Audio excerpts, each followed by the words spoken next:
Crucially, the Egyptian writing classifies Israel as a people. What Omar said, it gets spooky, bro. So even the first time we see Israel, right?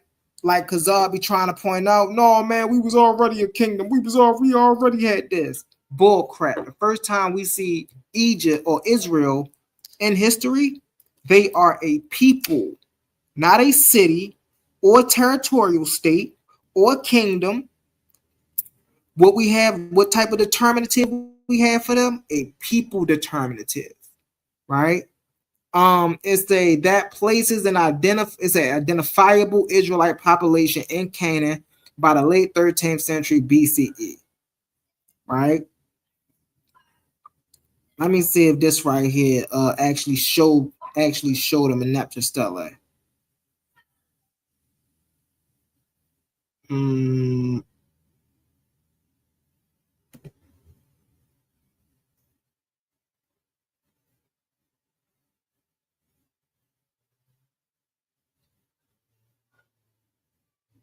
Here it is, right here. So this is the Meneptah Stele family. And this stele right here is the first stele. This is how we can find out who the Israelites are. Me and Carlton was talking earlier. And that's the question that we kept getting around to. Okay, we got to find out who these people are. Right? And where should we start when trying to look for who these people are? Right here. And did they start off as a kingdom? No. Right? They started off as a people group. Now, why is that so important, Brother Humble? That's so important because when you go back to that Bible, you'll hear a story about a man by the name of Abraham, right? And before you get to Abraham, you have Eber, right? You got Joseph. You got these people in the story, and specifically the story about Abraham don't line up with what this says. And if we want to be even more clear with it, the story of Jacob doesn't line up with what this is talking about. This is in 1208, 05 to 08, right? Y'all say Abraham was dated back to 1800, 2000 BCE. You feel me? So I don't know, man. Y'all gotta get it together on that one. So let's keep going. Right. Archaeological surveys show a major growth of small villages in the central highlands of Canaan around the transition from the late Bronze Age to the Iron Age. And this is where Khazad keep falling short in his surveys, right? Because he believes that the Israelites, and I'm pretty sure Omar and Smash do as well, they believe the Israelites can be found earlier than this. And my question to them is always, you got to show me.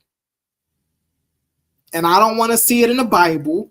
I don't want to see it in anybody's belief system. And no, I want to see archaeological evidence that the Israelites were a people, a kingdom, a people on this planet that was identified. 14th century, 15th century, 16th century BCE. You ain't going to find it. Let's get into it. It says many early Israelites had roots among local Canaanite rural population. The collapse of the late Bronze Age city-state systems created new opportunities for village communities and pastoral groups, right? So what we see here is what I've been saying the whole time, right? During the Bronze Age collapse, oh snaps, let me charge my thing up. During the Bronze Age collapse, we see groups of people coming together, right? Two of the main groups of people we see is the Shashu of Yahweh, right? And the inland Canaanites, right? It says some external or nomadic groups may have also joined the development population. A shared Israelite identity emerged gradually through his kingship claim settlement patterns, political organization, and especially devotion to who? Yahweh. Mm. So the most defensible formulation is Israel emerged from within Canaan world while also absorbing and preserving memories and possibly some populations connected with the movement from outside of it, right? Where Yahweh's fit. Early Israelites were culturally close to other Canaanites.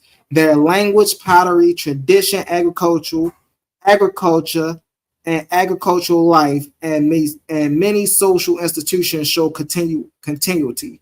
Right, their major religious distinctions was the growing centrality of Yahweh. The precise origins of Yahweh worship remains debated. Some scholars connected to the earliest Yahweh tradition to regions south or southeast of Canaan, Edom, Midian. Hey, they don't want to be connected with Canaan, man, but they can't go nowhere from it. They can't run from it. Say, yeah. Or the northwestern Arabian share, precisely because several biblical poems associate Yahweh with southern location. But this is a scholarly hypothesis, not settled fact. Over time, Yahweh become identified with Israel national God, and later Jewish theology moved increasingly towards exclusive monotheism. The word Hebrew in terms Ivrit, plural, Ivrim, exact origin is uncertain, right? Literally, it just means to crossover, right? So this is the earliest origin of these people. Now, one of the things we got into was El and Yahweh, right? And I want to show y'all something real quick. Hold on, I think it's over here. Where is it? All right.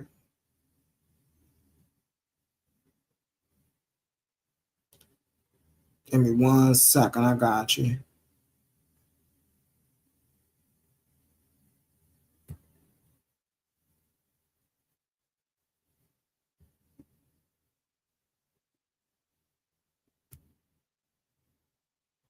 All right. So we got El. The influential historical, cultural, and agricultural model is a disguise the original identities of El and Yahweh as two separate deities who later merged into the single deity of God of Israel. Scholars such as Mark S. Smith, the early historian of God, the early history of God, and Frank Moore Cross argue that El was originally the head of the Canaanite pantheon, worshipped in the northern highlands and Ugarit as a creator deity, the father of years, while Yahweh merged separately as a storm and warrior deity rooted in the southern desert, such as Edom, Seir, and Midian. Over centuries of cultural and religious synchronism following the settlement in Canaan, the characteristics of these two distinct regional figures were conflated, ultimately unifying them, the northern El worship and the southern Yahweh worship, into single nation regions, right? Two different gods, two different regions, two different identities. Yahweh, where Yahweh come from, family? This academic instruction relies heavily on both epigraphic and biblical primary evidence. This preserved the seams of the merge of primary textual artifacts such as the early archaizing poems in the Hebrew Bible, including Deuteronomy 32:2 and Judges 5:4, consistently describing Yahweh marching northward out of the southern wilderness from Seir and from Edom, pointing to a non-Canaanite geographic origin. Furthermore, extra-biblical Egyptian inscriptions from late Bronze Age and Iron Age, such as the topographical listings of Solabs mentioned in Shashu nomads, see, I told y'all they was the Shashu Yahweh, right? Collaborate the existence of southern nomadic groups associated with the divine name prior to its prominence in the central highlands, right? Let me stop, Sean. Okay, let's get into this, family. So, Brother Omar yesterday was talking about being, so Ayo, Smash is funny. So yesterday, brother Omar was talking about being truthful. He was talking about coming with solidarity, right? Uh I think that's a bunch of bull crap. Come on up here, Smash. You see the link in the comments. Come on up here. I'm waiting for one of y'all to come up here. But I think that's a bunch of bull crap when your Bible don't even line up with actual history. You feel me? Like you don't even know where you come from. You got my man Quan thinking y'all come from Mesopotamia. You got my man Quantum thinking he gonna find Yahweh in Mesopotamia, man. Y'all gotta stop this. Y'all gotta stop this. This is crazy. Hey, Quantum, are you there, bro? You know it. What up? What up, my guy? Oh man, sitting here I'm just listening sitting to up you, here man. top of my chops. What I tell you, bro? Listen, I don't need many words to when I come up here and we getting into it and whatnot, and then I get my own space to myself. I don't need many words to explain the idiocracy of things that come out of these people's mouths, man. And what I just might do is I just might play, the video from last night, and then Oh, we just might have to go over it, bro. it was definitely a wonderful show last night. Yeah, it was. Oh yeah, shout Uh, out to brother Omar for that too. Shout out to brother Omar, an amazing show, Brody, an amazing show, Brody. Shout out. But yeah, we most definitely gonna have to go over that tomorrow, bro. Today because that they were saying some crazy stuff. Oh, I got a couple of them on the claim of shame, bro. I got a couple of them on the claims of shame. yeah, I think that's why they Uh, was coming at you so hard. oh, listen. All right, most definitely, most definitely. But That was like a like five. That was like a five. That was like a 5-on-1. You stood oh, your ground though. cause you know it, yo. I'm a juggernaut, so they need at least 5, 6 of them. They need at least 5 or 6 of them, cause one don't do it. 5 of them don't do it. Hey, what 50 say? Hey, we need that. Hey, if anyone listening, we need that too. 50 say he went to get his big homie, and his big homie wasn't no competition for me. It was 5 of them. Listen, man. Listen, man, this is what we do out here. But go ahead, Quantum. You got any questions? Oh, that's what I was saying before. I just want to learn I'm playing with. Y'all know, man, I don't need a lot of time to just point out the incoherence and the statements that these brothers be up here making, man. They be out here wild with it. You know what I'm saying? They up here worshiping Yahweh. They don't know that El and Yahweh was assimilated with one another. And then yesterday we got into the Bible, and then if Yahweh or El, I don't care who you say doing it, they some effed up individual deities because they let the people that worship them go out here and scam and give people herpes. They give them the plague. I ain't even gonna take it out of context like that. They go out here and give people the plague. That's what they go out here and do. Also, man, hey yo, what's a holy kiss, Smash? Can you explain that to me? What's a holy kiss? John the Baptist and Mark and them, they up there giving each other holy kisses, man. Holy kiss. Yeah, holy kisses. You feel me? I don't know what's up with that, bro. And these are real people. Hey, listen, at least when you talk about the Netaru, I can say, listen, this is symbolic. You believe these are real people kissing each other in the mouth. Hey, yo, what David say to the dude? David told the dude, I love you more than any woman. This and y'all believe David is a real person. Yeah. At least I can say these are symbolic. These are motifs. If you don't understand that, then you don't understand that. But when we talking about David talking to the other dude, and David tell a dude that I have loved you more than I have loved any woman, that's a real person saying that to another man. You see, they try to bring up Set and Heru. Set and Heru are not humans. But David is a human. Am I wrong, Quantum? David is a human, correct? They believe David in the Bible is a human, right? That They also he lived, yeah. Mm-hmm. And so this is what you really call homosexuality. When you got real men in the Bible kissing real men, that's homosexual. When you got men in the Bible actually telling other men that I love you more than I love a woman. Now, what Omar say? Omar was up here being wild yesterday too with them words, but see, I ain't gonna go that far. But all I'm gonna say is what Omar say. Hey, listen, I don't rock like that. Those type of words don't. Spooky time. Spooky time. Not that one. Spooky time. But that's my man. I don't rock. What do you say? I don't rock like that, man. Hey, we don't do that. Let's push this information forward. Let's push this come on. Shout out Omar in the building. But yeah, man, it's just crazy how they be, just the things they be doing, man. Just the things they be saying. And it's like, once again, man, you throwing stones at a glass house, bro. For real. Yeah. You gotta clean your own house up before you start throwing stones. Right. And other than that, man, this Hebrew stuff, man, is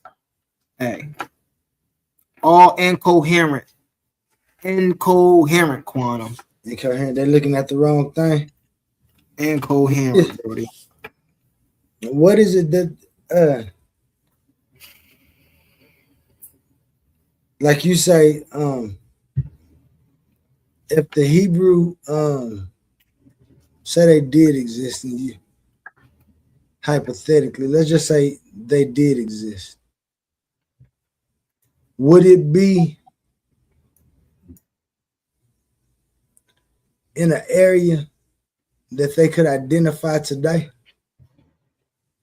And if are you saying before the 13th century? Are you saying before the 13th century?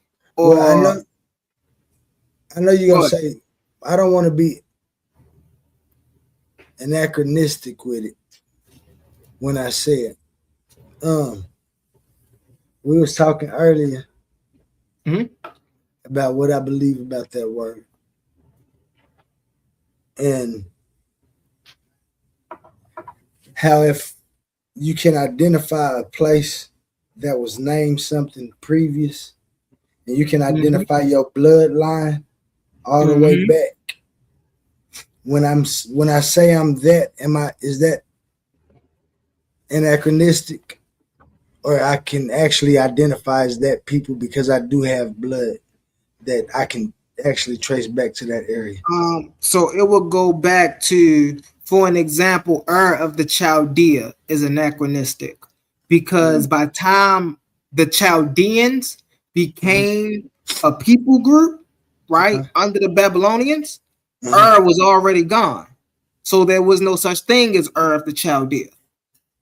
Is a place that existed thousands of years before before the Chaldeans even became a people group. So that's why that's anachronistic. They're smashed. They're putting together two terms that you can't find in history. So if you said, for example, if you said you were from Florida, right, in the city of Philadelphia, that don't make sense. Florida and Philadelphia are states. You can't have a state inside of a state. You only can have a city inside of a state. Yeah. So with of the Chaldea, right? Is a city state. Is a city. Chaldea is another city. You can't have a city state inside of a city state. That don't make sense. So whenever you see in history, you'll see connected to Sumer or Mesopotamia. Right.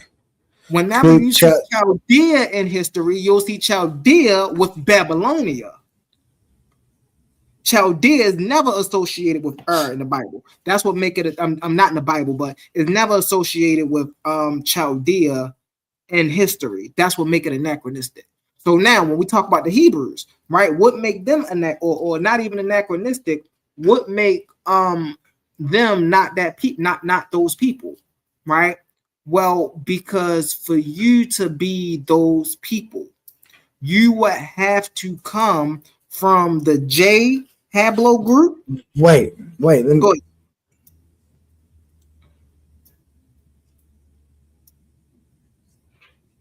I'm from Earth, but I live among the Chaldees. I can trace my bloodline back to Earth, but I know I'm from the Chaldee. Could I trace Chaldea in that way? Could you trace Chaldea in that way? Could I trace Chaldea back to Ur in that way? If I said the reason I say I'm from Ur, I'm of Chaldees, I'm saying two different things. No, he's saying I'm I'm from Ur of the child. That's like saying I'm from Baltimore, Ur. I'm from Ur of the Chaldees people. Like if I said I'm from Baltimore, but I'm of the Oklahoma people. No, because he ain't saying it like that. No, he's saying I'm from Ur of Chaldees, which whenever in ancient times, man, go ahead. I was about to say in ancient times, go ahead. I apologize. I know. Remember, I asked you earlier, and I ain't saying that this is what he meant. Go ahead. But let's just say my mama and my daddy both was from Oklahoma. They moved to Baltimore and they had me. I traveled back and forth every third year to Oklahoma during the summer and stuff, and then stayed longer when I got. So when I identified myself, I apologize. Go ahead. Because when I identified myself. When people asked me where I was from, I said, I'm from Baltimore of Oklahomans. Identifying that my mama and them from Oklahoma. I'm from Oklahoma. Or now, I'm from. That ain't what he was doing. He wasn't identifying both of those like that. People, right? Man, you sports people, right? So you're gonna be able to get this analogy. The reason why Ur of the Chaldea, and I'm bring Toe in a second, Brody. We see you down there. We appreciate you for hitting the panel, Brody. The reason Ur of the Chaldea is anachronism is the same reason why the Bobcats winning the 2026 championship, NBA championships, would be anachronistic. If I said what now? If you said the Bobcats won the 2026 NBA championship, that would be anachronistic. You know what the Bobcats? Like when the Thunder won it. If I said Seattle, the Seattle Supersonics. Yeah, because they're not the Seattle Supersonics. They're the Thunder. So there you go. So that's why that's the next. So now the very fact that didn't exist during the time of Chaldees, you can't equate those two people, or you can't equate those two lands. So why do well, never mind. I can't talk about that because that's a video game, and I'm just reasoning through it. So hey, listen. So it wouldn't be safe for. It'd only be safe for Shea Gilgeous-Alexander to wear a throwback Seattle Seahawks jersey in public, but he's a Thunder championship and Gary Payton, Supersonic, and Gary Payton can't say that he's a Thunder player because it's just like if I can explain. So in Baltimore, wait, we'll right now if we look at records, when we look up, let's say Gary Payton, he ain't on the Thunder all-time greatest list, is he? No. He's on the Seattle Seahawks. because Seattle those are two Supersonics. different teams. I'm gonna Yeah, give you another one, right? So back in the day, you know, the 80s, the 70s, and the 80s, Baltimore had a football team called the Baltimore Colts. Right? Now the Baltimore, this was like the not the NFL, it was the AFL joints like that. Now the Baltimore Colts moved to Indianapolis, and they became the Indianapolis Colts, right? Right. And they won championships. Can Baltimore then take credit for those championships that the Indianapolis Colts won? Wait, run that analogy by me again. I think I might have missed something. So in the 70s and 80s, the Colts used to be Baltimore's team, the Baltimore Colts. The Baltimore Colts picked up and moved and went to Indianapolis. And then they won 4 championships. You know, we got the Ravens. They in Indianapolis, right? They won 4 championships. Right. And we then, the Baltimore Colts, then take credit for the 4 championships the Indianapolis Colts won. The Baltimore Colts wouldn't be there no more, though, would they? That's the point right there. There you go. But could you still be a Baltimore? I mean, could you still be an Indianapolis Colts fan because there was once the Baltimore Colts? You can, but the Baltimore Colts is no longer a team. You now are the Colts don't matter now. You're talking about the labeling. Yes. I got you. Because the Indianapolis Colts, it doesn't matter how many more championships the Indianapolis Colts win, right? We'll never say the Baltimore Colts won another team. Colts won it. Exactly. So that's where the anachronism comes in at. What's up? What's up, Toe? We had Toe up here first, and then we got brother OTK. What it do, Toe? Oh man, everything good, everything good, man, everything straight, man. So like you say, huh? So like I mean, what's your guys on the topic now? On Urds of the Urds of the Chaldees. What was you guys on saying that on that? Of the Chaldees is an anachronism. Oh, okay. And that means what? What does that mean? An anachronism is 2 things that don't go together, right? So when you have an anachronism, then it's when you put something in a timeline where it don't go at. Basically, you're smashing together history, right? So you putting together 2 things that don't fit in history. Okay, and like how do you come to this? Like Chaldeans, like what was the? Well, was an older city state in Mesopotamia. Way before, right? That came around 35, 36, 100 BCE, right? By the time the Chaldeans came around, that was 8th, 7th century BCE.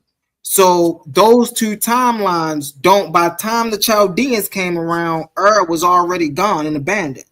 There was no So it would be impossible for somebody to come and say, okay, well, I'm from of the Chaldea, if didn't exist during the time of the Chaldeans. Oh, okay. Were they supposed to be in the same area though? So no, they're not even in the talking about. Are y'all speaking about Hebrews or Abraham or what? Like, what you guys on? Yeah, where Abraham from? Where's Abraham from in the Bible? It said right? Of what? Did it say of singer? Oh no. No, I mean it says of the Chaldees, right? Exactly. I'm not. But that's impossible. He can't be from of the Chaldees. What's up, OTK? Do you know what's up, OTK? I'm gonna ask you this, Toe. I'm gonna let you answer, then we're gonna go to OTK. Toe, do you know where it says Abraham is from in the Dead Sea Scrolls? No, but it says he. It says he's from.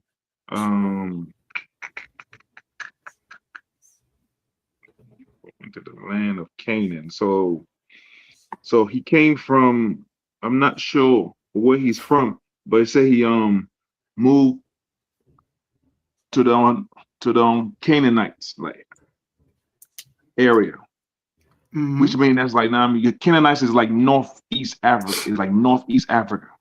That's where he moved to. Now I don't know where he moved from. You know what I'm saying? And that's a great answer. You know why?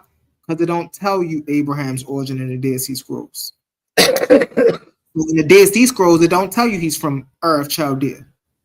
So now I have to question, where did the Israelites get this story from? If in the original story, he didn't come from Ur of the Chaldees, but now in the King James version of the Bible, he comes from Ur of the Chaldees. We got some stuff going on there. We're gonna get back into it though, Toe. We're gonna let man, OTK just dropped off. Come back up here, OTK. Come back up here. Oh, go ahead, though, Toe. Go ahead. I'm gonna let you get in. I just wanted to try to get OTK up here, but he dropped off. I think he'll be back. Go ahead, Toe. Oh yeah. I mean, it's like based off the Bible, it says he Terah took Abram, his sons, and they went forth from Ur of the Chaldee. So Ur of Chaldee, but was is a it that place. in the Dead Sea Scrolls as well? I mean, I don't know about that, but it says that in Bible. I guess that was the name of the place, Ur of the. That's what it was called, Ur of the Chaldees. Right, but the Bible is a direct translation of the Dead Sea Scrolls. So if Ur of the Chaldees is not in the Dead Sea Scrolls, where did this place come from if it was a real place? I mean, everything began in the East. So everything began in Africa. So it had to be like, the Middle East and then Northeast Africa in that region. Okay. We got OTK. We're gonna get back to it, Toe. We're gonna get back to it. Okay. What's up, OTK? What it do, Brody? OTK. Y'all good brothers doing, man. All right. My king coach, man. Peace, brother. So, Oli, goddamn brother, humble, man. Hey, I told A1 the other day, man, that y'all doing an amazing job over here. So let me give y'all flowers now. You know what I mean? Where keep doing what y'all do, bro. Where keep doing what y'all do. It's gonna pay off. Trust me, it's gonna pay off in the future. You feel me? Right. Oh yeah. All right. So now, humble. I got a kind of like a question, like what Oli had with you, because we know the place that was called Chaldea or Ur or whatever like that. We also know, like you said, it was also up underneath the. It was also up underneath the Babylonians. Right. My bad. Somebody go ahead. You mic open. I can't. Oh, that's go ahead. Go. I got you. Go ahead. Okay. Yeah. So that's what I think Oli was like asking. Like these places over time, they name change, but they could be still in the same place. And two, Abraham does have a mother and a father.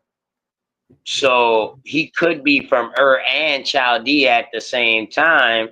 If you're saying they're two separate, because his mom can be from one spot and his dad could be from one spot, which we know his dad, who he says his dad was, Melchizedek or whatever like that. I think his name was Melchizedek. His father's name was Terah. Okay. But he learned his ways from Melchizedek, right? Or whatever like that. So Melchizedek, yeah, so who was Sarah daddy? It don't mention. Was it Terah? Yeah, Terah. According to the Bible, Terah was Sarah's father. Okay. We don't know who her mother was, but we know Abraham and Sarah shared the father. Right. We know that they was half brothers and sisters, correct? So, that place that they call Chaldea or Ur, in the Babylonian period, wouldn't that be like Hinduism spirituality at this point? No, because it wouldn't be Hebrew. It wouldn't be Hebrew. No. We and talking. It wouldn't be We talking. Kemetic. Yeah, no, and we it wouldn't be talking back in Kemetic. the day. The Chaldeans are a group of people who came, and that's what I'm about to bring up on the screen in a second. The Chaldeans are a group of people who came in the into being in the 7th, 8th century BCE. The issue the reason it's an anachronism is because around 3200 BCE, and it was gone. Like you know what I'm saying? It was uninhabited. These people that came up, they didn't come up and settle in the same region as Ur. That's not what happened. The Babylonians found these people when they came up and settled. The Babylonians took control of these people in the Levant region. Now, where they settled, could they still not be ancestors of those people though? Why not? Because they moved to it. Hold on. In other words, what I'm saying is, even though they might have moved to another location and they didn't come and set up shop back where they say they were originally from, can they still be originally from those people though? But they just moved to another spot? Survive? I'm just saying.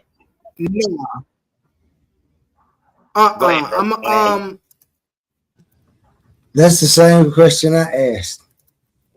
I wanted to know. Yeah, right. And that's what I came to reiterate. Like that's why I told them. Like I kind of got the same question you got, because it's no different. Like the Seminoles, bro, or the Yamasee. The Yamasee ain't originally from South Carolina or from Florida.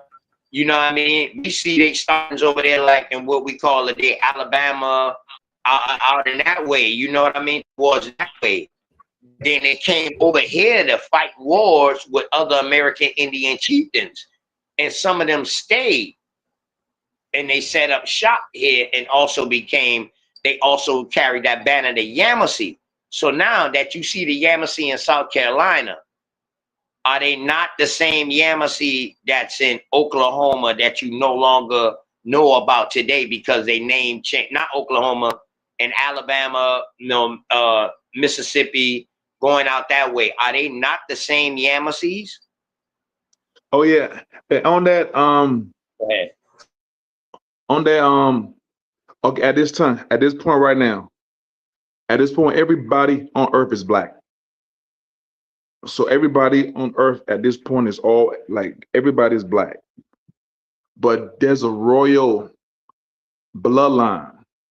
And that bloodline is Adam, Seth, Noah, Shem, and then Abraham. So it's like a bloodline.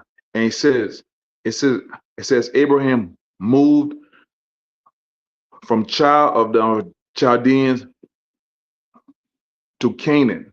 And part about that is Canaan is where Israel at.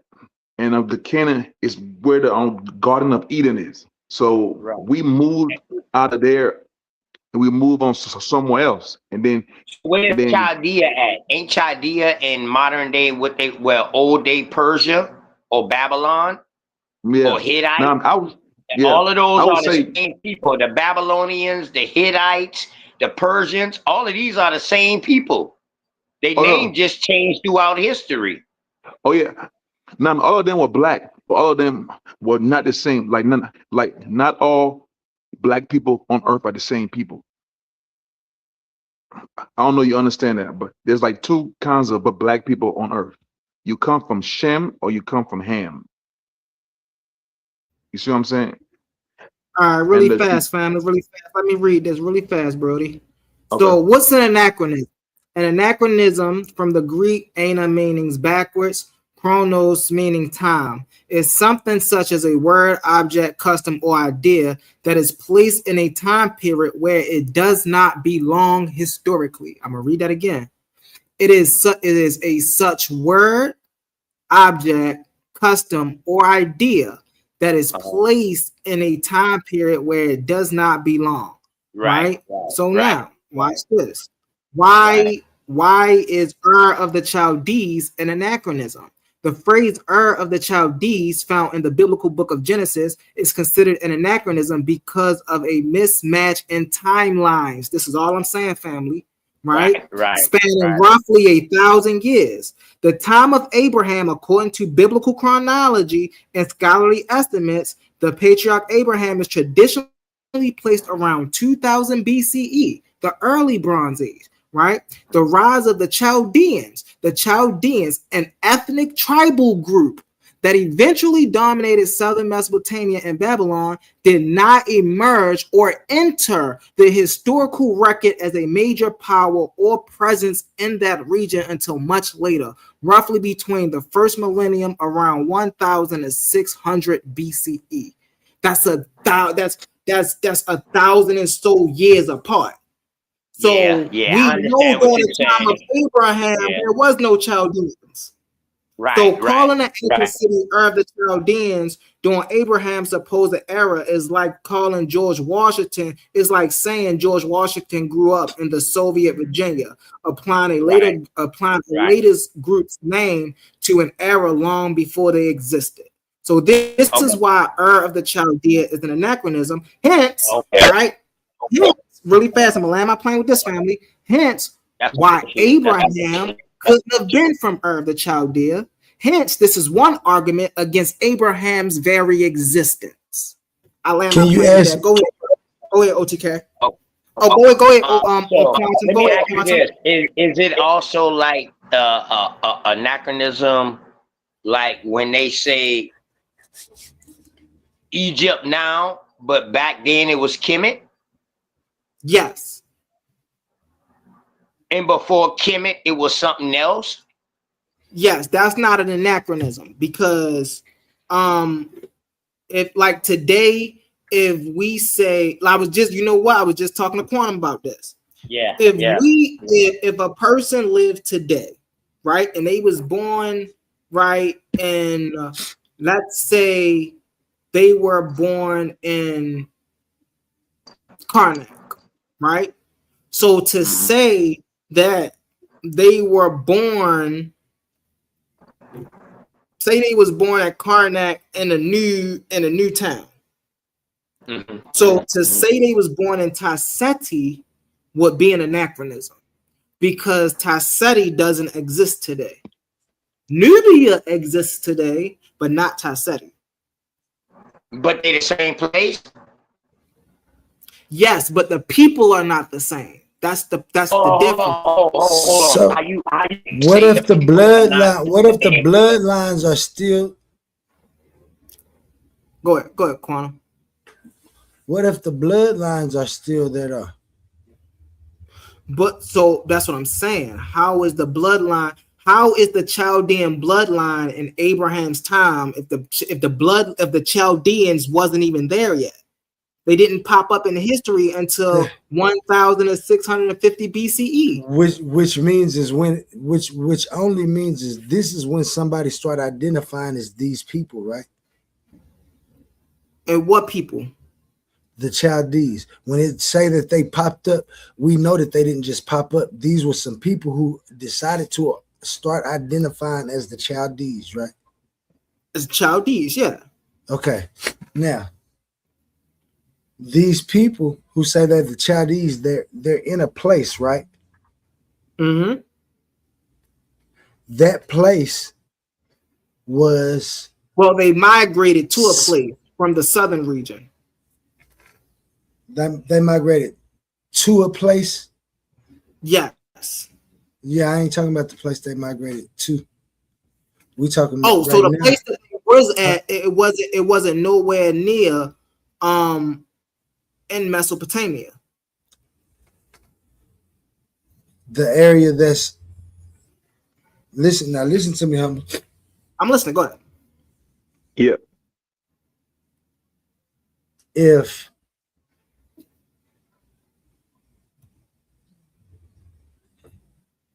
I'm of Oklahoma, I got land that I can trace back all the way to my family, which tells us how long my family been on this piece of land for sure, right? Mm-hmm. And it's in a town called Hobart, right? Mm-hmm. Now, I was born there in Hobart, Oklahoma, of America. Mm-hmm. In North America. Now, you see all of these places that I'm at one time, right? Now, yes, you're within a city, you're on a land within a city, within a state, within a country. Okay, now, when Hobart, before it rightfully took its name as Hobart, Oklahoma, which only means they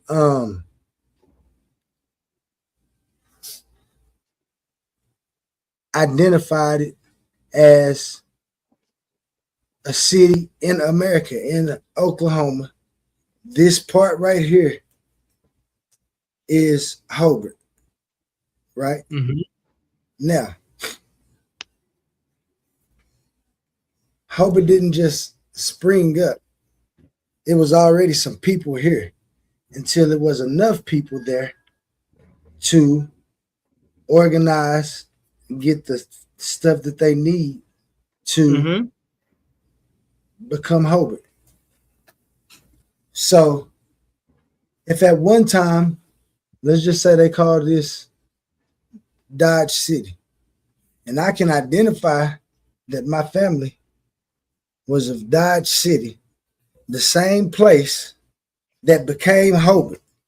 Like my people stayed there the whole time. No matter what went on politically or legally that made it seem that we just popped up in this time. This is only when we've been identified. Mm-hmm. Some of us have already been there. Do you Mm-hmm. agree with that or not? Because you might not even agree with that concept. Well, that concept don't Because I'm apply not to necessarily saying I do or not.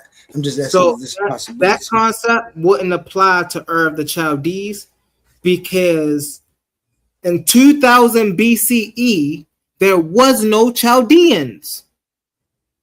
I know the was right. There was a of Sumer. Mind you, let's go back to your example, right? I'm from Baltimore. Where you from, Quantum? Where you from? I'm from Oklahoma. You from Oklahoma, right? I'm from Baltimore. You from Oklahoma, right? Is it proper to say I'm from Baltimore, Oklahoma? No. That don't make sense because those are two cities, right? Yeah. And Chaldea are two cities. Is there any reason that I could identify myself for both Baltimore and Oklahoma? Yes. Yes. So if I say I'm of the Chaldees, maybe I'm first generation Chaldees. When we first came to Chaldees, the place that was known as it's no longer known as but that's my bloodline can trace in a place of ever. Like, so when you look at the Chaldees migration to where they came from, which deep in the Levant, to where they settled in Mesopotamia, right? It wasn't. It was probably roughly 25 kilometers, 1,000 miles away from the place we're calling of Sumer. Do we know if Abraham's mom or dad was from that area? Was he identifying it because he was identifying it? And I'm not saying this is what happened. I'm just asking possibilities. So what we do find out is what we do know is that Terah and his father, that Terah and his mother was from Mesopotamia, but Chaldea, right, was not during that time period. That's like saying, bro, in 1400 BCE, we have the United States of America. That don't match up. Sure, there's a landmass. I'm not saying that about the guy. No, but that's what I'm saying. And it's people on that man. Is it people on that landmass? Right, but okay. So can those? So if I can follow my bloodline all the way back there, I can rightfully say that. No, we're not saying, when you're saying bloodline, okay, yes, you could track. What we're saying is that in 1400, what I'm saying, in 1400 BCE, there was no such thing as America of the United States. So in 1400, but the place was there though. The place was there. Hold on. What's your argument? OTK.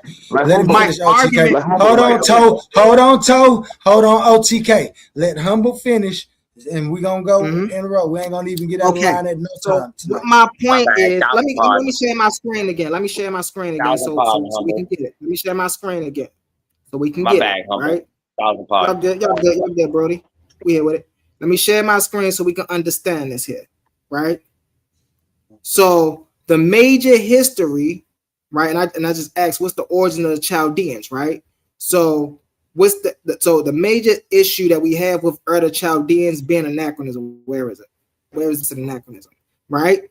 It's a word, object, custom, or idea that is placed in a time period where it does not belong. Right? Now, by time comes into history, watch this. Because it said right here, why is the Chaldees an anachronism? The phrase the Chaldees found in the biblical Genesis is considered an anachronism because of the mismatch in timeline, spanning roughly 1,000 years. The time of Abraham, according to biblical chronology, according to estimate times, right, is 2000 BCE. Right, it's 2000 BCE. Right, the rise of the Chaldeans. The Chaldeans, an ethnic tribal group that eventually dominated Mesopotamia and Babylon, did not emerge or enter the historical record as a major power or presence in that region until much later, roughly between 1 millennia BCE 1000 to 600 BCE, which means during the time of Abraham, there would be no Chaldeans entered the planet. They wouldn't have been there. Right. I understand where you're coming from now, Humble. I understand now. I understand that too, but ask Gemini this. Say,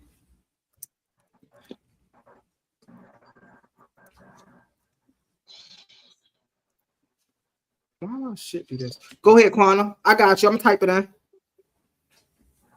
I'm trying to fix my little joint so when I type it in, it won't do nothing. Go ahead. Humble. What's your argument? Like, I'm trying to find out what's your point you're trying to say?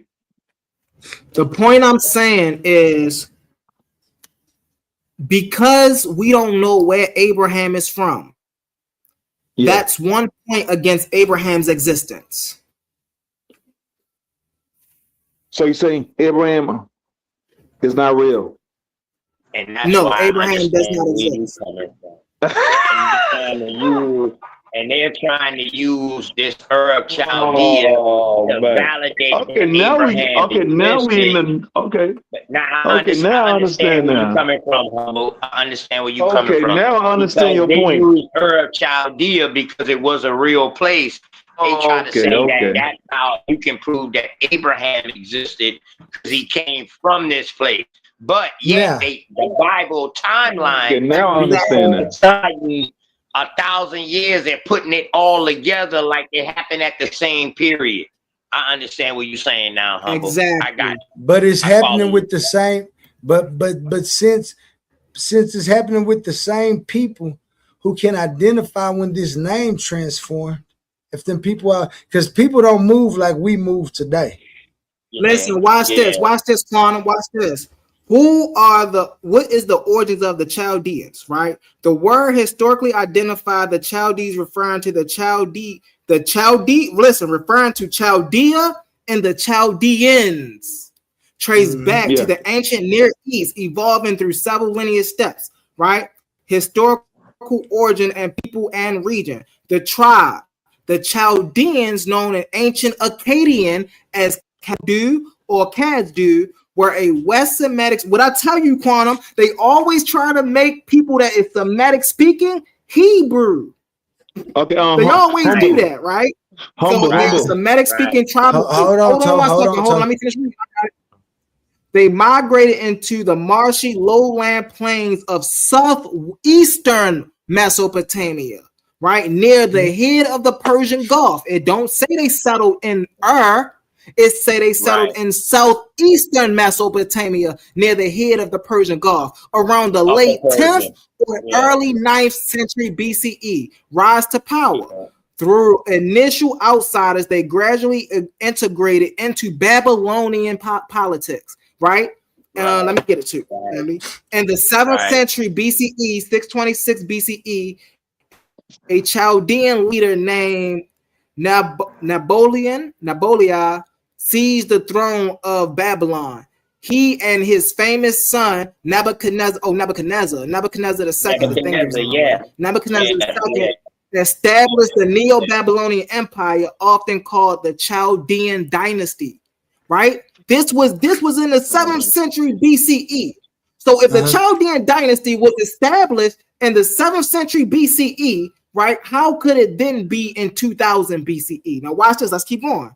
Which conquered Jerusalem. This is why we see of Chaldea, because the Chaldeans conquered Jerusalem and brought the kingdom of Judah into exile because they ruled the empire at its peak.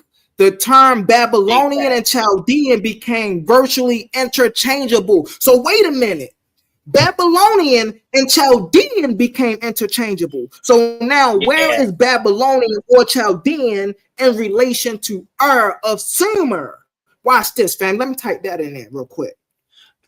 That's what I was telling you earlier, man. The Persians, the Hittites, and the Babylonians, man, they all was the same people because they was fighting against each other. For one, they was warring against each other, and then they all started, once they started conquering each other, they all started becoming one big kingdom.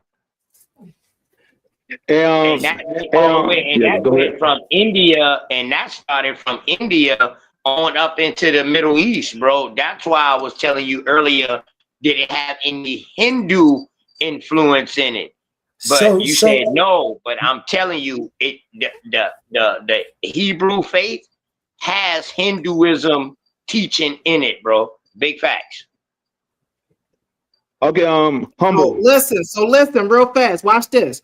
It's a Babylon and Chaldea and of Sumer directly connected to the same geographical region, which Brother Quantum was saying, right? Southern Mesopotamia, modern day Iraq.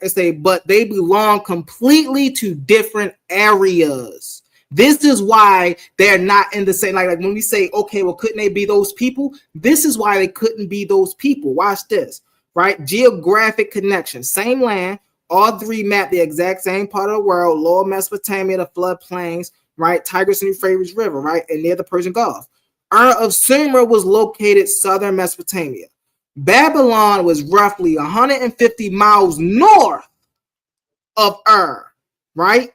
Also in southern Mesopotamia. Chaldea became the name for the exact same southern region later in history because the Chaldean tribe settled there in Babylon. This is 150 miles north of Now watch this. The time disconnect. Why is it an anachronism? While they occupied the same ground, they were separated by vast stretches of time.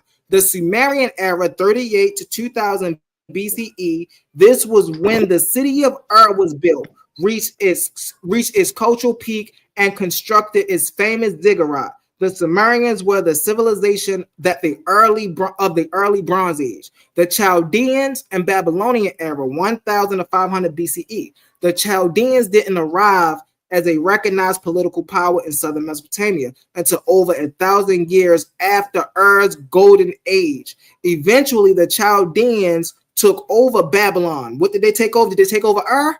Where is Babylon and Ur? Babylon is 150 miles north of Ur. What did this say right here?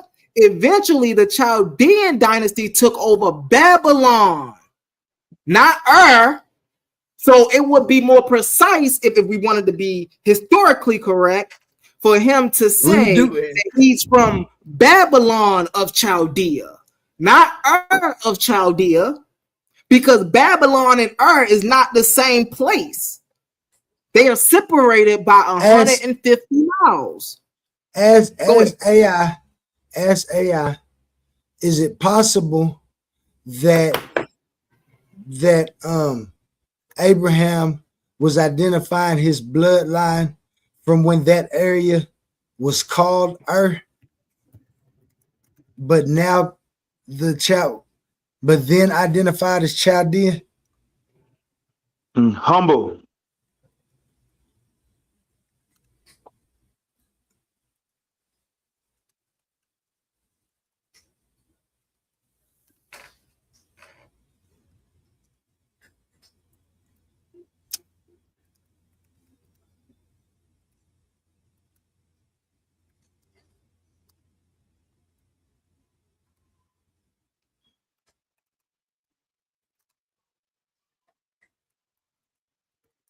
This is an answer right here, Humble. This is an answer my question for me.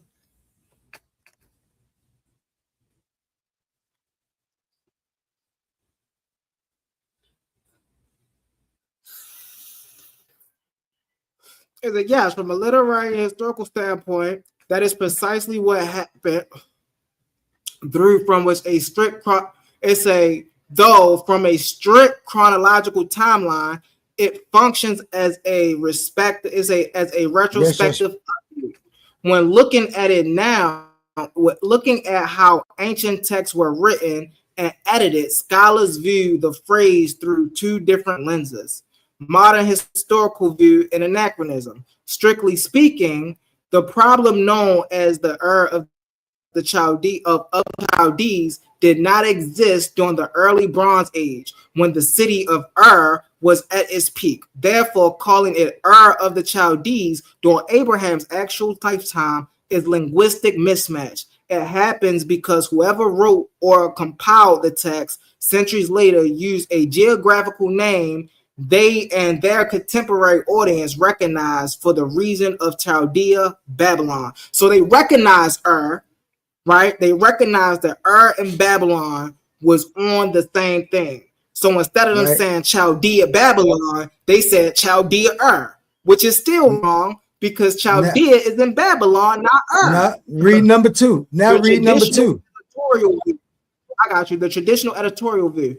If you look at it from the perspective of how ancient geography was recorded, writers often update archaic names to readers so readers wouldn't get lost. If a scribe in the 6th century BCE he wanted to write about the ancient city called Ur, just saying Ur might have been confusing because cities, regions, and landmarks shift over thousands of years. By adding of the Chaldees, the writers were essentially telling their readers, we mean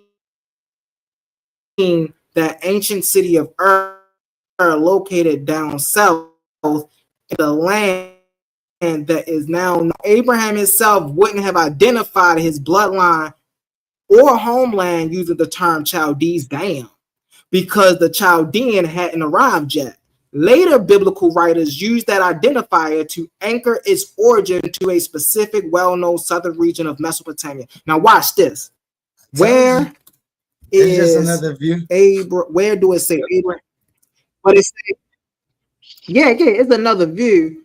And it's so while Abraham, so this view, the issue with this view is Abraham himself wouldn't have even called himself a Chaldean.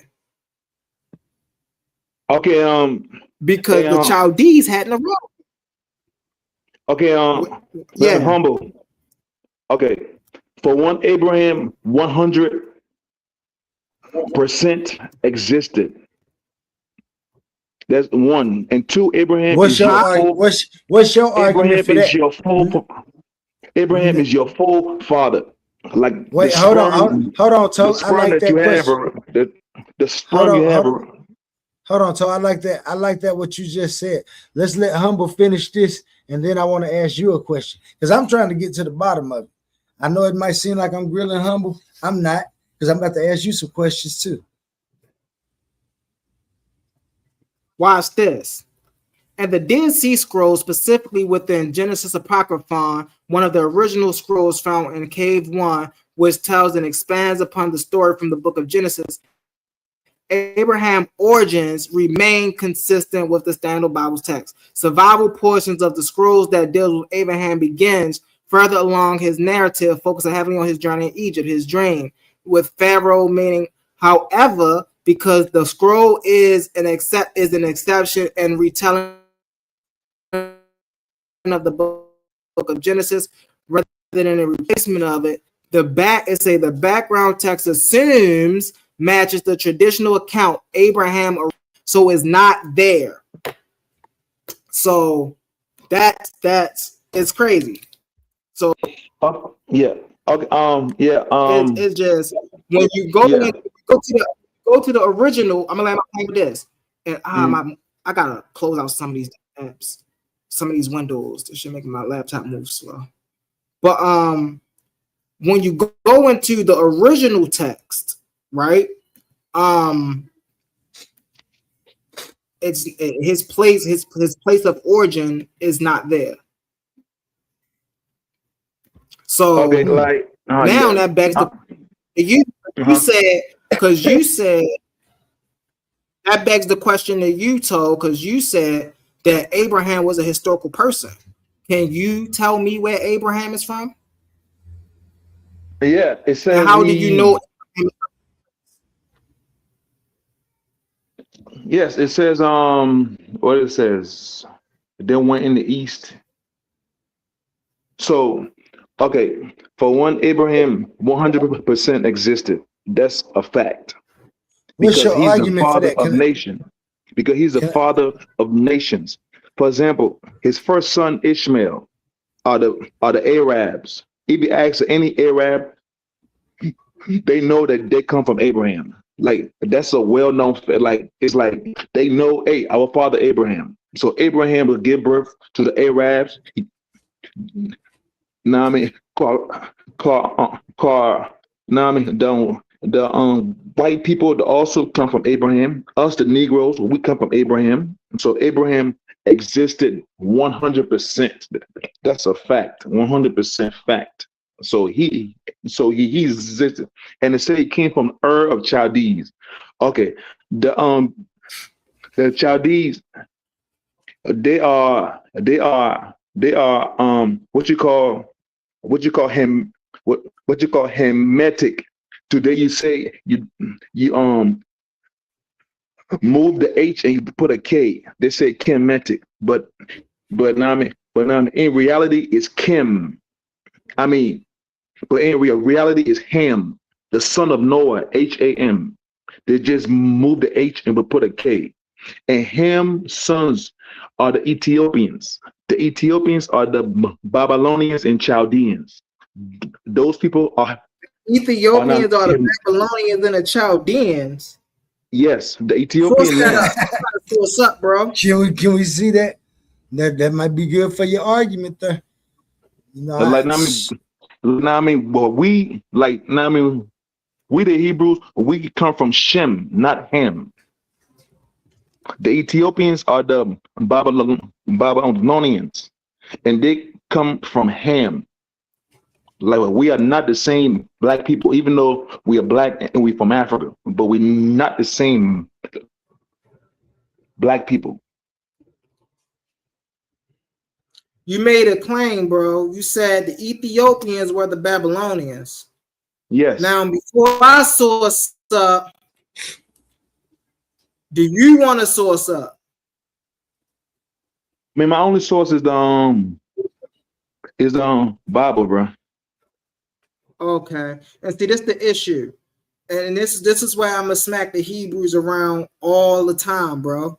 Because we say man, my like, only source is I mean, you a Hebrew though. I mean, you a Hebrew, but you don't know it. That's the point. Like you are Hebrew, but you don't know it. Now let me correct this. Right? Were the Ethiopians the Babylonians? Geographically and historically, the ancient Ethiopians and the Babylonians were two completely different people from separate parts of the ancient world. Cut. Babylonians lived in Mesopotamia. The Ethiopians historically refer to the antiquity of Kush, lived in East Africa. What is this? See, this is why time out. This is why I go so hard, bro. Google, man, because like Google and stuff, man. He come on, like that. And then he didn't source. No, hold on, bro. And then he didn't source up and tell us, oh, well, this is where you can find this. This is where you can find this. This is simple stuff, bro. Just ask the we all know this. And then Quantum asked the brother, you know, Quantum, why he won't answer your question, Quantum? He won't answer your question because he don't got no argument against the Chaldean being real or Abraham being real. We already we can't find his birthplace. So now let me ask you this, Toe. Let me ask you this. What books or what people or what places that we can historically and archaeologically find today to tie back to Abraham? Abraham lived 2,000 years ago at 2000 BCE. Can we find any evidence from 2000 to 1800 BCE for Abraham? Yeah, you can read in the Quran about Abraham. You can read in the Bible about Abraham. Abraham is in both. The Quran is a mythological book, just like the Bible. No. The Quran is like plagiarism of the Bible, but the Quran is still the Quran. If I don't even believe in the Bible. The Quran. I don't believe in the Bible, but the Quran are the Arabs. The Arabs, they come from a man called Ishmael. Okay, Ishmael is the first son of Abraham. That's a fact. That's where they come from. If you ask an Arab on the street, but they know that. It's not a fact. You gotta source that up, bro. You just can't come up here saying things are a fact. But matter of fact, what I'm gonna do is I'm gonna ask, is it a fact? Hold on. Did the Arabs hold. Let me say it in the way you said it. Is it a fact that the Arabs come from Ishmael? I believe so. Maybe not all Arabs. That is not no fact. We're about to see.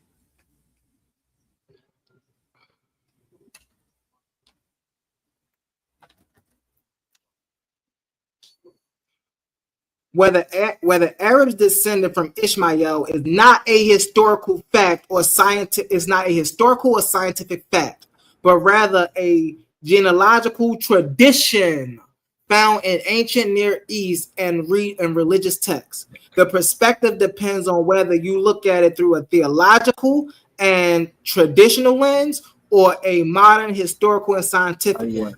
The traditional religious view. The Hebrew Bible, Genesis, Ishmael is the son of Abraham, which we know, according to the Bible of genealogies and later Islamic tradition. Right? Now let's go down here to the modern historical view. Mm-hmm. From the standpoint of modern archaeology, anthropology, and historical linguistics origin, Arabic belongs to the Semitic language family. Linguistics trace the origins of the Arabic, not patriarch named Ishmael, but to nomadic, semi-nomadic people who lived in the northern and central part of the Arabian Peninsula over thousands of years, gradually developing the Arabic language out of earlier Central Semitic dialects. So it lets you know that these people became a people who was living in the central part of the Arabian Peninsula for over 1,000 years. The nature of ancient genealogies. Historians view ancient table of nations or tribal genealogies common in the ancient Near East, including Greece, Mesopotamia, and Israel, as symbolic tools. Oh my goodness, let's get into it, right? Historians view this as symbolic tools, not humble, but history, right? The people who actually do the work, they view this as symbolic tools rather than biological family trees, which means there is no biological evidence that a man by the name of Ishmael is the patriarch of the Arabs. That is reminds me of checkmate. Okay, bro. Okay, bro. That reminds me of checkmate. I know, okay, bro. I can bet my life on the line. Like this on Google stuff, I don't know what's going on. Like, nah, you can just say anything, but I can bet my life that Ishmael is the father of the Arabians. This and all the you're gonna lose your life trying to bet that. All the Arabs know that. All the Arabs know that. You just go ask an Arab on the street. Just ask them. Say, who is Abraham? Oh, that's our father. That's our forefather. Do you have DNA? You said you have DNA evidence of that? Abraham is the father of the Arab. That's what the fact is. If he said, do you have DNA evidence of that? Hey, I mean, he's the father of the Arabs, bro. That's just like, you know what I mean? And he's second son. Whenever Brother Toe was done speaking, can Brother Omar speak after Brother Toe? Like no, Omar, you can't speak. You can't speak, Omar. This is my show. This Brother Humble Mystik show. You can't speak. No, Brother Omar, you know you got it next, big brother. I'll wait, brother. I already know you joking around. Yo. Yeah, bro. So, bro. I don't mind waiting. Go. Salakia, brother. So go ahead and cook. Oh yeah, bro. So like it says he will have a 12. The prophecy said Ishmael will live amongst his 12 brethren. They'll all live together. And in the Middle East, there's like 12 Arab groups, and they all live side by side with each other. Like they are the Arabians. They know that.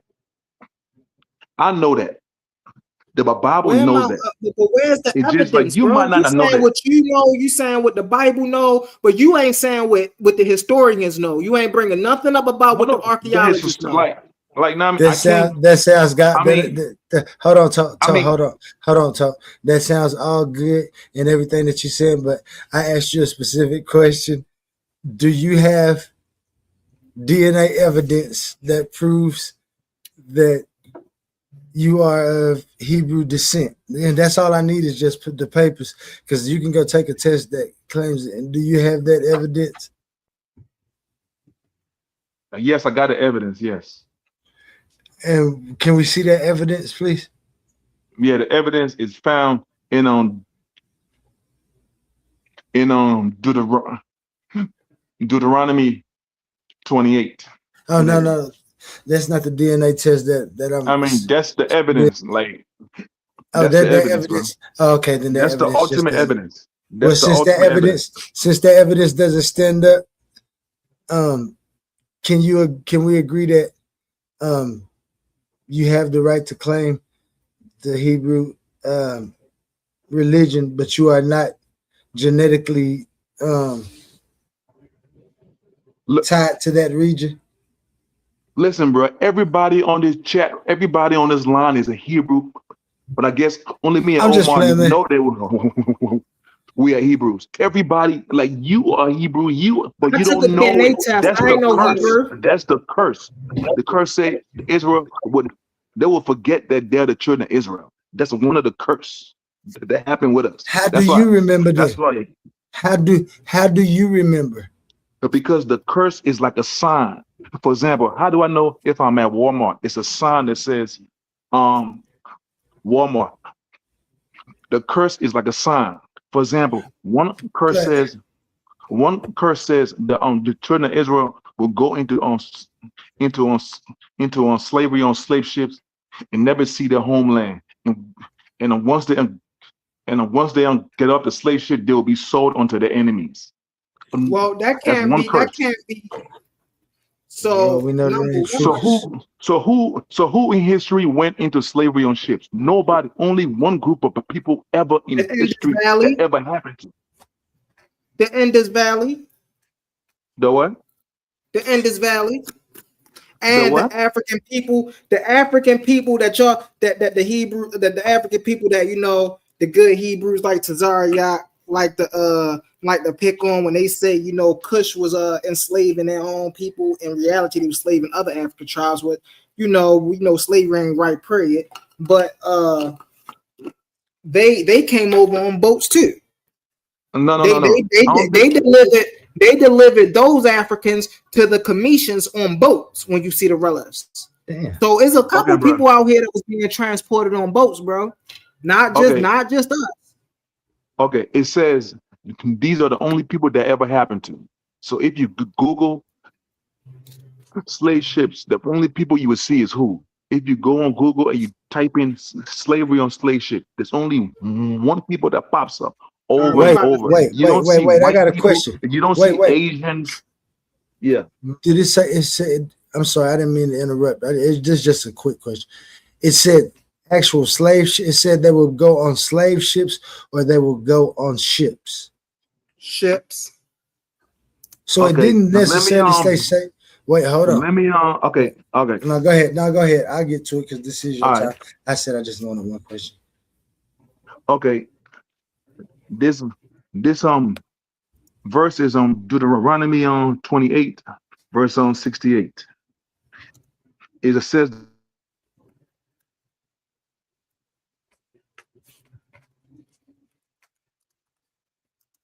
I don't know what happened. Did he cut out for everybody? Or is that just me? No, it cut out for me too. It's like as soon as he the brother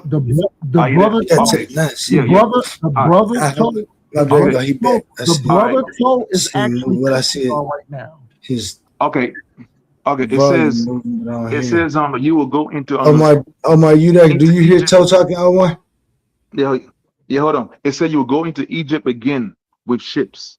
Now, if you know the Bible and the Hebrews, like Israel and Egypt are like next door to each other. You don't need ships to go from Israel to Egypt. You saying that we today are those? This is America, not Egypt. Okay, that's what I'm saying. So that means it's not talking about the actual Egypt. It's saying, let's say I say, hey, bro, if you act bad, I'm going to take you back to the big house. Well, what does that mean if I say, yo, listen, bro, if you act up again, bro, I'm going to do that.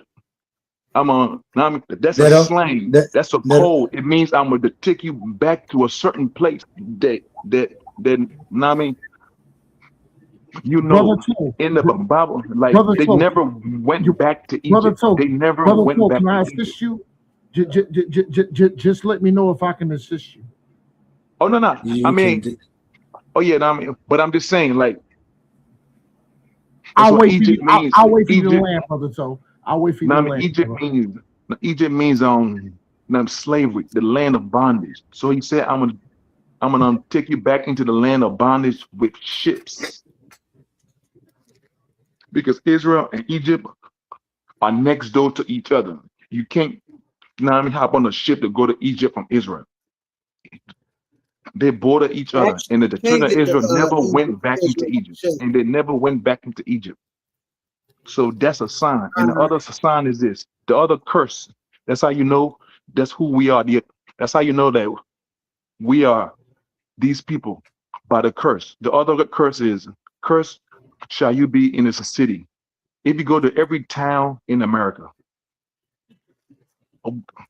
where do you find black people?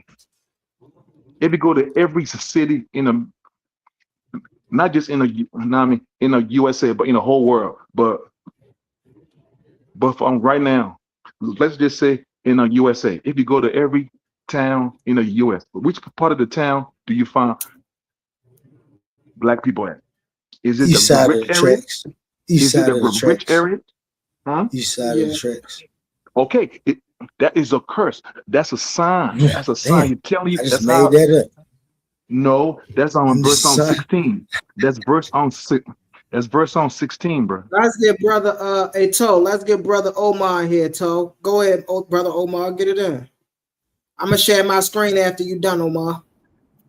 Say no more. And you always know, humble, ain't nothing but love and respect. But I do have to put BTA. Good looking out, Oli. Hey, let me tell y'all something, man. I already know that the brother Toe is an Israelite brother. He has a certain sentiment that's different from my sentiment.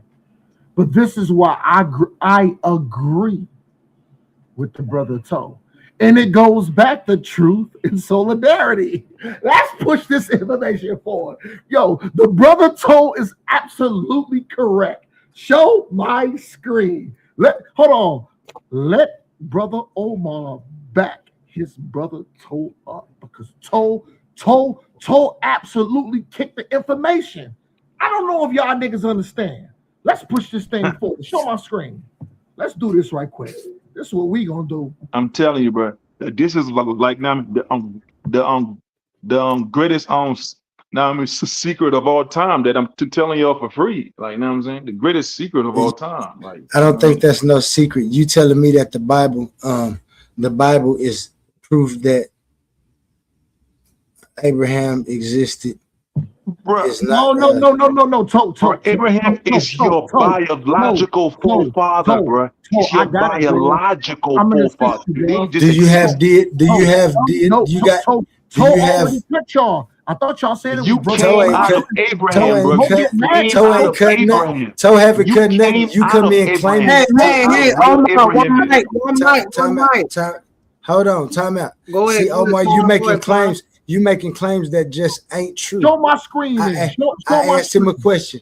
Can you show me biological evidence? Hold on. No, show my screen.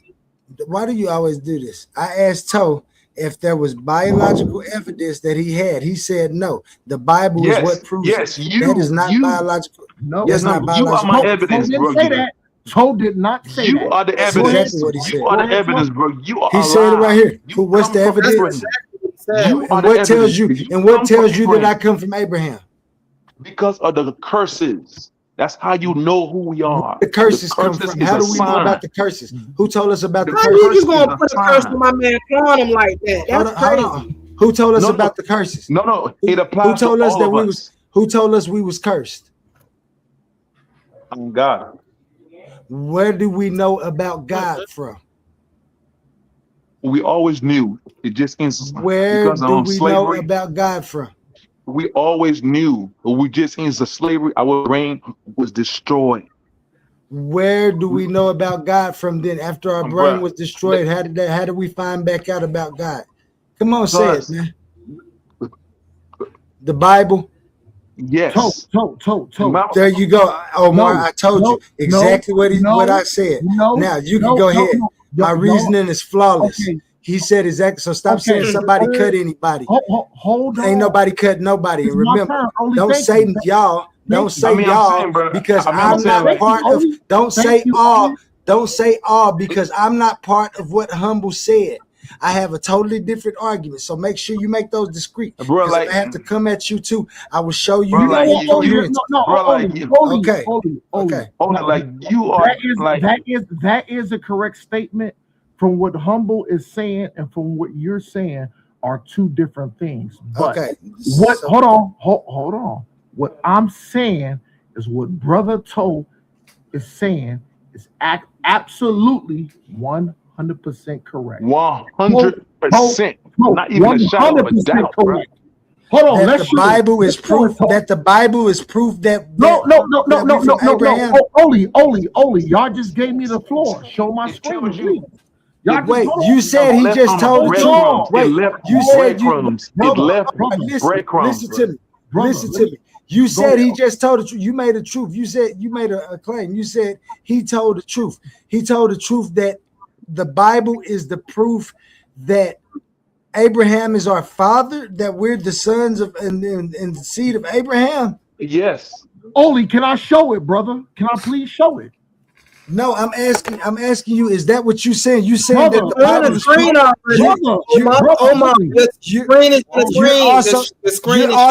you're also claiming that the Bible is proof. Yes. Omar, you're also claiming that the Bible is proof. Absolutely 100%. And I also and hold on. I just hold on. Go ahead. And I agree 100% with the brother told. Now, can I show my information? Please? Yeah, it's on the screen already. It is spooky time. That brother Omar is surgical. But I learned it from somebody because I had to learn to sit under the foot of other men to be taught. But no. It's my turn. Show my screen. Show it. Your screen is sharing, Omar. Well, hold on. I'm trying to hold on. The screen been up. Okay. I'll read it for you. In the Bible. No, stop. In the Bible. Brother, I had to fast. Oh, it is spooky up in here. In the biblical Egyptians represented bondage of sin, worldly and what? Worldly system oppression in God. However, the dynastic opposition and meaning acting at various time and place of temporary physical refuge. Hold on. It is still my time to cook. Hold on. Now, we gonna let the scripture talk. Is it spooky time? I think so. Let's show this now. Is it sharing? Let me know y'all if it's sharing now, or I might have to stop what I'm showing now. Hold on, let's do this. Let's stop this, and now let's show this because we always got to source up. This is going to be damaging right here. Hey, everybody, I want y'all to witness this. I want everybody to witness this. It's spooky time. Let's get it. Share that goddamn screen now, man. Show that damn screen now, man. No, I ain't sharing no screen when you cursing like that, and you supposed to be a follower of God. I said God. I didn't say God. DAM. Yeah, you did. Nope. Yeah, you did. I said God. I said see, this is what I said about y'all people that's supposed to be believers. You got so close to it, you know what you meant. If you was really a follower of God, you wouldn't even got closer than that. No, what happened? I dropped off. What happened? I just fuck with you, Omar. I just fuck with you, Omar. Go ahead, brother. You ain't proved nothing. I know you are. I know you are effing with me, Oli. What did the brother? Hold on. What did the brother Toe say? How do you recognize somebody is an Israelite? What did the brother Toe say? Brother Omar go up. Let's go. This is deadly. Because this only validates what the brother Toe said. But the thing is, the brother Toe just didn't bring out the scripture. No. Can y'all please close the mouth up and let brother Omar cook? Please? Yeah, let's push this information forward. Close them. Oh, come on, man. Put the scripture back up, Oli. Put it back up, man, because I know it hurts. That wasn't only. Hold on. That's not only. That's hold on. Hold on. Oh, wait a minute. Hold on, man. Brother, can y'all please put the scripture back? Brother, I'm literally this nigga Omar. I need you to be hold on, bro. I need to give a public service announcement. My laptop is over here making a mess. And so I'm trying to fix things. I got you, Omar. I'm gonna put it back up, Brody. I got you. Good looking out, humble. I appreciate that, brother. My bad. Can y'all hear me? My now? laptop just over here. Yeah. My laptop over here just acting wacky. I got you, Omar. Go ahead. Dog, all our shit acting fucked up. That's why I done dropped down like 8 times and came back, bro. For real. See? So brothers like OTK can use profanity. Other brothers can use profanity, but when brother Omar use profanity, it's an injustice. Guess what? I don't have to use profanity. Stop it, Omar. Don't compare yourself to me, bro. OTK. OTK. Yeah, don't do that, bro. I would never compare myself. Come on, man. Come on, Omar. I'm trying to stay in the too, bro. Don't do that, Omar. If I stop getting, don't do that, Omar. But Omar, don't do that, though. Don't do that, though, Omar. You bigger than that. Khan Adawan Khan. Let's push this shit forward. Yeah, Shalom. Let's hop into the scripture. No, we don't say Shalom over here. We say Shalom over here. Let's push this information forward. Don't stop it. No, brother. You are gonna get your turn. So just close the mouth up and let brother Omar cook. Let's get in the spooky time. Roll. Hold on. Let's go to Romans. Let's go to Romans. Romans 8:16. Oh my God.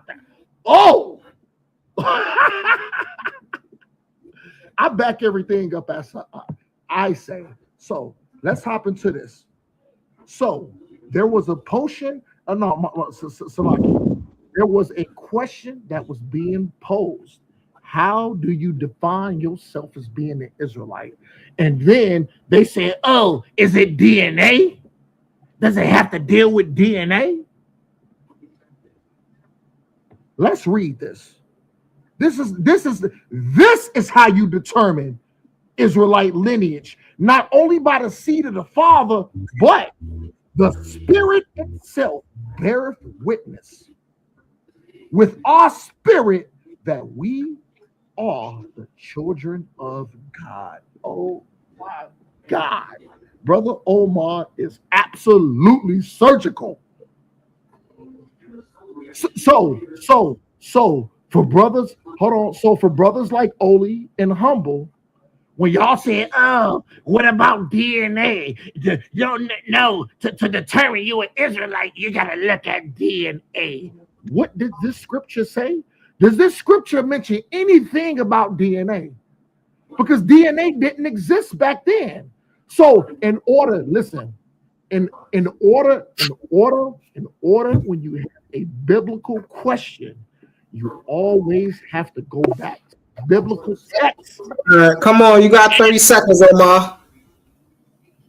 I digress. You got the floor now, because y'all just got unalive. Y'all just got unalive. You just get it. Yeah, you got the floor now.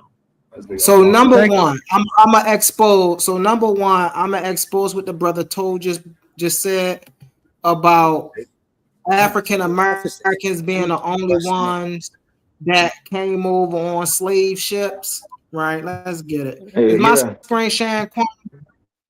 Is my screen sharing? Let me know if my screen sharing. No, it's not sure. My bad. No, it's not sure. I was on mute. The children of Israel are the only people that went into slavery on slave ships. Okay, let's figure it out. Of Israel. Children of Israel who were sent into slavery by ships according to history. Throughout history, several major maritime forced migrations and slave trade networks transported millions of people across the ocean and seas. The principal groups sent into slavery by ships include enslaved Africans, the transatlantic slave trade, right? We know who they are. Enslaved people from the Indian Ocean, the Red Sea, and the Mediterranean, right? East, who were they? People from East Africa, right? Swahili Coast, modern day Mozambique, right? Tanzania, Kenya, right? Let's get into it. The European and Mediterranean slave, Barbary slave trade, who were sent sailors, merchants, and coastal inhabitants from European nations, including Italy, Spain, France, England, and the Netherlands, as well as sub-Saharan Africans captured at sea or along the coast. Now, this is only 3 of them. It's 5 of them right here. It's 4 of them right here. This is only 3. Out of any of these 3, hold on. Watch this one. It's spooky in here. Hold on, it's getting spooky in here. Hold on, Omar. So, out of all of these people that was transported by a slave ship, right? Where do we see Hebrew Israelites at? Nowhere. Now that's number 1. Number 2. My man, hold on, let me finish. I'm gonna land my plane right here. Let him go. My brother Omar said DNA was not. What you say back there? Because listen, I gotta clip that for the claim of shame. My brother Omar said there was no DNA back in the historic times because he want to validate a scripture. You are who your father is, correct, Omar? You are who your father is, correct? Go ahead and land. Yeah, that's what God said. Hold on. Is that not some type of DNA tracking that signifies relationship so you can track your lineage?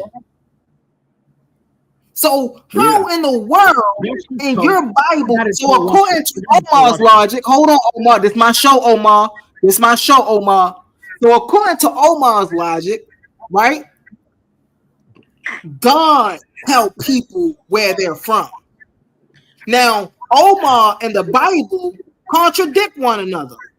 Because while Omar say it's God who tell people where they're from, right? The Bible say you are who your father is. So Omar, which one is it? How do you know you're an Israelite? Do God tell you you're an Israelite, or you're Israelite? Hold on, you just asked me a question. Hold on now. I want everybody to recognize the reason why I'm cutting Humble off. He just said, Omar, how do you recognize that you are an Israelite? So he just asked me a question. So now, I have the right to answer. No. It's my show, Omar. It's my show. Everybody just heard you ask. You gotta quote me correctly. You know what? Go ahead. If you're gonna quote me correctly. Hold on, listen. I said, be fair, humble. You did ask me a question. Hold on, Omar. If you're gonna quote me, you have to quote me correctly, though, Omar. I said, how do you know you're an Israelite? Is it because? No. You can't stop my question right there. Listen to my question, right? Is it because of what the Bible say you are who your father is? Or is it because of what Omar say God say you is? Which one is it, Omar? Now answer the question.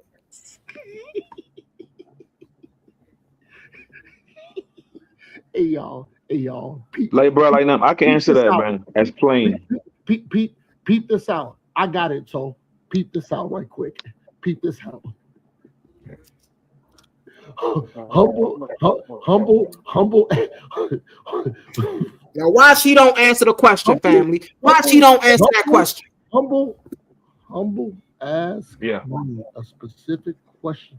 He said, "How do you know you?" We want to put him on a big screen too. I want to see if he answers. We want to put him on a big screen.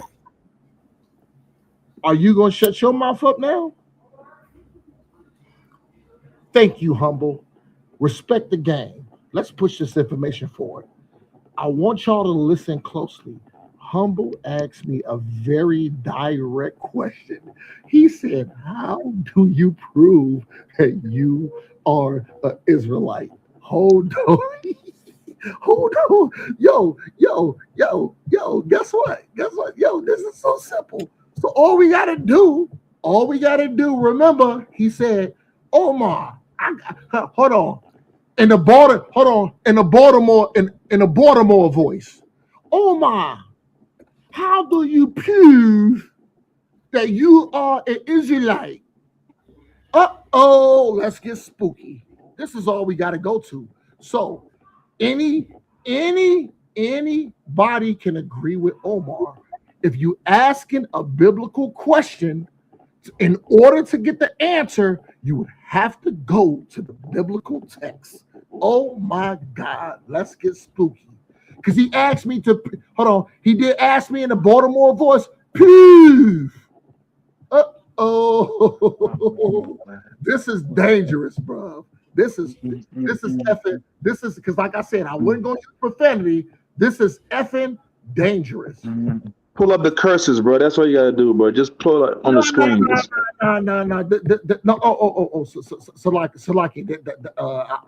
I hear you, So, I am going to go to the curses, but I want to lay this foundation down first. And actually told Baba Kashash, you've been doing an excellent job, and I think you stand on business. You know what I'm saying? And I will say, I know that even though you're an Israelite, I'm an Israelite. We have certain sentiments. We have certain. Everybody on this line is an Israelite, man. Hey, man, y'all, that ain't what you. Mr. Madison, what you just said is one of the most insanely idiotic things I have ever heard. At no point in your rambling, incoherent response were you even close to anything that could be considered a rational thought. You keep talking, man, and you shut the fuck up, huh? Down, man. They asked me a question. Because you keep talking, man. Hold on. We gotta play it again. You keep talking, man, and you shut the fuck up, huh? Oh, Humble, you specifically asked me. Humble, you specifically asked me. Man. You talking about a bunch of nothing. I know it. Brother. Watch this. Watch this, Let me carry him up. This my show, Omar. I will be. You gotta answer the question the way I want you to answer the question, Omar. I don't want you to play us. I don't want you to fluff us. I want you to answer the question the way the question was asked. Listen, this is my show. You gotta answer the question. Listen, Omar, you answer the question. You can't be talking to Toe about something that you. Hold on. You got to answer the question. All I'm asking you is answer the question so we don't be wasting time and you trying to give Toe his flowers and stuff. That ain't what this is. Man, answer you know what? Hold on. I apologize. Hold on, Omar, real fast. Hold on. 1 minute. OTK, hold on, Omar. Hold on. OTK, you've been patient. Hold on, Omar. I'm moving on. Hold on. OTK can go. That's my brother. Hold on. You've been patient, bro. What you think about what's going on right now, OTK? Yo. Hey, Omar. For real, Omar. Come on, bro. Come on, for real. Dog, I watch you. I literally watch you go up on other panels, bro, and you don't act like this, Omar. Come on, Omar. Do I answer questions, OTK? Hold up. Yeah, bro, but damn, at least let somebody else get a chance after you through. Cutting them off, though, Omar. Just so everybody in the audience can hear, bro. Brother. Good, Humble. Brother OTK. Humble just asked me a question. Can I please answer the question? It's only going to take me 15 seconds. All right, well, answer the question, man. Nah, I ain't no fucking super. No, I'm OTK. I ain't no super from Smoke Signal channel. No, I'm open to knowledge. I got my own goddamn channel. Nah, nigga, Come on, let's stay on track. I know you open to knowledge, and that's why you my brother, and that's why I know you're open. Got your degree, and you know every fucking thing. All I want to do is answer Humble's question. Answer the question, Omar. You ain't gotta talk to Toe. You ain't gotta talk to OTK. I tried to give OTK the floor. You said you wanted to answer the question so we can move on to OTK. The question, man. I'm waiting on the damn spooky answer time. Romans, the book of Romans 8:16. The Spirit itself beareth witness with our spirit that we are the children of God. Okay, now Mr. Madison, what you just said is one of the most insanely idiotic things I have ever heard. At no point in your rambling, incoherent response were you even close to anything that could be considered a rational thought. Everyone in this room is now dumber for having listened to it. Hold on. Okay, Humble. Hold on real quick. We going to OTK. Can I land my plane? Can I please land my plane? Go ahead. Can I land my plane? All right, you got 3 more seconds, Omar. Go ahead. No, I just want to land my plane and I'll be quick. Hold on, man. Hold on, I just want to land my plane. So, man, my G, you did take like an hour. Shit. This is my point. This is my point. If we have a Kemetic question, we should go to the Kemetic scriptures in the Metanetta, in the Book of the Dead, and all of that to get the answers we're looking for. So when it comes to questions about the biblical text, should we not go to the biblical text to get the answer? And my answer was, hold on, the brother said, how do you know that you are an Israelite? And I went to the scripture, which is, I went to the scripture of Romans 8:16 that says verbatim, the Spirit itself beareth witness with our spirit that we are the children of God.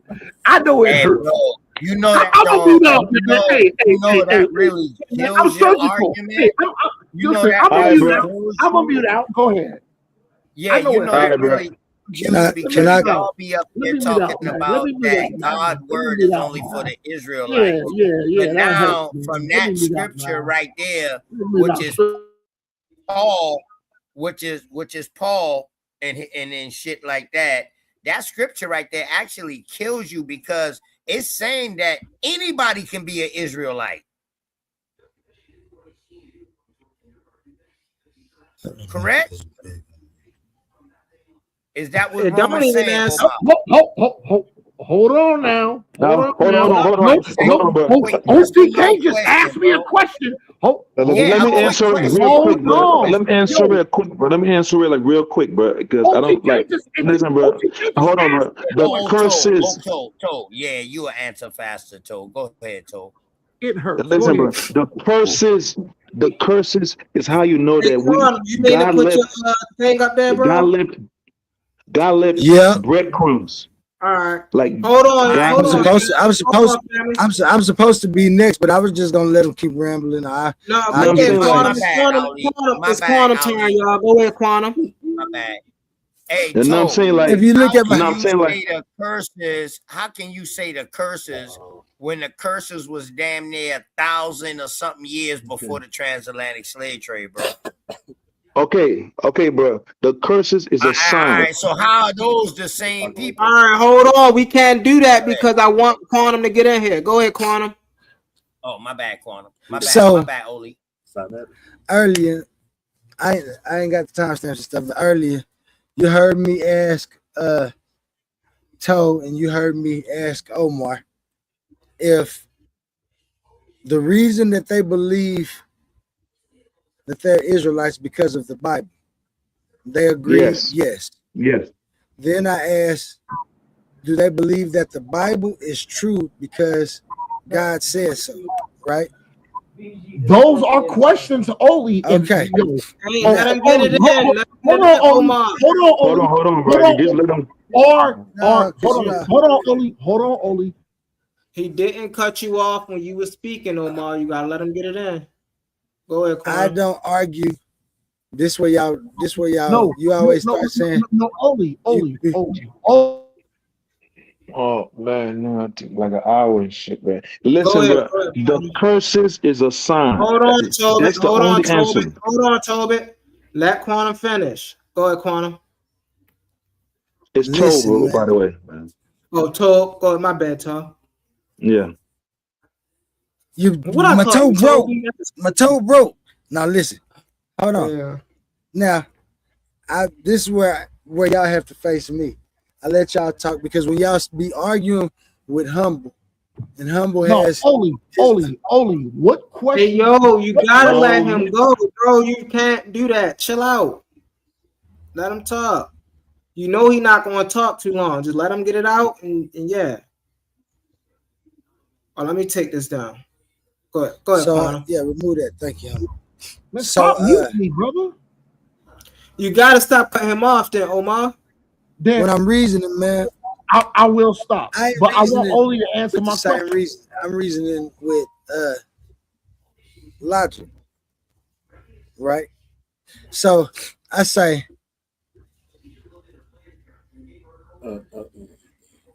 if you look on here, it say, can I logically? Let me see my microphone. Okay, my microphone working. My bad, because I'm outside. And can I logically say or prove that the Bible is true because it was written by God? Now, in formal logic and epistemology, no. You cannot logically prove the Bible is true solely based on the claim that God wrote it. Bro, it's get smart. Are you time. actually going off this stuff, man? Are you actually going off this, man? Here's why this argument fails logically. Can you finish? Yes, I'm going off of this because this is how I reason. I don't reason like y'all and special plead and do circular reason. It's get smart time. Here's why the argument fails logically, along with specific fallacies and challenges involved. Number one, the fallacy, circular reasoning. I asked you specifically, is the Bible true because God wrote it? And what you said was yes. We know that God wrote it because the Bible says so. That's exactly what you said. Man wrote the Bible. This could, I know that. No, it says let every man be alive. No. This commits. I cannot speak for myself. I cannot speak for myself. Hold on, bro. Let me get him first, Toe. No. Now hold on, bro. I'll be quick, bro. I'll be quick. I ain't gonna be like an hour or two. I'll be quick, bro. But go ahead though. No. You got the floor, Toe. We shooting up the block. I just want to show you how I reason. You're not supposed to reason with me about I don't know if the people recognize Oli. You are asking me questions, and before I can answer, I get cut off multiple times. So here's the thing. No, bro. Like it's my turn. Hold on, really quick. So Oli, if you're gonna ask me a question, allow me to speak. Now,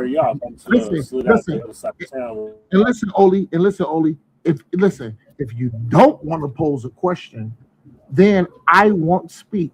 But the only reason I'm speaking is because I've been asked multiple questions. I'll mute out. Yeah, I haven't asked no questions yet. What happened here is you said that you cut us up here on the stage because of the Bible and the things that you read. I asked you, can you prove that you are Hebrew? You said yes. I say, for the sake of the argument, I said, let's propose you are a Hebrew because you say the Bible says so. Can I logically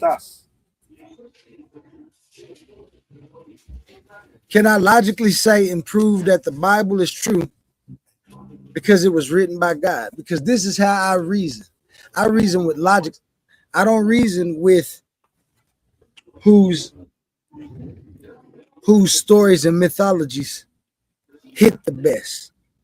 I don't reason with who can say they somebody that they say they just aren't due to a couple of paragraphs that might point to the same event that happened. It's only a few things that can happen on the world.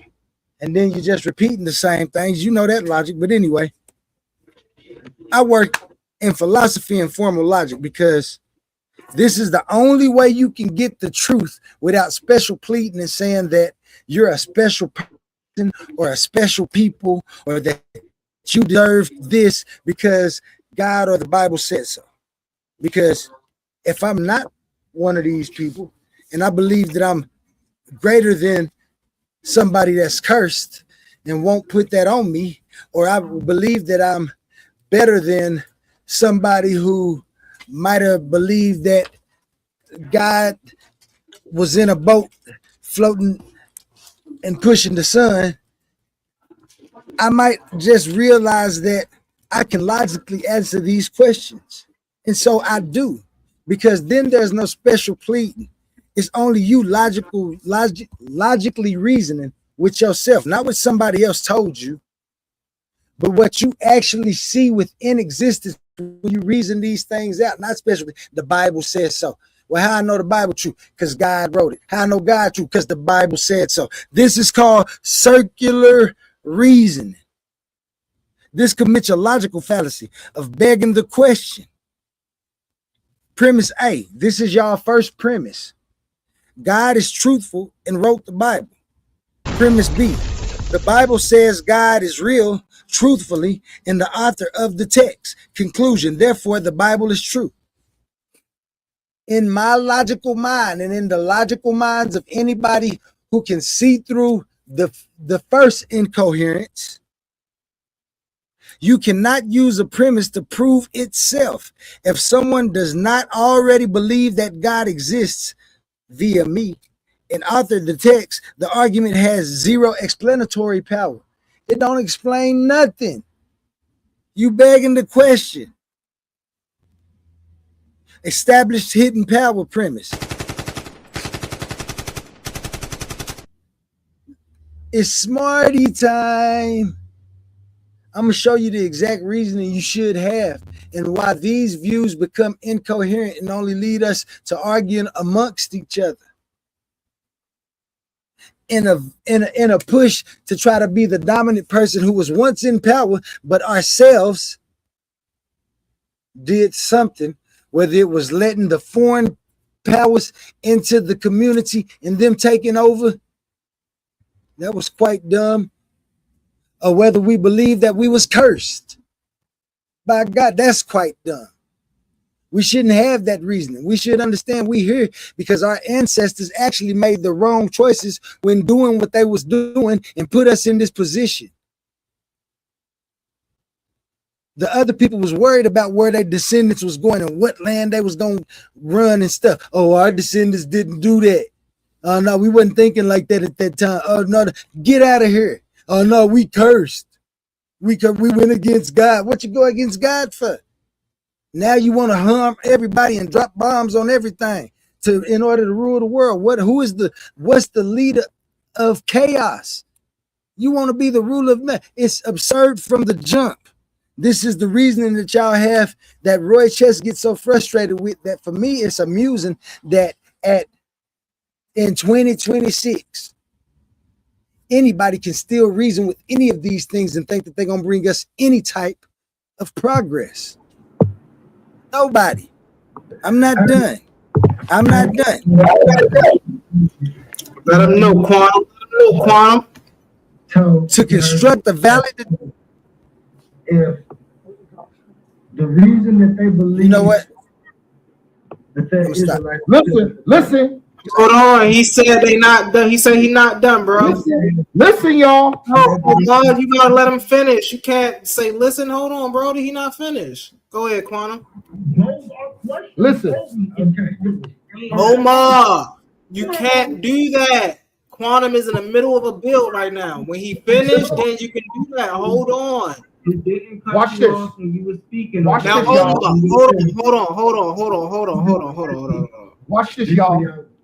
No. Hold on. Oh man, Omar, my bad, y'all. My laptop acting a little slow. Now, Omar, if I kick you off this panel, if I put you in the back, I would be wrong. No. Just listen. So chill out. Hold on, Quantum. No, just listen, y'all. Yeah. No, it's nobody's. No, we can listen. Listen, Omar. We can listen after Quantum is done. I just told. Go ahead, Quantum. Finish. I'm not about to keep doing it. I bring you back up when Quantum is finished. Go ahead, Quantum. Quantum, can you hear me? Man. You can't hear nothing? See, man.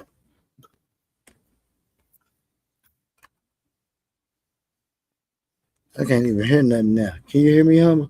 If you can, just cut your come in your camera and let me see. You can see me. Thumbs up. Yeah, I can hear you. You can hear me? Yeah, I can hear you. Can you hear me? Can you hear me? Can you hear me? Okay, I can hear you now. Okay, go ahead. Finish your presentation. I'm gonna let when you done. See, this be before I go there. Yo, Omar, and you see out of the three of us, and you know, I want to talk about my brothers right now, A1 and Quantum. I'm the most lenient, bro, because I love this. I love the interaction. I'm with the going back and forth and stuff like that. You get it in, but you can't get it in, and then he bringing out his information, and you want to keep cutting it. That's not how this is going to work. Yes, I'm subjective to it sometimes too, but one thing I know how to do, god dang on it, is stop. I know when I'm cutting somebody, my bad, y'all cut you. Yeah, I did go ahead and cut you out. My bad. Go ahead, finish. You can't just keep cutting people off and then realize and then acting like you don't realize you're cutting people off. You're gonna have your turn to go, Omar. Just let Quantum finish. He kept saying, I'm not finished. Now, you know, if you was going in on a presentation, if you was on my platform, you going in, a matter of fact, yesterday, when you was on your show and you was going in and people was cutting you off, what you kept saying? This is my show. Hold on, hospital quality. Oh, man. Oh, hospital. Oh, no, that ain't me. Am I good? Can you hear me, Quantum? Yeah. Can you hear me? Okay. Yeah. So, like, you know, if somebody's doing a preacher, one thing I'm not going to do, I'm going to let y'all get into it. Once somebody share a screen, start talking, it is their turn to break down their information. If ain't nobody sharing screens and y'all going back and forth and y'all asking questions, okay, that's another thing. But the moment the screen gets shared and you're breaking down what's on your screen, nobody else should be talking no more. Now I'm going to let Quantum finish and I'm going to bring you back up on stage. Go ahead, brother Quantum. Man, like I said, I'm sitting back. You see my background. Let me make myself big real quick. Go ahead. You got it. Exposing the origin of the Hebrews. I'm a different type of animal. Now we on Humble Show. Now I got me a whole different view where I'm gonna try to find out exactly who y'all are, so y'all can either argue for it in good graces or not, because it seems that you only gonna use special pleading to prove your point. So when you come talk to me and start claiming that I'm doing stuff like you chopping my head off or something for claims that I'm not claiming, I'm gonna show you. Just don't even put me in this. I'm up here for questioning only. I don't refute none of yours. I don't agree with none of Humbles. I don't refute none of Humbles. I don't agree with none of yours. When I ask questions, it might seem that way, But if you cause me to come in here and tell you what my reasoning is, all I'm gonna really do is prove to you why you shouldn't reason the way you do, unless you just reasoning in good faith and in honor. And then I'm gonna show you how you reasoning with that leads to what we call the paradox of the Satan complex, where you ultimately become the Satan of what you're doing because you want to be so right. And if you are right, then you don't agree with nothing that the Bible say, you've changed everything. So don't go to start reading me. You better keep it to who you're talking to. Because if I have to come back up here talking about my reasoning, I'm gonna make sure everybody knows the incoherence of the view in the first place. I'd rather keep showing the incoherence. We already talked about the incoherence of the view. The incoherence of the view is the fact that in history, in archaeology, we know. Yeah. Can you hear me, Quantum? Can you hear me? Want to? Hey, Quantum, can you hear me? Can you hear me, Quantum? Can you hear me, Quantum? I want you to know that. Quantum. I'm outside, man. Go ahead. Mic check 1 2 1 2. Make myself small, man. Can you hear me, Quantum? Mic check 1 2 1 2. Hold on. Can you hear me, Quantum? I could hear my headphones. That's what I'm saying. Can you hear me? Can you hear me now? Mic check. You got to drop down, bro. Okay, there you go. Can you hear me now? Yeah. Okay. So we already talked about the incoherence of, like I said, I'm gonna let him back up when you finish your joint. All right.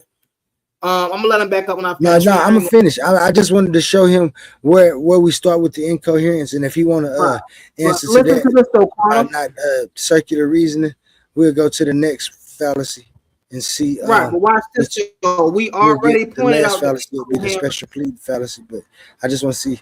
He don't even have to answer that. He just better leave me alone when it comes to saying. So watch this, Quantum. We already pointed out. Can you hear me, Quantum? Can you hear me, bro? Are much harsher. Yup. Can you hear me? Oh, he can't even hear me. I'm gonna drop you down.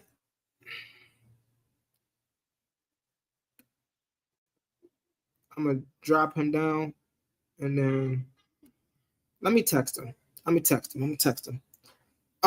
Text one real quick.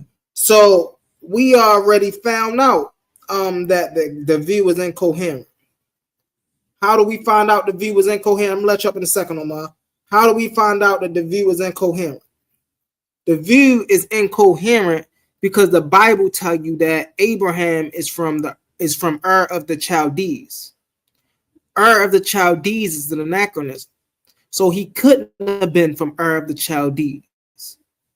So now that we killed Ur of the Chaldees and the Dead Sea Scroll don't give a birthplace for Abraham, what else you got that for Abraham that he exists? What else he got? So the whole thing is incoherent. You feel me? Come on, I'm gonna let you back up, Omar.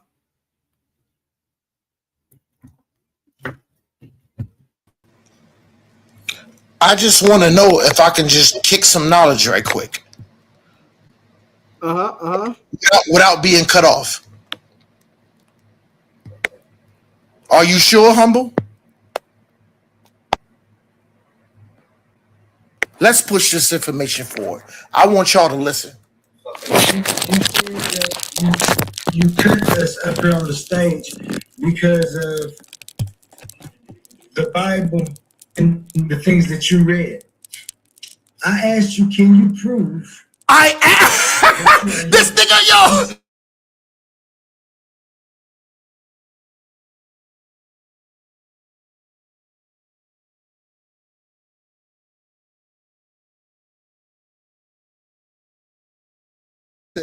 Listen, straight up, man. Hey.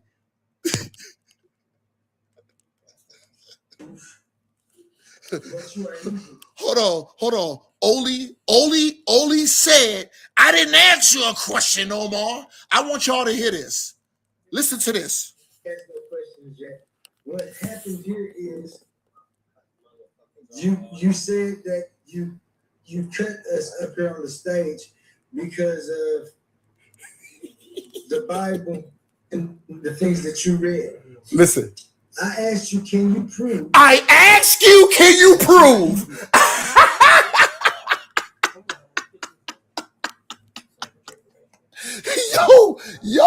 Yo, man. I told y'all, man, stop playing. Stop playing with Brother Omar, man. Listen. What does that prove? No, only. Yes. What does that prove? Stop, brother. No, Omar, what does that prove? You said I had what the floor. Well, you ain't telling what that proves. You ain't telling what that proves. You just said I had the floor, brother. No, I'm asking you now. I asked you, what does that prove? What you just played? What does that prove that you just played? What? Or not what only does that did prove? you say I just had Hold the on, floor. let him get it in. Yeah, thank you. So not only did you just say I had the floor, you say you lying, Omar. I did not ask you a question. Nigga, I just played the words out of your mouth. I never said I didn't ask you no question. Brother, show me where I said I didn't ask you no question then. Brother, show me where I said I didn't ask you no question. Oh my God. Yo, hold on. Check this out. Watch this. Show me where I said I didn't ask you no question. Watch this. And if I didn't, I'm asking you a question brother, now. Stop, man, it's my turn, brother. I don't care. Brother, no. Brother, Oli, because you making up claims. I don't mind muting back out. Well, mute back out then, because I don't. I mute out. You have the floor again. Watch this, y'all. Because all I ask you again is to leave me out of it and stop making fake claims about me. Now you saying that I said I didn't ask you no question. When I was talking at the beginning, I never asked you a question. You came in and said that. The thing that you played was after. Now you're trying to conflate what was asked and when it was asked. You're not using your timelines. You're being disingenuous. Besides that, that point doesn't mean anything. Let's get to the information. The information is, can you logically prove that you are a Hebrew Israelite by using the Bible and God as your premises? Can you do that? Yo. Now, close that mouth up. And you know I love you, brother. But I want the owl. I want the owl to close that goddamn mouth up. Now let's push this information forward. Yeah, nah. I want you to come up and talk like I talked. I didn't never ask you to shut your mouth. Every time you started talking when I was talking, I shut up. You finally decided to be quiet. I finally decided to be quiet. Just come up and get the information. You're not tough. Stop making like you tough. All you're doing is recording things and trying to make it like you said something. You cannot coherently prove the God of the Bible that you pushing. Don't try to take the argument anywhere else. What are you doing, Omar? I'm gonna let you back up. Now, Oli.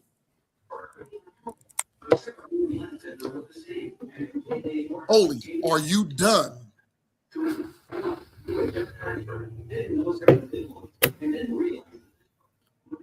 Oli, are you done, brother? Hold on. I don't want to be interrupted. So if you have anything else to say, I don't mind muting back out again. I just want to make sure you're done, brother.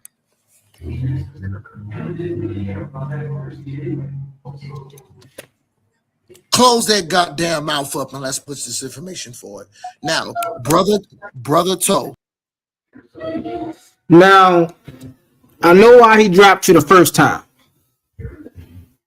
Right? We have no issue with you saying shut your mouth up. You ain't got to be saying shut your goddamn mouth up, though.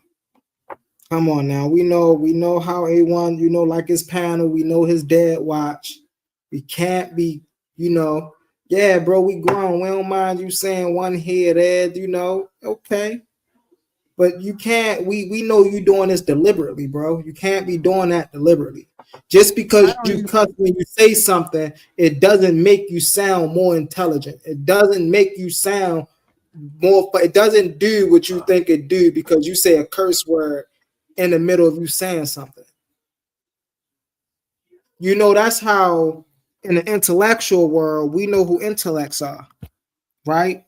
When you can convey your message without having using curse words. When you have to cuss, that means you can't convey your message the way you need to convey your message. That means you're not conveying your message properly.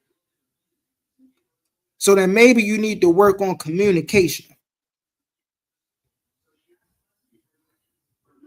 You don't have to cuss at people. Nobody telling you to cuss, nigga. You grown, but you don't have to cuss every time you talk. So we're gonna let you back up and try this again. Next time we gotta drop you down, you stand down for the rest of the show. And we rock with you, Omar. We rock with you. You feel me? It's that, bro, it just be, A1 father be watching, you feel me? It be older crowds watching. And again, we don't mind you cussing, but you ain't got to cuss every time you talk.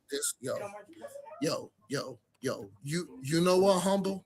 To be respectful to the panel, because not only did I just hear and my wife just hear and multiple people just heard, there was other brothers that used profanity on How many this times before I drop? Hold on. Okay.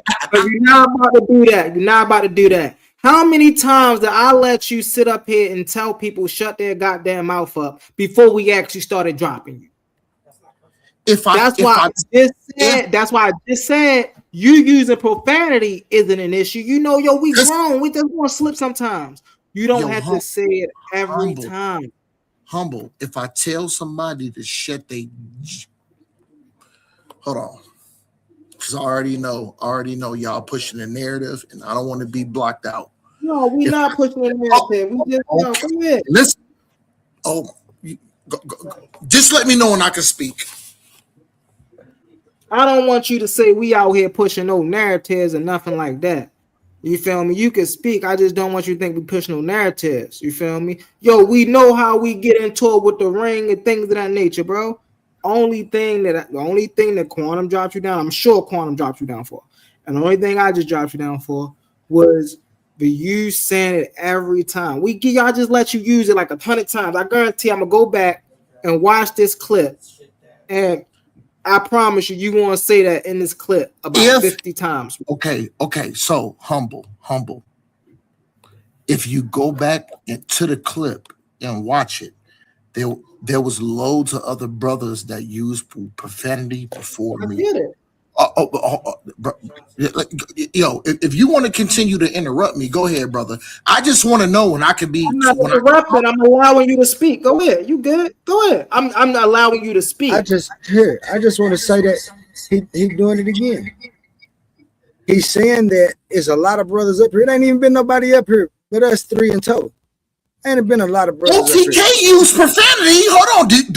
Do you OTK used profanity multiple times? Do you want me to replay the video back? Hold on. Let's stand on. You use in this very same video. Humble. Hold on. No. Because I'm not about to let you do that to OTK. In this very same video, right? I guarantee you use way more profanity than OTK.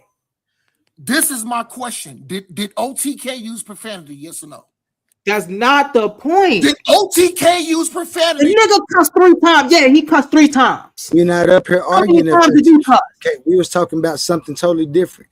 Now you get mad because you can't deal with the logic, and you trying to talk about OTK and argue about all these other different points. Oh my, that's why I told you not to involve me in it, because now you can't even stay on the point.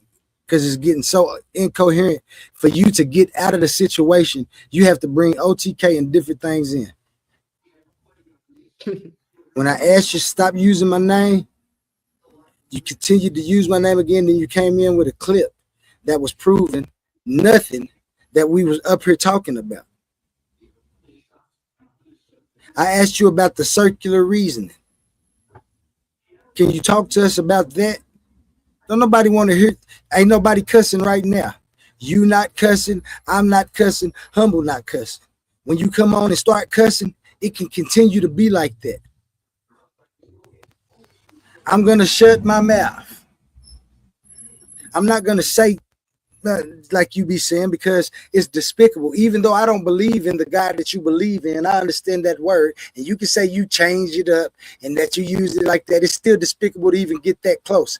And when you're talking about respect for the God that you're supposed to be with, but y'all don't see it like that. That's why I don't even play with those things and like to listen to the incoherence.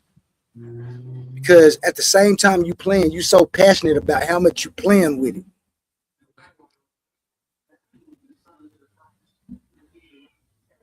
I'm gonna ask you again. Can we stay on topic when we're doing these shows? I brought up my argument.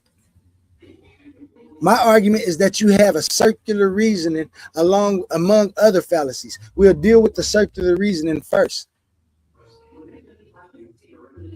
If you don't want to deal with it, say I don't want to deal with it because I don't like philosophy. I already told you that. Remember you told me. Hold on 1 second, Quantum.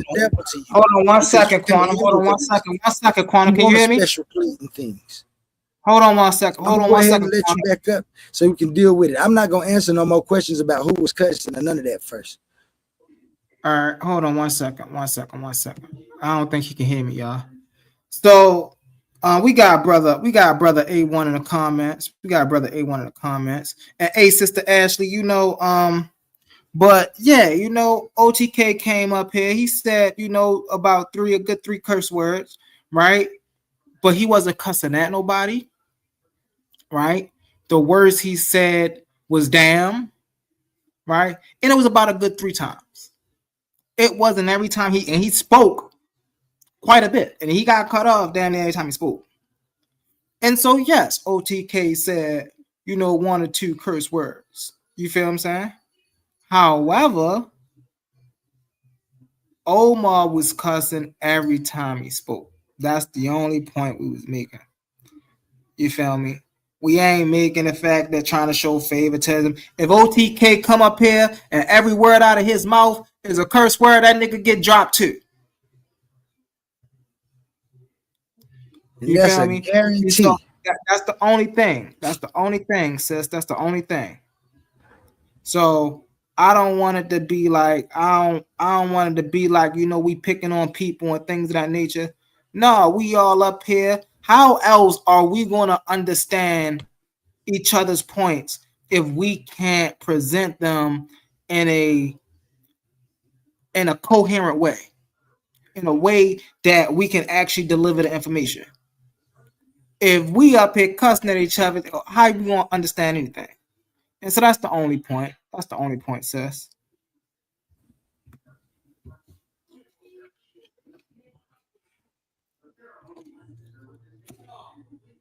Did you understand that, Omar? All quiet for Omar. Hold on. Can y'all hear me? Am I back on the panel? Yes, we can hear you. Yes, you back on the panel. All quiet for Omar. I can't. Y'all get up on there. Sorry. Go ahead, bro. So I just got put in the back and muted out because I said "God damn," and they said that you're using profanity. I said "God damn." We use profanity, and I'm not mad on what OTK said. OTK used harsh profanity. Now, when he did it, did y'all mute him out and put him in the back?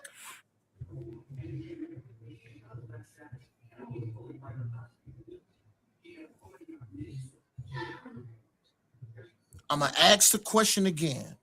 When OTK used harsh profanity, did y'all mute him out and put him in the back like y'all did me? No. You know what? Let's push this information forward then. That conversation's done with. That's water underneath the bridge. Let's push forward. No, okay. No. What y'all want to talk about now? What do This y'all? my show. We ain't about to do that. We ain't about to push past that like that, Omar. Because you see, I just let you get away with it twice again after you came up on the panel. So you know what you be doing, bro. You know what you be doing, and you be slick, and you be trying to switch it up with me, A1, and Quantum. You know what you be doing, bro. And see, I did it on purpose. See, I was like, I know he gonna come up, and I know he gonna use these prophetic words again. I know he gonna say, all I said was this again. I know he gonna, instead of saying, even being conscious, say, let me not say this because I know that's what they tripping about. So I'm gonna show them that I can come up, and I ain't got, you know. But he came up and did it again. What I do, family? I let him rock with it. Now, did I allow you to stay on a panel after you done said it like 30,000 times? Just like I let OTK stay on the panel after he done said it 3 times? Now I need you to answer that question. Am I on stage or you still got me in the back? You on stage. I ain't never put you in the back. I just muted you. You on stage. Now I need you to answer my question. Did I allow you to stay on stage when you use all kind of curse words like 30,000 times, just like I let OTK stay on the stage after he used it like 3 times? You gotta answer the question, Omar. I answered your question. You gotta answer my question, Omar. That's fair. And the answer to that question is no. And this what? Oh my! I'm gonna mute my own self out again since I keep getting cut off. You got the floor. He terrible, bro. He terrible. He terrible. Don't worry, I got some claim of shames coming. Hey, Quantum, is this you in the back? You want me to bring this up or no? No. I'm listening through this device because I'm outside and I can't hear through my headphones. So I'm listening through one device and talking through it. Got you. But no, Omar, you being disingenuous, bro. Brother. When are we going to get to these claims that we was talking about? Number one, that's what I want to address. Okay, can you empirically prove your God exists? Brother Humble, you hold on. This is why y'all being disingenuous. You just asked me and Brother Toe multiple questions. We answered those. I just asked you one question just now. Brother. We moving the information forward. I'll mute out again. Okay. So I asked you one question. Forget about all other questions, all through 3 hours, 2 hours, 5 hours ago. All that stuff don't exist. I asked you one question. Can you empirically prove that your God exists in this thing we call reality? That's my only question. You ain't got 5 questions. You ain't got 10 questions. You got one question. Can you empirically prove that your God exists in this thing we call reality? Unmute is your turn. Humble.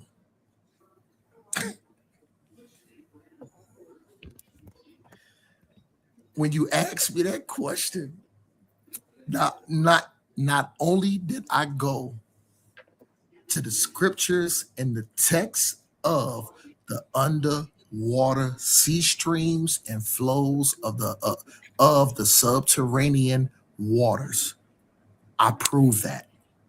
Number 2, when it talked about the city of Jericho and Nineveh, that I never said archaeologists. I just said a lot of people debate that to this day, that those cities never existed, and what the Bible was talking about was myth. And then I pulled the sources to show when it comes to Jericho and Nineveh, when they was talking about, a lot of people said that they didn't exist. When they did the excavations and they dug up the grounds and found it, it validated the Bible's point. So here's my point. The Bible is the word of God. Let's say that again. If the Bible is the word of God, my point of bringing up to prove if my God exists was underwater streams and river flows, the city of Nineveh and Jericho.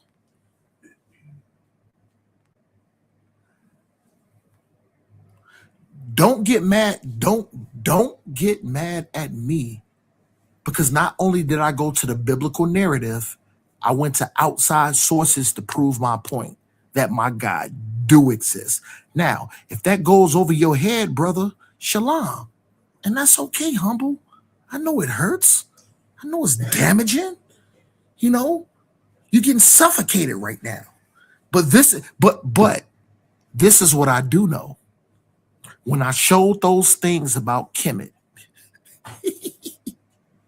you had no answer. But remember, humble, you are the voice of Kemet, and you are an expert of Kemet. So when I have these questions about Kemet, that's why I want to ask you these things. So I do have. I never made these claims. Hold on, brother. I'll be quick, and then I will answer all your questions too, which I already answered them, but I'm going to entertain you. But I want you to answer this. This is what I want you to answer, and I want you to be genuine about it, man. I want you to answer this.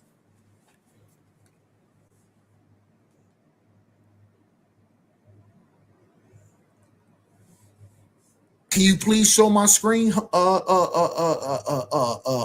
A1? Can somebody show the screen? Because, like I said, look, I have genuine questions. So this is something out of Kemet. So because humble, you are an expert of Kemet. I just want your breakdown of this. This is minimum. This comes from the 20th dynasty, right? The New Kingdom, which was heavily influenced by the Greek, the Ptolemaic area, things of that nature. And so this right here is an evolution on how they carved out a minimum. But we know a minimum or men, because they fuse men and Amun to one. This is a minimum. But men is a fertility god, right? And so fertility, bringing forth fertile life on the ground, as in grass, trees, babies. And so it would be, this is the Greeks' rendition of, a statue. What does this article say this is? Hold on, humble. What do this article say this is? This is humble, relax, brother. No, bro. Time out. This is my show, bro. I'm just asking you a question, Omar. Can we get to the article that's under this picture? Humble. Yes, we can get to brother. Okay, let's get it. Brother. Can I land? I respect your answer, and that was very eloquent. But this is my next question. Did the Kemetic people write this, or did the Israelite people write this? This came from the New Kingdom. And so I would say probably outsiders made this. They didn't write this. This is not a writing. This is a sculpture. And I would say because it came from the new kingdom. Is this hold something? on? You asked me a question. You asked me a question, bro. You asked me a question. Because this is a sculpture from the new kingdom, I would most likely say outsiders made this sculpture. So I'm gonna rephrase my question. Is this something Kemetic or is this something Israelite? It's something from the new kingdom. Is this something Kemetic or is it something Israelite? It's something from the new kingdom. And because it's from the new kingdom, what is the new kingdom? Is the new kingdom Kemetic? The new kingdom is the Ptolemaic period. Listen, is this something that the Hebrews that is this something that the Hebrews did, or is this something Kemetic or Egypt? This is something from the Ptolemaic period. So, answer this question: did the is this Hebraic? This is something from the Ptolemaic period. Is this Hebraic or Israelite? I don't know why you keep asking me that if I keep telling you where it's from. Brother. Did I say it was Hebraic or Israelite, or did I say it was from the Ptolemaic period? No, I'm asking you a question, and it's simple. And I'm answering your question. Is this something Hebraic or Israelite? This is something from the Ptolemaic period. And during the Ptolemaic, the period. Can we get into this? Can we get into this article? Did this happen in Egypt? This happened during the Ptolemaic period. Did this happen in Egypt? This happened during the Ptolemaic period. Did it happen in Egypt? Where is the Ptolemaic period? The Ptolemaic dynasty ruled which land? Did this happen in Egypt, brother? The Ptolemaic dynasty ruled which land? Okay, so when it comes to the Ptolemaic dynasty, was it in Egypt? Yes. Hey man, you got the floor, brother. I'm gonna mute out. So now this is why I always talk about, and we went about this earlier. See, this is the crazy thing, and I don't even know why he brought this up. I don't, you know, I think, hey man, this man Omar is wild, but this is why you have to break down dynasties. Let me take something. This is why you have to and y'all see he didn't get to, he didn't get to the article of that. Y'all see he didn't want to talk about the article. But don't worry about it. Matter of fact, what I'm gonna do is, because I explained it to y'all already. Let's get into it.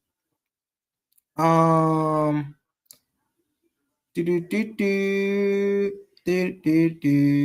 is it? Where is it? Where is it? Where is it? Where is it? Where is it?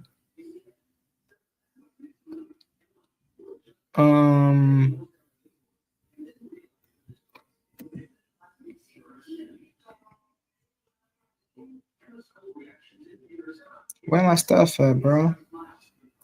I can't find it, but I know it's here. It gotta be here somewhere, bro. Where my stuff at?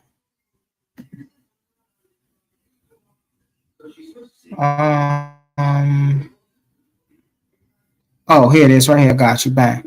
So I'm going to share this, just because he asked me to break it down, and I broke it down. But I'm going to share it because he don't want to get into it, right?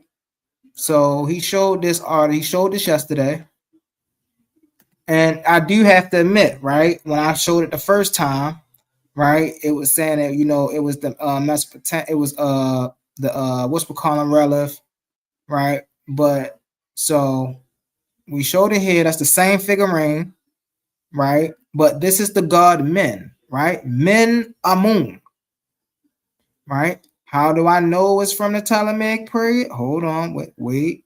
Let's get here. What period is this, right? This right here, bang. This is from the New Kingdom, 1550 to 1069 BCE and continued through the late period and the Greco-Roman period, such as under the Ptolemaic dynasty and the Roman emperors like Claudius.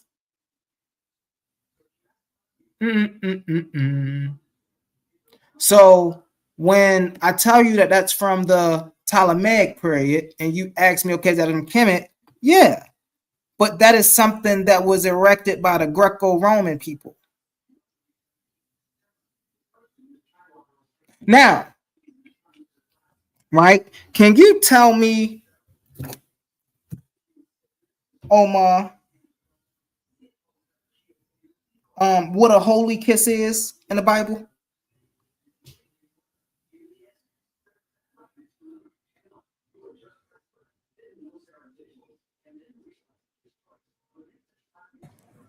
Yes.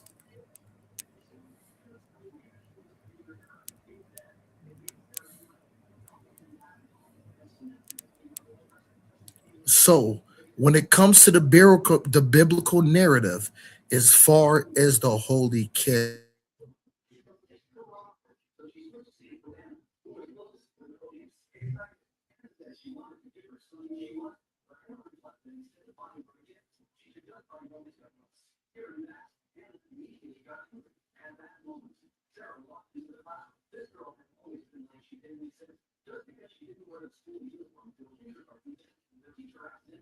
Go ahead, Omar. oh my bad, I was mute. So I can absolutely do that. So when it talks about the holy kiss, when you look at the scripture, it's not talking about another man putting his lips up on another man. All it, but because remember what you said. Oh, you Omar, you wrong. When it comes to the Kemetic text, you got to talk about symbolism. So this is easy. When you read the scripture in the Bible, he never actually puffed out his lips to kiss another man like that. All that is referring to when you look up the Paleo Hebrew, is really just like it's really like a hug or reverence to salute your brother. Oh my God, brother. Oh, hold on. Did Brother Omar stutter around like Humble did? No. I just simply broke it down. So now, guess what, Humble? I have a question for you. You mind if I ask you another question? Because I just answered your question. Do you mind if I ask you one now? Yep. So remember what you said? Do do do do do do do. What did you say? You just said do do do do do do do do do do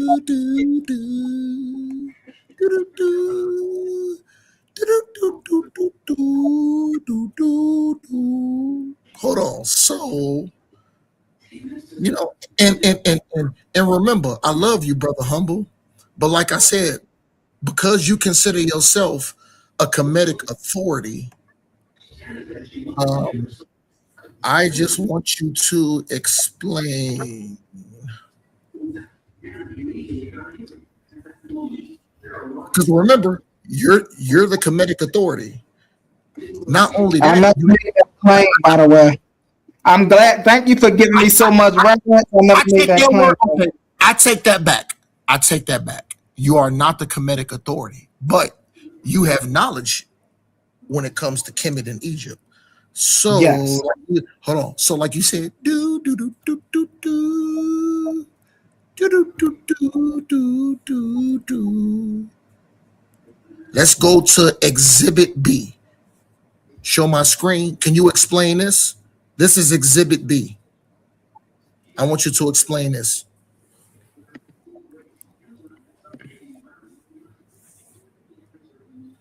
Do do do do do do do do do do do do do do do do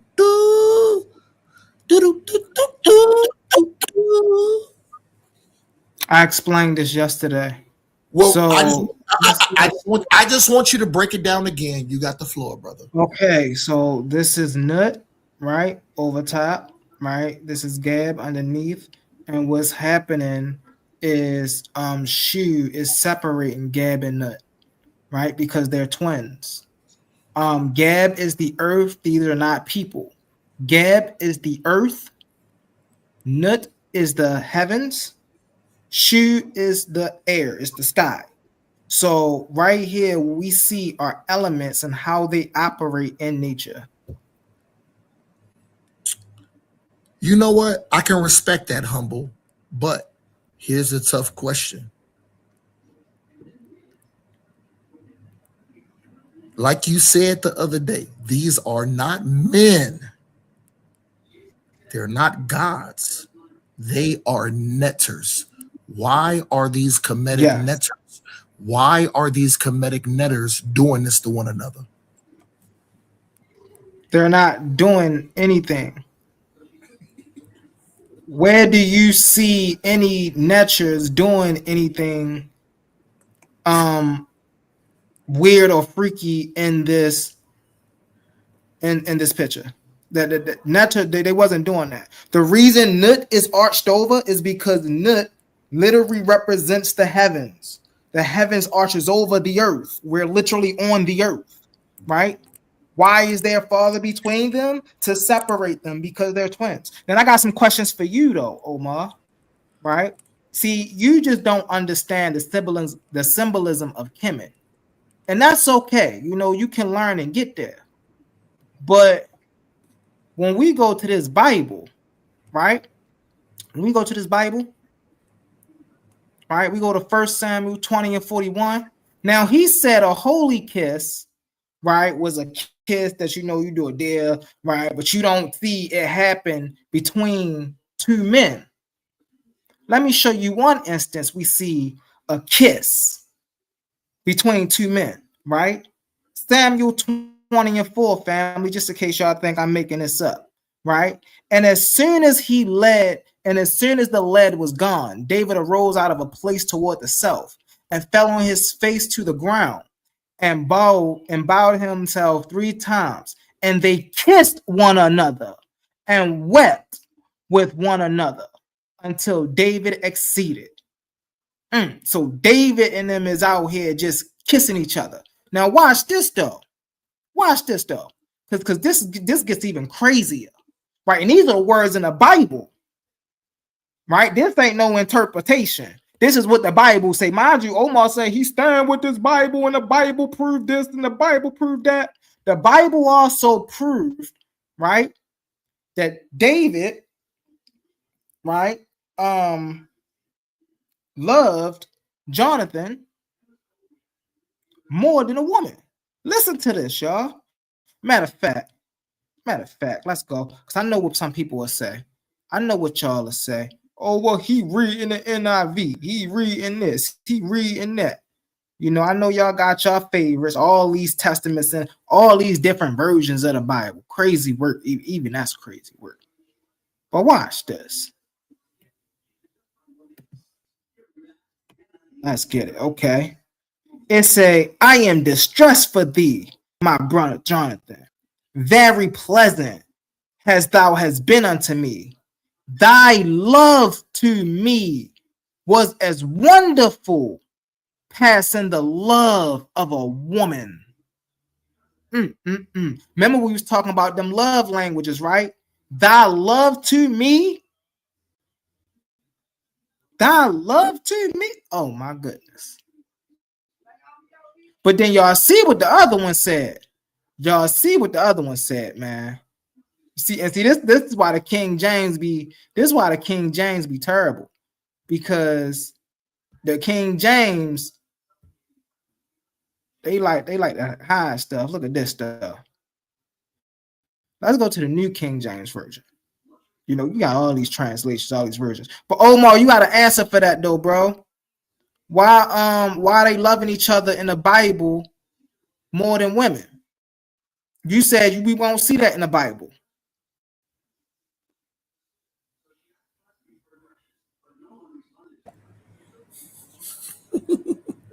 So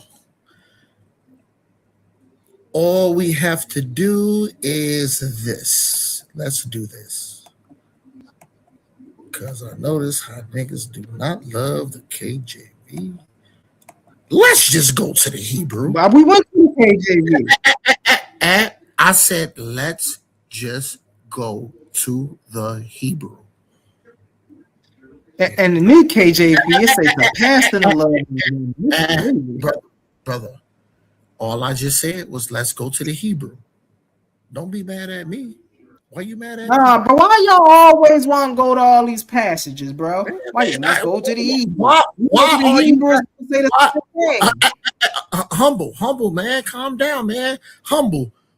You keep hold on. The thing is, I'm answering your question. Why Jonathan? Why is David loved to Jonathan? Brother, Look, Omar, this is my show. This is my show. This is my show. Answer my question. Why is David love to Jonathan is more than that of a woman? So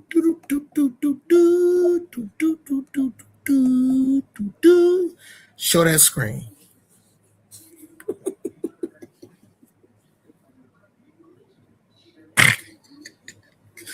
Can you please show my screen, brother? All I got to do is just go to the Hebrew. Hold on. Can you show it, Humble, please, brother? Yeah, I got you. It's Sean. Sean. Baba Kashash, can you show it? No, that's not what it is. What I'm exposing is people. Hold on, Omar. Hold on 1 second, Omar. I'm gonna let you get it in a second. Go ahead, Let me get it in. What I'm exposing is Omar is throwing stones in a glass house, right? So while Omar misappropriates other people's culture, right? Then when we find it in his culture, he like, wait a minute. We wasn't, hold up. Oh, let's do this. Let's do it. No. Hey, what's up, Sister Fawn? We got Sister Fawn in the building. Pull up if you can, Sister Fawn. Pull up if you can, Sister Fawn. But no, back to brother Omar. So he's throwing stones in a glass house. And now you notice he didn't deal with the first one. And now he ain't going to deal with this one either. He didn't want to deal with proving his God was empirically existent in reality. He didn't want to deal with that. I don't know how you get Jericho existing mean that God exists. He don't know that in the early days of Jericho, they were polytheistic. They didn't even believe in what Omar believed in. They believed in Baal, and now they believed in all of that. Okay, Sister Fawn, I know you be grinding, sis. I know you be grinding. Hey, look, that's my Beagle sis right there. Very intelligent. Catch her on Beagle. Hey, I can't wait till she come up here sometimes, man. She be cooking. You hear me? Her and her husband be cooking. But so Omar, you ain't gonna be able to keep getting out of this, bro. I'm trying to be nice. I'm trying to actually, okay, let's hear what Omar. I don't want him to say we bullying him and things of that nature. But bro, you looking real incoherent right now in the words. And if I could be, if I could take my brother Quanah words, you looking real incoherent. Because you didn't answer the first question. I asked you, can you empirically, as a man of truth and as a man of solidarity, can you prove that your God is an empirical existing thing in this thing we call reality? You said, yeah, because we can find vents under the water and we can do this and we can do that. No. That ain't got nothing to do with your God empirically existing. And then we jump straight on over back onto the homo thing. And then I'm like, bro, all I got, listen, is in your culture too. See, I have an explanation, and this is not even my, hey, listen, do I give him credence and great reverence and respect? Absolutely. Why? Because, hey, they look like me and they were naturalists as well. You see what I'm saying? But do that mean that my worldview is the Kemetic worldview? Absolutely not. But I know enough about Kemet to when I see symbolism, I know how to identify it and break it down. But family, that's symbolism. This is in his scripture. And see, been eating, that's the problem right there, right? That's the thing right there. I love that you said that. What's the big deal? That's what I'm trying to figure out. If okay, we can find in every culture, what's the big deal? But see, it's a big deal to him because he want to say, oh, well, you see how homosexual they was, but ain't none of that in our culture. But then we see them over there pulling off men foreskins and men kissing men, giving men holy kisses, and men telling men that, oh, my love for you is more than a woman. You love me more than a woman. That's crazy. But it's okay for Omar to think, oh, I could just come over here and just muddy up those waters and just misconstrue that information. No, man. But then Omar never deals with what my worldview is, which is naturalism, right? And in my worldview, he wonder, and let me make something clear, family. He wonder why I keep bringing up this God thing. In my worldview, your God is a non-necessity. We don't need it. That's just something that people fill in. We understand enough about reality. Hold on, I got you.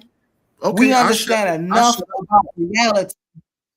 We understand enough about reality that now we can rule out the possibility of a God creating a universe, a God making humans. We know enough about evolution now to rule out the possibility that God made humans. We know enough about the cosmos to rule out the possibility that God made the cosmos. We know enough. We just know we know too much, bro. We know enough about these certain areas to know that they didn't come for three men. We know enough about anthropology to know that the Garden of Eden isn't real. What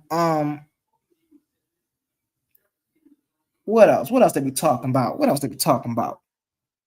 They talk about so many other crazy things, man. I'm just waiting for you to land so I can talk, brother. I got you. My bad, y'all. I'm here. I'm on the phone. I'm sorry about that. Got you.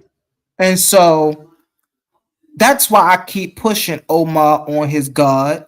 That's why I push Cosmon on his creator. And I don't know why Omar and Cosmon best friends like they are, because Cosmon say Omar God doesn't even is powerless because his creator overrides Omar God.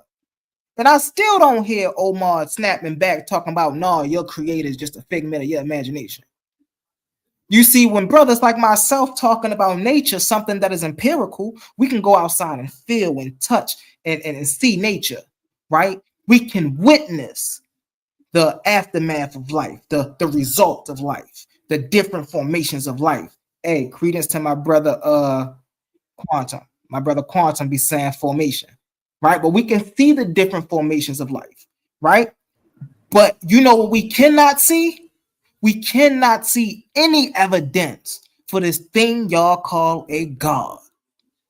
And even the attributes of your God make your God impossible to even exist in this world. And what next?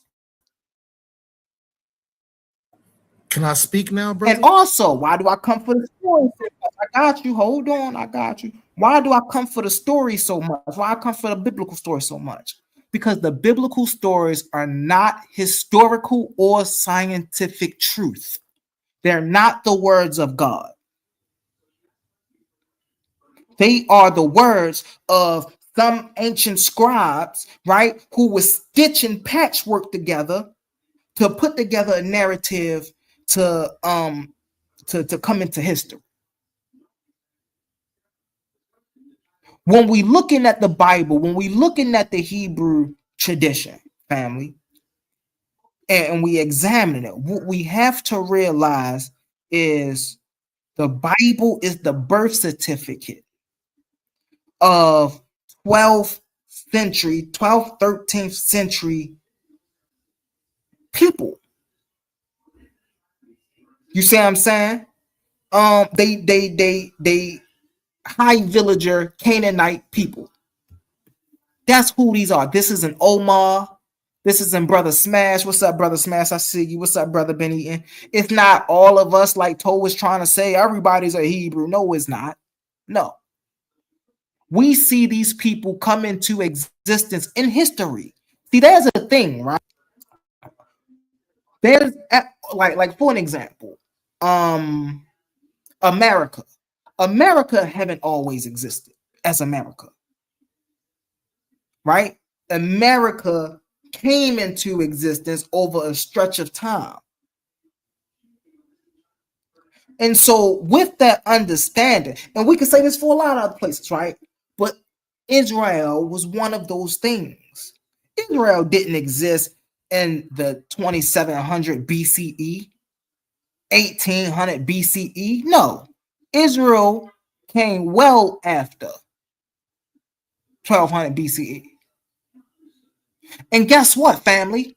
When Israel became a thing, they did not worship one God. They worshiped many.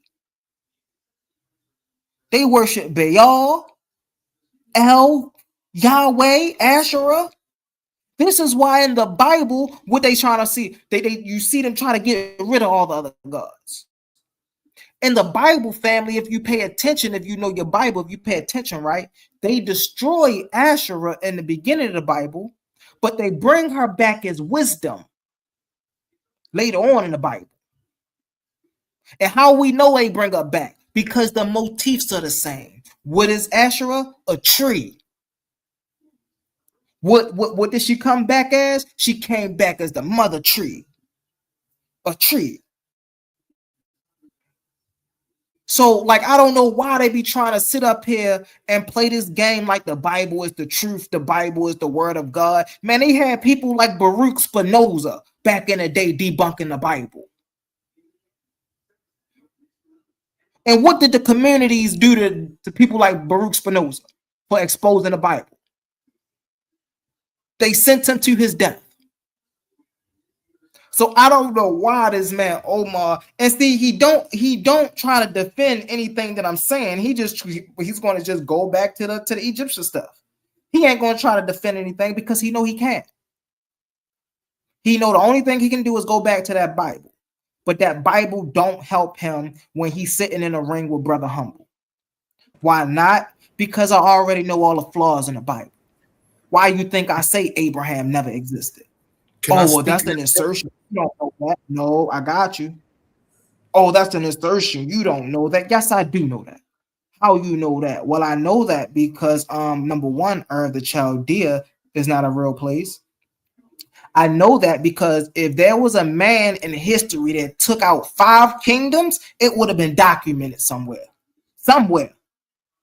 I know that because anytime we got tax records, we got tax reform and land grants from all the way back to 30,000 BCE.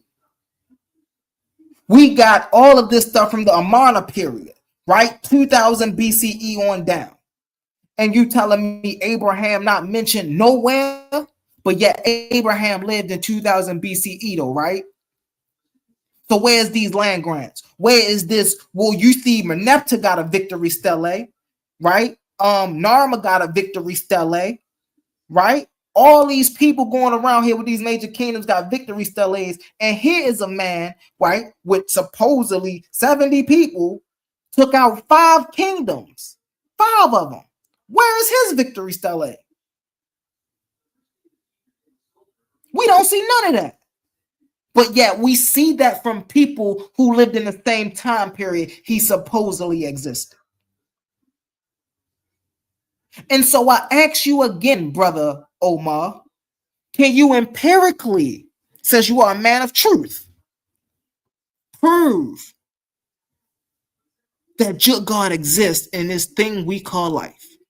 And before you get to that, I want to welcome up Smash? Welcome up, Ben Eaton. What's up, brother Smash? Get it in, and then we're gonna move to Ben Eaton, and then we're gonna go back around to brother Omar. Actually, we're gonna see if brother Quantum got any inputs. Then we're gonna go back around to brother Omar. Go ahead, Smash. Hey Ben, I've been fighting back, bro. Hey, listen, I don't know what you're talking about, bro. What you talking about? You terrible. Go ahead, Smash. Yeah, can y'all hear me? Yeah. Hey, for sure. Hey, I ain't even got time for you, humble. But I'm just gonna act like I never put the sequence in there for the ten of Abraham in Egyptian. I'm gonna act like I never put that in there. I'm gonna act like you never seen it. It's cool. But I do want to give a good update though. For the TDL, you know what I'm saying? I know I'm a newcomer and all of that good stuff. But I do want to say y'all be on your toes and be ready because I was just at the nigga stove. You know what I mean? I wasn't going to get no nigga, but I was going to grab me some black. And I was talking to Arab because I do a lot of business with the Indians and Arabs because our people don't want to spend money, and I don't want to deal with any other people because then you under their authority. It's cool. See, that should be our conversation, Smash. I would love to sit down and have a conversation with you about that. For sure. But I do business with them. So I was at one establishment and we got to talking, and it was a Arab, and the Indian, and it was really crazy because it's an Arab in an Indian establishment, and you can't even tell the difference unless you talk to him. But long story short, I was talking to him. Me and him damn near had like a 15-20 minute spar session, you know what I mean, about Yasharal and Muslims and Egypt and all of this stuff, you know what I'm saying? So y'all be on your toes because if y'all get if y'all get a new subscriber pretty soon, and this dude come up, he gonna give y'all a run for y'all money. You know what I'm saying? Me and him had to cut off the conversation because it was customers and stuff. But yeah, he with that, you know what I mean? And yeah, so TDL baby. Okay. Welcome. We welcoming them all. Yeah, for sure. You know what I'm saying? So I don't want nobody to ever say, he racist or anything. They know who I am, though. Oh, yeah. They know who we are. Motherfucker, a person actually grabbed me by my shoulders and spoke to me in my ear. It was like, you this, your land. I'm like, yeah. And I had to correct them on a lot of stuff, but that was months ago. But yeah, you know what I'm saying? Don't ever think that Smash and Idol just came here to just try to push his doctrine. You know what I mean? I rock with A1, I rock with TDL. You know what I'm saying? Mm-hmm. Y'all better be ready though, because this Arab, he might put it in a quantum to even quantum, bro. Hey, listen, we here with it, man. And everybody know, man, it's a sport, bro. We don't, it ain't like, man, number one for brother Humble anyway. I don't do this to try to persuade anybody, man. I don't care what y'all believe outside of this, anything. This is an intellectual arena. When I don't care what you say, you better have a source behind what you say. And so when you say things like, not you, brother Smash, or anybody on the panel, but when people make claims like there's a creator, you better be willing to, defend that, because you're talking in empiricality now. You're talking in reality, and so we know that in reality, there's many layers to things, right? Just because it's not tangible don't mean it's not a part of this physical reality. We know that, but then we can measure those things as well.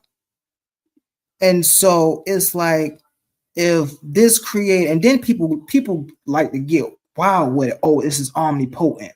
And it's like, okay, but then that breaks the laws of logic.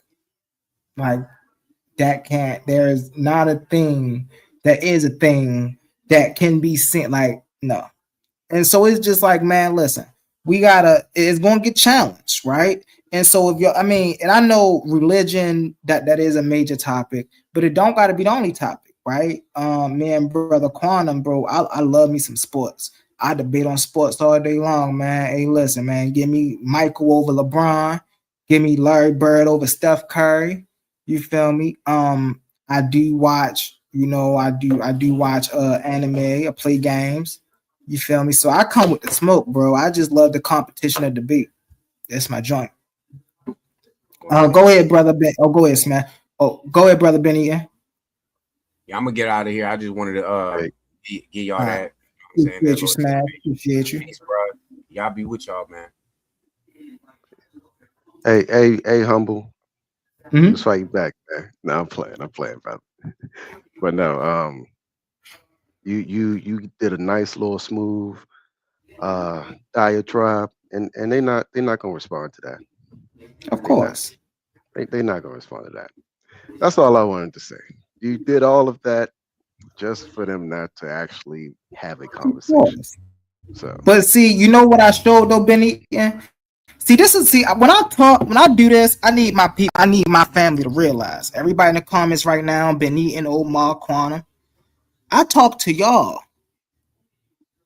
I'm not necessarily always in. Of course, from the outside looking in, it seems like I'm in a contention with this person. But what I'm really doing is bringing information for y'all to go research. When I'm getting into it with Omar, I'm not trying to change Omar's mind. But what I am trying to show the family is his, like what Quantum say, his incoherent viewpoint. So then when people go back and say, well, yeah, you know, why they do that? That's crazy. Yeah, that's what I've been telling y'all, family. That's what I've been telling y'all. And it don't take a rocket science to figure it out. But see, yesterday, Omar did a thing on truth and solidarity. And I just think it's really hard to push truth and solidarity while also pushing the King James Version of the Bible, or any version of the Bible for that matter, whether it be the WASP Bible, the Newton Bible, the Geneva Bible. You can't be pushing truth and solidarity and then talking about this is historical history right here at the same time. That don't work. You feel me? So I don't know, man. Brother Quantum, you got anything you want to add? I won't even lie to you, man. I've been on an important business call, and I've been in and out. I just want to say that, like Ben Eaton said, like you said, you know what I'm saying. When it comes to information and debating, sometimes people just don't want to deal with the arguments that's placed on the table. And I guess that's just disagreement. That's what we got to deal with sometimes. Yeah. But when the debates start jumping, like I can see, I don't know if Omar do, but I can see Omar debating some of the points that he be having and stuff. I bet you it'd be great debates. I bet you him and Miss Ashley can probably form an argument in a debate package. Yeah, I say he don't got time though. Debate is so much more. So, and see, this is the reason I love debate, right? Because debate is so much more than just getting on camera, going back and forth, things of that nature. It's strategy and stuff like this, right? This is why I tell a lot of people oftentimes that there's levels to this, right? Because oftentimes when I get into these little, sparring matches with people, I see where they stuck at in their level of information. It's not even because they don't agree with me, right? But it's because of how they formulate in their arguments. You see what I'm saying? No real debater, whether you believe in God or not, is going to come and say God is objective. The reason is because we know we could prove God is not objective. This be the issue I be having with the agnostic people, right? Agnostic people say, well, we can't prove God exists or we can't prove God don't exist. Yes, we can prove God don't exist. We have more proof that God does not exist than we do for God to exist. And I just think people just be not being fair when they be putting God, when they analyze God, they don't put him under the same scrutiny as they put the rest of these things. It's easy for a person to scrutinize Kemet. it's easy for a person to scrutinize the Vedas, right? It's easy for you to scrutinize the Native American tradition and stuff like that. But as soon as you go to trying to scrutinize the Abrahamic religion, now it becomes a problem. And so it's like, nah, man, that's crazy. And then when you start to look at it and you start to realize that ain't no way these could be my people. They say, oh, well, man, you know, the curse of Ham got us over here. What? So did the curse of Ham get, the Asians and the Mediterranean people over into France? Was that the curse of Ham too? And, then for real, we only scratching the surface of all this Hebrewism. See, when we going back in history for real, that's actually just like validating who the people in the Bible is. When we want to know who the descendants of Omar, well, not Omar, but who Omar and them descend from, we got to go to more modern times like Frank Cherry, right? William Crowdy. Or matter of fact, let me pull that up right now. Sometimes I be talking, man, I just be forgetting I can just, do a quick screen share. Let me share the screen real quick. Who is SF Cherry? Let's get into it.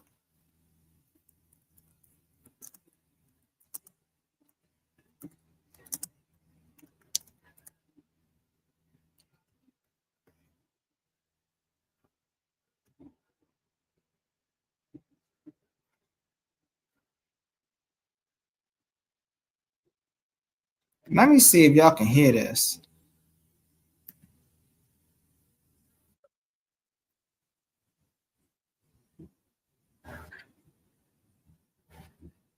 Oh, no. Wait a minute. All right, no. SF. Oh, no, my bad. I said SF Cherry. I meant to say FS Cherry. That's why I did that. Let me go to a new chat. Hold on.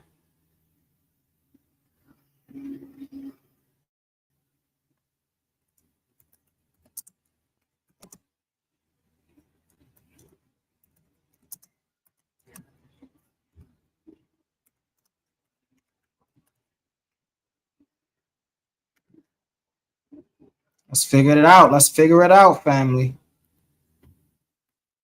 Frank S. Cherry. I'm gonna get him to read. Let me see if I can get him to read. Let's see.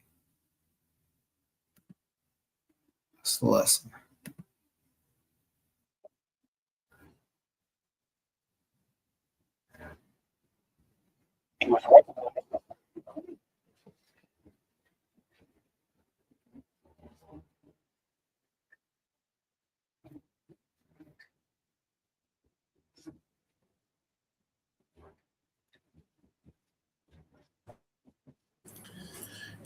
Brother Humble, I've been muted out for about maybe 25 to maybe 20 to 25 minutes. Can y'all hear this?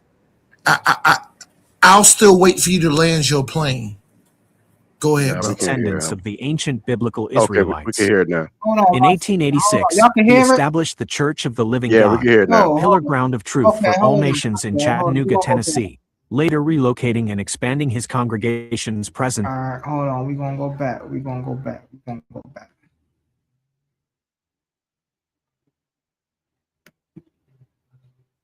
Hold on. We're going to figure out who SF Cherry is. Hold on. Come on, bro. Frank S. Cherry, circa 1875 to 1963, was an American religious leader who is recognized as one of the early founders of the Black Hebrew Israelite movement in the United States. Key details of his life and teachings include: background. Born in the southern United States, Cherry worked variously as a sailor, a laborer on freight ships and railroads, and in construction and maintenance. He was self-educated in Hebrew and Yiddish and was a 33rd degree Scottish Rite Mason. Founding of the church, Cherry claimed to have received a vision while traveling abroad stating that African Americans, Native Americans, and Hispanics are the literal descendants of the ancient biblical Israelites. In 1886, he established the Church of the Living God, the pillar ground of truth for all nations in Chattanooga, Tennessee, later relocating and expanding his congregation's presence to Philadelphia, Pennsylvania, around 1915. Doctrines and beliefs. Cherry taught that God, Jesus, Adam, and Eve were black. His teachings incorporated black nationalist rhetoric of the era, and he was a supporter of Marcus Garvey. However, his specific faction also integrated controversial dogmas, including the belief that white people were inherently evil, unique cosmological views, such as the Earth being square, and prophecies regarding future racial conflicts. Hey yo, this is their OGs right here, people. This is who Omar and them come from, right? Like, watch this. So let me see if we even talk about what's called number one. Look at this right here. This is crazy. Self-educated in Hebrew, right? My man made churches, right? Here's the thing, though. Yo taught everybody. Yo taught that he taught that the earth was square. Hey, Omar, you believe the earth is square? Watch this, though. Watch out.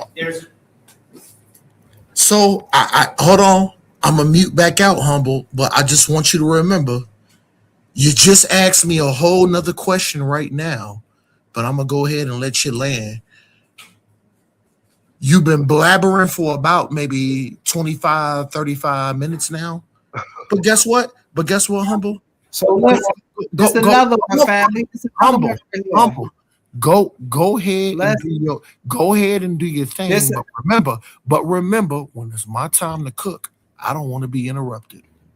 This another one right here, family. This another one right here, right?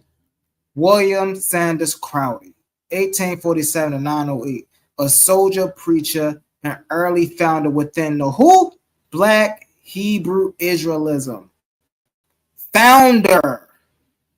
Let's go back up to Frank Cherry. Hold on. Where my stuff at?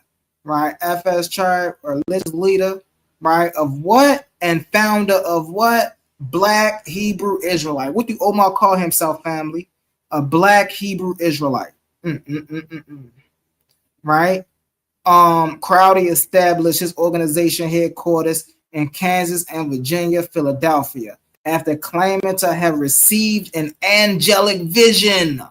Why are all these people running around here receiving angelic visions, man? Hold on. Because Frank, hold on real fast. Watch this. Because he do too. Frank Chart. Dude's going to talk about him getting a vision too. He passed down to his son. Little description. That's the better is supported. Right so there. Now go back up. The third one from the top. The third one from the bottom. Founding of the church. Founding the church. Oh, yeah. Thank you, Brother Quantum. Look. Ow! Hey, listen. Those owls in the building. Those owls, you know they all seeing right there. Chai, right? He claimed to have received a vision while traveling abroad, stating that African Americans, Native Americans, and Hispanics are the literal descendants of the ancient biblical Israelites. He started this. This is where we get the 12 tribe chart and all of that from. From a vision. Can you put up a picture of him in a minute after when you finish reading this? I want to see some pictures of some of these guys. That's a good idea. They black. They black. Oh, snaps. I don't want to upload no file. That was my fault. But and you know what's crazy? I see why now Omar and them so close with Cosmo, because all of that people had some type of vision or some type of trance. You hear this spooky 19th century Victorian spiritualism. They all Masons, right? They all into this spookism stuff. And then they want you to buy into this. Man, get out of here. Hold on. I need images.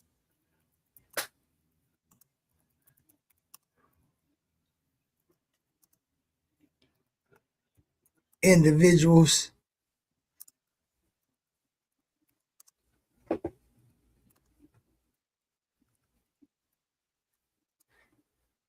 See what we working with, man. Let's see what we working with. Inquiring minds want to know. Listen, man.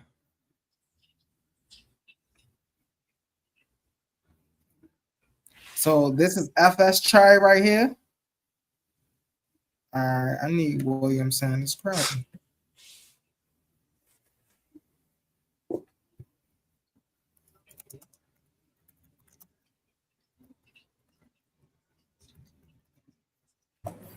Yo, brother Humble, can you please hurry up? Because I've been back here for over 35 This minutes. my show, Omar. This my show, Omar. This my show. Remember what you were saying of it? This my I don't have show, no problem. Omar. I just want you to land your plane so I can have the floor to speak also. That's all, brother. They the same nigga? No. Hold on. Hey, lady, you good? Hold on. Oh, gosh.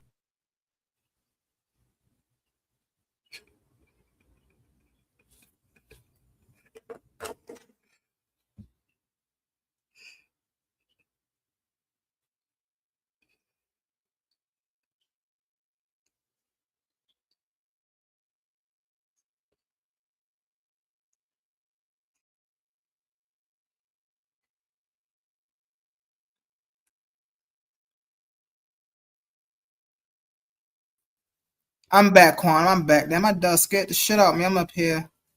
No, I'm about to pull up. I'm about to go to an actual source, and then I'm gonna show you their images. Cause I put that in wrong.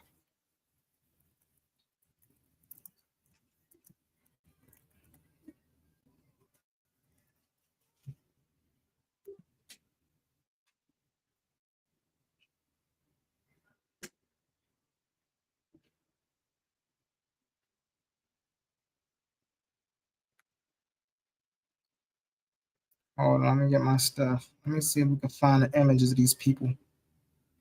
What's going on here, man? Oh. I be forgetting that I ain't gotta do this all the time. I be getting confused. I gotta get used to the little switching back and forth joint. All right. Let's get an image of these people. Come on, man, go back. This ain't what I'm looking for. I need an image. Why that white man right there? We know he ain't white. Why is using this picture? Clearly that's not him either. Clearly that's some type of generic image. We just found that. I need an image. I don't know videos, I need an image. Yo, y'all see them Hebrew, but they be terrible.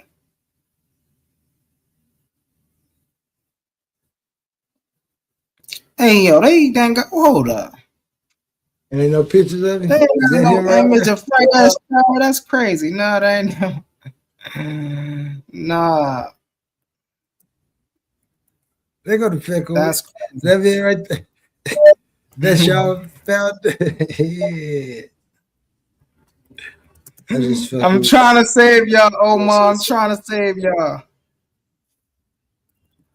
Trying to save y'all. Hey, listen, they think y'all found a white man.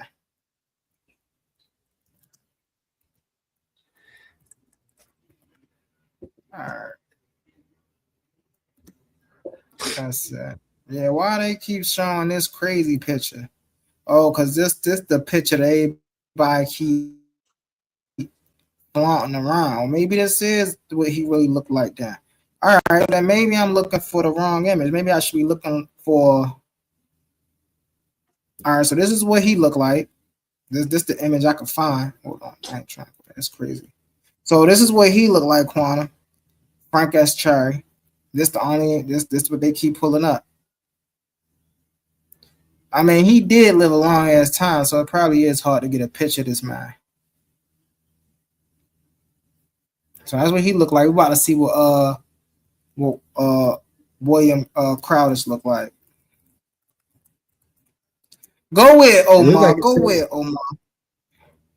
Look like it said William Crowder on that. Look like it said William on that picture. That is William Crowley, Humble. Oh, that is? Frank Cherry doesn't have the image. There's no image. Oh, he don't got an image. Oh, that's crazy work. Hey, look, I learned something new. Go ahead, Omar. Go ahead, Omar.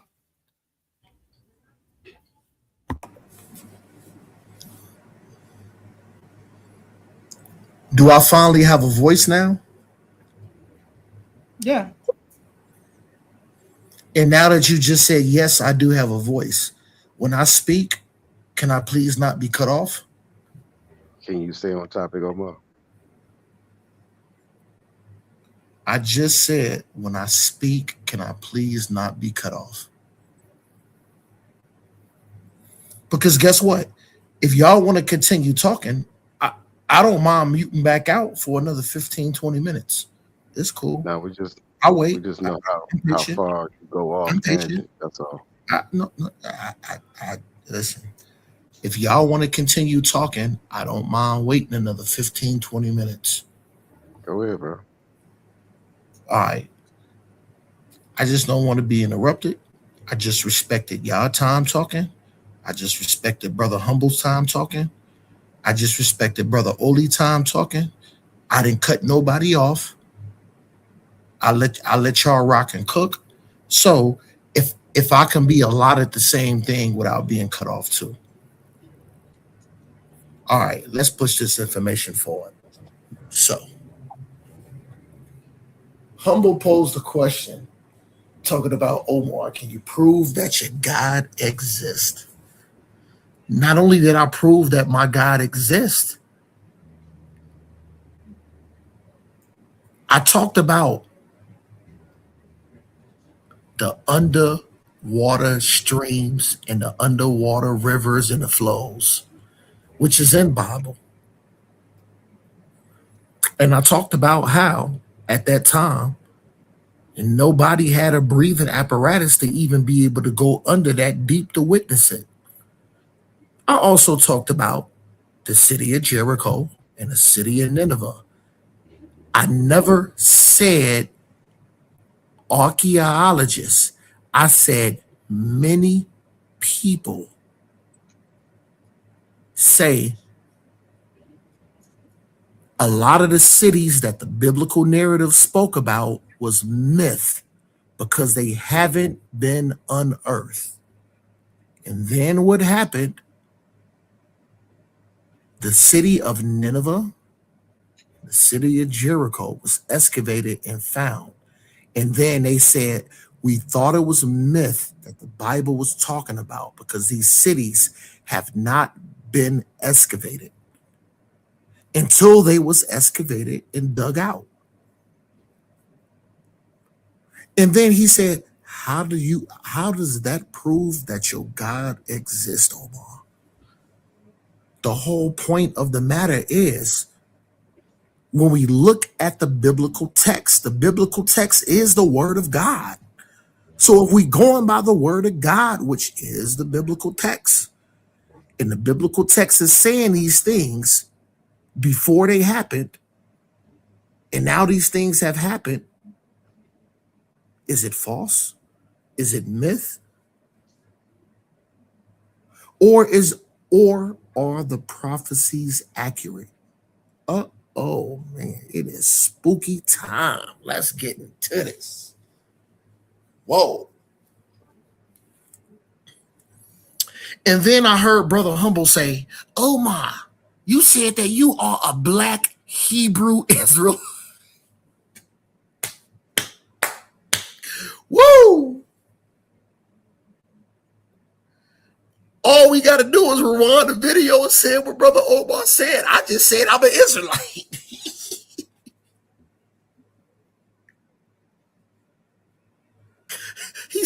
He said I said that I was a black Hebrew Israelite. Because all I'm doing is just bringing up a lot of things Humble was saying because I had my listening ears on. I just waited. I want to say, if I look at my clock, I want to say it was roughly around maybe 31 or 32 minutes. Did Brother Omar interrupt? No. Did Brother Omar have his listening ears on? Yes, absolutely. So those are just some critical errors that Brother Humble also made. And then Oli got on here, was trying to back up the narrative and talking about so what you got to understand, but I do got to say the brother Oli was respectful to the wife Ashley. He was like, oh yeah, Miss Ashley, but you got to understand what Omar bringing out as far as the scripture in the package. So I just want to show my screen, because if we talk about information, we just got to talk about information. And if we go, hold on, and if we're being fair to what they call judgment, it's gonna get spooky. And then Humble had the nerve to criticize me about my Jones of a day about truth and solidarity. So what Oli said about the package and what Humble said about truth and solidarity. Let's get spooky. Show my screen. Show my screen. Because if we're going to talk about the package, and we're going to talk about truth and solidarity, and hold on, and now we going blow for blow, and we trying to show examples of Israelites and show examples of the Kemetic people. So Oli said something about the package. Humble said a lot of things about the Israelites. So let's go back to Exhibit B. This is why it's good sometimes to shut your mouth up and just listen to the sentiment and what the other brothers is talking about to fight everything. I took the notes down. I addressed everything that these brothers said. So, is this an example of truth and solidarity? Is this the package? I only see one package and I don't agree with it because I like women. But let's push this information forward. Is this standing on business? Is this a righteous act?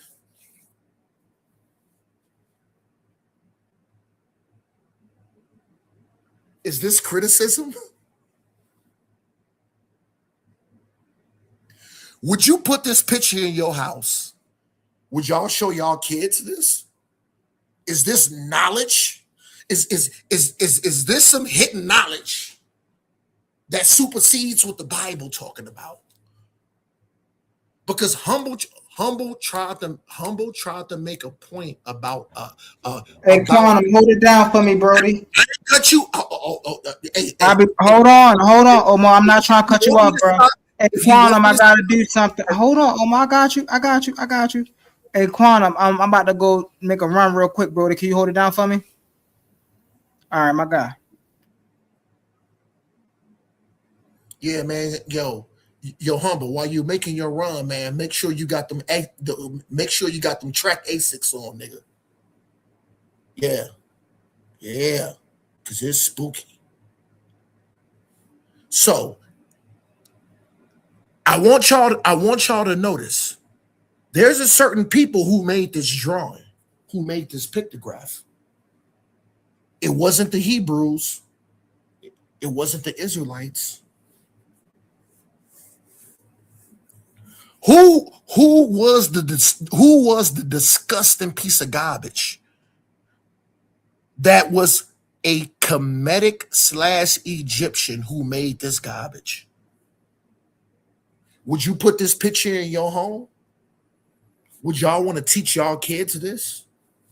The Israelite scriptures, and when it comes to our archaeological digs, scripture, reverence, things that solidify the Bible. There is nothing in the Israelite culture that has anything to do with this.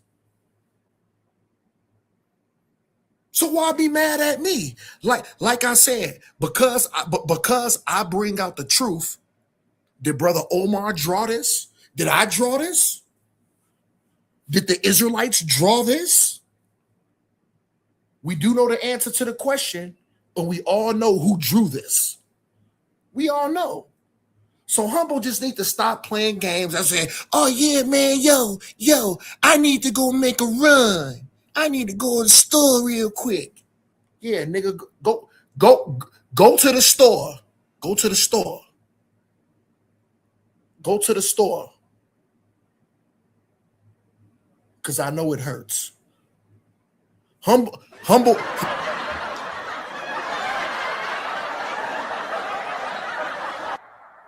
Yeah. Humble is not going to the store.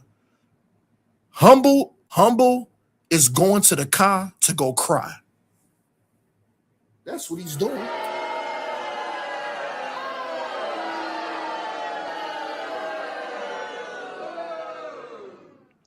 Hey Omar, you did exactly what Humble said you was going to. Brother. Just saying. I'm just saying, brother. Sorry. I didn't ask you to speak. And hold on. Y'all say that I don't have discipline. I just shut my mouth for 33 minutes straight. But I know it hurts. Because now, since you want to run your mouth, let's address that. But still close that goddamn mouth up, man. You shut up. You shut your mouth.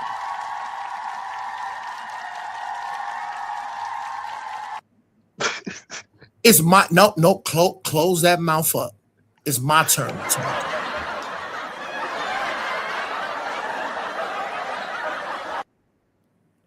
Actually, guess what? Let's put you on a hot seat since you want to run your mouth. Since you just open up your mouth and cut me off. Hey Omar. Nope. Hey Omar, I respect you as my brother. Nope. But I don't take you serious. Hold on. Who is this talking? It's Ben, bro. Ben? You know who it is, bro. Ben. So Ben. And you know you don't want them problems. Don't even go there. Ben, since you want to run your mouth, and I didn't cut y'all brothers off, but you want to cut me off. When you look at this bottom pick of this netter and a Boston crab,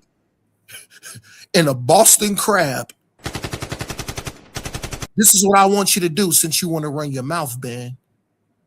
I want you to explain this netter and a Boston crab with the phallus to the mouth. You got the floor. Hey Omar. I'm not entertaining you. No. I don't care about then shut up then. Shut up. All I'm saying is you did exactly what Humble said you was going to do. Brother. Divert to this. Brother, listen. I will give you the floor since you want to run your mouth. You already gave me the floor. Man, shut up and listen, man. Why you ask me the question? Listen, the netter and the Boston crab. Go ahead, brother. The netter and the Boston crab with the phallus to the mouth. Since you want to run your mouth, you explain that then. Go ahead and run your mouth, man. Explain this then. Since you want to run your mouth. So like I just told you before you cut me off, I'm not entertaining this, brother. You know what? About this. Just shut up, man. Somebody mute him out. No, I asked him a question. Since he wanted to run his mouth and cut me off. Well, I just sat here for 33 minutes. That's why I just sat here for 33 minutes without cutting y'all off. So here's the thing here, Ben. If you want to run your mouth, I don't mind. But if you want to run your mouth, answer the question. Now, if you don't want to, like you said, if you don't want to entertain the question, shut the hell up. Mute your set off, man. You have discipline. Omar, Listen. Yeah. You mute out for 33 What are you minutes. talking No, about? you mute out for 33 minutes like I did if you don't want to explain. Omar, but what are you talking about? Brother, man, shut the mouth up, man. I didn't say anything towards your 33, conversation. brother. I did it for 33 minutes. You are incapable of having brother, can you show discipline? Can you show discipline, brother? That's crazy. Why you mad at me, Ben? Ben. No, I'm not mad at you. No, Ben. The thing is, you trying to make me be accountable. You're trying to act like Brother Omar drew this, or that like Israelites drew this. So if I ask you a question and you don't want to answer about the Boston crab with the phallus to the mouth, I understand, Ben, because it hurts, man. Omar, you don't even let people talk, so I'm not even entertaining you. There we go again. I'm back, family. What's going on? Yo, humble. Omar being himself as you.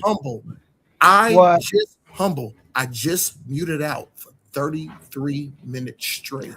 Ben, no. Don't cut me off. Humble, listen. Ben has been interrupting me since you left. And then, hold on. Not only did he interrupt me, Humble, I said, listen, Ben, if you want to interrupt me, and since you want to run your mouth and talk, can you listen? I asked Ben, I said, can you explain this netter in the Boston crab with the phallus to the mouth? He said, Omar, I don't want to entertain that, but he kept running his mouth. So my point is, if I ask you, listen, it's the same thing. You won't entertain it. You're not gonna entertain it. Yo, you won't even let nobody explain. Humble, respectfully, brother, because I just shut my mouth for 33 minutes straight. Can you please mute Ben Eaton out respectfully? But Omar, you want people to listen brother, to I don't want to talk to you, brother. For 30 minutes, bro. Brother. See, humble. Can you go ahead answer the question? You supposed to be answering my questions and the claims that I made. You ain't do that yet. You went back to him and stuff. Humble. All I said, humble. That's all I said. I said he did. Man, shut them out. Yo, Ben Eaton, bro. Oh my God. He did exactly what you said he was going to do. You know what? Hold on. You know why your name is Ben Eaton? Your name is Ben. You want to hold on. Humble. See you. Omar, you want to answer the question, or you want to keep addressing Ben Eaton? He said he don't want to deal with it. You want to ask me to deal with it? I deal with it. What's going on? You want to answer the questions I asked you about your God? Because you still ain't answer that. And no, Jericho do not prove your God because Jericho is in the Bible. You keep saying the Bible is the word of God. Can you prove that too? Where in the Bible do it say the Bible is the word of God? Let's see if the Bible validates the Bible saying it's the word of God. You want to keep dealing with this? I already told you what this was yesterday. If you don't get it, you don't get it. Clearly, Gab is the earth. It's symbolic. If you don't understand that, there's no more to talk about this. Go do your own research on it. Let's get it now. You're going to deal with your Bible saying or proclaiming in your Bible that it is the word of God. I muted out for 33 minutes straight and I did not interrupt y'all. Can I please have the same respect? Because guess what, Humble? If you still want to run your mouth, guess what? I will mute back out again and I will give you the floor back to run your mouth. But the thing is, let me know when I can go without being interrupted, just how I dealt with y'all. So do you want to continue to run your mouth or do you want to give me the floor as me being uninterrupted? Are you going to answer what I said? Brother, are you going to give me the floor like I gave y'all the floor uninterrupted for 33 minutes? And guess what? I don't need 33 minutes. But are you going to respect my time like I respected your time? Go ahead, Omar. Which I did for 33 minutes. Exactly, Max. Time out. Max said something very critical. This is very important. Hold on. He said something I think you need to listen to, Omar. Omar, you gotta learn how to have a conversation.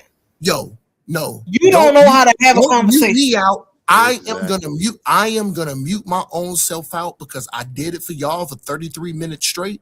And now since y'all still want to talk, listen. I'm gonna mute myself back out so y'all don't have to do that. Just have a conversation, bro. No, it hurts. It hurts. I'm gonna go back on mute since y'all still talking.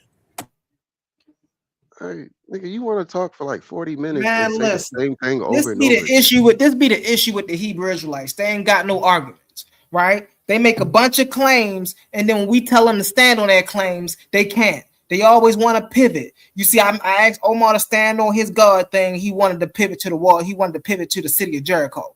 I asked Omar to stand on a claim about his Bible saying it's the word of God. He want to pivot to the Egyptians. Come on, bro. You want to stand on anything you claiming? Anything. The Exodus didn't exist. Exodus didn't exist. Or you want to stand on the claim that it did? This is insane. You know, hold on, humble. If we talking about running, put that picture back up. No. Put it back up. Are you going to deal with what I asked you? Are you going to deal with what I asked you? Oh my God, Yeah, panel open, y'all. Panel open.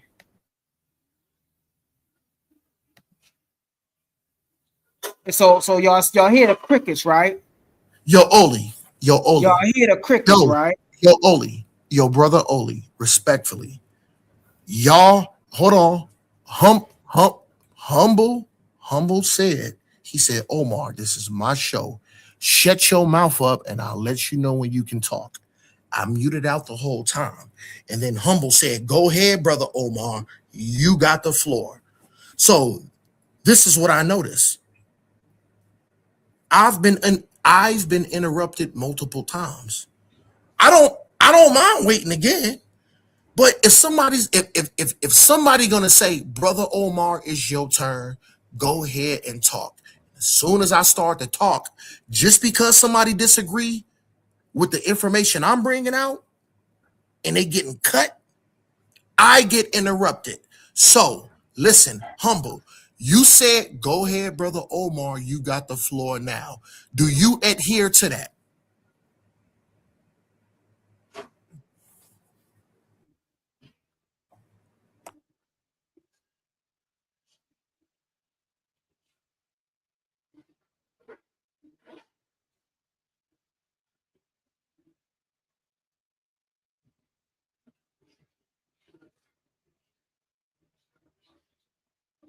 Oh, he muted? The Flam Flam family. Do y'all hear the Flam Flam family? Brother Humble. No. Continue to question again. I gave you the floor. We just sat here at about 2 because this is my show. You don't get to talk when I talk. I just let you talk. You said, do I got the floor? Literally, it was quiet. You're the only one talking the whole time. The only one. You see, you muted back out. But listen, this the thing, bro. He ain't gonna ever be able to deal with the Hebrew thing, and this is what they do. And all the Hebrews do this, bro. All the Hebrews do this. They want to come up and they'll spew things about everything, but then when you start to put the microscope under their little religion and worldview, now they backpedaling. I don't believe in that. I don't believe in this. No, that's their worldview. That ain't our worldview. No, this, that, they terrible, bro. And so now I'm going to make the claim to you that you made to me about 3 weeks ago. You don't stand on anything, Omar. I don't hear you standing on nothing. Every time you come up here, somebody asks you a question, you piggybacking, you back dancing, you going back. No, man, we want some answers. You ain't never answering a question. You will talk to the comments. You will do some other stuff. You would talk around this way, right here, over there, but you ain't sticking to no questions. How? And all right, forget all that, man. And see, this be the frustrating part with the Hebrew Israelites, because once you smash them across the head a couple of times with a couple topics, you feel me? It's like, all right, I don't even want to bring no more topics because you can't even handle the topics that I brought to you.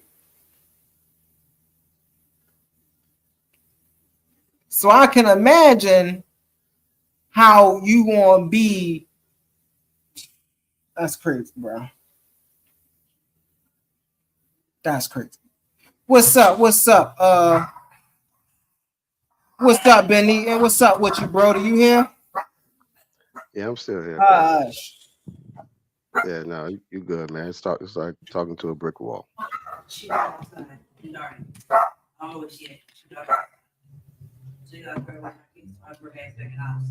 it is. It is. It is like talking to a brick wall. Not only is it like talking to a brick wall, but it's like hold on one second, fam. It's not only like talking to a brick wall, but it's like bullying at this point. It's like fighting on a person who ain't fighting back. You feel what I'm saying? And that's crazy work. Hey, Quantum, are you here or you still on the phone, Brody?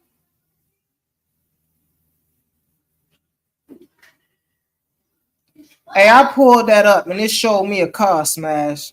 So I don't know, maybe you gotta come up and pull up what you talking about. But I pulled that up and it showed me a car. It's on the I'm here. It's on the I'm here. I'm still on the phone. I'm almost. Okay. What's smash talking about, Benny? It's on the Egyptian typographical list. I think it's Shishak. It's an old art, but I'm not concerned with that. I think he's trying to equate the term that's on there with Abram or Abraham. But that's been a long conversation since like the 60s. So I got a whole article on it. Yeah, that's not him. It's based on the translation. Yeah, that's not him. That's not him. Hold on 1 second, y'all. 1 second, y'all.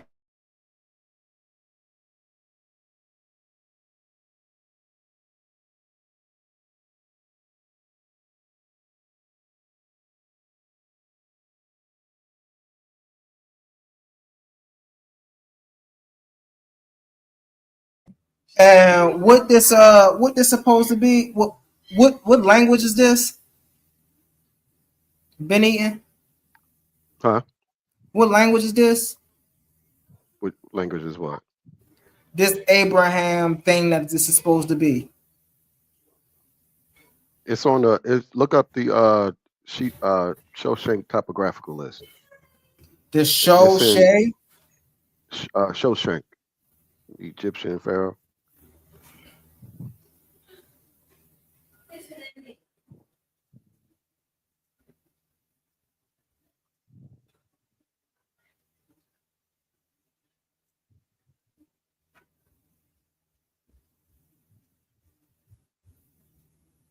Let me see.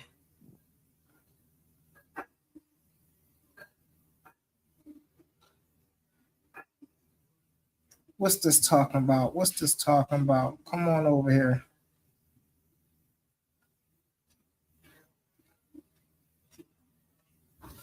Yeah, if you can give me a second, I'm gonna find my article on this. Because I don't see nothing on what these words is right here. All right, do me. I don't think you can put it in a private chat. I about to say, if you put it in a private chat, I could copy and paste it. Okay. Mm-hmm.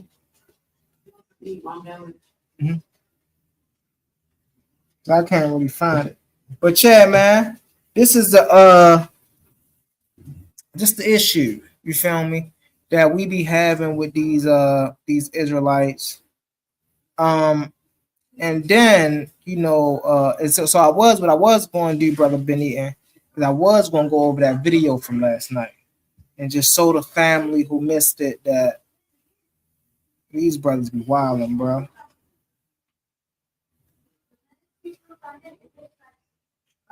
Make sure my dogs good. They be barking and stuff. But 12:55.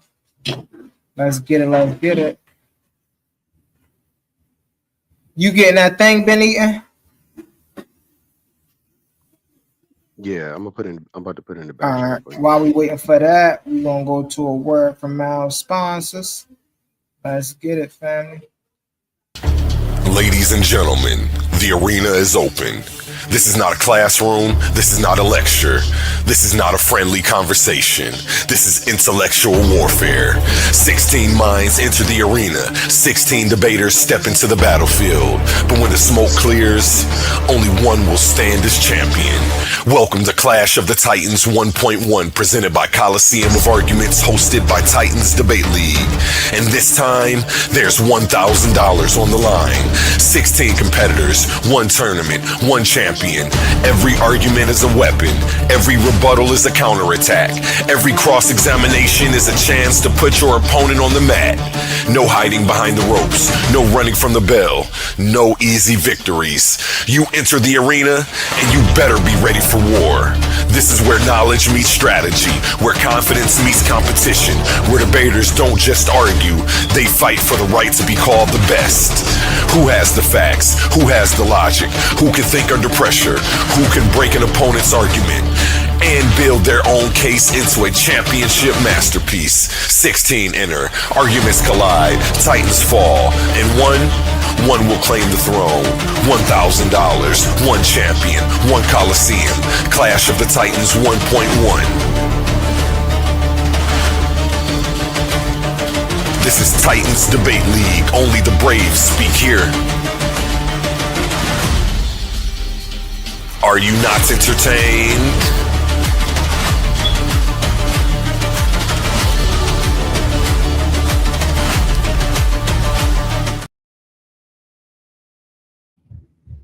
Most definitely. Go ahead, Brody. Hey, how do I put this in the back chat? It's I think you gotta go to private chat, and then you just pop it right in the private chat. I can't wait for that face off for Cosma, man. Hey, I'm gonna do Cosma just how I've been doing Omar for these past couple of days. I'm gonna do him a little worse too, though, family. I'm on Cosma head all the way up into the face off. All the way up into the face off. Just as incoherent as Omar's God is, Cosma's creator is just as incoherent, right? Well, I just pulled up FS Cherry, Frank Cherry, right? I just pulled up William Crowdy Sanders. And both of them men said they had visions. John Ballou Newborough from Owaspie, he said he was in a trance, automatic writing. Every time you get around these people, family, there's always some spookism going on, right? There's always some stuff that they can't prove.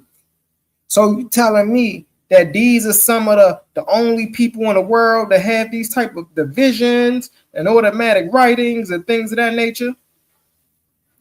Let me click this. Let me see what this is about. Hold on, family.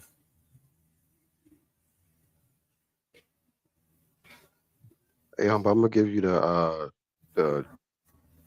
biblical archaeology journal so you can understand the argument first. Then the field of Abraham and the geographical list of Shawshak. Okay, Shawshak the first. Was you saying Shawshak? Yeah, I said like Shishonk or something like that. Shishonk. Okay, that's why I was like, Shawshak Giants. Okay. The field of Abraham and a geographical list of. Hold on, Humble, but he should come up and explain it. Like, what is the argument actually? That's a fact. I agree with that as well. Argument, but because that's not it. Oh yeah, come on. And I don't think you can at the moment either. Yeah, but I don't hear this in major discussions. Is what I'm saying. So, sound like one of those things that just getting popped up again. Old arguments. They say humble drowning all usually is the top of his middle finger. Yo, I'm dead, bro. Y'all funny. But yeah, I don't. Hey, like I said before, like you said, brother Benny, hey, I think it's a fair thing that he should be able to come up and, you know, be able to talk about this. Who that is? Who that is? Who that is? Cam? Let's get it. I need you to say your device is not connected, brother. Oh yeah, we got a Discord. Make sure y'all follow us on Discord, man. I think it's Coliseum of Arguments, if I'm not mistaken. Brother A1 put it in the comments. Just go hit that, man. We most definitely got a Discord.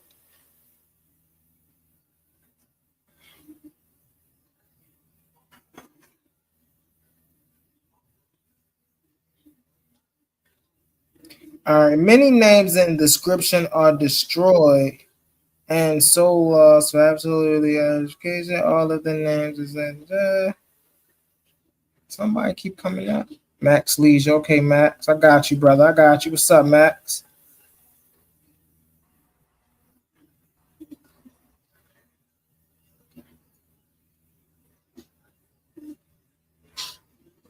Yo. Max. I don't think he can hear us. Can you hear me, Brody?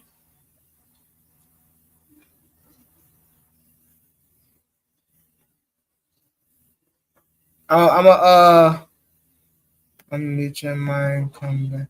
I'm gonna drop you down because I don't know if you're talking or not. We can't hear you. Oh, you mute? Oh wait, did I mute your mic or did you mute your own mic?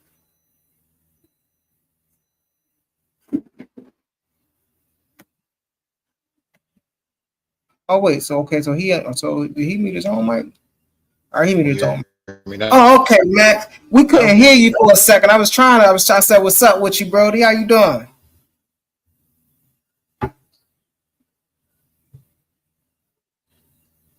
Ha, crickets ain't no joke. I know, bro. Omar can't handle it, man. Omar can't handle it. All right, can you hear me though? Am I? I can hear you right now, Max. I can hear you right now. I don't know yet. Maybe you gotta drop down and come back up, Max. Cause your little joint going in and out.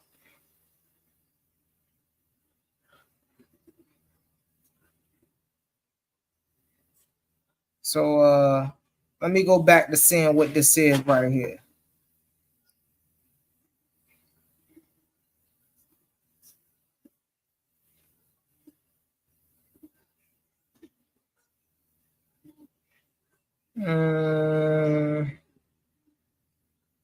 Matter of fact, what am I doing, bro? What's going on here? Can I get this put in a? Yo, Humble, are you done yet? Are you finished? Yo, Humble, are you finished or are you done? Bro, we've been sitting here chilling and talking. That's the thing, bro. It goes back to what I said earlier, Omar. You don't even know how to realize when people having a conversation. We just sitting here chilling and talking. You talking about is we done? Man, we been done. So when you gonna give me the floor back? Nigga, you was muted. You can have the floor whenever you want. What's up, brother? Hold on 1 second. Hold on. I'm muted my. Hold on. Let's I'll mute out again. What's up, brother Max Leisure? Yo, what up, man? I had to switch to my phone. I don't know why it is. My laptop is like that. I'm using the same Wi-Fi off my phone as my laptop, but whatever. But yeah, man, I had to. I wanted to come up because you were talking about. You brought up people like you get on Omar about his beliefs, and I think you brought up somebody else about their beliefs in the Creator. And I'm pretty sure you're not secretive about it. I'm pretty sure you make it known, but I haven't. Like, I want to know what's your do you believe in a Creator? No. I I am a naturalist, so I don't believe in a thing like a creator or God. Um, I when I believe something, I prove it to be true or false. For an example, if I was to believe in a God, right, then I will work to try to know that God. If I cannot know that God, then I'm dropping it by the wayside. And so, as a naturalist, we don't believe in things like the supernatural exists. So, when you're talking about angels, demons, gods, devils, creators, we don't believe in none of that. We believe that nature is all there is, and nature is self sufficient. You see what I'm saying? And the evidence of that is life. And so, you know what I'm saying? And if we find, and I'm saying for me personally, that's based on what I've experienced up until this point, what science have experienced up until this point, what archaeologists have experienced up until this point, it's all been naturalist. So until we come and find something of the supernatural, which is impossible, because once we find something through science, it's going to be a part of the natural world. It's not going to be supernatural. So that's my belief or my worldview. I don't like to use the word belief because, like I was just saying, I pretty much don't believe in anything. Any belief that I come up with, I try to prove it to be true. If I can't prove it to be true, then I'll drop it by the wayside. Okay. Well, yeah, I was just curious. Humble. I was curious about that because I always. Humble. What's up, Omar? Humble. I would actually like to answer my good brother Max's question whenever you're done, Humble. He didn't ask you a question. He asked me a question. I know. And what I'm saying is I would like to answer his How question. you want to answer a question that was for me? You can't answer a question for me. You're not me. You don't know what my beliefs is. I just told you what my beliefs were. You just said that you was a naturalist. Right. So how was you going to tell him that I'm a naturalist for me? I'm right here. How are you going to answer that question for me?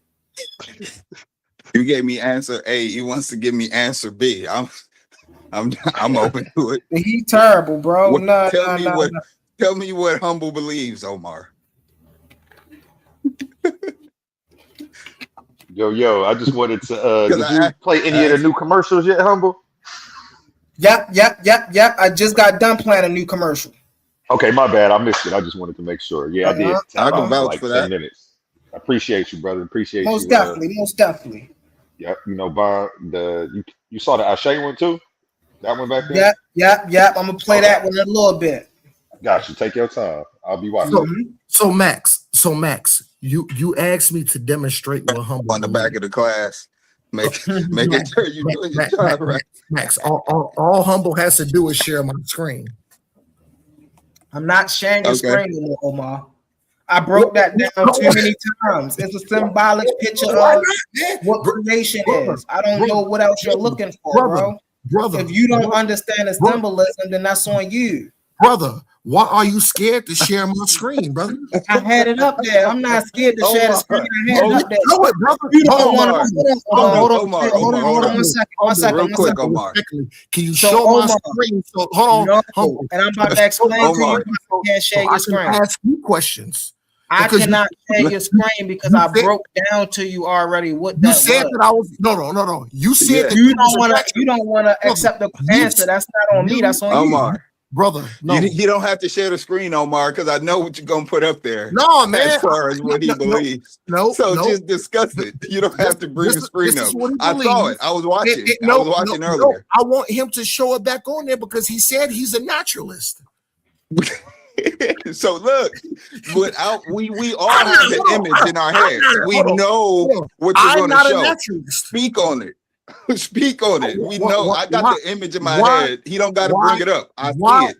The Boston crab, right? So the Boston crab. So my question to Humble, when it comes to that comedic stuff, the thing that I showed with the Boston crab.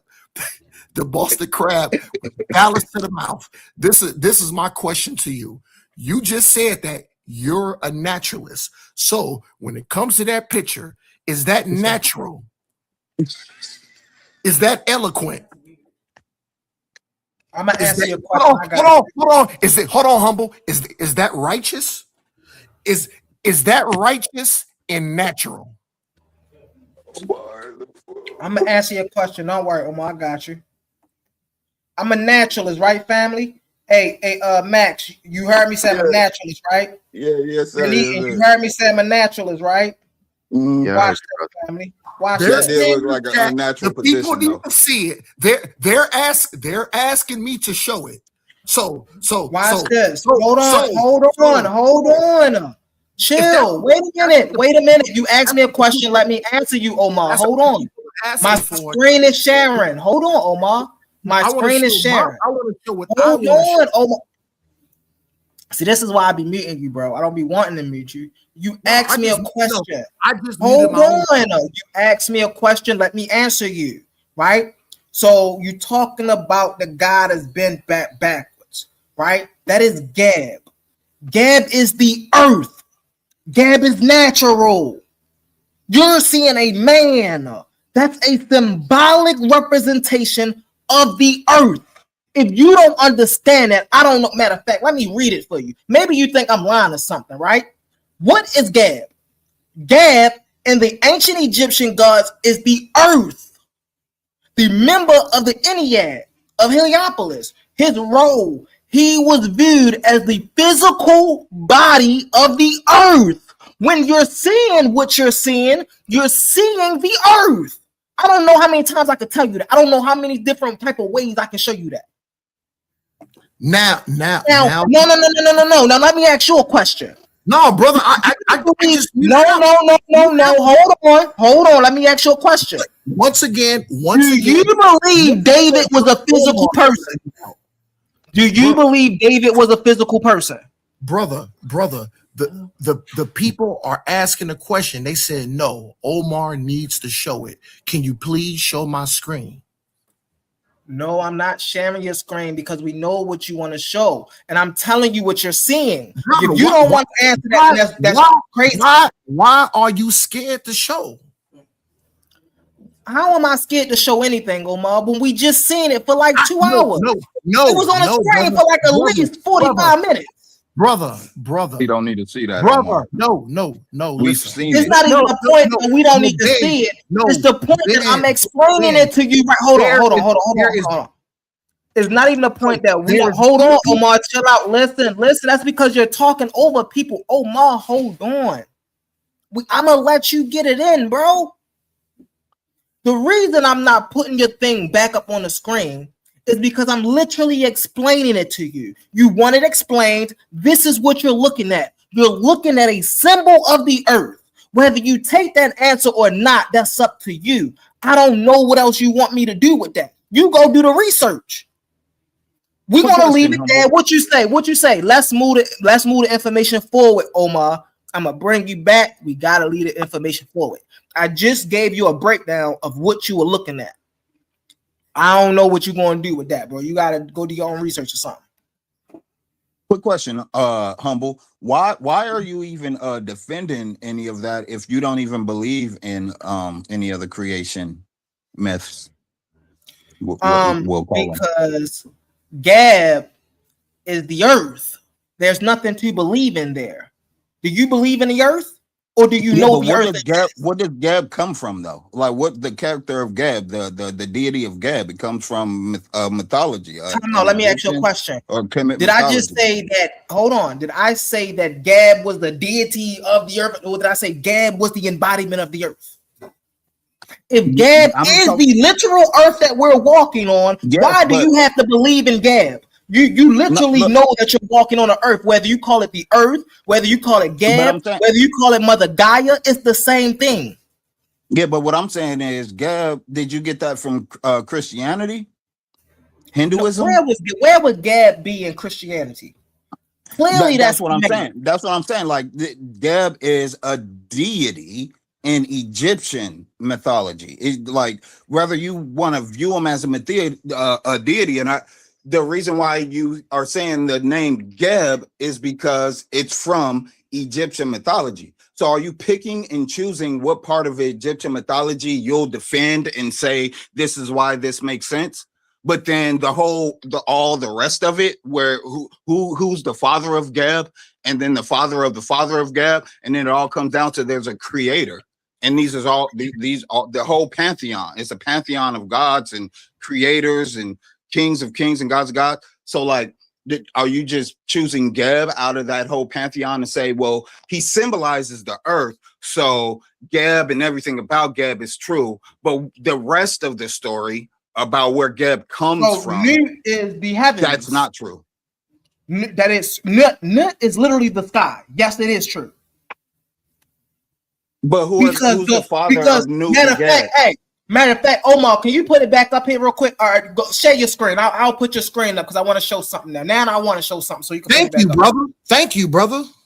So let's. I want to show you, Max, why Nut is the sky, because Ray travels. I know Nut is the sky, and Geb is the earth. I get that, but what I'm saying is so you're not using Christian characters to describe the earth and the sky. You're not using Mesopotamian characters or you're specifically using characters from Kemet, as you say.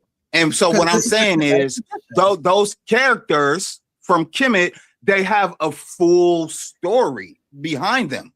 You're just isolating these characters, but those characters, Nut and Geb, they have a father. You hear that talking and a mother. But you asked me to put it back on the screen. I asked you to put it back on the screen, but you hear Max. Yo, you need to learn how to have a conversation. I said put it back up. I'm gonna play it, but you hear Max talking. You can't just interrupt him like that. I'm gonna put it on the screen. Hold on. Go ahead, Max. So I'm saying like Nut and Geb had an origin, and then their origin had an origin, and it is part of a story that the story starts with a creator deity.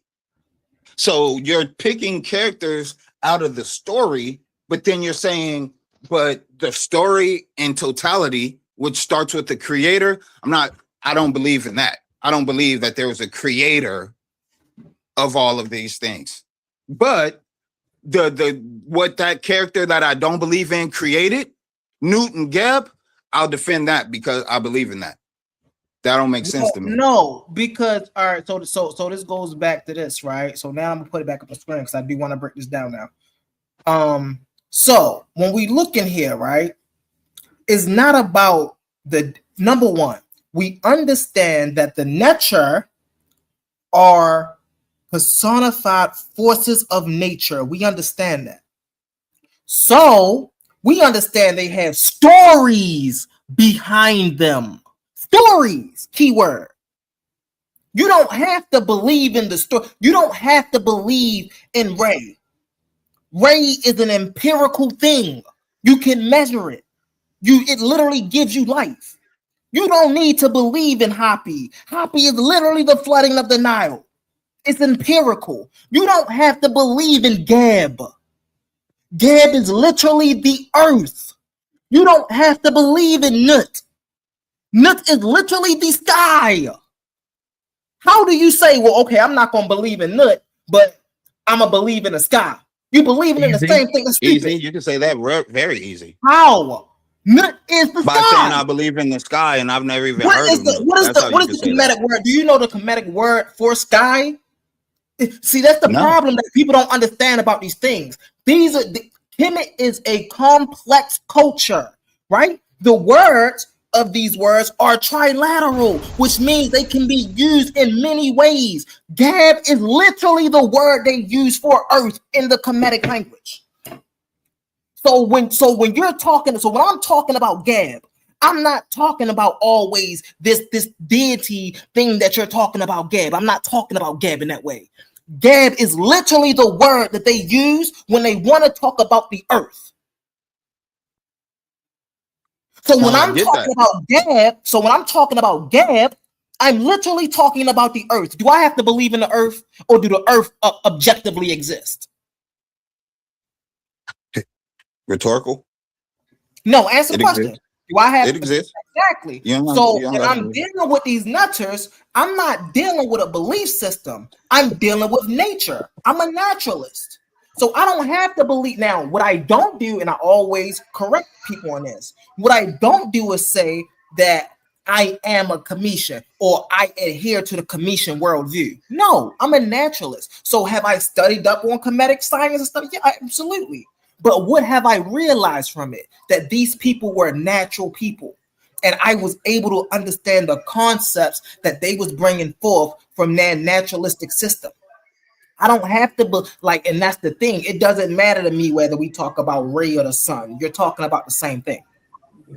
You see what I'm saying? Yo, Matt, But now this is where do you mind if I dialogue with Humble really quick? Hold on, I bro. prefer we all have a dialogue. Right. Well, I guess that wouldn't be a dialogue. What I want to do really fast is I want to explain. So Max Leisure, Max already know this. So I'm assuming he already know this. So when we see these stars going through nut, this is literally the cycles of Ray. This is literally an astrological scene. This is talking about the way life interacts from an objective view. Why they put in this scene is funny because you see Gab here depicted 3 or 4 different ways. This is only part of a scene. On this side, this is Gab as well. The god is laying under Nut, right? And this is Nut again, right? So they're showing the same scene twice. What's so funny? Gab is depicted 2 different ways in this same scene. See, Omar won't tell you that because he don't know that. Omar don't know that the green man is laying down on his back also is Gab. He's so focused on this Gab that he don't even know that this is Gab over here as well. What is this showing? Symbolism. Omar, I don't know. You gonna have to do your own research about that, bro. Because if you don't want to explain, if you don't want to accept the answer that is symbolism, I don't know. Okay, Humble. Okay, Humble. Can I address that, brother, please? Mm-hmm. Just save your money, boss. Just save your money.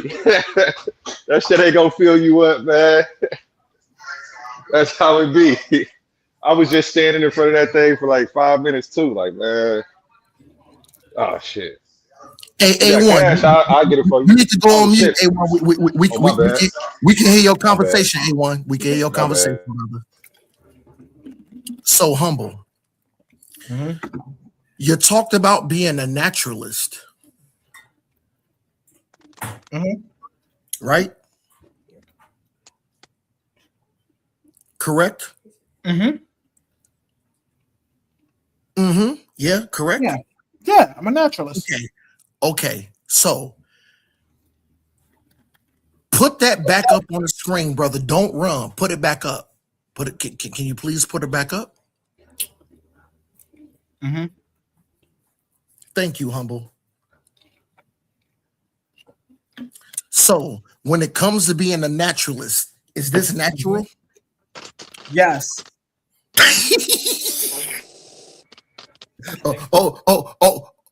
Okay, cool. What's a wild brother, hold on, man. I'm talking to Humble. Let me and Humble go. I'm just saying, yes was a wild response to that question. Salaki, this is the one, brother. Salaki, brother. My bad, brother. So Humble. I asked you. I said, is this natural?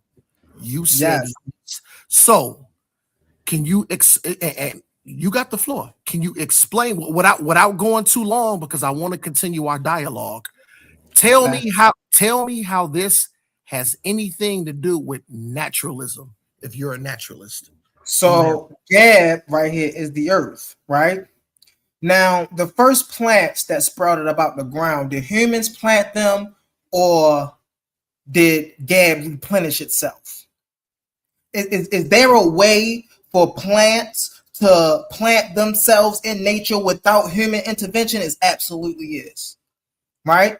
Is there a way for life to be sprung forth, right? Without human intervention? Absolutely is. What is this showing?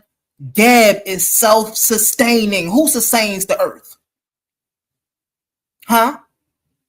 Do man sustain the earth? Absolutely not. The earth sustains itself. So this is showing that earth, Gab, is self-sustaining. Is that natural or is that unnatural? Is it unnatural for the earth to sprout flowers? Is it unnatural for the continental drifts, right, to split and to create new rivers and valleys? Is it unnatural for the rain to happen, right, for certain parts of the desert, for certain parts of the little rainforest and stuff to dry up? Is that unnatural? Or is it self-sustaining? So is it unnatural or natural to put the penis or the phallus inside your own mouth? Oh my gosh, bro. Let me ask you, is this symbolic or literal? Is it natural to put symbolic or literal? Is it natural? Listen, is it natural? Is this symbolic or literal? Brother, is it natural to put one's own penis or phallus inside his own mouth? Is that natural? Is this scene? No, is it natural? No. You see how you're trying to run from my question? Is this scene symbolic or literal, Omar? Brother, you see, I answer your questions, but no. This is my show, Omar. I ask the questions, Omar. I ask the questions. Is this scene symbolic or literal? Answer the question. If an 8-year-old kid were to walk in and just look at that without That's any why knowledge this of is in the anything, king's he'd probably chamber. take it literal. That's why this is in the. Hold on. Literal. Hold on, Max. Really spooky. Hold on, Max. Hold on, Max. This is why this is in a king's chamber. This is not meant to be seen by a little kid.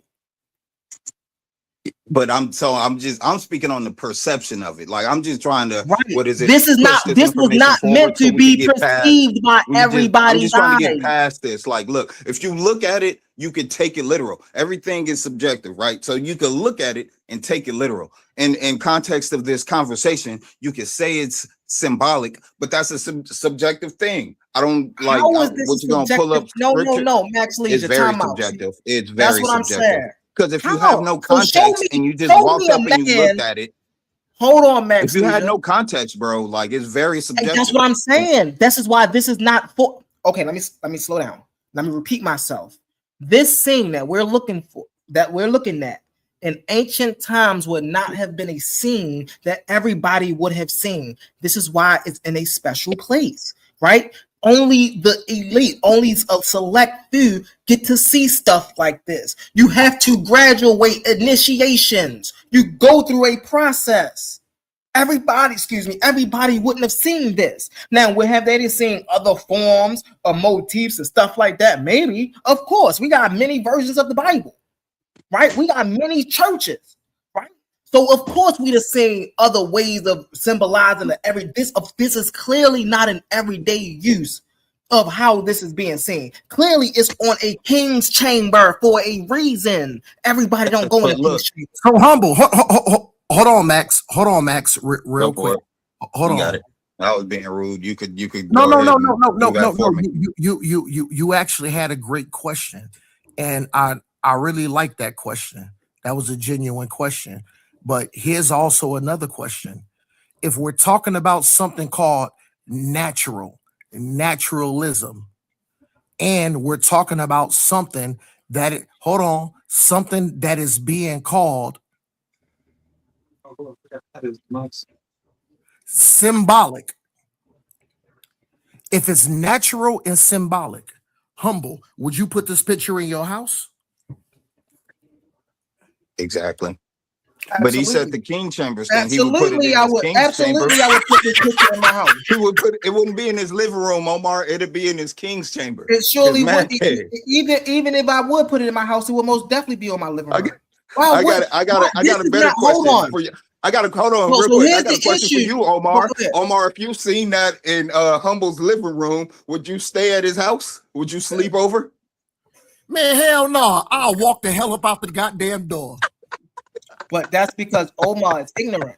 But if he's seeing a picture, hold on, watch this though. If he's seeing a cross with Caesar Borgia in it, he'll call me his closest brother. But listen, hold on real quick. No, humble. Hold on, come on, bro. I gotta do this with you, bro. Hold on, I'm talking. I'm speaking. So listen, if he saw me with if he came to my house and he saw a cross, right, with Caesar Borgia on it, he would call me his closest brother, right? But you see, right, ignorance fear what they don't understand. He would come and he would do exactly what most ignorant people probably would do. Come in, see the picture. Oh, that's weird. Instead of come in and see the picture. Oh, what is this? Oh, this is just a cosmological symbol at another root. Okay, so humble. Hold on. Stop talking when I'm talking. I'm explaining something. Okay, so then what happens? Now knowledge start to form. Well, what's the Netaru? Well, the Netaru are forces of nature.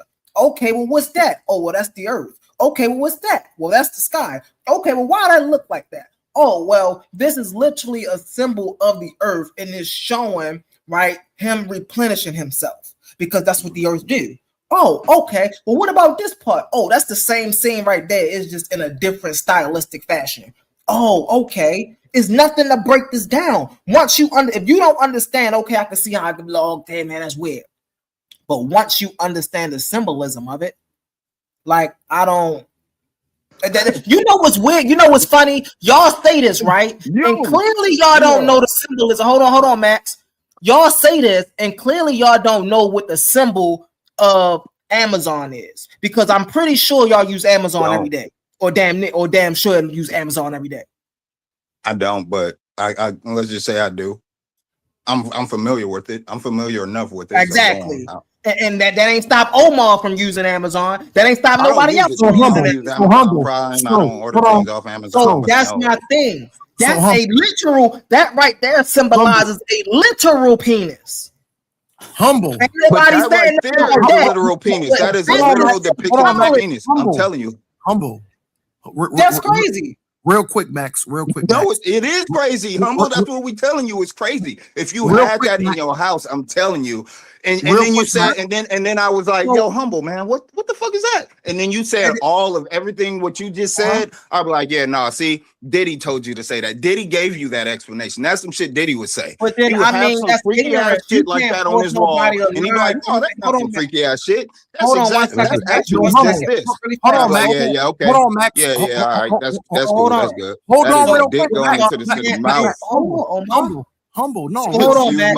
So everybody got the right. Hold on, man. Hold on, Omar. You hear me and Max having a conversation, bro? Watch, you're gonna get a turn. So everybody got the right to be as ignorant as they want. That's not nobody else's business. You feel me? I explain it to you. You don't want to take the explanation. Is that my fault or your fault? You don't want to take the explanation. Hey. And then one day somebody might be interested in the Netaru, and then they might come across the same shit. They're like, "Oh shit, I understand." Okay, but I mean, if a person is willing to stay ignorant, then okay, that's fine too. That there's no right or wrong concession to what this is. If you understand it, you understand it. If you don't understand it, you don't understand it. I don't get the big gist of it. Humble. I understand it, but like my thing would be like, okay, I get it. Like, yeah, it's a self-regeneration and it's self-production and everything. But like, I'll be like, but couldn't they have just, had a picture of maybe like a tree and then seeds fell off the tree and created other trees? And then, like there's so many different ways to depict how something could be self-sustaining, but they chose specifically a nigga in a Boston crab. And so I would say you hanging that on your wall would make me look at you like, I mean, I'm into self-regeneration and all that type of shit, but like why that is your thing for illustrating that process? Why do you have that hung up? So wait, for real? Hold on. Let me get this straight. We're not in the minds of the people that sculpted this. We don't know. How? Your question. Why do the people that wrote the Bible? Why did the people that write the Bible put two men in there kissing and calling it a holy kiss? We don't know. You see what I'm saying? We can't. All we can do is take the information. If we resonate with the information, We resonate with it. We don't resonate with information. You don't resonate with it. I don't understand what the joint is. You either get it or you don't get it. Even if you And the get it, Boston crab resonates with you, Humble. It resonates with you. Yes.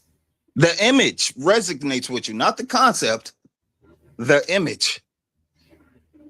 Say the image is symbolic. Yes. That's not a man. Is this a man or is this the earth? The image is of a man because the earth has plants and animals and wildlife, but that image has a nigga with a head and a torso and thighs and a Johnson. And who is this? Coming from and it? Who is this? This is literally the earth. If you don't understand it, I don't know what else to say. Dude, you're saying he's the earth. Like he could literally have earth tattooed all over his body. But the image of what I'm looking at, like I'm telling you, they could have had a tree that said earth all over it. And then the tree was planting seeds and then more trees that said earth and all that. But I'm talking about that illustration itself. How are you looking at that and not being like, okay, yeah, that's weird. There's no way that if I walked in on somebody doing that, I wouldn't be like, dude, what the fuck are you doing? You would absolutely do that. You wouldn't be like, oh, he's doing a little ritual about, self sustenance and everything. That ain't nothing weird. You wouldn't say that. You'd be like, that's weird. And so that scene that you would walk in on and be like, that's weird. We're looking at that in illustration form. No, we're not looking at that. That's the problem. You just equated this to walking into the room and seeing a man do this. And the man is saying, I'm symbolizing the earth. He's laying, you're like, dude, why are you doing it? He was like, no, I'm representing the earth. I'm doing a mantra. Then you're stupid. And I'm symbolizing. When you call that person, you're an idiot. You're a retard. So humble. That's what we're looking at this illustration and thinking. Really quick. Humble, really quick. If you walked in and saw another man doing this to another man, would you agree with it or disagree with it? I would clear it. What this person is doing an act on himself. You said if they're doing that ain't my business. I'm a fucking leader. Why am I? Wait, pause. Hold on. If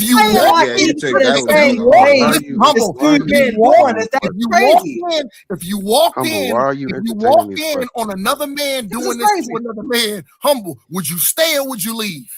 That's a different thing, though, Omar. No, I want him to answer this question. Humble, because you said that you're a naturalist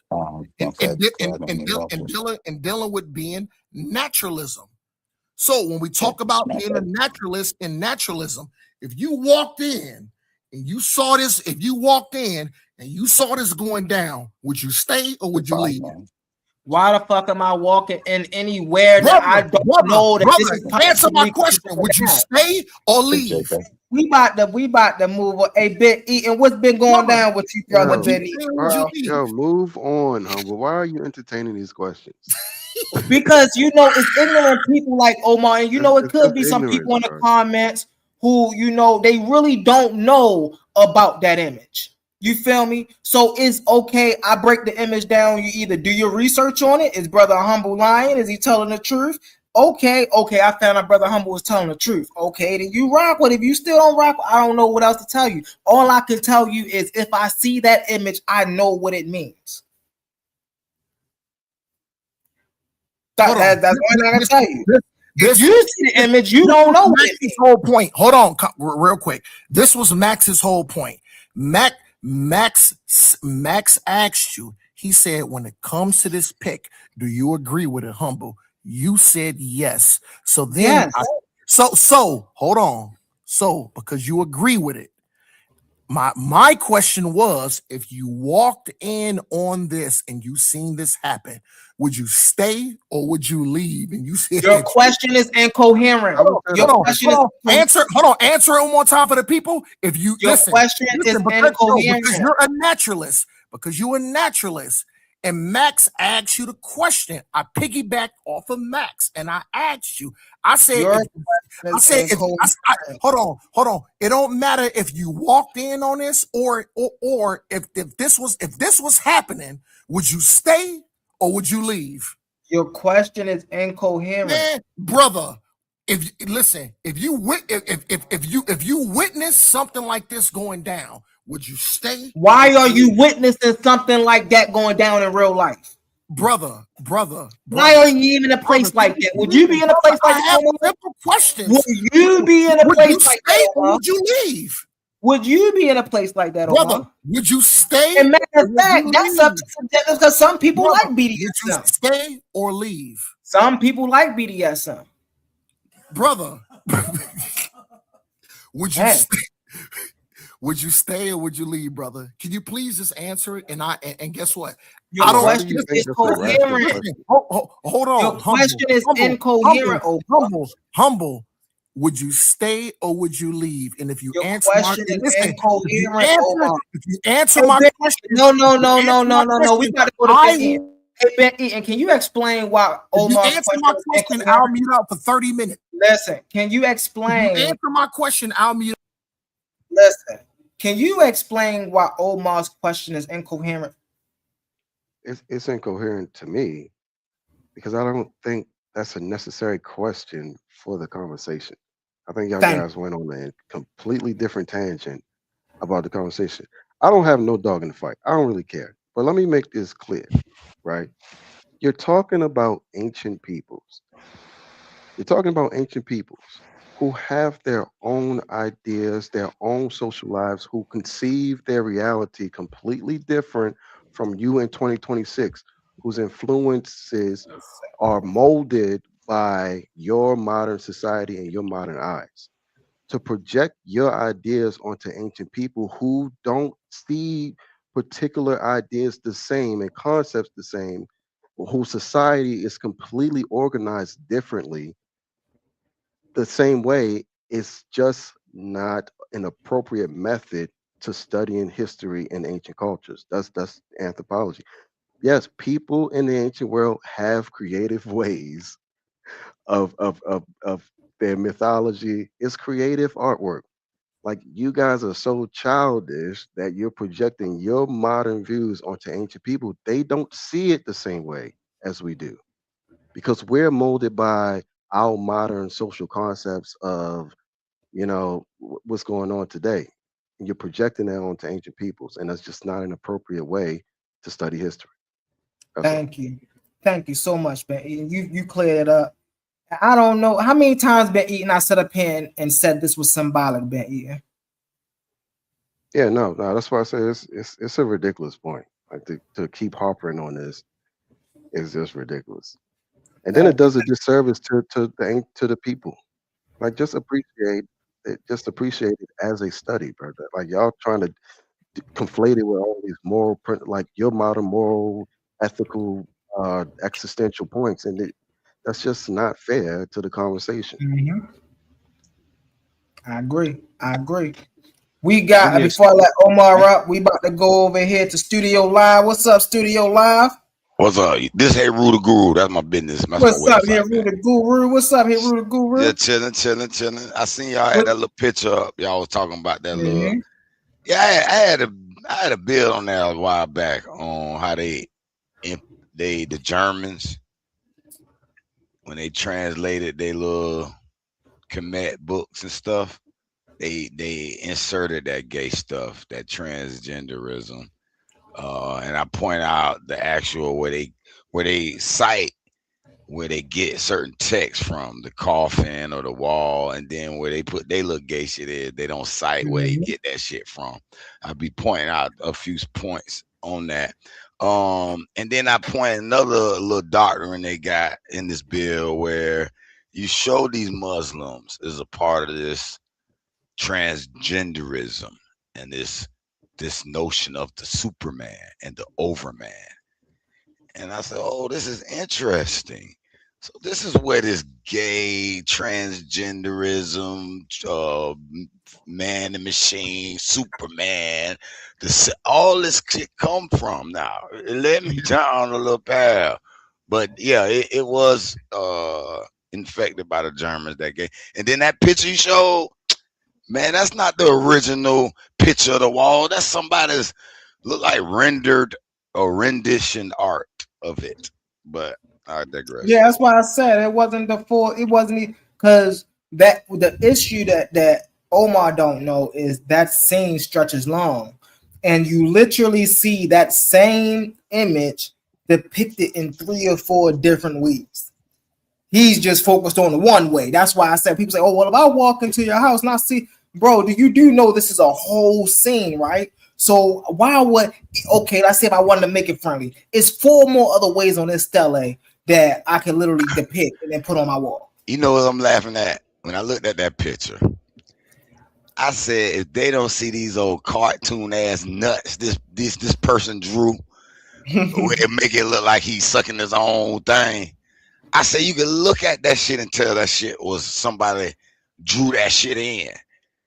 It looked like some stick man, some little perverted child drew.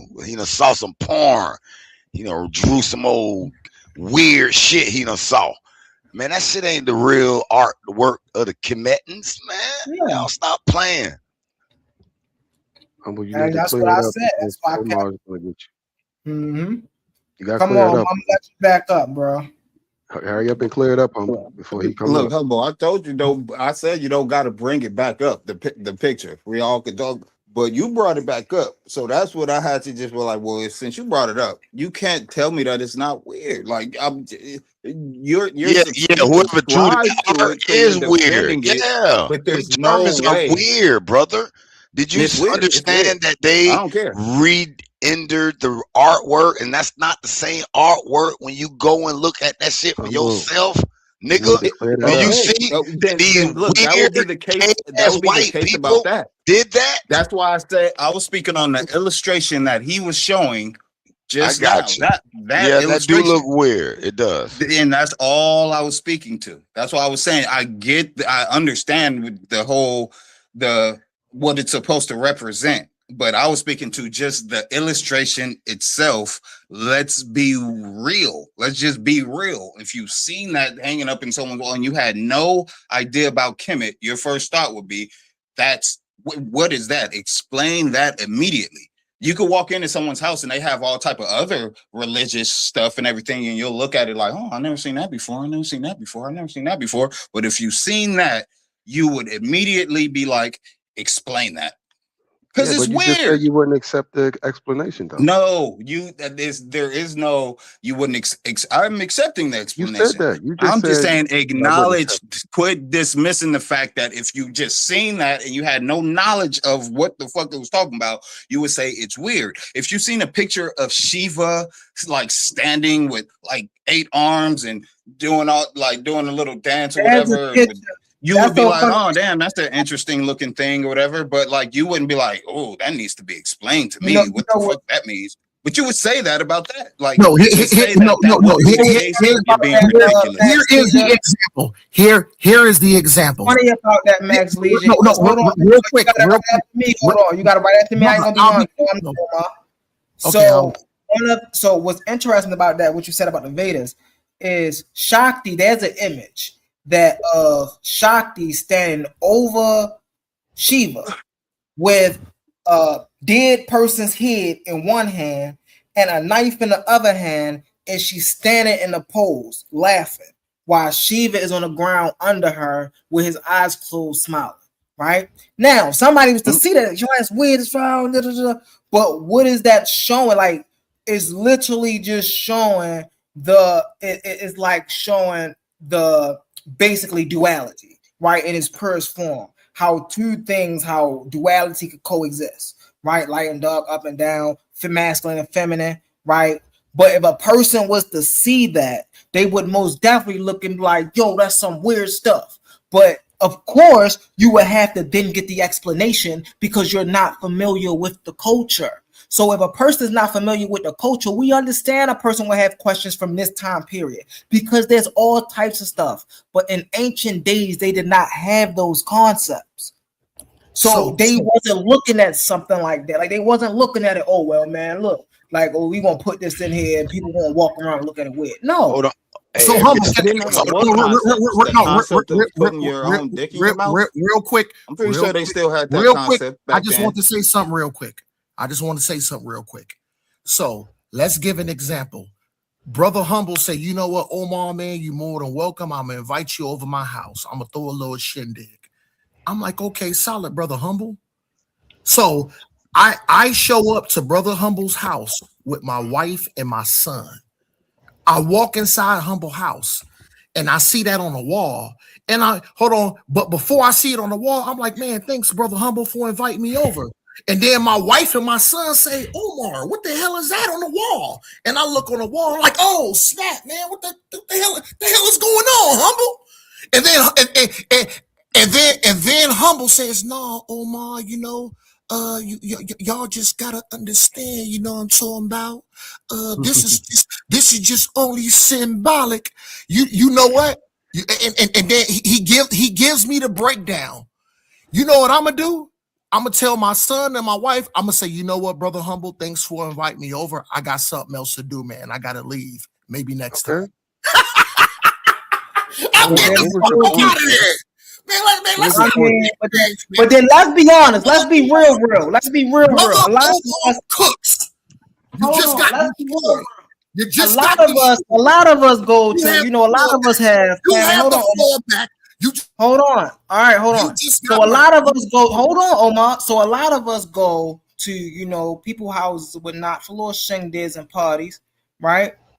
I was always taught, if it don't apply to you, don't worry about it. So if you go in somebody's house, right, and you know you got to use the bathroom, and the bathroom right here, and they got a little playroom, right? Y'all know the BDSM room, and you just go to the bathroom and you walk past and you look, and you looking too hard, and you go, oh man, that's nasty stuff, and that's your fault. Because why you? Hey, listen, like I brought you over here to come kick it, chill. We had a barbecue out back. We chill. Why are you looking at my house so hard? It's my fault, but your shit's still weird.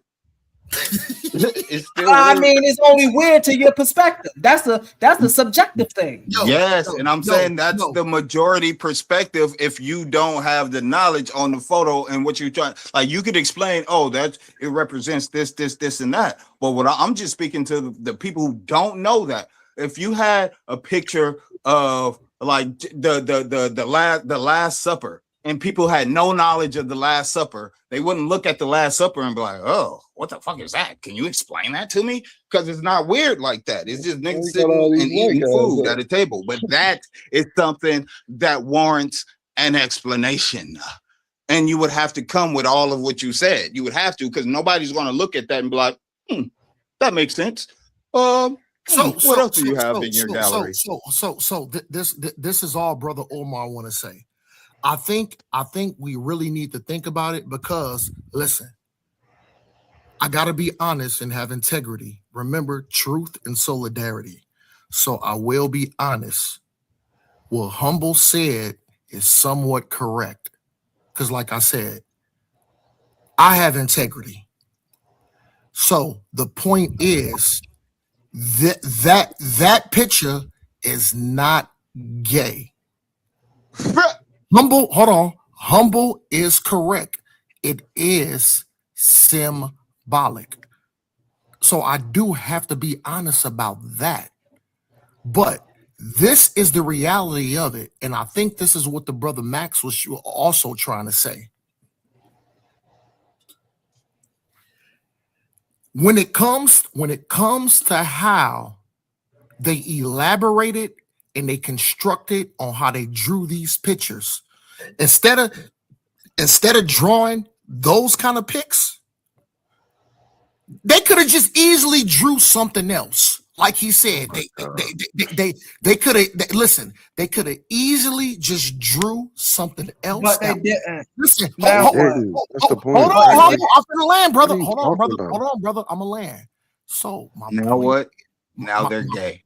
My point is, and so to get your point across, as far as like you said, the creation story and all these other things, they could have just drew something that was better than that disgusting stuff that they drew. And that's all Brother Omar is saying. I go ahead and mute out. But like I said, Omar, you said all that to say nothing, bro. I be trying to tell him. Why you mad at me? First of all, hold on. You just said I said that all to say nothing. But I guarantee if we had 1,000 people and we asked 1,000 people the question, now we understand. Hold on, listen. If we had 1,000 people and we asked them the question to say, okay, now the point of this is not being GAY, but this is symbolic as far as creation story. And we asked them, do you agree with this? Do you agree with this picture? Or the people who drew this, could they have better explained themselves with something other than that drawing? I guarantee, incoherent. Brother. That is incoherent. I guarantee probably about everything I said. I guarantee about 99% of people say that is pretty disgusting. And listen, I guarantee the majority of people say that's disgusting. And now that you told me that's a creation story, it's still disgusting. And when you talk about creation, all they had to do was just maybe illustrate something other than that. I land right there. I disagree, and your guarantee is full of crap because you can't make absolutes because you can't tell into nobody mind. How you going to see? Hold on, we let you go. We let you go. So you can't then say up here and say, I guarantee if 1,000 people saying that, then they say it still. You don't know what 1,000 people would say because you're not 1,000 people. I think you can only say what you would say and how you would look at it because you ain't nobody else. You can't speak for nobody else. You can't talk for nobody else. You can just speak for you and how you will look at it. He can speak for me. You can speak for me on that, Omar. I would say that. I would say that needs explanation. Hold on, really quick. Humble to Omar, answer humble questions. To ask a question. Yeah, that wasn't a question. Didn't ask the question. Yeah, that wasn't a question. Omar, he didn't ask a question. He just did not ask a question. Hold on. I asked you questions. Hold on one second. Hold up, Omar. He said he asked some questions. What's your questions, Omar? Humble. Don't be mad. Hold on. Wait a minute, Omar. Wait. Listen, I'm finna land. Let him ask his questions, Omar. I got you. So Ben Eaton is absolutely correct. I asked two questions, right? The first question I asked, right, was can you because Omar said he's a man of truth. Can you empirically prove that your God exists in this thing we call reality? That's my first question. Yes. My second question is how does the city of Jericho existing equate to your God existing? So I'm gonna let Omar back up on the court panel. Let's see if he answers my questions, family. Can I answer the first? Ask me that first one after Omar. I want to answer the first one. I'll go after everybody. Everybody can take a shot at it. Everybody can take a shot at it. I'm interested. Yeah, I'll wait. Just make sure you come back around to me.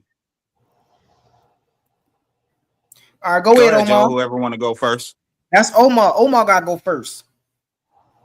So when we go back to yesterday's conversation, which the majority of people actually agree with me on how I broke it down, I specifically said the answer to your question, prove that your God exists. And before I answered that question, I remember I asked you a very important question. I said, Brother Humble, I said, that's an excellent question. I said, but before I answer, can I ask you something? You said, yeah, Brother Omar, go ahead. So I said, would you consider the Bible the word of God? And you said yes. Get out of here. Yo, he is. Hey, brother. No. What? Why you keep mute? Yo, brother, I know it hurts. Why you gonna sit up here and flam like that? Oh, you know I ain't never agree with you on the Bible. Humble. I asked you a question. Be terrible. Brother, I asked you a question. I said, would you consider the Bible the word of God? You was like, yeah. And I said, okay. And this was my validation. I said, if Brother Omar has a comedic question, should we not go to the comedic script to get the answer? You said yes. And then I asked you one last other question. I said, when it comes to any question about the biblical narrative, in order to get the answer, should we not go to the Bible? And you said yes. No, this nigga got jammed up, man. Hey, don't let this guy run. This nigga be lying, dude. So no, it don't matter what you think, because these are a few questions that I asked Humble the other night. I asked him, I asked Humble those specific questions for a reason. And the reason I asked the brother Humble the questions is because all I had to do was go to the biblical narrative. So Humble agreed that when it comes to biblical questions to get the answer, we should go to the biblical text to get the answer. Humble's question was, Omar, prove that your God exists. So when it comes to the scriptures and talk about the streams and the rivers and the underwater rivers and flows,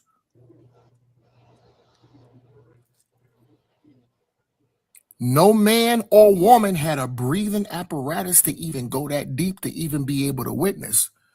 But did the Bible speak about it? That's an easy question. Yes. And then I brought up, when it comes to the city of Nineveh and Jericho, I didn't say archaeologists because he put that word in my mouth. I said there's a big discussion going around that was going around back in the day. And I said there was a lot of people that said that the Bible was myth, because a lot of the cities that the Bible explained and talked about, there was no archaeological proof of these cities. But guess what? When they excavated and they discovered Nineveh and Jericho exactly the way that the Bible depicted it, oh my God, this is nasty work. So remember, going back, and guess what? Humble has the floor, and I won't cut him off because he hasn't cut me off so far. I appreciate that, Humble. But let's push this information forward. So the critical question was, Omar, prove that your God exists. And when I asked him, according to your question, when it comes to any biblical question, should we not resort back to the biblical text on what the text said? He said yes. And I asked him, so when it comes to the biblical text, is the biblical text not so-called the word of God? He said yes. Those was my questions to jam him up. So all I had to do was talk about the underwater rivers and the flow. And all I had to do was talk about Nineveh and Jericho. This conversation is easy, man. Let's stop playing games. Brother Omar always answer all the goddamn questions. Go ahead, Humble. Family, put a 1 in the chat. I don't give a damn. The question. Put a 2 in the chat if Omar didn't answer the question. Go ahead, Ben Eaton. No, I think he answered it.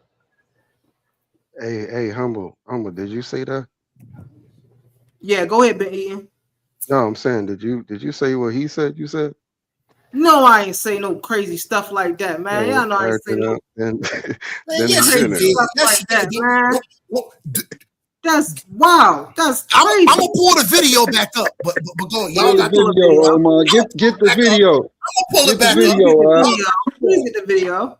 Get the video. Because what did I just sit up? See, now Ben Eaton, you've been on this panel. You've been on this panel for about 2 hours now, right?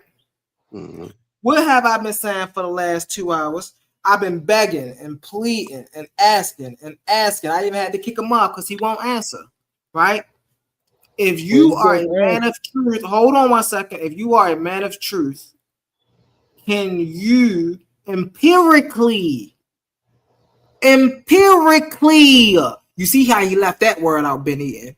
Because I just asked it before I even let him go on his rant. Empirically prove that your God exists in this thing we call reality. And he went on that rant that he just told you about, and he went on. And then I asked him again, and you see he don't touch on the second thing I asked him. I asked him, how does the cities of Nineveh and Jericho and underwater vents prove that your God exists? He said, oh, because they're in the Bible.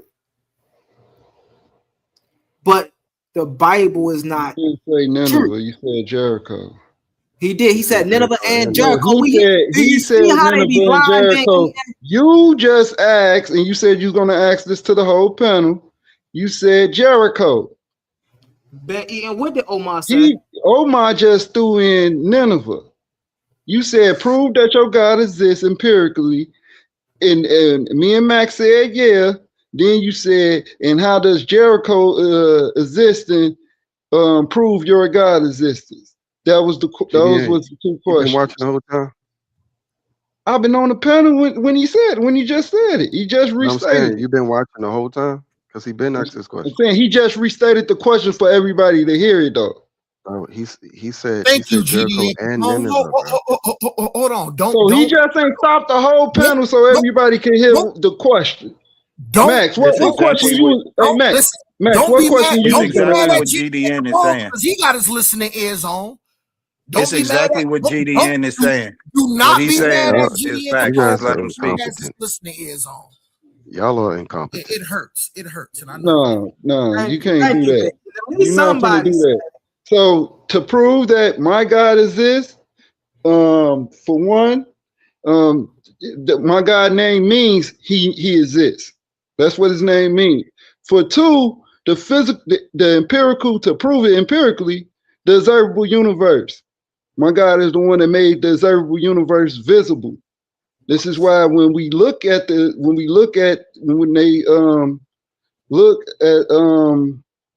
far back to the CMB, you can't see past that because it's oblique, right? Because what's inside, what's before that is what's visible, is what's transparent. So that's that. In Jericho, now I wouldn't say just because Jericho exists, my God exists, but I would say this, that someone could argue that Jericho, my God is the reason that the walls of Jericho fell. So right there, so that's like partial. I'll give you that partial, because it don't mean that just because Jericho exists that my God exists. But like I said, my God is the reason that the walls that the city of Jericho was destroyed. Now let's go further, right? Let's go to the what I came up here for. I know y'all not saying that the Egyptians did not draw what they drew and somebody else tampered with their depictions. No, bro, he got it wrong. We already talked. He got it wrong. No, hold on. Somebody came up here and said that somebody else drew that. Now, if somebody else drew that, we know he's wrong. No, but y'all ain't say that he was wrong. Just like y'all saying Omar wrong, y'all never said he was wrong. No, y'all didn't. Y'all entertained the idea. The Hebrew joint, bro. Y'all entertained the idea. Draw that shit. What you talking about? That picture he showed, somebody draw that shit. Right. So hold on. So let me land real quick. So for one, if the Egyptians did not draw that, if they did not write that, then why is it teachings around it? It's whole symbolic teachings around what that's supposed to mean. Now, if we know that somebody else drew it other than the ancient Egyptians, then you shouldn't be teaching around it. You should be like, oh, that's foreigner stuff. Hold on, we don't even go into that. Brother, I gotta the clarify people that teach something with Egyptology, the people that teach Kemeticism, and how these teachings, these spiritual teachings of ancient Kemet, they have a whole teaching talking about that's part of creation. That's the creation. Bro, you're the only one that said it though, bro. He's wrong. So hold on, but hold on. Let me explain something to you. Why you going through it, bro? Let me explain something to you. So That picture he showed was drawn by someone. Okay, what they're trying to draw is artwork on some goddamn stone wall temples and shit. No, that's on papyrus. Regardless, that ain't no papyrus. Is it not a papyrus? That is a papyrus. It's called the Chester Beatty. He showed right there on the picture. Yeah, but it's a real papyrus though. It's called the Chester Beatty papyrus. Exactly, and that's what the point I was making. That's not the papyrus he's showing. And the papyrus don't have. You have facsimile though. You know what a facsimile is? Oh man, so you trying to tell me they ran the papyrus through a fucking fax machine? And No, brother, not a fax machine. A facsimile is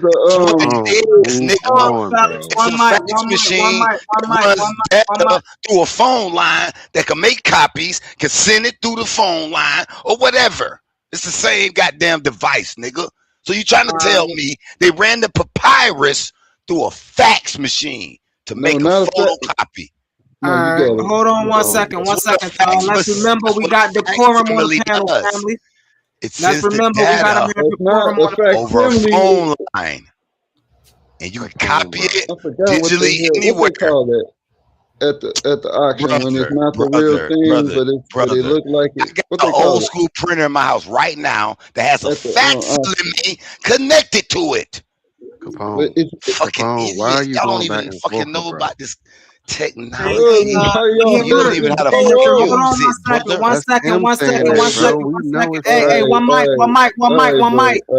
You right. When we said Capone, hold on. Right. Hold on, y'all. Hey, Haru.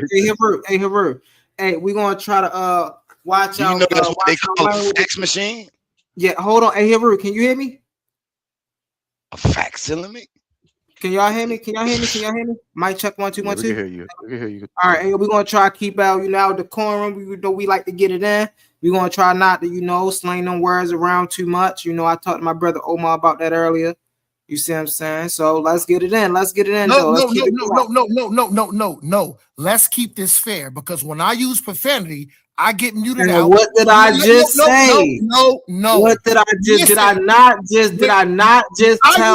Did I not just tell? Humble. Did I not just tell Haru we're going to sit here and use our decorum? And he haven't went yet. This is the first time. This is the first time I've spoken on this.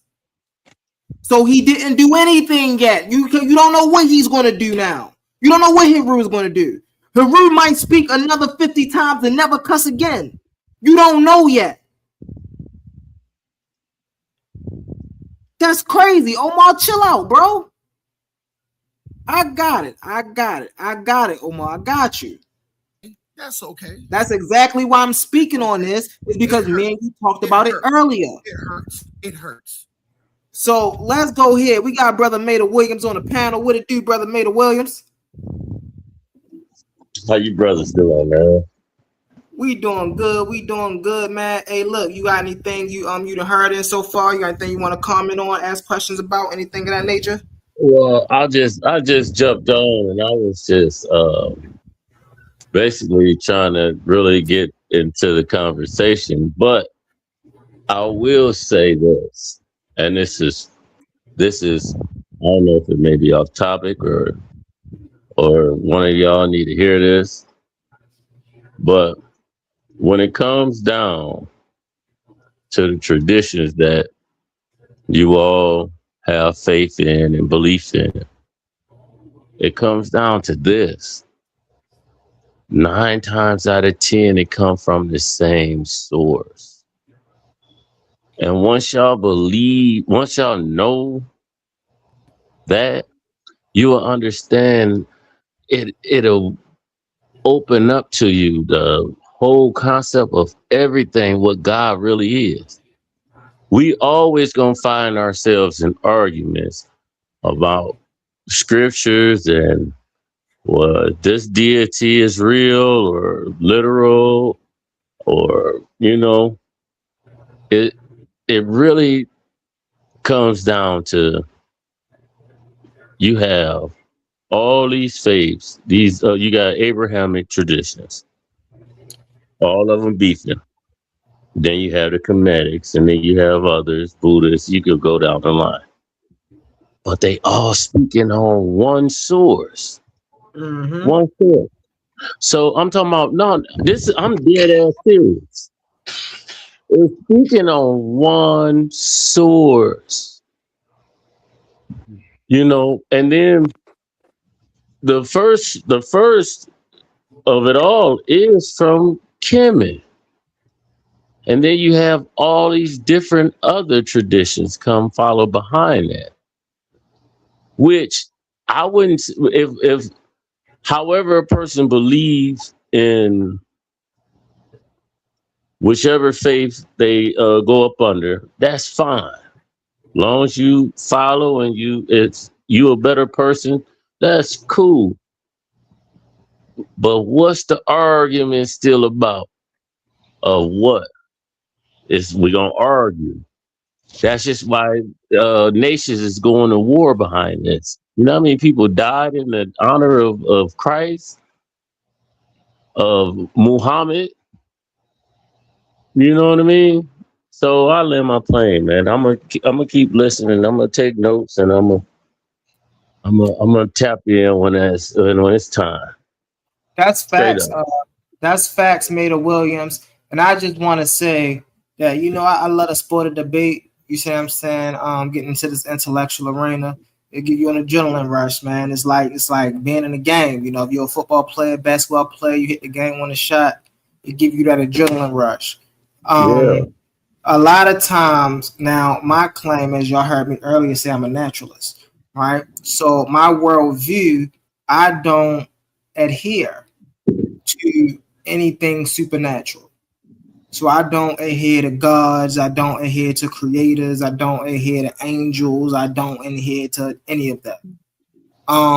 Hence, this is why I'm able to speak about the Neteru. This is why I'm able to speak about the Nisitapi. This is why I'm able to speak about, the Yoruba tradition and the Voodoo tradition, because I understand the naturalistic nature of the ancestors. When I say ancestors, I mean, hey, whether you say you come over in a slave ship or if you was here or whatever you want to say your story is, I understand the real tradition of those people. Now, I bang on Bible a lot because that's not our tradition. I don't care what tradition you follow, right? But my message to my people, if you want to follow anything, at least follow something that look like you. Right. I don't care what you follow, but at least make it look like you, right? What makes you think that it don't look like us? I'm speaking. So with this Abrahamic tradition, you can see all up and down that it's not for us. In fact, when we look through history, we see it was a tool to actually enslave us. We see that when they stripped our native people away, when they stripped our people away from their native tongue, native culture, their native thought, what did they give them in return? They gave them the Bible. Yeah. And for the slave Bible. So was guns and science. And so my thing is, there is no way, right? And I grew up in church too, I get it. But there is no way when we're talking about our people and we saying we need to unite and we need to fight, and we look throughout history and we see that the major destruction caused by white people was doing this behind the same God our brothers are up here championing. Yeah.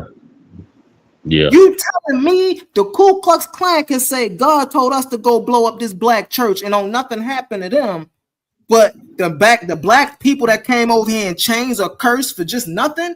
This is a biased God. This God ain't honest and true. You telling me every time? To me, it seems like God always got the back of the people that's doing bad. The people that's innocent always got the worst problems. If God was so just, why he don't never give us a break? Why he ain't never give the other people that was enslaved? Like, come on now. Ain't no way you can really look at real life. It didn't sit here and say that's God. And in fact, if you want to say there's God, you can't sit here and say there's an Abrahamic God for sure. Right. Can I piggyback off You that? can't sit here and say there's a Jehovah You and got none of that other stuff. so much hate. Because we know enough. Hold on, I'm playing my But plane you in a talk second, about y'all. a naturalist, but you Hold got on. all this hate. Let him land his plane. I'm playing my plane in a second. Because I don't say we know everything about everything. I don't claim to know everything about everything. But what I do know, family, is I know life. I know that we know enough about life to know there is no God. Because if there is, we would have found it by now. Why you? If there was, That's incoherent. Now that's incoherent right there. Yeah. How is that incoherent? The whole definition of God is He's almighty, so He's Because you assuming that we should find you assuming that because it's a God, we should have found it. That makes no sense. Hold on one second. Hold on. Wait. You're telling me that.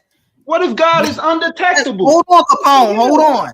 Everything that is physical and exists, right? Whether it's tangible or non-tangible, right, has a physical reaction in this thing we call life. If you knock a marble down the street, there's a physical reaction. If you call your mother, hold on, Capone. Hold on one second, Capone. If you call your mother on the other end of the block, there's a physical reaction. If a tree falls, there's a physical reaction. If prayers get answered, there should be a physical reaction. If God is talking to people, there should be a physical reaction. If God is coming down here and manipulating things on this earth, we know there's a cause and effect principle. And if God is the cause, we know we can measure the cause of the things. We can't measure that. Mystik. So, and if we cannot do that, right, then we're saying God is supernatural. If God is supernatural, then by definition, God does not exist here because something supernatural cannot exist in the natural. Otherwise, it would be natural. The imminent cannot interact with the non-imminent. You changed it a little bit on that end, too. Well, I'm gonna just tell you. Well, how he landed. Wait, because give me 2 seconds. Give me 2 seconds. Go ahead, y'all, because I still want to speak on answering this question to that. But I'll wait. Look. Religion. You just win. It's on Religion. I could go ahead. I'll wait one more person. But I do want to go next. All right, so hold on. I'm gonna let you get it in, made up really fast. I got you. Listen, you got your 2 seconds. I just want to put the order into place. It's gonna be Maida, Max, and then GDN. Go ahead, Maida. It's okay. Religion and the Texas stand on is more powerful than a nuclear bomb, and it took more lives than a nuclear bomb. So while we praying to the same God, our enemies, our oppressors, is praying to the same God to silence our cries, our cry outs. So when you think about religion, and this is why I have so much respect for Kemet, because it's open, it's nature, it's open. You're not stuck in a book. You can't do no research outside this book. You have to believe totally in this book. You can't have no other questions, nothing. Everything in this book is real and it's man-made, and they have contradictions on contradictions on contradictions. Bingo. And only in English. And what's the word?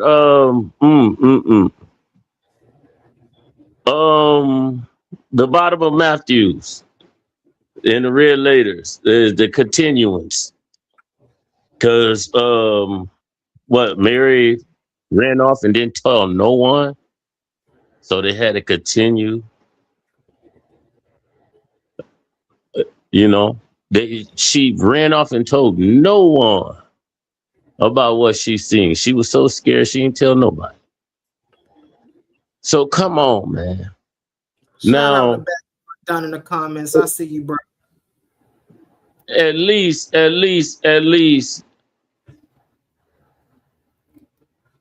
be up under your tradition.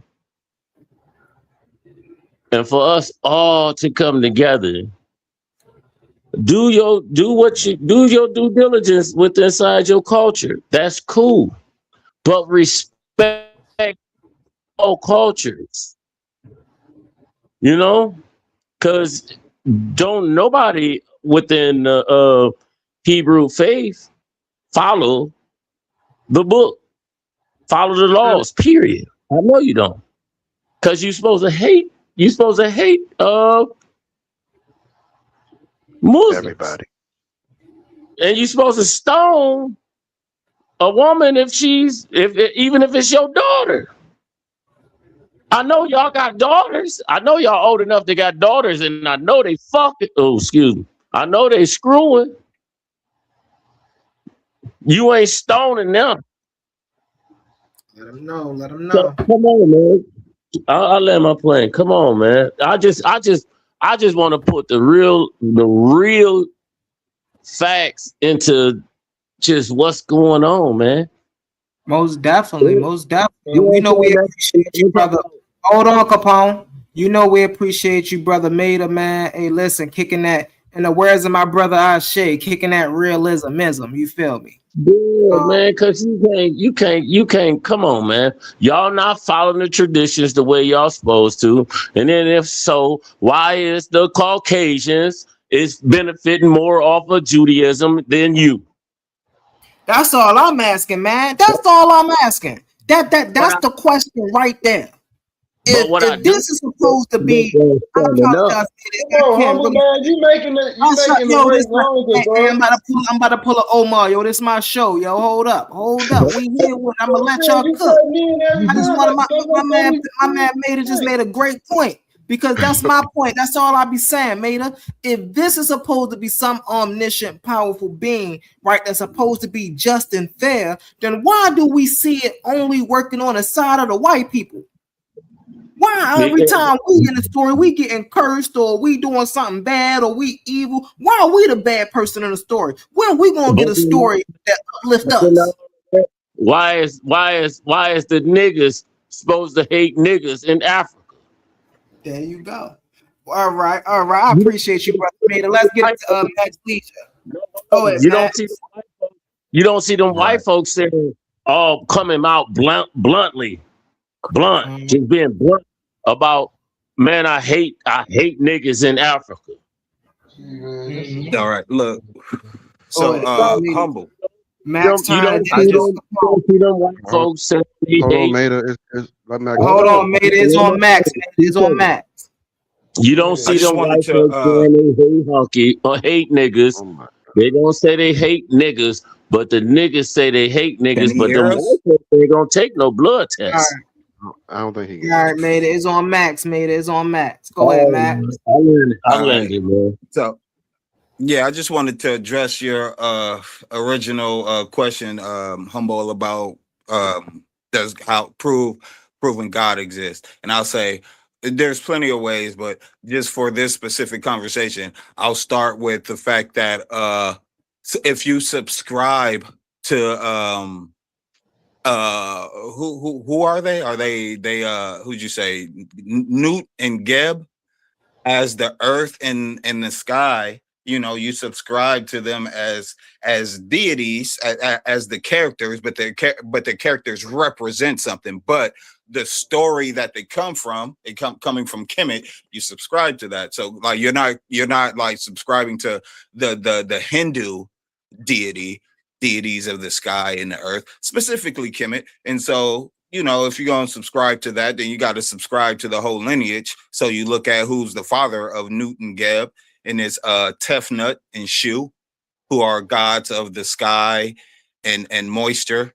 And then you look at who's the parents of Tefnut and Shu, and it's Atum, the god of creation, who created himself from his own consciousness, and then all of this cosmic manifestation. So coming from the lineage of Newton Gebb, who, you know, the Boston Crab thing that you're defending, it goes all the way up to there's a creator of the cosmic manifestation. Consciousness came first. And then also when it comes to actually proving a creator, it's not something that you could prove, it's something that you have to experience. It's not, it's damn, I had something for this, because it's like if you were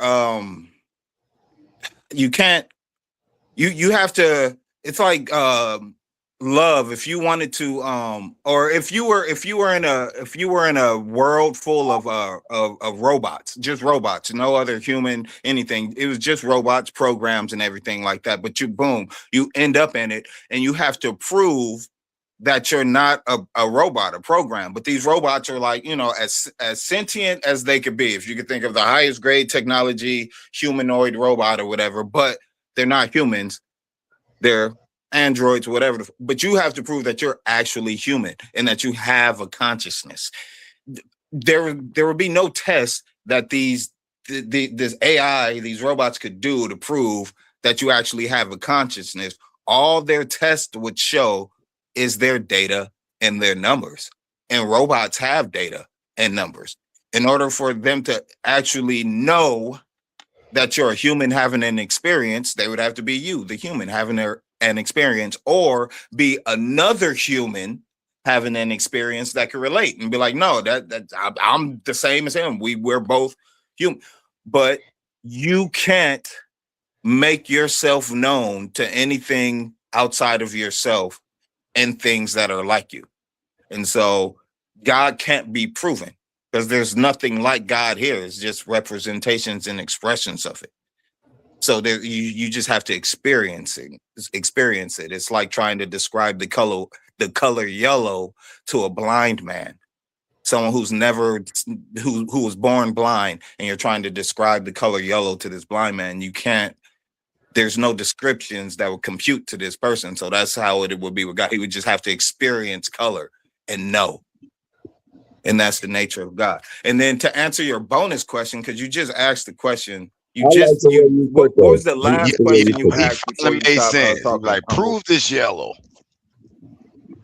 Yeah, but you wouldn't be able to prove it to a blind man. The blind man has to just, and you wouldn't be able to prove it or describe it. It has to be experienced, and that's what knowing God exists is. You have to experience it. It's a spiritual thing. But he had asked another question that I had an answer for. It was right before he stopped talking. Humble, do you remember what you asked? You asked, how can or why would about the robots though? He said, why does they benefit? Now, it has something to do with that God or the nature of God or his existence or something. But I'll think of it in a minute. I'll bring it up later. But so I'll land with that. Yeah. All right. So a lot was said, and I'm gonna try to go through it with best of my recognition, right? So one thing is that nobody stoned their daughters in the Bible. You can't find that nowhere, right? And okay, so we got rid of that. So the second point is, you think that you can detect God? No, it in the scriptures it talks about that God is beyond our comprehension. Well, hold on, bro. You can't comprehend God. You can't comprehend the Creator, right? So that's another point. Now he said, why do the Jewish people benefit more than black people that's claiming to be Jews? It's through ignorance. All you have to do, because it's in their Talmud where they say that the Shemites and the Hamites are black. You point that out to them and they'll bow down to you. Because if they don't, they're anti-Semitic. See, you have to know the rules of engagement and know when someone is trying to take the moral high ground through ignorance, through your ignorance. That's why they call you niggas. Let him finish, bro. So even in their time, it tells them that the original Shemites, who they claim to descend from, are black. So if they are black, who are you? Right? That's in their Talmud. So the benefit part, that's all that is. All you got to do is educate yourself and understand the battle that we fight. Right? They did it through disguise and imperialism, and also colonization, and they set up certain infrastructures to keep you bounded in this ignorance. So you just gotta get on the same playing field. Once you get on the same playing field as them, once you get on the same playing field as them, they not so high and mighty. All right, so I'm gonna respond. You destroy their strongholds. And lastly, goddamn. Then come on, man, you talking? Come on. It ain't even been 2 minutes. And I'm trying to. Lastly, if you are being a naturalist and you saying you understand the ancestors' culture, their culture talks about creators, every last one of them. So you being a naturalist and saying that there's no God, the scriptures say that a fool say there's no God, and that's also a African proverb as well. So African and indigenous proverb. So I'm gonna land there. Shalom, brother. So I'm gonna go in and then I'm gonna give it to Big. Hey, Ben Eagles. Listen. Hold on. Corrupting Hebrew ain't got nothing to do with this conversation. We let you get it in, bro. We let you get it in. Hold on. All right, so I'm gonna get it in. I'm gonna give it to Ben Eaton, and then I'm gonna give it to Heru, and then we're gonna move around the room for that. So y'all notice, family, that everybody that came after Omar that wanted to answer the question that I answered to Omar, none of them answered my question. Right? They gave up everything that we already have answers to. My man Max said, "Oh, well, I know God exists because of the universe." There is a Big Bang. And the Big Bang completely wipes out the fact that God created the universe. That's that, right? My man Capone said, "Oh, well, because we know that God did this and God did that." And no, we don't know God did anything. That's your belief. You still didn't prove any of that. So it still stands the recognition that your God still can't be proven empirically. And then you know what? That takes me back up here to Max Leisure, right? Because Max Leisure is like, okay, well, you still got God. Capone said this too. Well, even you being a naturalist, you still got gods because you adhere to the Kemetic worldview. I simply said I was a naturalist. I didn't say I held the Kemetic worldview. The Kemetic people were also naturalists, right? This is why I can understand their worldview. That doesn't mean that's my worldview. And because I can understand what Geb is and what Shu is and what Tefnut is, that does not mean I believe in the stories, the mythos, right? So that's something that Kemet understood that you Hebrews today just don't. These are stories. These are myths. We don't literally believe in this stuff. We understand it for the process of what life is. I agree. And so everything that y'all just said is still null and void to my question. Can you empirically show and prove that your God exists in this reality? And Capone even agreed with me. And Max Leisure to an extent, right? What did they say? Oh, well, when you look at our God, man, our God is, it's something that can't be understood. It's something that can't be measured. So it does not exist. That's what you're telling me. That's all you're telling me. Oh, it's omnipotent. Well, it does not exist. Oh, well, it's everything. It does not exist. Oh, well, it's outside of this universe. Yeah, exactly, because it does not exist. You ain't showed me yet where your God exists. I ain't even tell you show me where he created anything. I said, can you just prove to me that he exists? I'ma land my plane with that, family. And go ahead, brother Benny. You misrepresented yeah, me. no, I'm cool.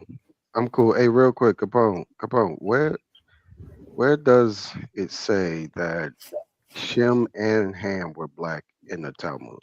In the Talmud, I get Yeah, it. where does it say I think that it's Sanhedrin B. That's when they say that they went to Africa. I get at? I'm finna pull up the mirror. I'm finna pull it up for you. I get it. It's gonna say black in there. Yeah, Shakar. I got you. And it's gonna say it for both Ham and Shem. Yep. And it say Hey, man, Japhet is run this ad real fast, family. I'm about to run this ad real fast. Hey man, let's give it up to my brother Ashe and Suave Boss. They got a debate coming up. Let's get it. Ladies and gentlemen, the Coliseum of Arguments is back, hosted by Titans Debate League, where ideas collide, minds clash, and only the strongest argument survives. Sunday, August 28th, step into the arena for a battle of philosophy, history, religion, and reason. Bomb Squad Ashe versus Suave Boss. The question, is the black woman God? Why or why not? Suave Boss is taking the affirmative. Two debaters, two positions, one explosive question. This isn't a conversation. This is intellectual warfare. No punches, no weapons, just facts, logic, history, philosophy, and argument. And now, the entire tournament is members only. Want full access to all the debates? Become a channel member for only $3.99. That's right, $3.99 gets you full access to the whole tournament. Sign up now. Don't wait. Don't miss the battles. Don't miss the arguments. Don't miss the moments that everyone will be talking about. Bomb Squad Ashe versus Suave Boss. Sunday, August 28th. Coliseum of Arguments, where ideas enter the arena and only the strongest argument survives. Are you not entertained?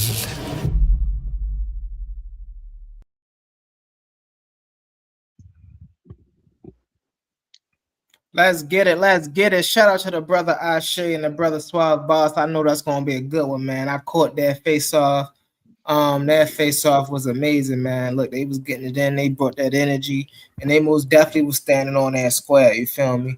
So hey, get $3.99, man. $3.99, and y'all most definitely see last debate tournament.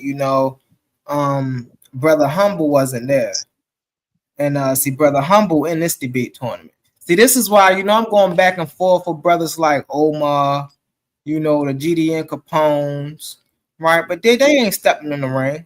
They scared. They scared to get in that ring, right? I asked Omar yesterday. I said, Omar, man, you gonna get it in for a good 30 minutes, just me and you, right? Back and forth, just me and you on this topic of about your God.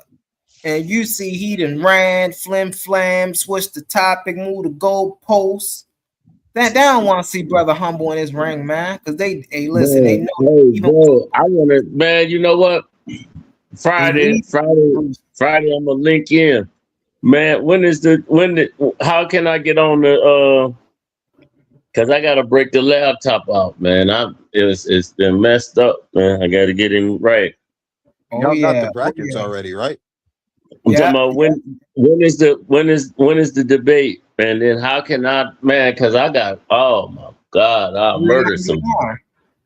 $3.99. Sign up for a membership. Yep, you got it. Just sign up for membership. Yeah, Friday I'm gonna do that.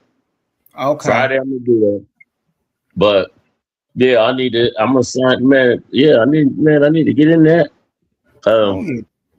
I'm telling Go ahead, Brother Benny, and go ahead. It's on Brother Benny. Go ahead, Brother Benny. Real quick, Humble, because you said I didn't answer your question. I answered your question. I told you God has to be experienced. It can't be proven. Truth transcends proof on this one. It has to be experienced. Like you can't give anybody your experience. Nobody can know how you feel. You can only tell them and describe how you feel, but you can't prove that you actually feel that way. The way you feel has to be experienced, and it can only be experienced by you. And that's the But nature of God, the except proof God in me, extends the the spirit proof and in me shares it. feeling sad, the proof in me feeling sad is me telling somebody that I'm sad. If I'm But they crying and don't, but somebody you say, could say "Why that are and be you crying?" lying. and I say I'm happy, then they know that I'm happy. If I say You I'm could be sad, lying. then they They know I'm can't know sad. that. You could be lying. You never been lied to and thought that someone was sad and then found out when you left the room they was laughing at you. One thing But about So you experience, can't right? know. So do here's the You thing have to about experience. Watch experience. this. Watch this. Here's the thing about experience. Experience is subjective, and so subjectivity, right, and objectivity. You know, me and Roy Chess go back and forth with this because subjective is as subjective, right? It is not objective and empirical, right? So if you're saying your God is like emotion, is like experience, which are all subjective, then guess what? Empirically, they do not exist. So you Yeah, didn't but prove that they does. exist. But yeah, empirically, exactly what you said. Empirically, they do not exist, but that doesn't See, mean now they y'all don't starting to debate, exist man. I thought Ben But was because see, we exist. oh but see, God. that was my question, though, and you just agree with me. That was my question. Can you prove that your God empirically exists? Yeah, You but I'm just said answering right that it because can't. it don't Yeah, empirically exist. That's my whole yeah, point. yeah. But I'm saying, but that's half of existence. Empirically, just like being objective is half of the whole picture because the other half is being subjective. So if you're only judging reality by objectiveness, then you're missing out on the aspect of reality that's subjective. And if you're throwing out everything that's subjective, you're not going to ever come to a full conclusion about the Y'all nature of sound like a reality debate. That because was the good. nature That of was a good reality is comeback, but both. y'all sound So like a that's the debate, issue. man. So that's No, the issue about Humble. subjectivity and objectivity, right? Our subjective experience is our overlayers of glasses. To really understand what life is, we must strip away our subjectivity and deal with life from an objective point of view. If you're telling me that God is just a subjective aspect onto reality, then you're inherently telling me that God is just one of the filters that you put on reality. And if that is the That's not what case, I'm God telling you, does though. not exist. I'm telling you, No, see, God is Humble. objective. I'm telling you, Let me God is explain something real objective, quick. but your experience is subjective. Let me explain something real quick. God Like transcends as far as everything and our exists throughout all, exists as the underlying thing of all things. But then your experience of this objective God is subjective. And only you can have your experience. Even the things that you consider to be objective, you can take it as being objective. You can verify that it's an objective thing based on your subjective intellect and discernment. And A you could tree is a clearly tree identify whether something I as was being born or not. objective, but somebody else would think that it's not because of their own subjective perspective. So even So the now watch objective this. Here's things. the flaw in your argument. A All right. tree is still a tree whether I was born or not. That's not the case for your God. If I was born and was never taught Christianity, then I wouldn't know anything about your God. Your God only exists if someone learns about it. Nobody's born knowing about your God. So therefore, it is not intrinsic. Therefore, it is not empirical, like you said. Therefore, it is subjective. And if that is the case, it is not real. If your God is above reality, like you said, and beyond reality and everything of everything, like you said, your God does not exist because that violates the law of non-contradiction. See, when we living in life right now, there's something called logic that we follow, right? Gravity brings things towards the earth. And if you don't believe that, then go jump off a building and watch what happens. Right? Well, Now, it's not gravity, since we but know, you would since still we know, since we splatter all know over that the is to floor. be, since we know that is to be a case, and we know It's gravity, not the right? case. Not hold on one Gravity second. And don't we know, exist. hold on, and we know I'm a gravity. Go jump off a building if you don't believe gravity exists. I believe in buoyancy. Density. Yeah, that which is a Let's get proper the day of been eating, yo. buoyancy. That's my fault, yo. Listen, I love this man. Keep bringing this energy, man. This is what I love, bro. Max. Hey, man, my man, bro. Max is a warrior, bro. I give it to my bro, Max. Hey, been eating. Let's get it, bro. Let's get it. And then we gotta go to Heru. Yeah, no, I'm cool. I was just waiting on Capone.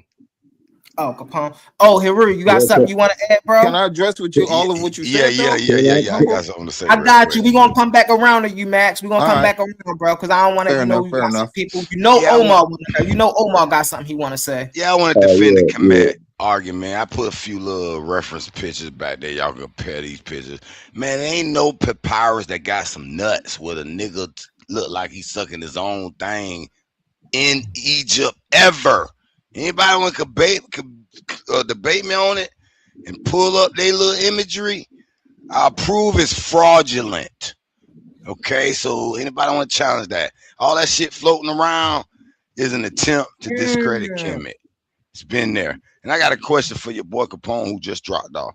He is saying something we can't comprehend God. So how could Matthew, Mark, Luke, all those guys comprehend them? And then he say Jericho. God is the reason it was destroyed. How could you comprehend that? You said we can't comprehend.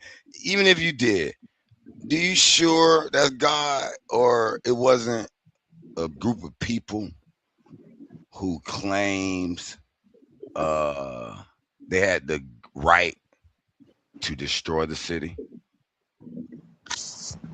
and not God himself? Show me somebody sucking a dick on them, man. Oh, excuse my French.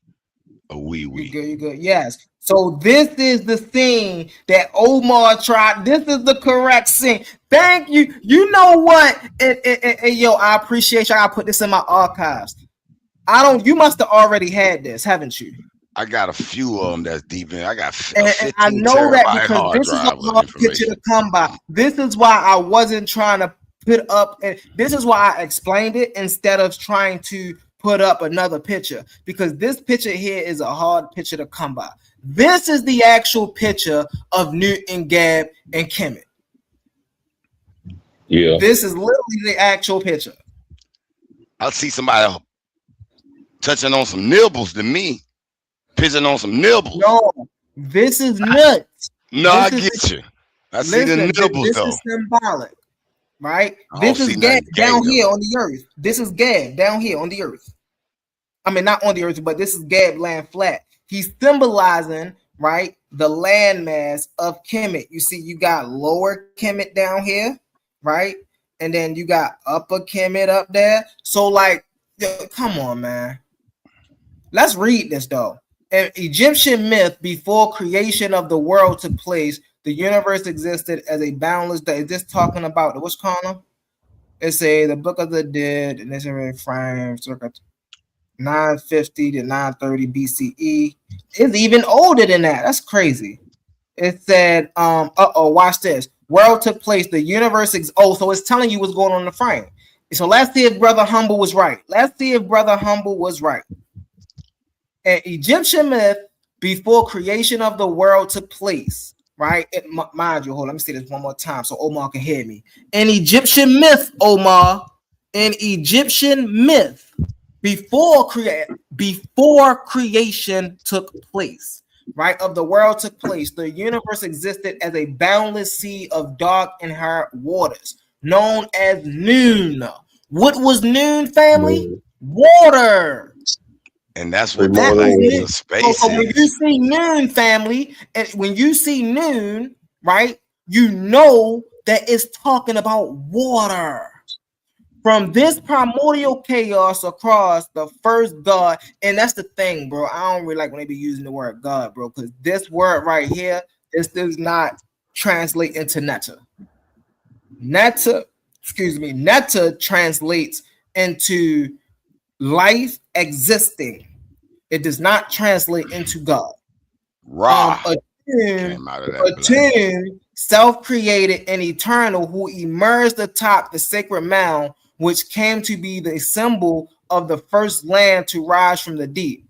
In his solitude, a tomb brought forth the first divine pair, Shu, the god of the air. What did I say Shu was before I read y'all? The god. I said she was the air. So Shu is the air. Shu is not the god of the air. Shu is the air. See, this is what yeah,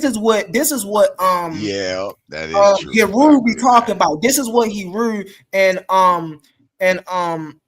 he on the panel. I apologize for forgetting When your I name. say these are living entities, but the yeah, air is alive. Ben Eaton. So this is what Heru and Ben Eaton was talking about, right? So you see how it says Shu, the god of the air? That's a misconceptualization of Shu. Shu is the air itself, right? Tefnut, the goddess of moisture. Tefnut is moisture. From this, right, the union of breath and the mist, two or more deities were born.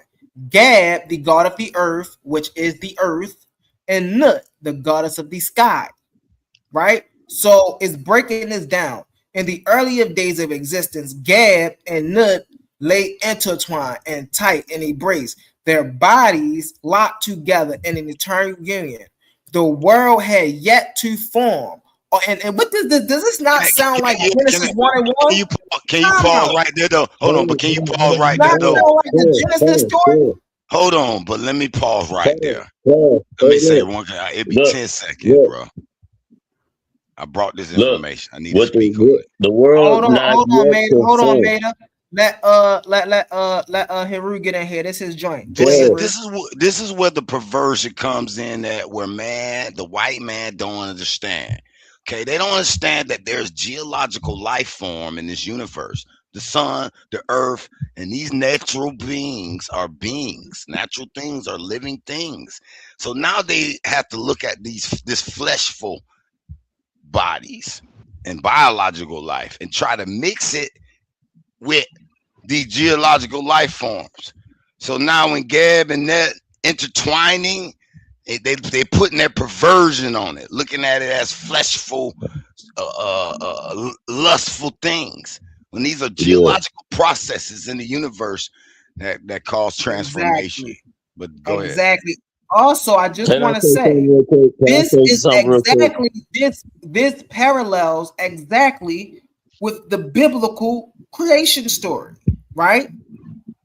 In the beginning was what it say? In the beginning, God created the heavens and the earth, right? Is this not the sky and the earth? And then what he say? The earth was without form and void. Did this not just say in those days before Gab got formed? This is where the Bible get it from. This is why I said, Omar, y'all some plagiarists, bro. Give us back our story. If y'all gonna hold me to Kemet, then I'm gonna tell you, Omar, give us back our story. Hey, humble. Your story contains creation. Humble. You just described creation. The world. You have Newt and Gab, but then from you above them is Tefnut and Shu, and above Tefnut and Shu is Adam, a self-created God. But then above Adam is Noon, and so like, and creation didn't come, matter didn't come until after Gab and Noon. So I mean Gab and was it Noon? But then you go all the way back up to the top. I mean, it's consciousness that existed that created all things. That it's describing creation. You described creation. It is an intelligent creator. Here's the thing about that. Oh, go ahead, Maida. Then I'm after you, Maida. The world had yet to form. So it's consciousness. That means that we existed when time never was. Mm-hmm. So you was making that point the other day, wasn't you? Yes, man. I'm on all of this. Because then once when atom. What is an atom? Physical matter. And then what do atoms do? It transforms. And once like, man, bro, look, that's why I was telling, like you were saying, guys, if when we look at energy, of which we are, and this is what the whole concept of this slide is, of aspects of nature, and it's given like it is the concepts of nature. This is what we call certain things: sun, earth, wind, moisture, everything. So, but then when you go into atom, that's where the particle wave come from. Right. We still see when they breaking this down, this is not physical form yet. But what did the particle wave come from? The particle wave come from conditions. Hey, I got you. Conditions. Consciousness. Particle Free wave. will No, of no, no, no, consciousness. no. Particle wave do not come from consciousness. Particle waves come from certain forms and conditions set within space-time. But no, What my are the man certain Quantum, conditions? my man Quantum, if I can give some shouts out to Quantum real fast, my man Quantum will call that time and nature. I call it space. But it's before time and nature. This is atom. This is before time and nature. Listen. Our ancestors, you know, because you have certain deities before Ra. Yeah. Right. You know what I'm saying? You got the primordial waters. You got the primordial waters, and you have the primordial waters going inside itself, and then coming out with certain deities that they specifically name, and then on the line they got Adam, which is a whole, which is solid. Mm-hmm. The vibration slowed down, bro. To where the physical form is physical form. The physical form is starting. So when we observe the wave particle, it's in a physical form. But then something have to observe the wave particle for it to be a physical form. Exactly. And what is that? What does that? That's I'm talking about atom. The consciousness of atom. It has to be a conscious entity that is able to manipulate the wave in the first place.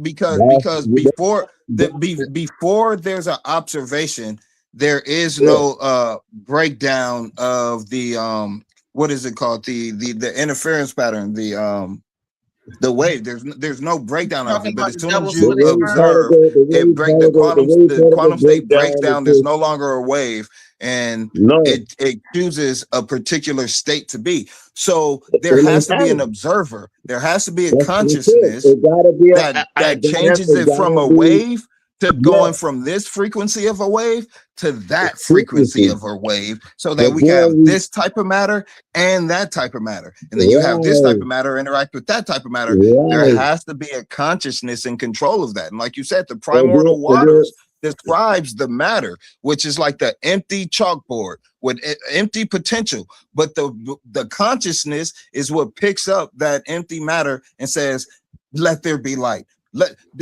Move this fast, create these things. Like there's a consciousness that sparks movement. Hold on, Mater.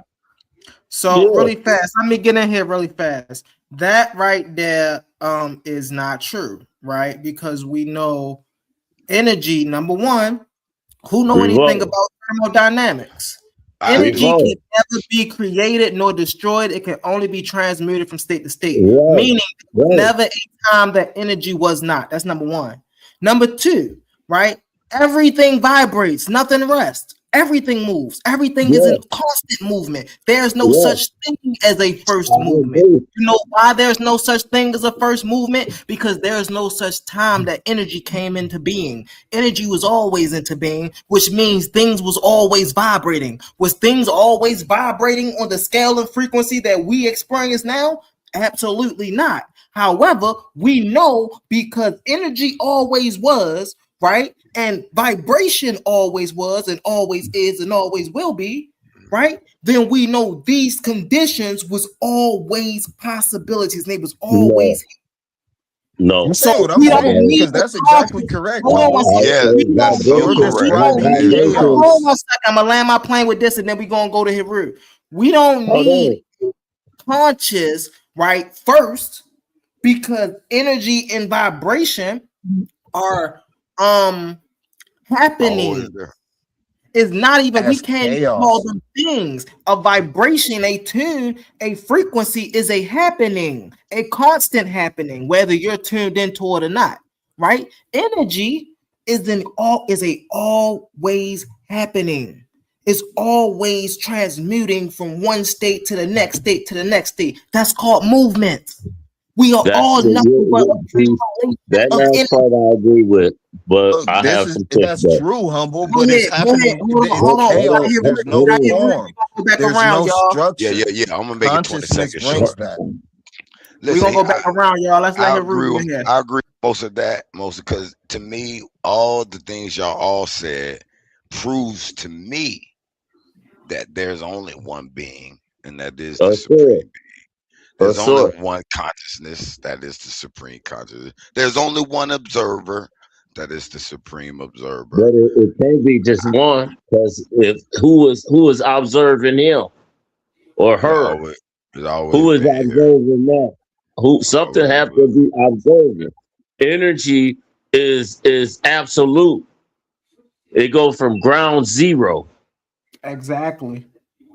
Wait a minute. So this is what. So that, now let's go back to the words. Stop Hold on one that. second. Stop. Let's go back You to said the word. exactly to that. Let's Too go easy. back. Hold on one second. What Let's do you go mean back to ground the word. zero? Hold on one second. I'm about to explain exactly what he just said. Let's go back to what we was talking about yesterday earlier, right? Subjective and actually we were just talking about that earlier day. Objective and subjective are two different things. Something that is objective exists whether you are aware of it or not. Energy, just like Nader said, right? Down to ground zero. It was here, whether you were born, whether you wasn't born, whether your grandmammy was born, whether wherever's going on does not determine or change the fact of the reality that this thing that we call energy, y'all call it a being, Omar call it God. Hey, listen, I'm strict. We know it in science today is energy, so I'm sticking with it as energy. And so this thing that we call energy, right, is fundamental. This is all there is, all there will be, and all there ever was. Yeah, but your The logic just stuck me in a issue conundrum. is, how do we understand this thing that we call energy? Some of us understand it as a god. I certainly don't understand it like that, because now y'all telling me I gotta worship this thing, and you know, you see how what they saying, you can't understand it, it's beyond everything. This stuff is spooky. No, if I understand it simply as what it is, now I can fit it inside of my ramifications of logic of how I live life today, tomorrow, and next week. Well, let I me ask you can't a live quick my question. life on a consistent basis, believing in something that I can't even verify. See, I can verify energy. You can't verify God. Go ahead, brother, brother Netta. Go ahead. That's Heru. Go ahead, Heru. Yeah, okay. I was gonna ask you a quick question because it just stuck. You just made me think of a conundrum. Like, because you said something about a tree earlier, and I was thinking about the fish that never saw a tree. Is it real to them? Is it subjective, objective to them? Then I think about a person's thoughts and ideas. Are they real, subjective, objective? But then I'd be like, well, damn, if somebody invents something, it's not real before he invented it. But if he invents it, it's real. But is it still mean it's not real or never was real when you could conceive it whenever you want and observe it or in your mind and then build it? I mean, it's kind of thin line almost between it. Yeah, please let me answer this question. Something that is real. So I think a lot of people get real in existence. They use the word real in existence interchangeably, and that becomes a very dangerous slope when we do that, because when you talk about something being real, right?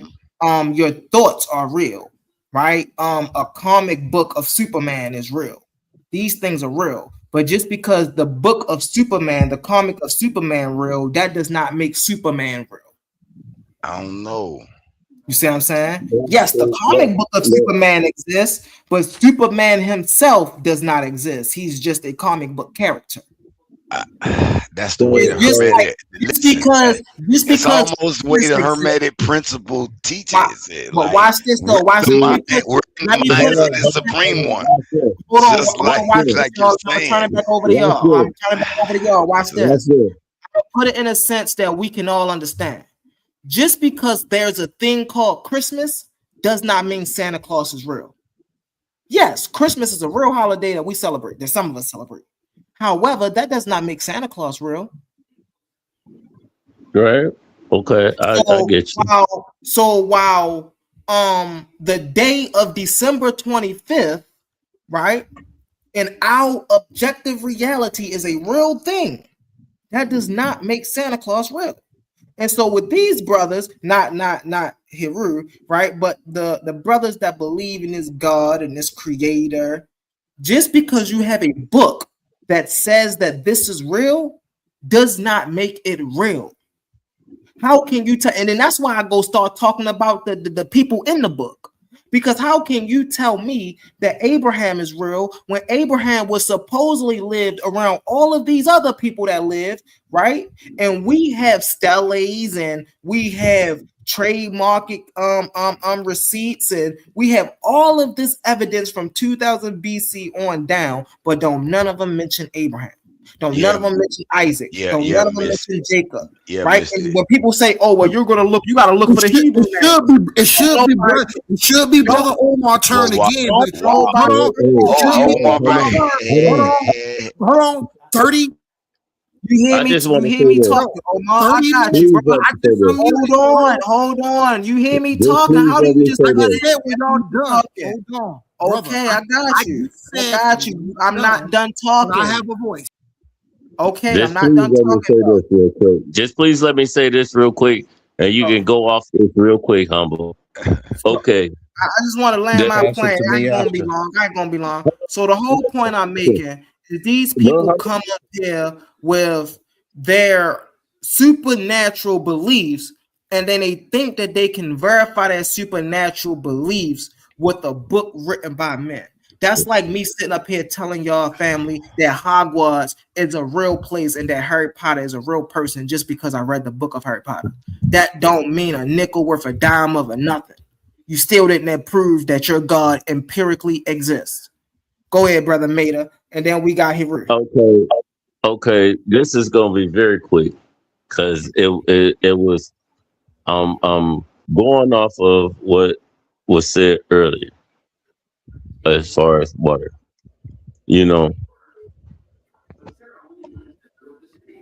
oxygen, what we breathe in water. Oxygen is water. Nah, we're not breathing no water. No, hold on. Shut up, Henry. You got it now. I can't let that happen. We don't have gills, brother. Look it up, bro. Look it up. I promise you, oxygen is water. No, it is not. Yeah, you got it. You must be lost, brother. I got a cartoon. Listen, hold on. Let me show you something right here. I got handy. Because I got a cartoon series written on the elements. I know every last one of them motherfuckers, brother. And I had to refer to this book when I write an episode. So you're not gonna tell me we're breathing water when we don't have gills, brother. Stop it. Look, humble. Look at how much percentage of H2O that the air we bringing in is water, brother. Anyway, go ahead. Hold on. Look at humble. Cause soon when you blow your breath on a window. Hold on, Mater. Listen. I'm about to play something, family. Listen.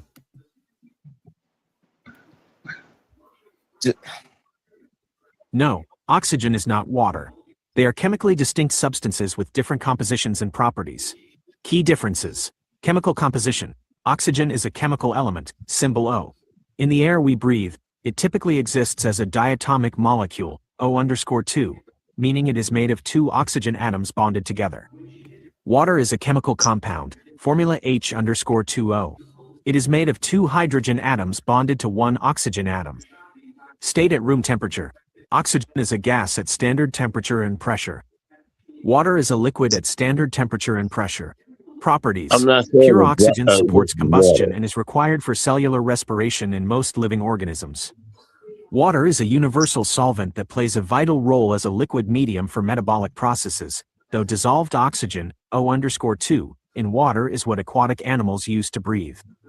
Summary. While oxygen is an essential component of water, oxygen gas itself is entirely different from the liquid water we drink. What made you curious about the relationship between oxygen and water? Oh, water. Dissolved through, it's a dissolved oxygen, O2, and water is what aquatic animals use to breathe. That's why. Wow. It's in water, it's in air. And so is nitrogen, so is argon, and so is other gases, brother. So is other gases. This is what I'm going to say. Water is in oxygen. Water. No. Oxygen is in water. No, brothers and sisters. They're not in each other. They're bonded together to make a whole another different thing. Okay, it doesn't matter. It doesn't matter. We agree that and you need 2 of them. 2 of them. We agree. This is the concept. This is the concept that I'm trying to prove. Go ahead. Okay. Water is within oxygen, or oxygen is within water. It don't matter. Yeah, they need each other. Okay. No. Hold on, Mater. Hold on 1 second. I like the way, and I don't even want to say I like the way, but the correct way, like if we want to say this, the correct way of saying it would be the way that Heru said it. Oxygen and hydrogen atoms are bonded together to make water, but oxygen on its own is a separate thing. Yeah, that's when you die. Oh, you know what? Hold on. He right. I'm wrong. Oxygen is in water. I'm so sorry. Man, oxygen and water. Oxygen is in the ocean. It is inside. As separate elements. Everything, bro. We know. Trying that. Man, I was waiting for you to explain how oxygen, though. That's what I was disagreeing with. Itself is we don't water. breathe water. That's what I was trying to tell you. Right. We don't breathe water. Hold on 1 second, Mater. We don't breathe water. I don't know why you jump so heavy, Studio. Kindergartners know that. You took hold on 1 second. minutes. Hold on 1 second, y'all. Hold on 1 second. Studio, I don't know why you jumped ship so fast after we read this, but we know that we just read that fish and or water aquatic animals, right, breathe O2, right, out of the water. So if you let out of the water, we know that to make up water, right, you need oxygen molecules, but the gas of oxygen is not in water. You gotta put. I'm talking about what that is. You know what? I get what you. Yeah, you're right. You're right, man. Definitely move on. Say it right here. Yeah, I hear what you're saying, man. I hear what you're saying. No, oxygen and water is not the same. They are chemically distinct substances with 2 different compositions and properties. You just broke that down. That's why I said I understand that, but this is what I'm saying. That's why I had to stop Mater and say, hold on, Mater, real fast. That's why I had to stop Mater and say, I like the way that Hiru said it, because the way Hiru said it is more correct. The way that we just read it, the way Hiru said it is more correct, right? It's the oxygen atoms that's bonding with the hydrogen atoms. It's not oxygen gas that's inside of hydrogen gas that make water. No, that's not how that works. Yeah, but let me clarify something though. Like the ocean, there's a bunch of H2O already bonded, but you have separate oxygen elements floating inside the already bonded H2O water. So that's why they can say oxygen is in water. Water and but we know oxygen is that. in water. Water is in oxygen. What we breathe. But What I we never breathe. saw water inside of oxygen. I never saw that. I'm talking about breathe. What we breathe. That's what we was tripping off of. You saying that water was in oxygen. Yeah. We all was scratching our head trying to figure out what you meant by that one. Listen, all I'm saying is water is in oxygen. Don't get it. We breathe. No, that we breathe. Water is in the air. Water is in the air, but the air contains of more than one gas. Has hydrogen, nitrogen, argon, oxygen.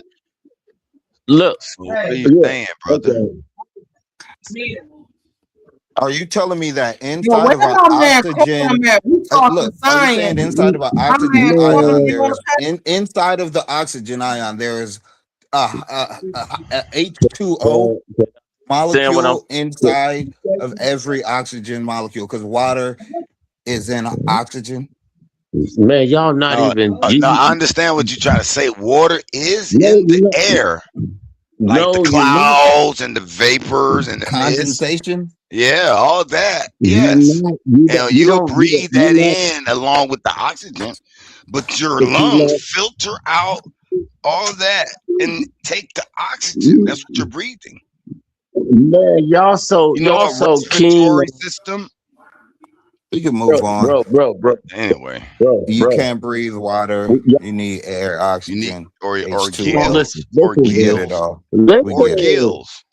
Or gills, but we don't have it. So what's the point? Listen to what I'm going to tell you.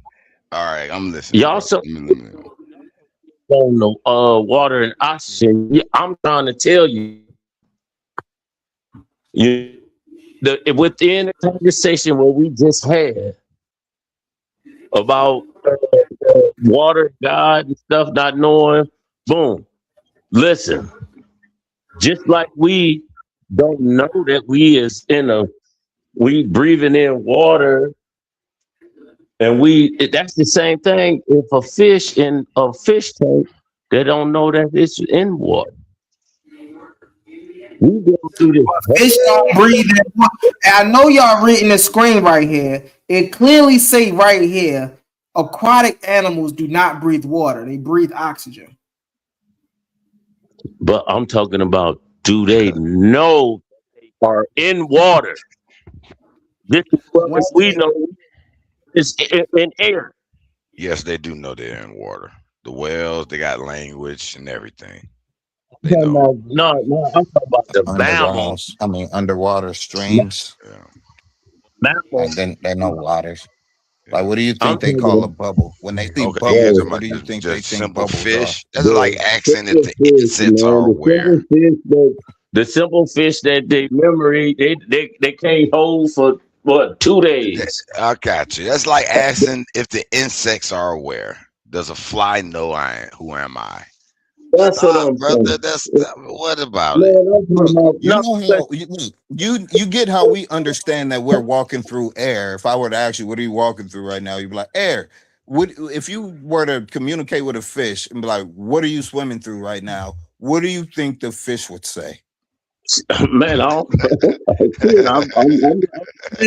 you know what's interesting about that? Again, what I got on the screen is interesting. A fish has to know that it's swimming in water, because how does it know not to swallow the water while it's swimming? How does it know to only intake the oxygen molecules and not the water molecules? Why you? That's retarded. And didn't know to flap his That's ass back in. retarded. Oh, excuse me, It's just his butt it's an back in the water. automated thing. You don't know not to breathe certain shit. You just breathe. Your body handles it. You don't think about what you're breathing in. But you don't know filter you're out. breathing air. And they know that they I would imagine that they understand the processes of their body, and but they don't be like, my gills is filtering out the hydrogen and only getting the oxygen so that I could breathe and all that. It's just how do they're they put living, but they themselves know in? that they're in So, a I got a substance. question. We call it water. Mexicans call it agua. They call it whatever they call it as fish, but they know that they're swimming through something. They see bubbles in the water and they say, okay, there's air in that bubble. Like the difference between what's in the bubble and what's outside of the bubble, there's different. It's a different Wait a minute. medium. Hold on, time out. So you telling me that dolphins are aware enough to play with bubble rings in the water and get high off of blowfish, but they're not aware enough to know that they're in water? I'm saying they do know they're in water. I'm just saying whatever they would refer to it as. If we say that we all had a universal language, so what we call water, they would call water. Yes, they would be like, yeah, we swimming through water right now. They would know. No. And then when they jump out of the water, they'd be like, now we're not in water. And we need to get back in the water. Fish even know to get fat back towards the water. They even got walking fish. Hold on. They even got the walking fish who know how to walk across certain shores to get into better, deeper waters. So they know they're not in their environment and they need to hurry up and get out of this environment and get back to their natural environment. So they know. Yo, that's asking. Do you know birds fly in? Like, do you think that birds know they fly in the sky? Like, of course, birds know they fly in the sky. Why are you thinking they're not? Bro, look how we walking on earth, like walking and breathing, but we not knowing that we breathing in water. We in the fish bowl. They swimming. Do you think they like, man, they like us? Yeah. You know what? I'm gonna be honest. You sounding biblical because the biblical believe when a fish gets snatched out the water by an eagle, do you think the fish is thinking, man, it sure is hard to breathe, and like I didn't leave anything, I didn't leave water and now I'm in air, it's just harder to breathe for some reason? Or do you think it knows I'm not in the water anymore, I need to get back in the water? No, I think I know that I'm not in water. I need to get back. No, I think his first reaction will be, I need to get out these claws. Something clawing me and about to take me away. Absolutely, out the water. I don't think it'd be as panicked if those claws was in the water. It'd just be like, I'll swim away. But if it's not in water, it's like I need to get back in water to try to figure out what to do. Because from up here, I'll die no matter what I do. I can't stand on land and try to fight this bird. I gotta get back to the water, get my bearings, because I know what water is. I know water is my medium. I thrive in water. I'm in the air right now. I know the difference. Just the way we walk through this, through our everyday life, they flapping and going through their everyday life. We in a fishbowl ourselves. Yeah, like they know they know they're fucked when they get caught and they on a fisherman's boat. They know that they're fucked because they're no longer in the water. Let's let real fast. One mic. Omar been in the back. Let's let Omar off of mute. Let's see if he can come up and conduct himself. Let's see if he's been listening. What's up, Omar? Can you contribute anything to the conversation, Brody?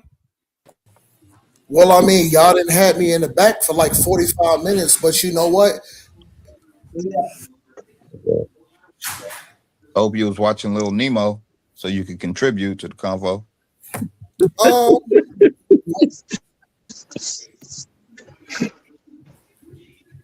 What I'd rather do right now is just shut my mouth up and listen. I'll mute out.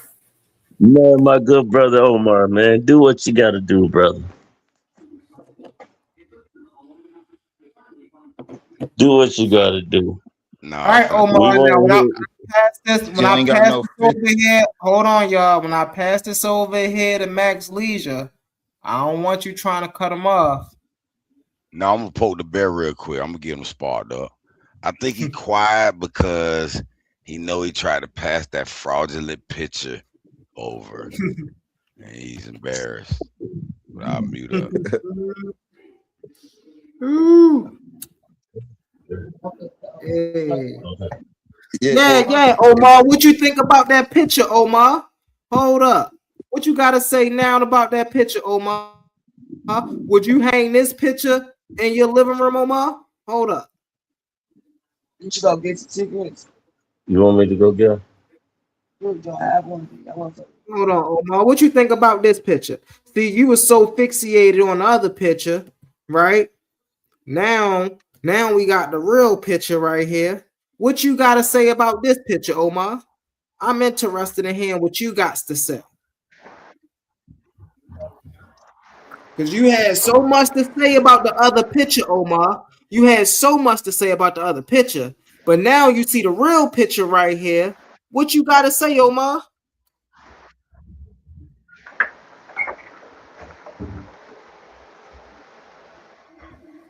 Do you mind if I talk without being cut off?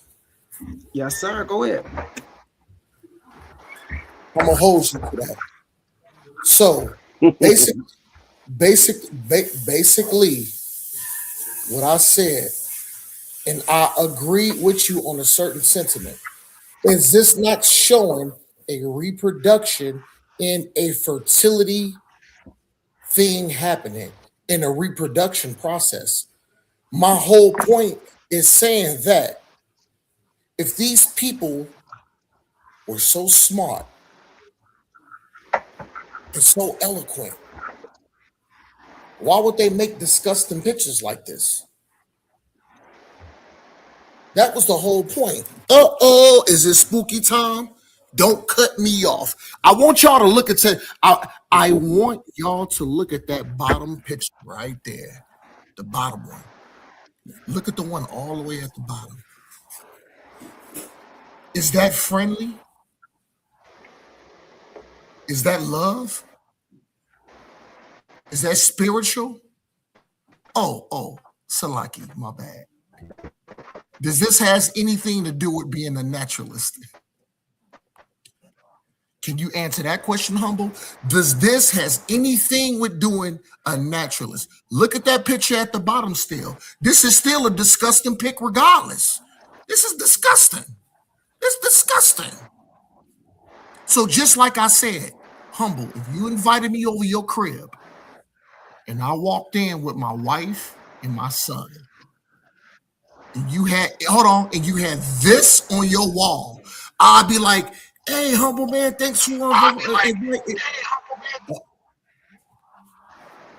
Hey, if y'all want me to mute out for another 30 seconds, Salaki, if y'all want me to mute out for another 30 minutes, I'll do it. Somebody drop down. I wish your echo from somebody dropping down. Man, look, man.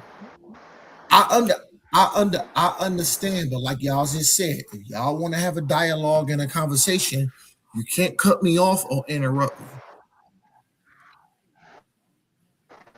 I have actually muted out over 30. I've muted out for over 35 minutes twice. And I didn't cut or interrupt y'all brothers off. So you know what? If y'all want to just keep doing it, that's cool.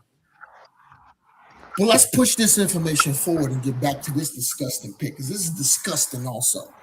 Look at that. Hold on. You see the coochie hair. The coochie hair is nice.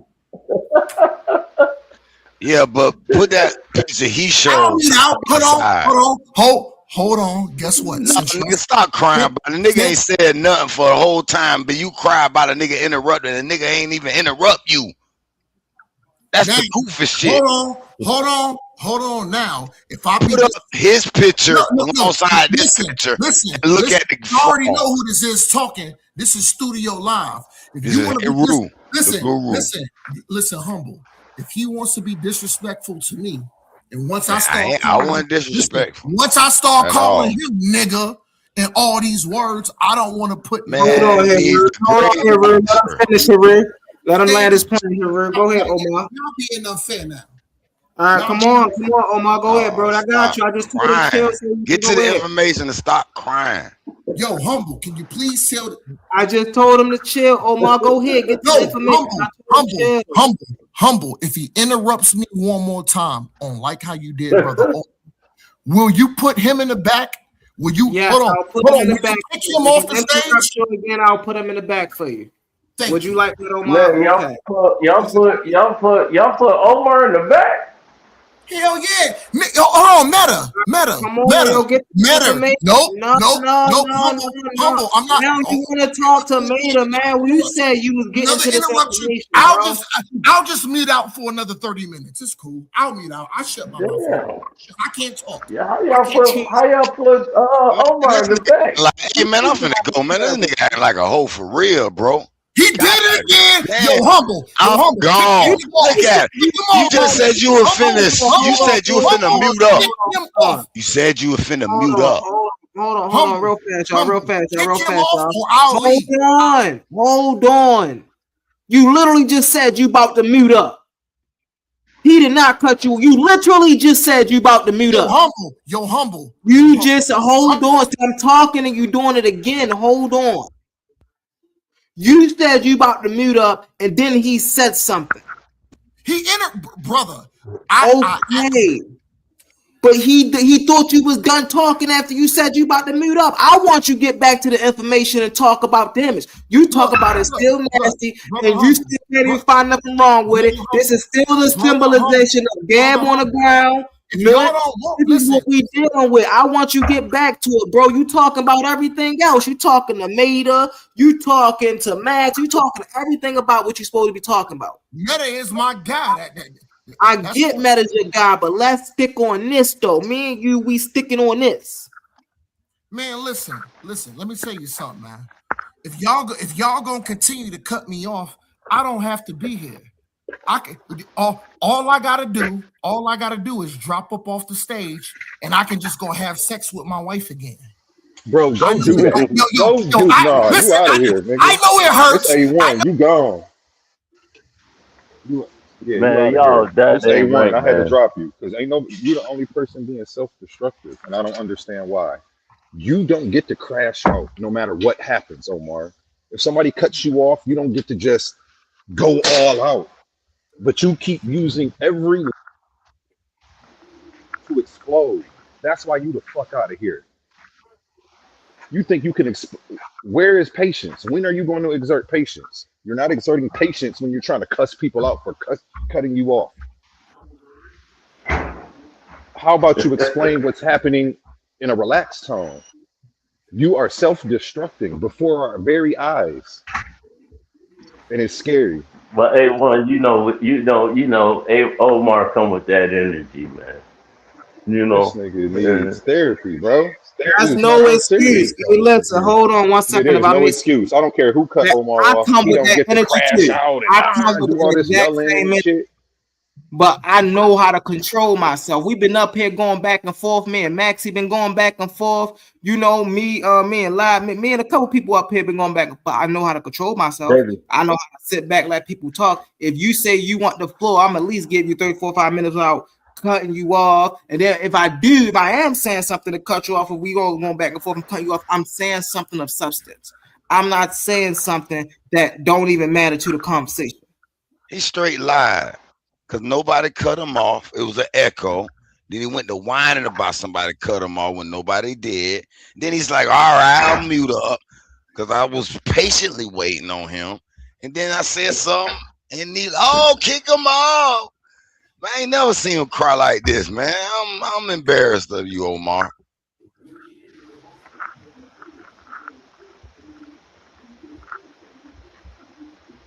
That's why I work, man. That's why I work. And he's at night. So it's not So Omar, I want you to understand, bro. Nobody, even A1, do not say, do not absolutely use no cuss words.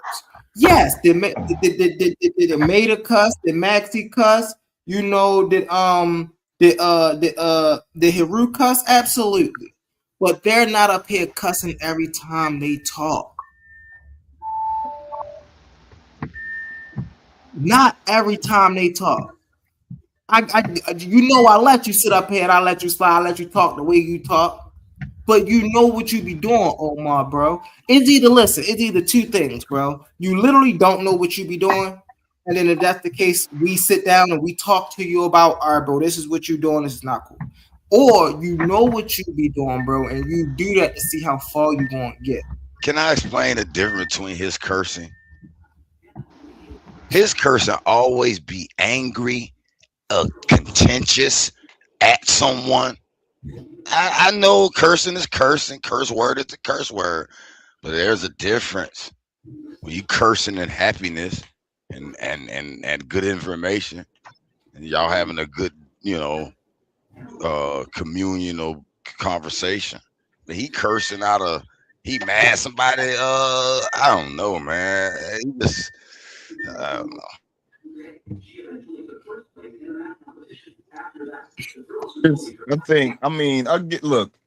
I think he is kind of overreacting. Well, definitely overreacting, but what it seems like, because I've been paying attention to the conversation, who's speaking and who's not speaking, all that type of stuff.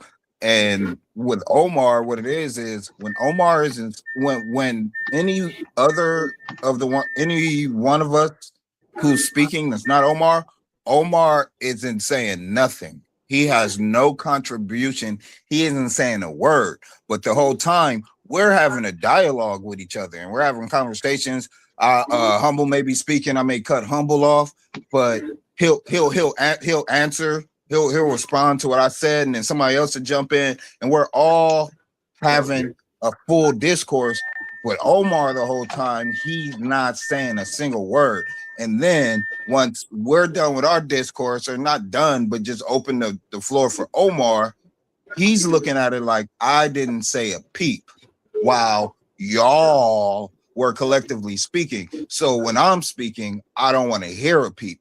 But the thing is, nobody else is doing that. Nobody else is doing the whole I don't want to hear a peep while I'm speaking thing. We're all having a discussion with each other. I think Omar is getting in where we fit in. Exempt from that process. Hey man, I'm sorry. That's called getting in where you fit in. That was so beautiful to explain. I gotta say that. Most definitely. Get in where you fit in. I agree. He's selfish. That's the thing, right? Omar want to believe, and see, here's the thing, and the reason I like to explain these things is because I'm a fair person, bro. I don't like people to be, oh no, you picking on me. How many times I told May to chill, yo, let so and so get in. I didn't told Maxie, hold on, bro, let so and so get in. I didn't have to mute myself. I'm like, hold on, let Maxie get. I'm saying it. We know how we get when we get in these moods. You see what I'm saying? Yeah, and he the only one has a temper tantrum. Yeah, I disagree with the temper tantrum, but I was just trying to wait figure a out minute. the root of his anger, why he gets so upset. And I think he just takes it as disrespect when he's completely silent. I think he's just being on his side. And then when he talk, he wants that same cemetery silence. But Omar, you just got to understand that's just if when a nigga make a comment, you just got to take the comment and then just move on from it. You could grab the mic back. If a nigga try to Kanye you don't got to be Taylor Swift and just stand there. You could take the mic back, but when you take the mic back, just continue with what you were saying. You don't have to make it a whole big deal about, respect my time. I respected your time. Just go on. Max. I think that's the biggest issue. Ain't got to make it a big deal. Just go on. We hear you. Let me ask you a quick question, though. How could you disagree with his temper tantrum when you just described he's angry? I didn't disagree with his temper tantrum. Oh, I thought I heard no. you say, I'm saying I disagree with him throwing. I disagree with him throwing a temper tantrum. He do Like, throw temper tantrums. I don't co-sign to his temper. Oh, okay, I got you. You saying you don't like when he do that? Correct. I got you. Okay, because I'm gonna say, y'all know what? Y'all know when they do that. And see, I done dealt with Hebrew Israelites long enough to know they do that when they getting beat upside the head, bro. And they feel like, oh, they're not agreeing with me no more. Oh, and they got to throw the temper tantrum, bro. They got to just stay. I find some way Hebrews, bro. Whenever they losing in these intellectual arenas, the one thing they got to do is throw it. Hey, yo, look over there. Look over there. Hey, man. Hey, bring Omar back up. That's my request. I'll vote Omar. I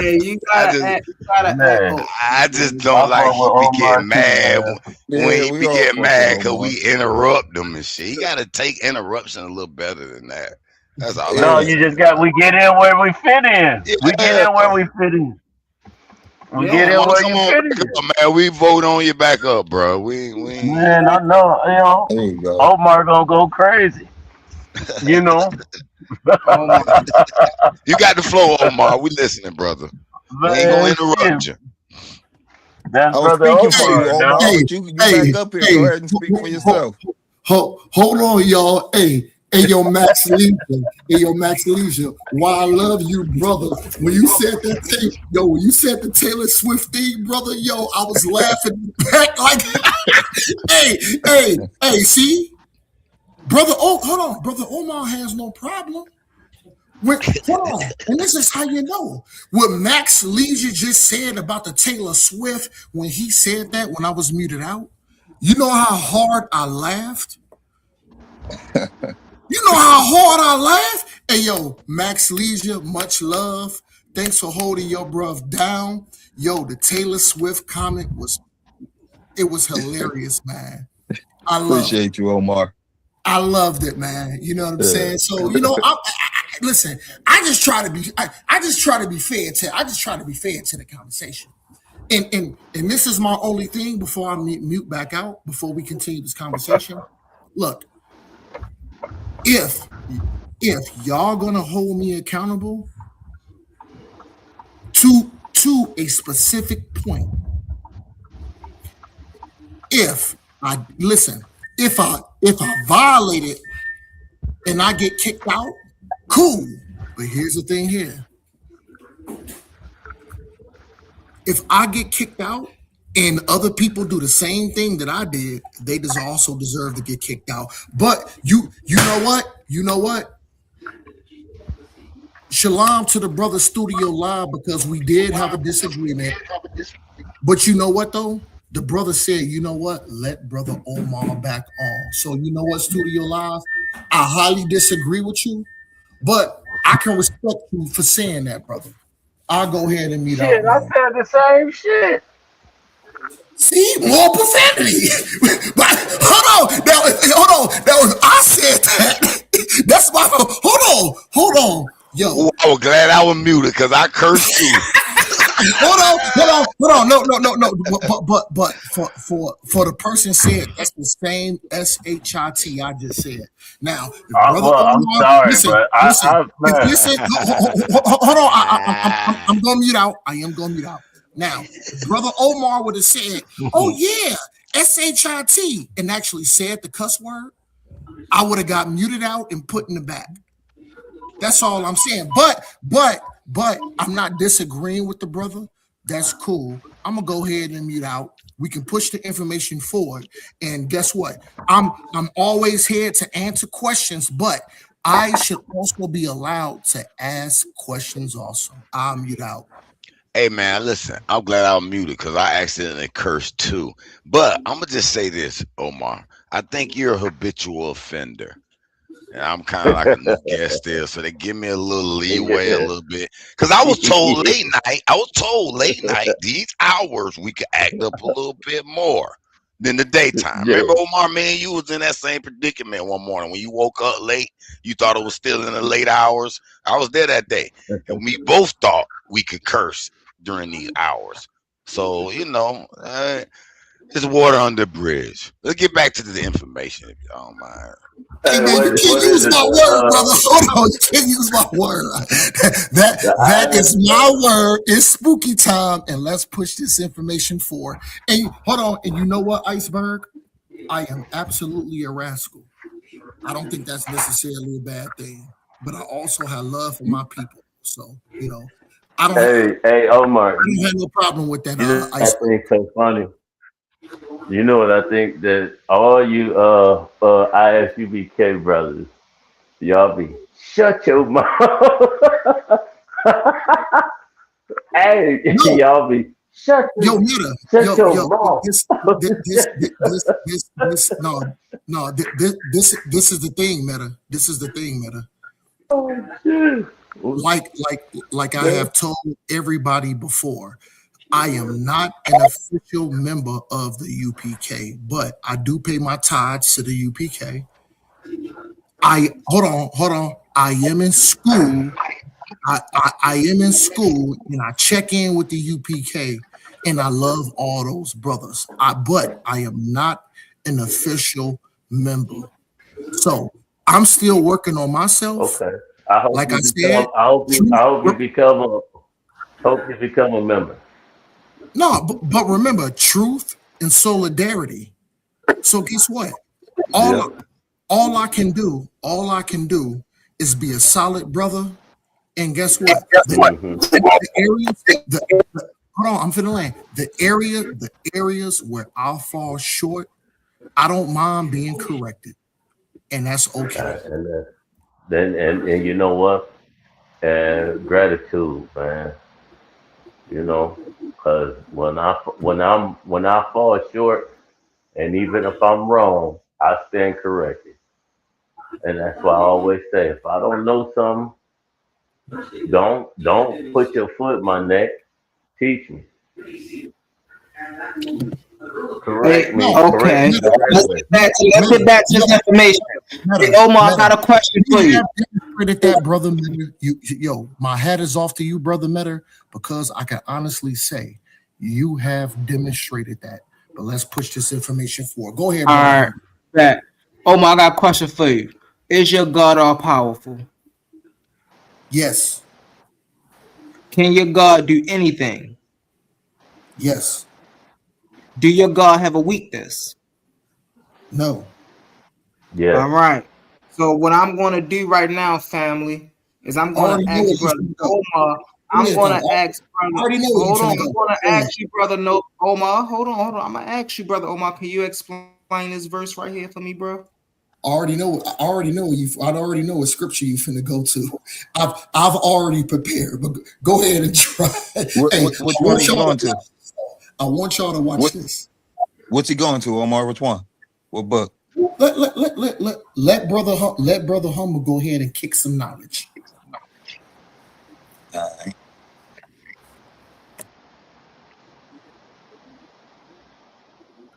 see my laptop moving all slow. That's crazy. I don't know why it's not showing. Come on, get up here. Well, that's the most high. Comment. That's the most high. On that too, that's the most high. Hey, Omar. That's the most high. Omar, can I say one word? Can I say one word of the weakness? The weakness is when he repented. Period. When he repented to Moses.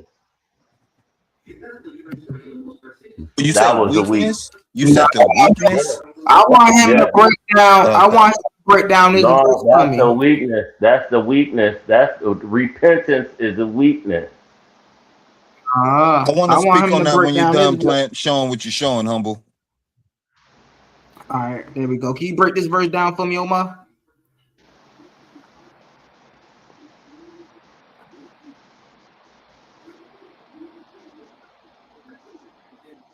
Can you see it?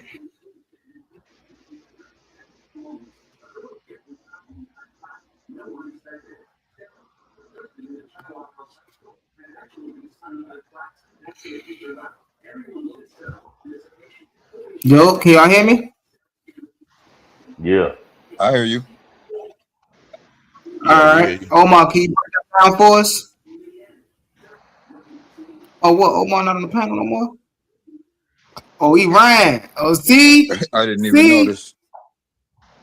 Nah, man, Omar got up out of here. I second every answer he had. Every answer he had, I had the same answer. If you wanted to run the same. So do you think repentance is not a weakness? No, hold on, Mater.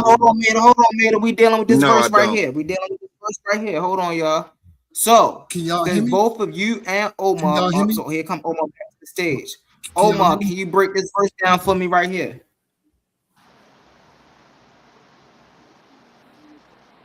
Can y'all see this verse on the screen? No. We see it. I see it. I don't see it. All right. You don't see what it says, verse? and the Lord was All right. with. Yeah, what you mean they don't don't see see that? it? Just 119. Yeah. All right. So Omar, can you break this verse down for me? First of all, brother Humble, I have my listening ears on. He must have paused, The scripture you're trying to pull up, Humble, is the one when it says the Lord repented. I already know what you want to do. You actually in the wrong scripture. Did you see what's on the screen, Omar? Omar, are you reading what's on this screen? I'm asking you to deal with what's on this screen. I ain't talking about God repented or nothing like that. You said your God was all powerful and your God don't have no weakness. Can you go to the scripture is on the screen? Judges 1:19. 19. And the Lord was with Judah, and he drave out of the inhabitants of the mountains, but could not drive out the inhabitants of the valley because they had chariots of iron. What Omar say? It's smarty time. Can you break that down? What that mean, bro?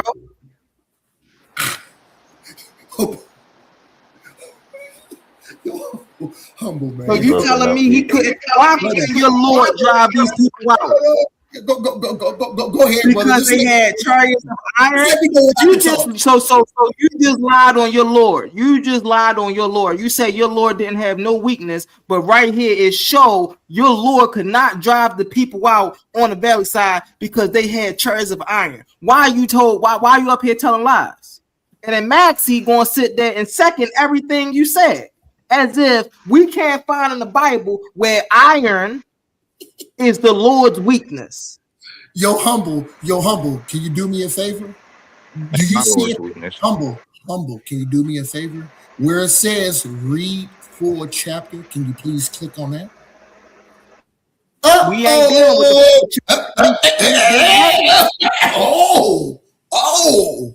yeah. Click at the bottom where it says read full. Deal with this verse, brother. Can you just please click on why where it do says this verse go against what you say? Brother, can you please click on where it says read full? Can you deal with this verse? Why do this verse is something different than what you just said?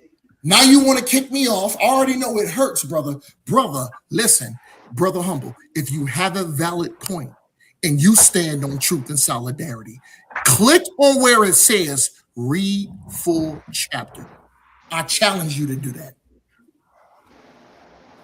Click on it.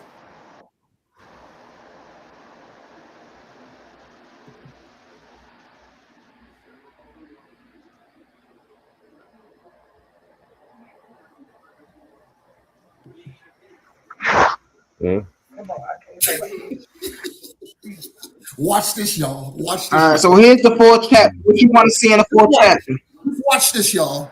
Watch this. Go ahead, click on it. Have.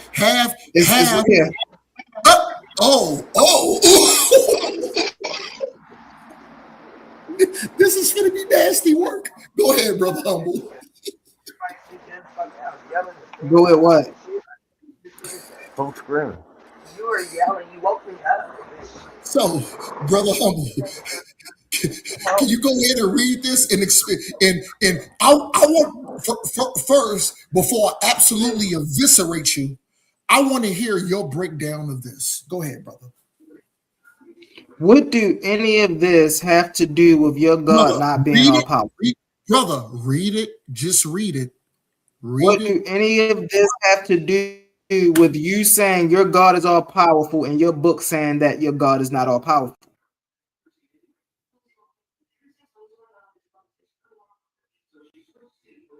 Brother, respectfully, hold on. This is how a conversation works, brother Humble.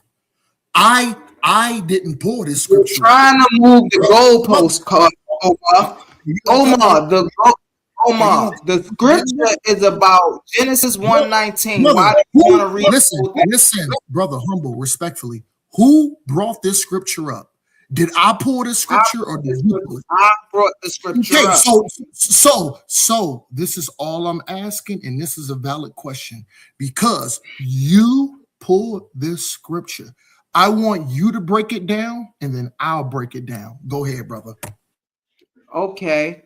And the Lord was with Judah, and he drove out the inhabitants of the mountain, but could not drive out the inhabitants of the valley because they had chariots of iron. What do this mean to me? Right? Your God is not all powerful. You just asked me, you just told me to break something down for you.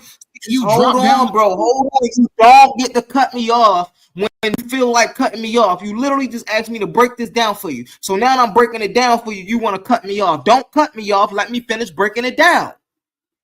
Okay. So what this is telling me is that your God is not all powerful because chariots of iron is his weakness. How do I know chariots of iron is his weakness? It says it in the text. But could not drive out the inhabitants of the valley because they had chariots of iron. Why couldn't the Lord drive out the inhabitants of the valley? Because they had chariots of iron. What is the Lord's weakness? Chariots of iron.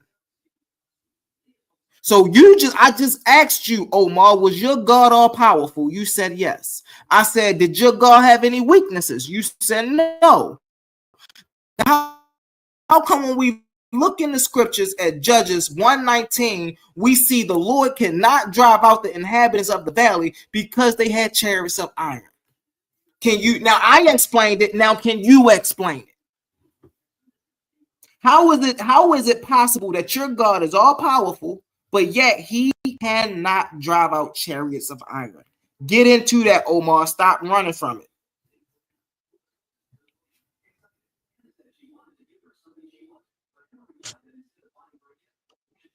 The all-powerful God isn't the God that couldn't drive out chariots.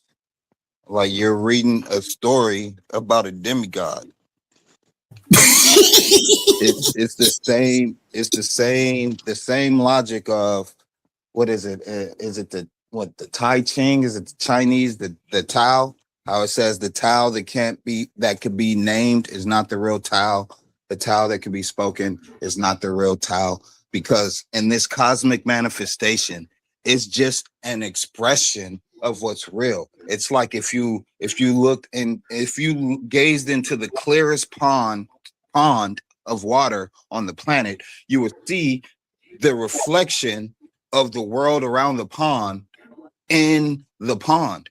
But the reflection on the surface of the pond isn't the reality.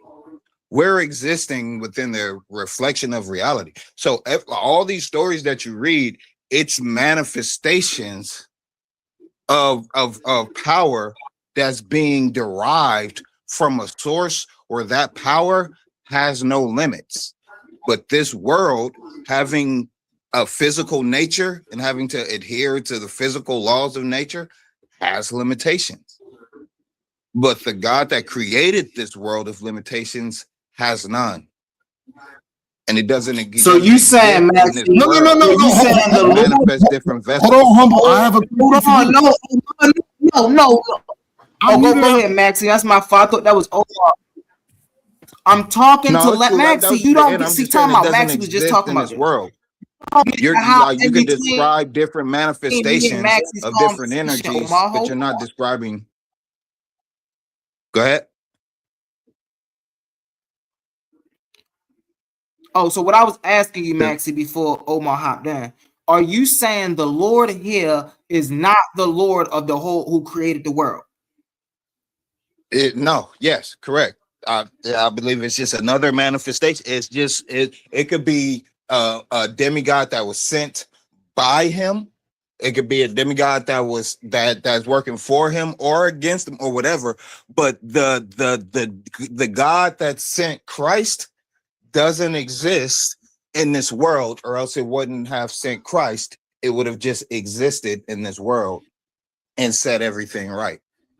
But it exists outside of it, and it manifests his portions of its power inside of it that we could use to manipulate, and other deities could use to manipulate.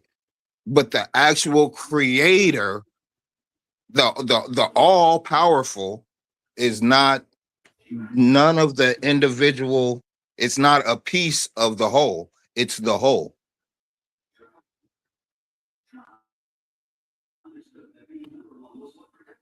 So what's the name of your hold on, because I think you got a different God than Omar. What's the name of your God? The Tao that can be named is not the true Tao. Like, I don't have you following. Hold on, you don't know. Watch this, family. Watch this, fam. See, hold on. Let me put myself on a big screen. See, Max don't know who he dealing with. So let me introduce myself real fast. See, Max don't know who he dealing with. Hold on, let me put myself on the screen.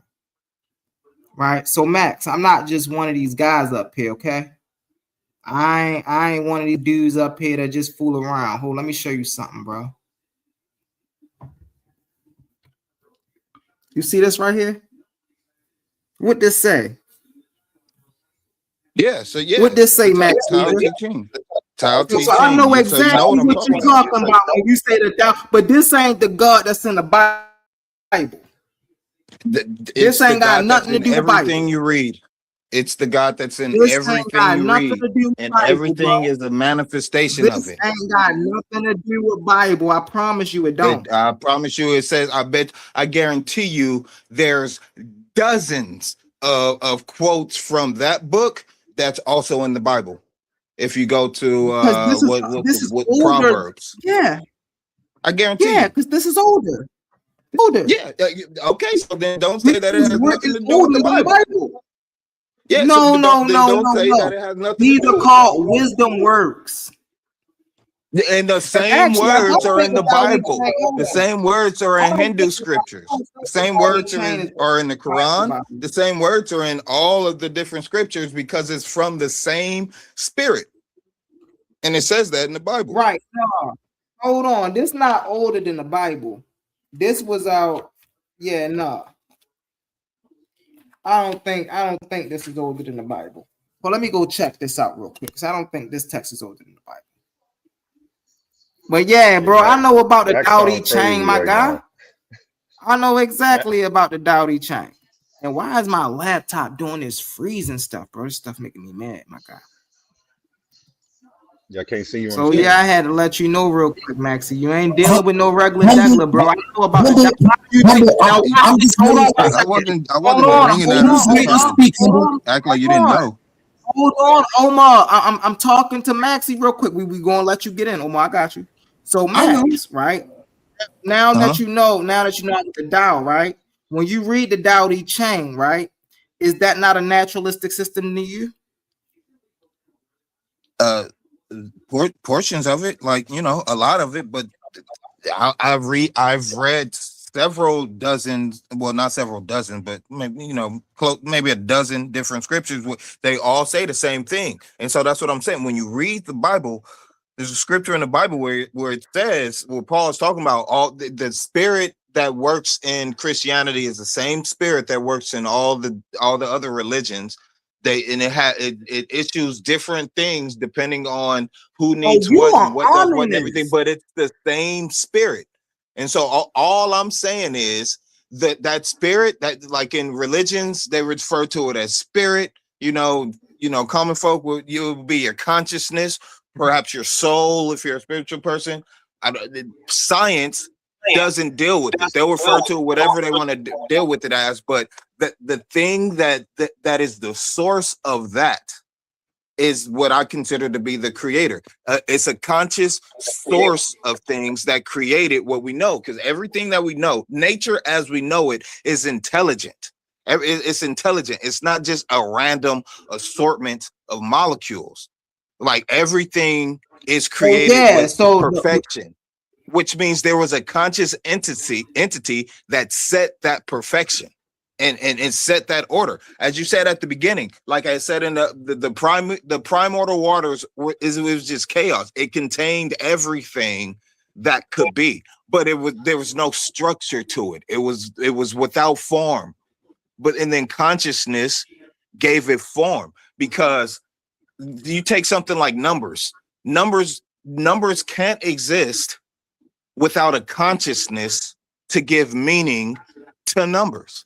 So you can't have math, you can't have science, you can't have a process of things that would give birth and rise to nature without something to be like 2 + 2 = 4. So if you have 2 of this molecule, if you have 2 of it, if you move at this speed and this speed, and then it structures existence in a way that it makes sense.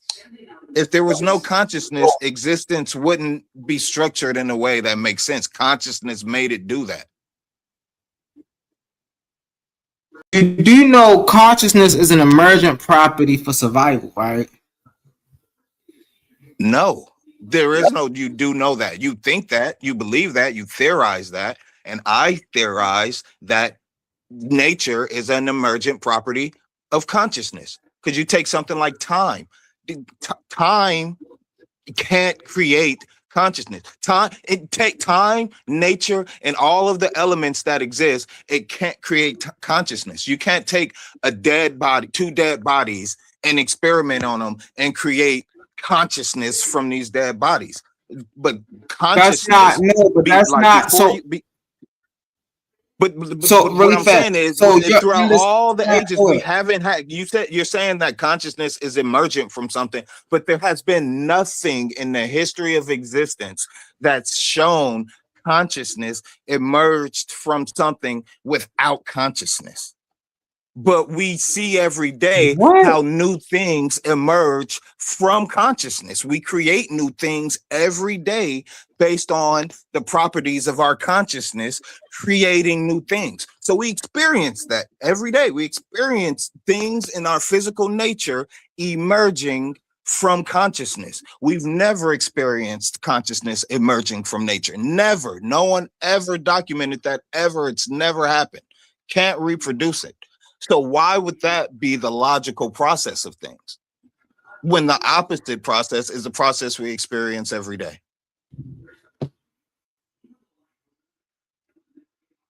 Everything emerges from consciousness. All of your actions emerges from consciousness. Before you even take a step, you think about taking that step first. Before you take breath is more automated, but everything you do, you have a conscious thought, and then you manifest it into reality.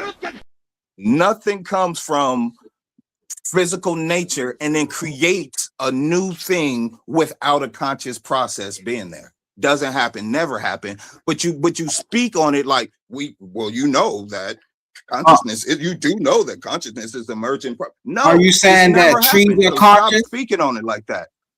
Okay, so watch this. So number one, we know life. Okay, let's talk about life as an intrinsic property. Would you agree that life is an intrinsic property of existence?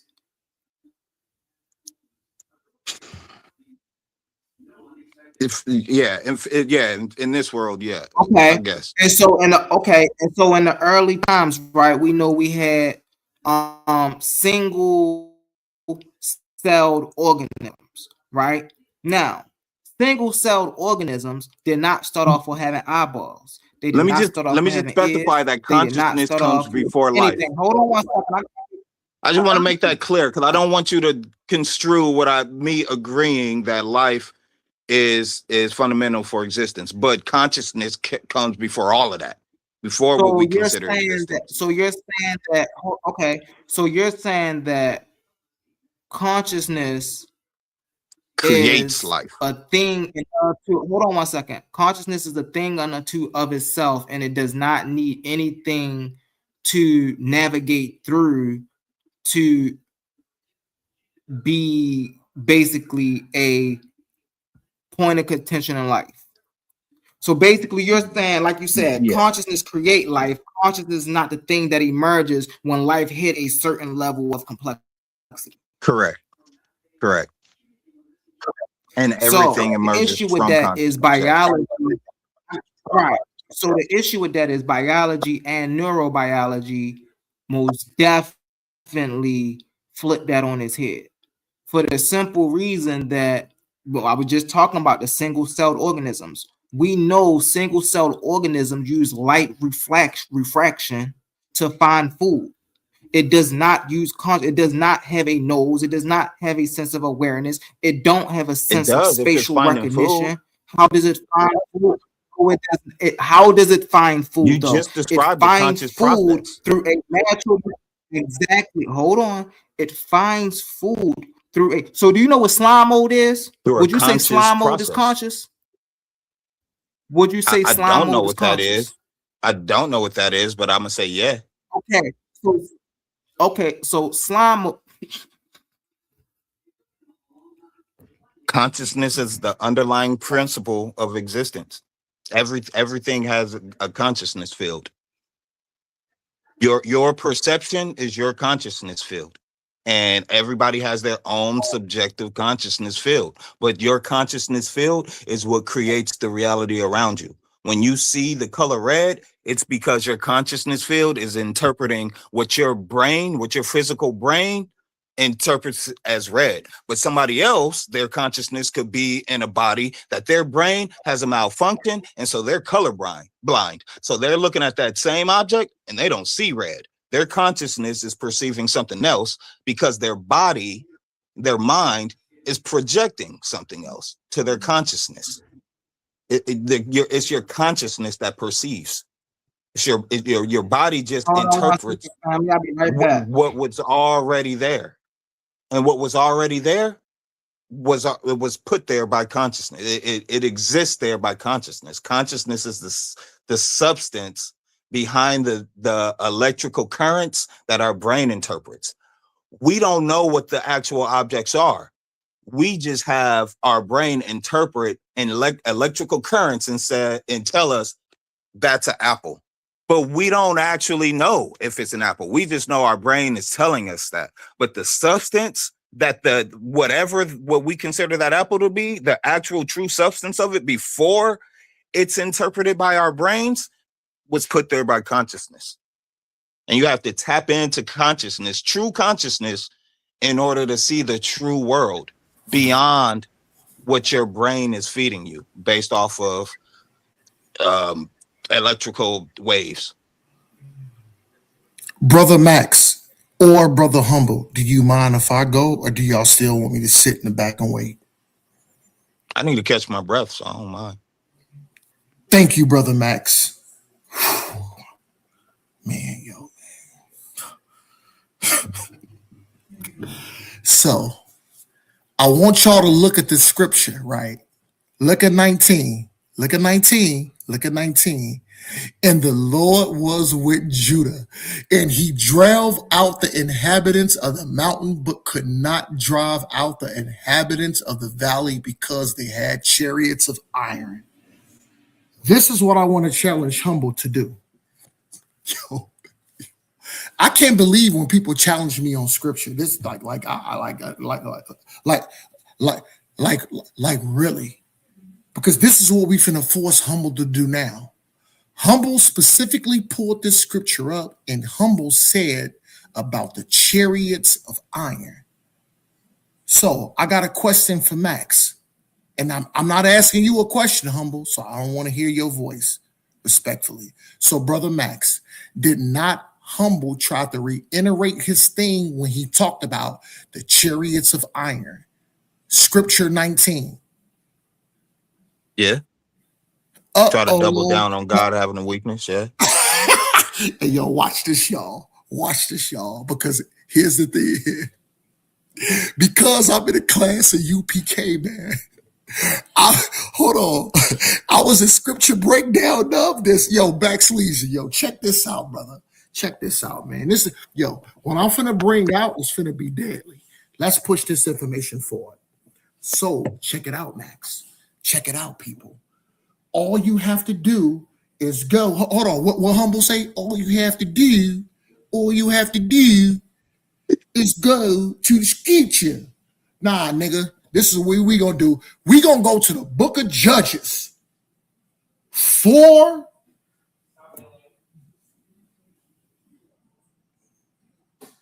The book of Judges, the book of Judges 4, and I think that's 18.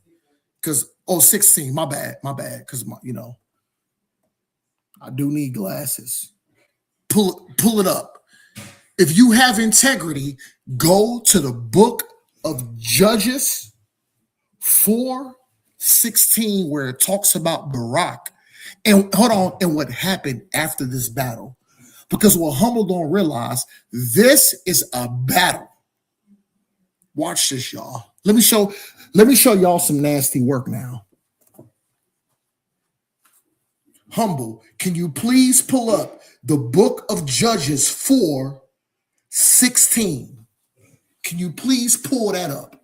Watch this, y'all. Just watch. What did that got to do with Judges 1:19? Oh my brother, Humble. What you don't understand is this is a Why do you never read what's on the screen? You come up here and you talk about everything but what's on the screen, bro. Deal with what's on the screen. Okay, Humble, I will. But after I deal with it, can you deal what I'm talking about? Let's push this information forward.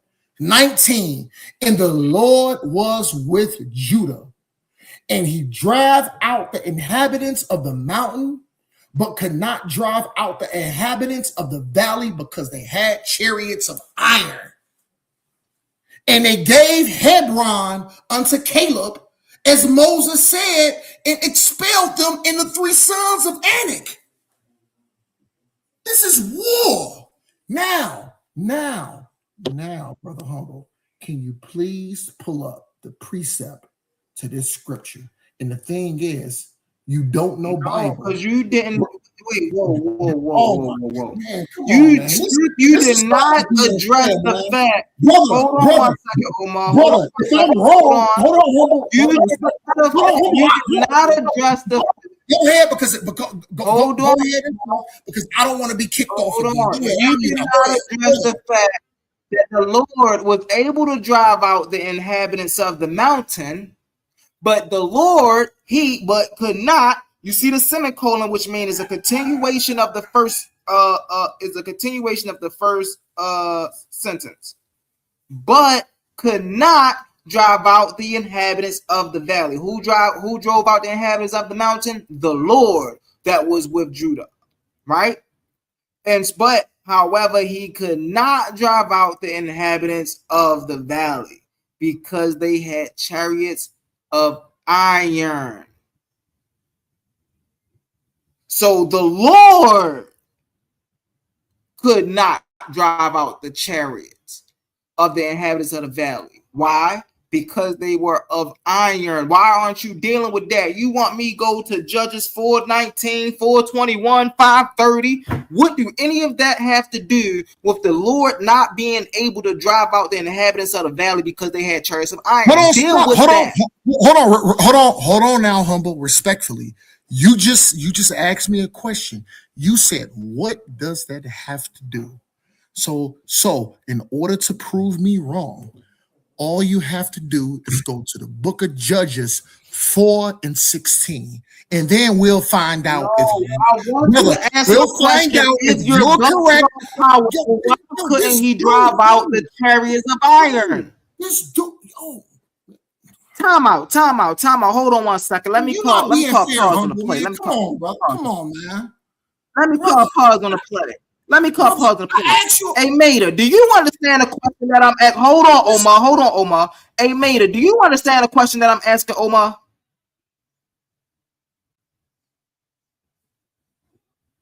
Hey, Hiru, are you here? Yeah, I'm listening, but I didn't quite hear your question. Do you understand the question I'm asking, Omar? No, I didn't hear your question quite, so I didn't. My question I'm asking Omar is, He said God is all powerful and God have no weakness. I asked him, if his God is all powerful, why couldn't he drive out the chariots of iron? Okay, yeah, I heard that original question. Okay, so now can I answer? Can I answer? Why isn't he answering that? Hold on, humble. So now I'm gonna answer. And then after I answer, I need you to pull up a scripture for me. Is that not fair? That's fair. Okay, let's answer. At the time, Judah was breaking. Okay, let me be serious. At the time, Judah was breaking the law. So the thing is, at this time, when Judah went to war, they was breaking the law also. So even though what you tried to insinuate was God is this and God is that, because of the chariots of iron. When Judah went to war at this time, they was breaking the law. So the Most High let Judah. So listen, I didn't cut nobody off. So at this time, Judah was breaking the law. So the Most High let this nation kick their ass via chariots of iron. So if you want to find out the ending of this story, I'm asking you to pull up the scripture that I asked you to pull up, because the scripture that I want you to pull up is going to give the conclusion of this story. And I know it's going to hurt, humble. Don't be scared. I specifically asked What's the scripture, Omar? It's Judges 4 and 16. Watch this, y'all. Watch this. Watch how this is nasty work. Watch this.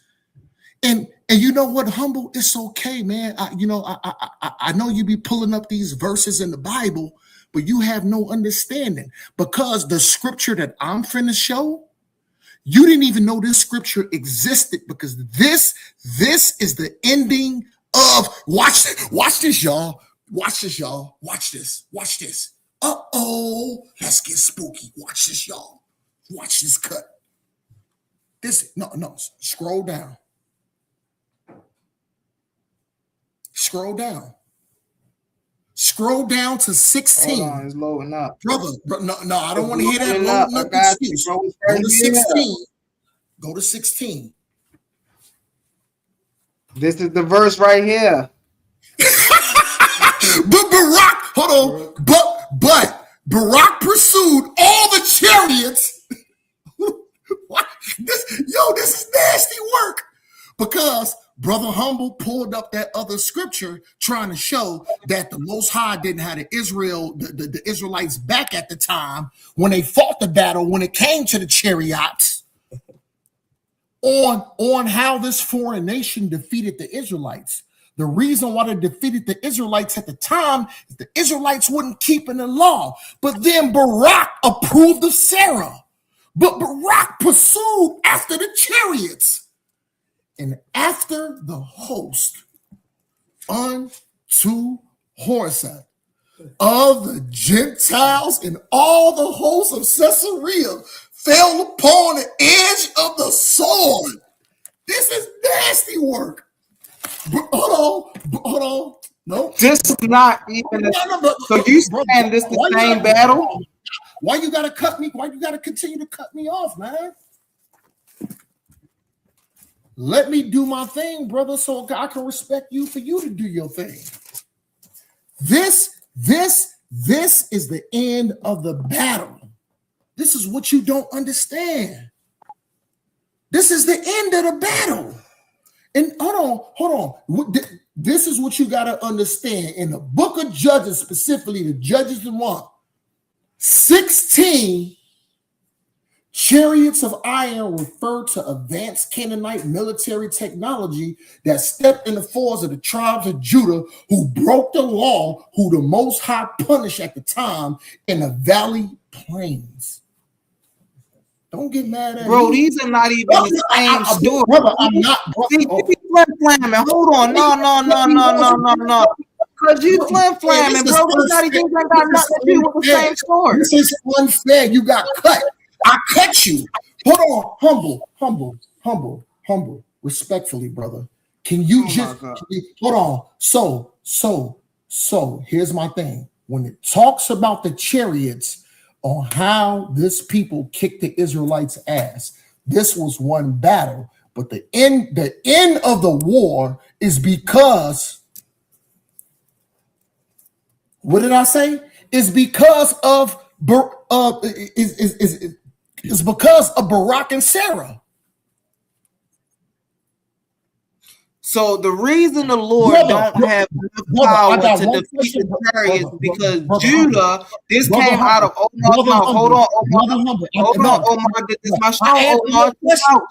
Chill out. I got you. All right, after I finish, I got you. I'm gonna let you ask me a question after I'm done. Hold on, I got you. Go ahead. So according to Brother Omar, the reason that God or the Lord, right, could not defeat or drive out the inhabitants of the valley, right? Because Judah was sinning against God. Judah broke the commandments.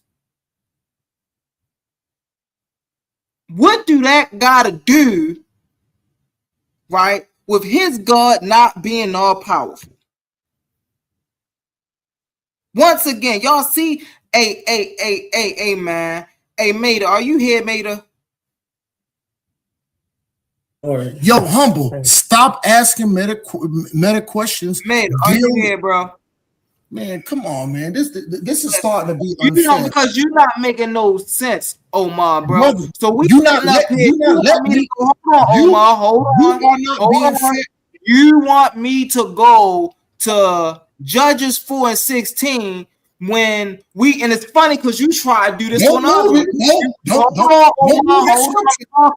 I'm talking. So you wanted me to read the whole. I say, yo, this ain't got nothing to do with the scripture. So then I go start reading the scripture. I start to see, right, that the whole reason, right, they start to go to war. It's right here. Hold on. It's saying Deborah prophesied that the wife of Liberty, she judged in Israel at the time, and she dwelt under the palm tree of Deborah between Ramiah and Bethel and the mount of Ephraim. And the children of Israel came up to her for judgment, and she sent and called Barak, the son of Abiam. So the reason this woman, right, called out for Barak, it ain't have nothing to do with what was going on in Judges 1:19. This is because she is tied to a tree. We see that she tied to a palm tree, right? And she sent to call Barak, the son of Abimelech, right, out of Casamatapi, right? And said unto him, hath not the Lord God of Israel commanded, saying, go and draw towards Mount Tabor, and take with thee 10,000 men of the children of Naphtali. Now, this is after Genesis 1:19. How is he saying that these are going to war? Mind you, this is going on because this woman is tied to a palm tree. And on the children of Zebulun, mind you, this is 6, I will draw unto thee the river of Kashan, Sarah, the captain of Jabin's army, with his chariots and his multitude. I will deliver him unto thine hand. And Barak said unto her, if thou wilt go with me, then I will go. But if thou wilt not go with me, then I will not go. Okay, so he want this girl to go with him to then kill this man named Jabin. Okay, and he said, now mind you, this don't have nothing to do with Judges 1:19. This is why I say Omar is a flim-flammer, right? And she said, I will surely go with thee, right? Notwithstanding the journey that thou takest, that thou shalt be fine, or the thine honor, for the Lord shall sell Sisera into the hands of a woman. And Deborah arose and went with Barak and to Kadesh. So Deborah agreed to go to Barak to Kadesh, right? Okay, let's get it. And Barak called Zebulun and Naphtali to Kadesh. So Barak also called his people to Kadesh. And he went up with them, 10,000 men at his feet. And Deborah went up with him. Now, Nabor, the Kittite, which was of the children of Hobab, the father-in-law of Moses. So Hobab,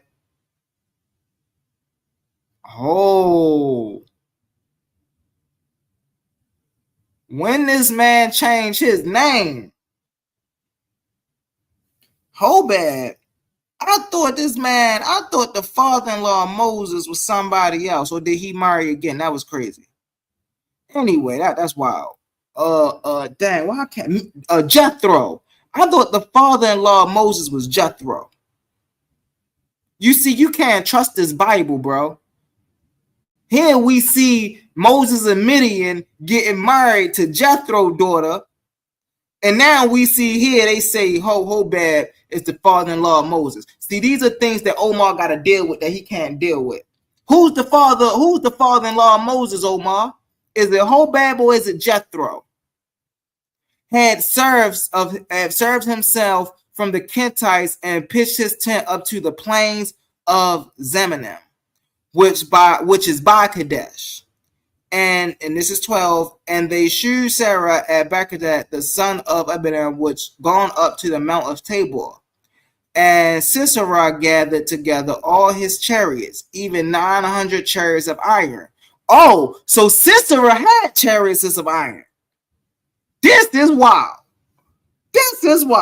So that Lord, in the beginning of 119, couldn't defeat the people with the chariots of iron. But then we come down here and Sisera had chariots of iron. This is funny. They knew something, family. They knew something. And all the people that was with him, Hazaroth and the Gentiles, went up the river of Kadesh. And Deborah said unto Barak, for this day in which the Lord hath delivered Sisera into thine hand, is not the Lord gone out before thee? So Barak went down from the mount of Tabor, 10,000 men after him. And the Lord discomfited Sisera and all his chariots and all his hosts. Humble, I got one question for you. Humble, I got one question for you. Who won this war? Hold on. At this, listen, we can talk about battles and we can talk about war. But even though the Israelites did lose some of these wars, at the end of the battle, who was the victor?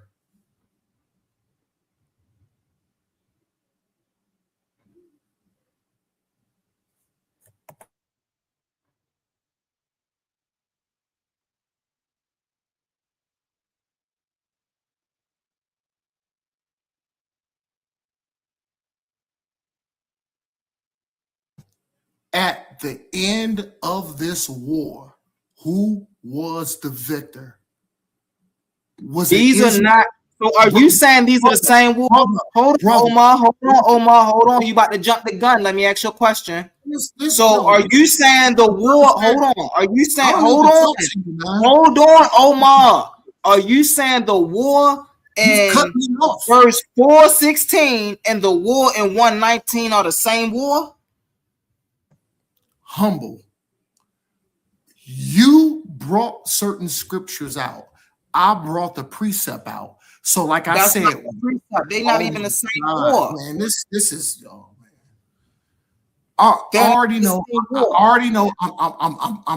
I'm gonna continually be cut off. I'm gonna be continually put in timeout in the back chat. So you know what, humble mystic man, go ahead and do your thing, and then hopefully my next day off, because I do have to go to work tomorrow. My next day off, I can have my own floor to actually answer all these questions that you're doing. But I'm not gonna have a fair floor. You cut me off multiple times and I can't speak. You got the floor. I won't interrupt no more times. You got it, brother. This your thing, man. Go ahead and eat, man. So my man Omar tried to slide in there, and he knew I was coming with a left hook, so he tried to slide on out there real nice and easy and greasy, but he knew I was coming back with one, right? So Omar really was trying to tell y'all family that Judges 119 and Judges 4:16 is the same war. Let's get into it, family, because this is a flim-flam lie. How come Omar came the other day and presented himself as a truthful man? And every time I ask him about a Bible verse, he send me somewhere that ain't got nothing to do with nothing. Let's watch this, family. Watch this. Let me get into this. Is the war in Judges 14 and Judges 4:16 the same war? No, the events described in Judges 14 and Judges 4:16 is not the same war. They occur at different times, involve different leaders, and take place in different geological regions of Israel. So now what are you talking about? Who won the war and who won the fight and who? These are not even the same war. Not even the same war at all. Judges 1:14, Othniel and Ashkenaz, right? In Judges 4:16, Deborah and Barak. Right? Time period. Early conquest, just after Joshua's death. On Judges 4:16, during the era of the judges. Later. These are not the same war, Omar. Not the same war. This is why I say you be doing all that filibustering and all that, and then you don't show nothing.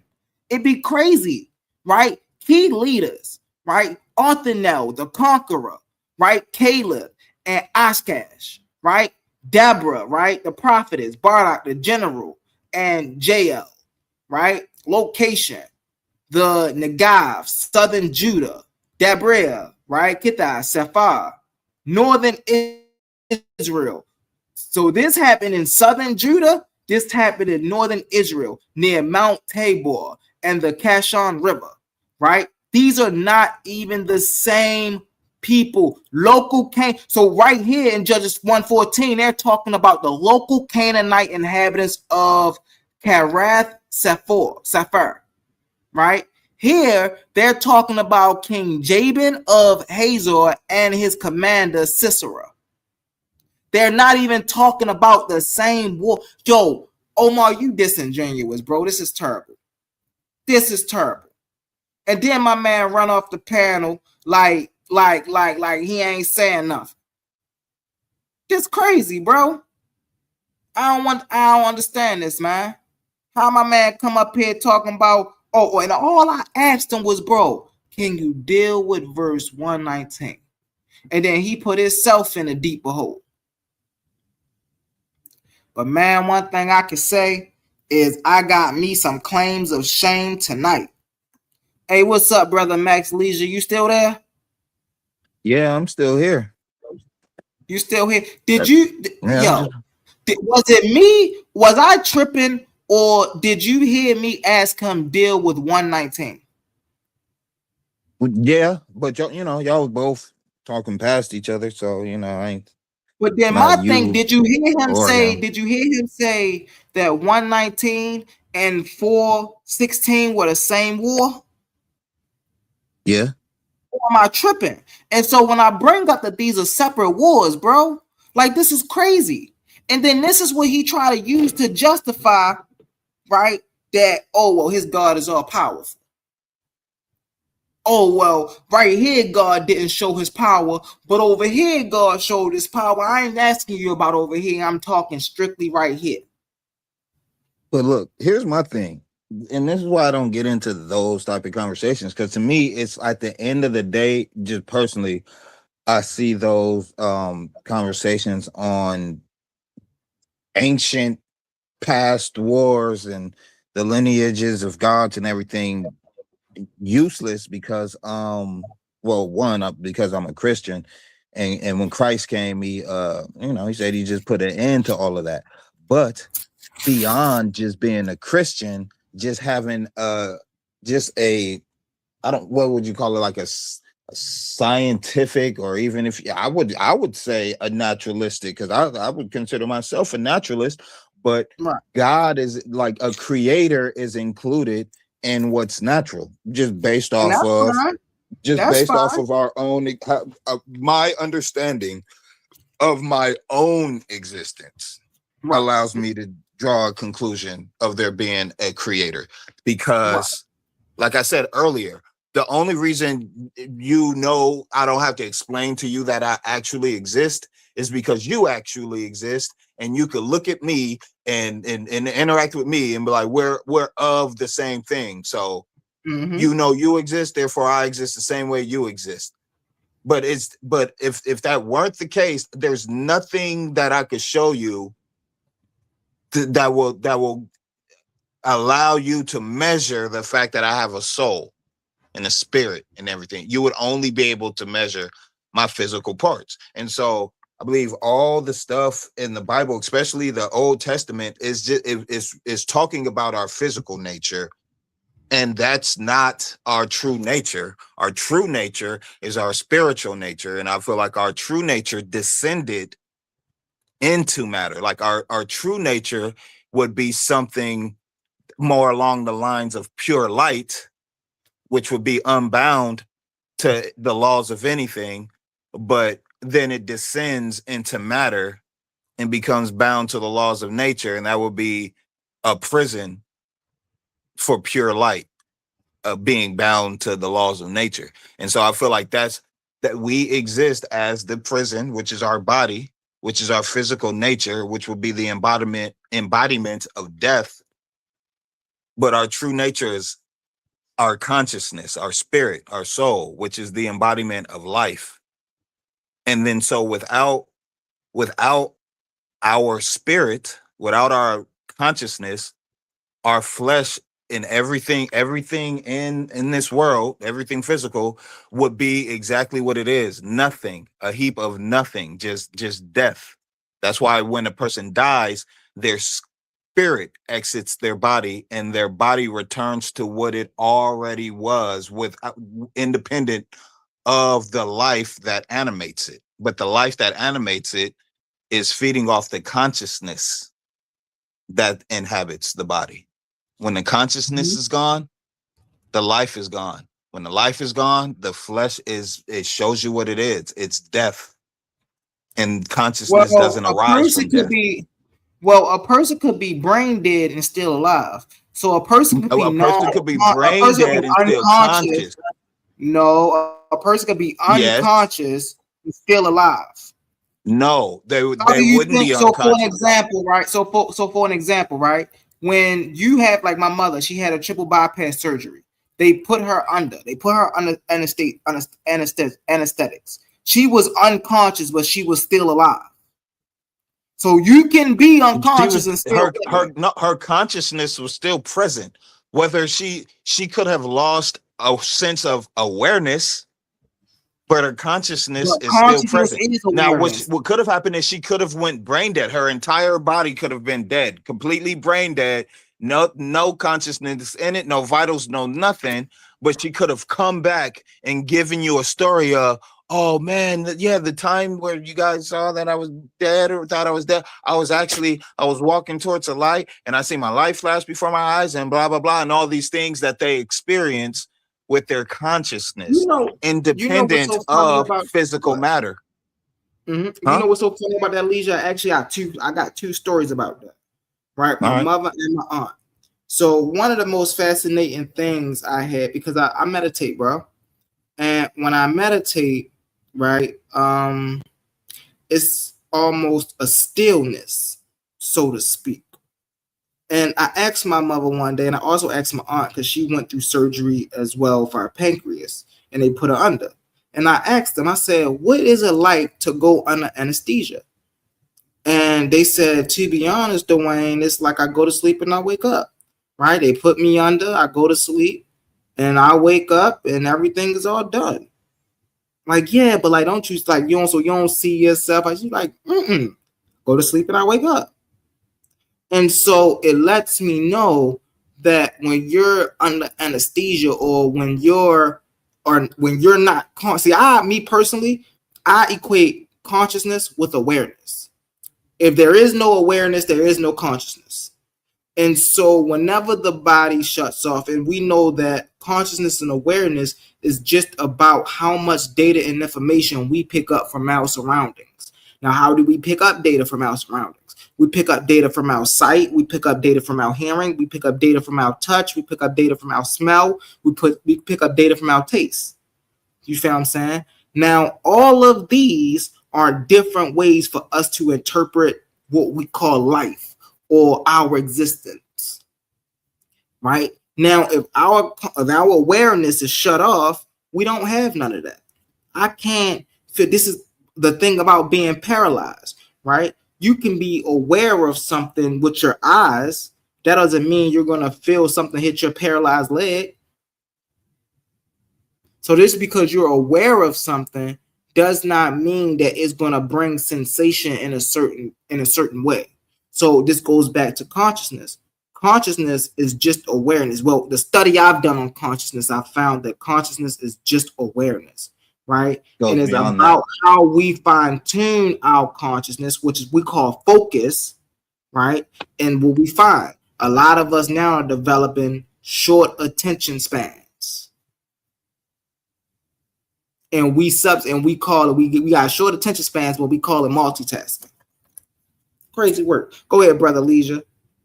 Yeah, because and having that short attention span, you could be zoned out and not aware of anything that's going on around you, but that doesn't mean you don't have a conscience.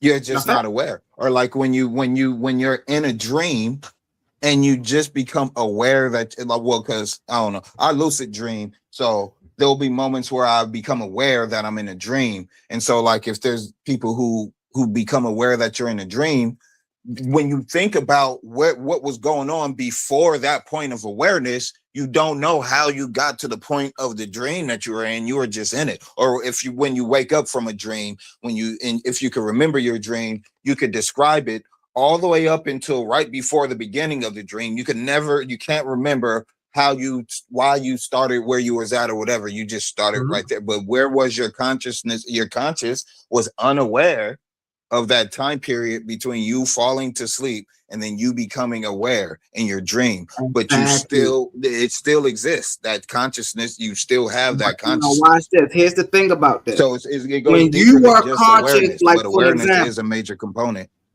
Right. So when you are conscious in one state, then you are not conscious in another state. So like he was talking about daydreaming.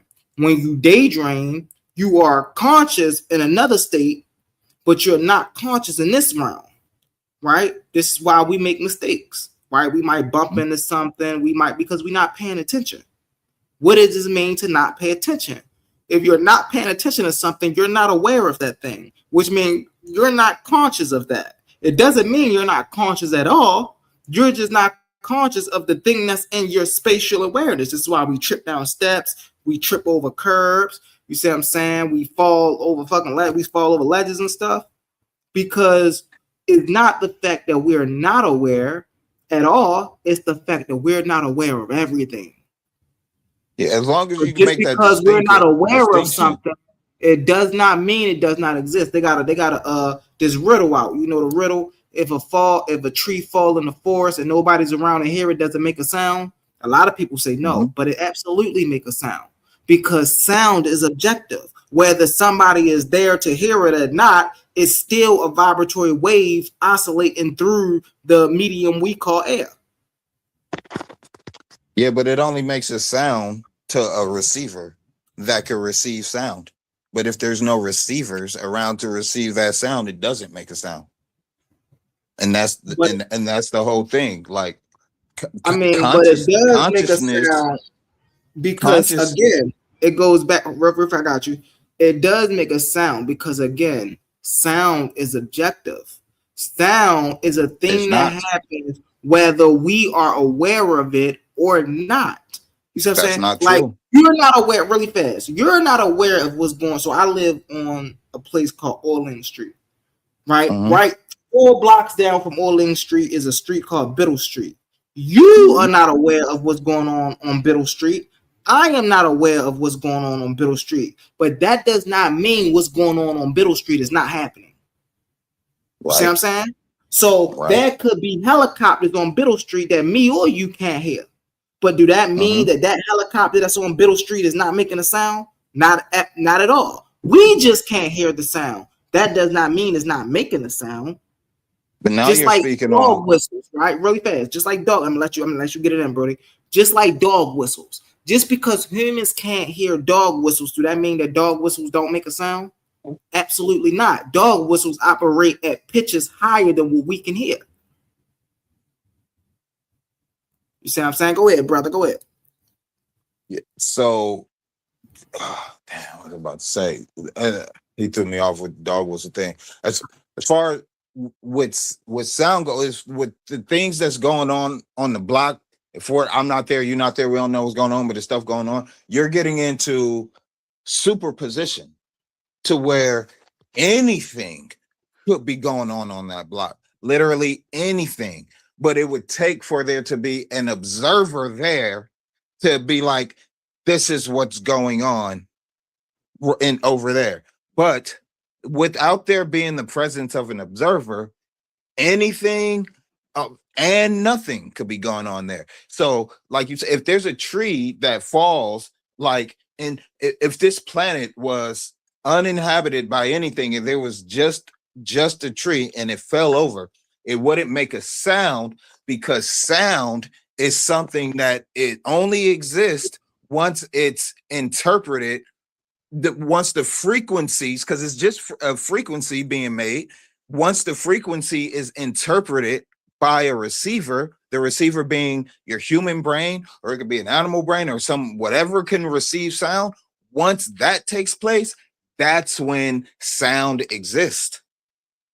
But if there's no receiver to receive it, if humans existed on the planet, but all humans were deaf, we didn't have ears, a tree could fall, but it wouldn't make a sound, because there's no concept of sound. The only way it can make a sound is there's something that exists there for it to make a sound to. So the are vibrations has to reach a receiver for sound to come into existence. Because a deaf person can't hear us speak, we're not speaking. What? Who did you hear that from?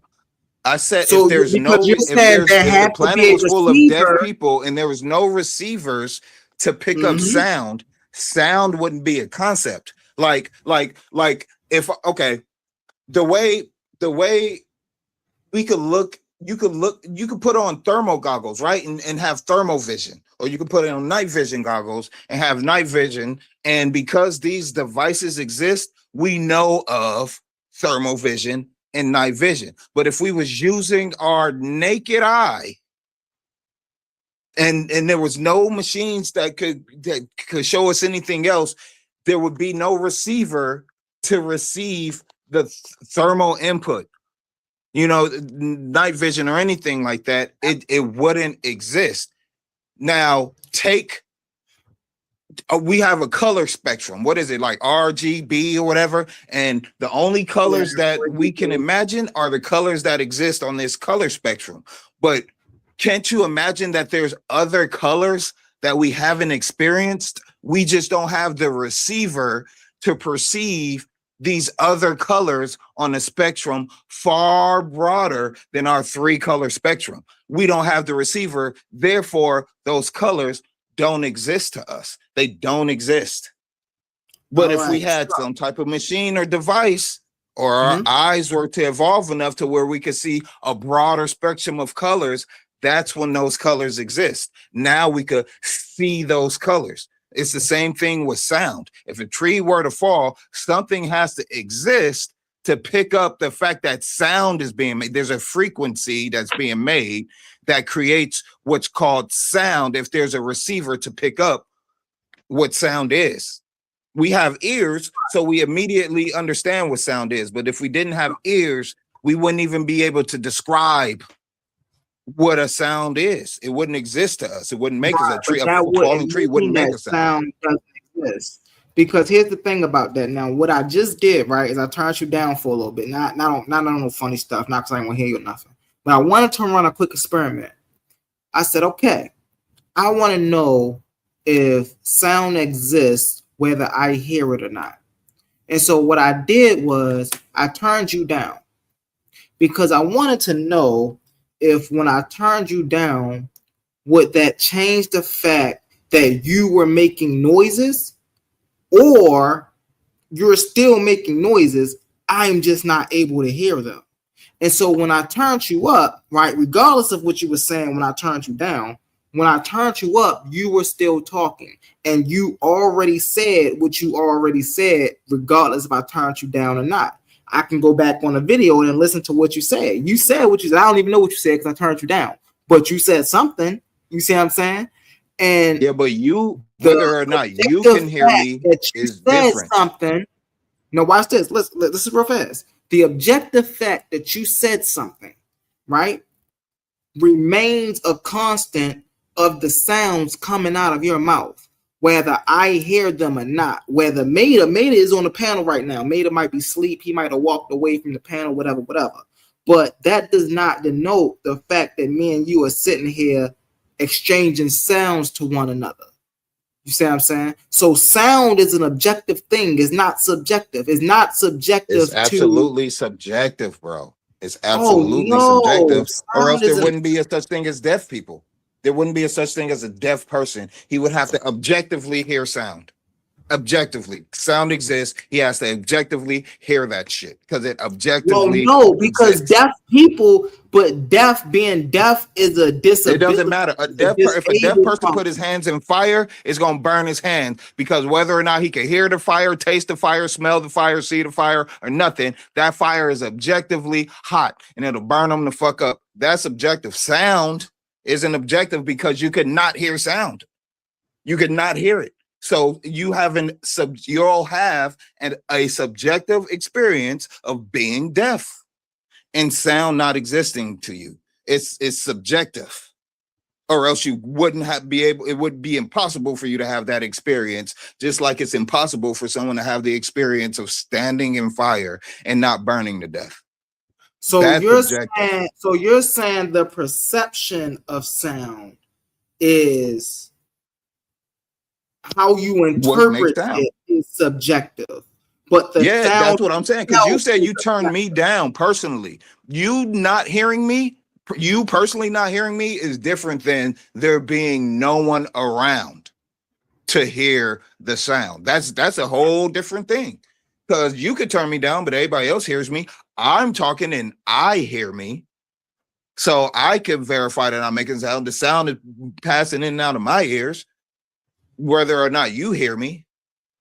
But the thing you said is, if there's nothing around to hear a tree fall, does it make a sound? If there's no receptors for sound, no, it doesn't. There has to be a receptor for the sound, for it to be sound. Or else it's just silence. It'll be silence all around until someone comes into the frame and like, what is that sound? And now it's sound being made in that person's subjective experience. All right. So here's the thing about that, right? The thing about that is the thing that we're calling sound is acoustics. And acoustics can be measured whether we can hear them or not. That's why I brought up a dog whistle, right? Whether a pitch is above or below our hearing range does not vindicate whether a sound is being made, because a sound can be made below our pitch range and we cannot hear it. That does not mean a sound is not being made. We just can't hear that sound. It's still one being made. Likewise, a sound can be above our pitch range. And again, we cannot hear that sound. But that does not mean sounds are not being made. There are many sounds going on around us that we are not in tune to, right? But that don't mean they're not there. Is about if we are aware of them or not. Something can happen objectively that you are not aware of. But just because you are not aware, see, the fact of you being aware of it or not, right, is what make it subjective or objective. I had the same argument with Roy Chess, right?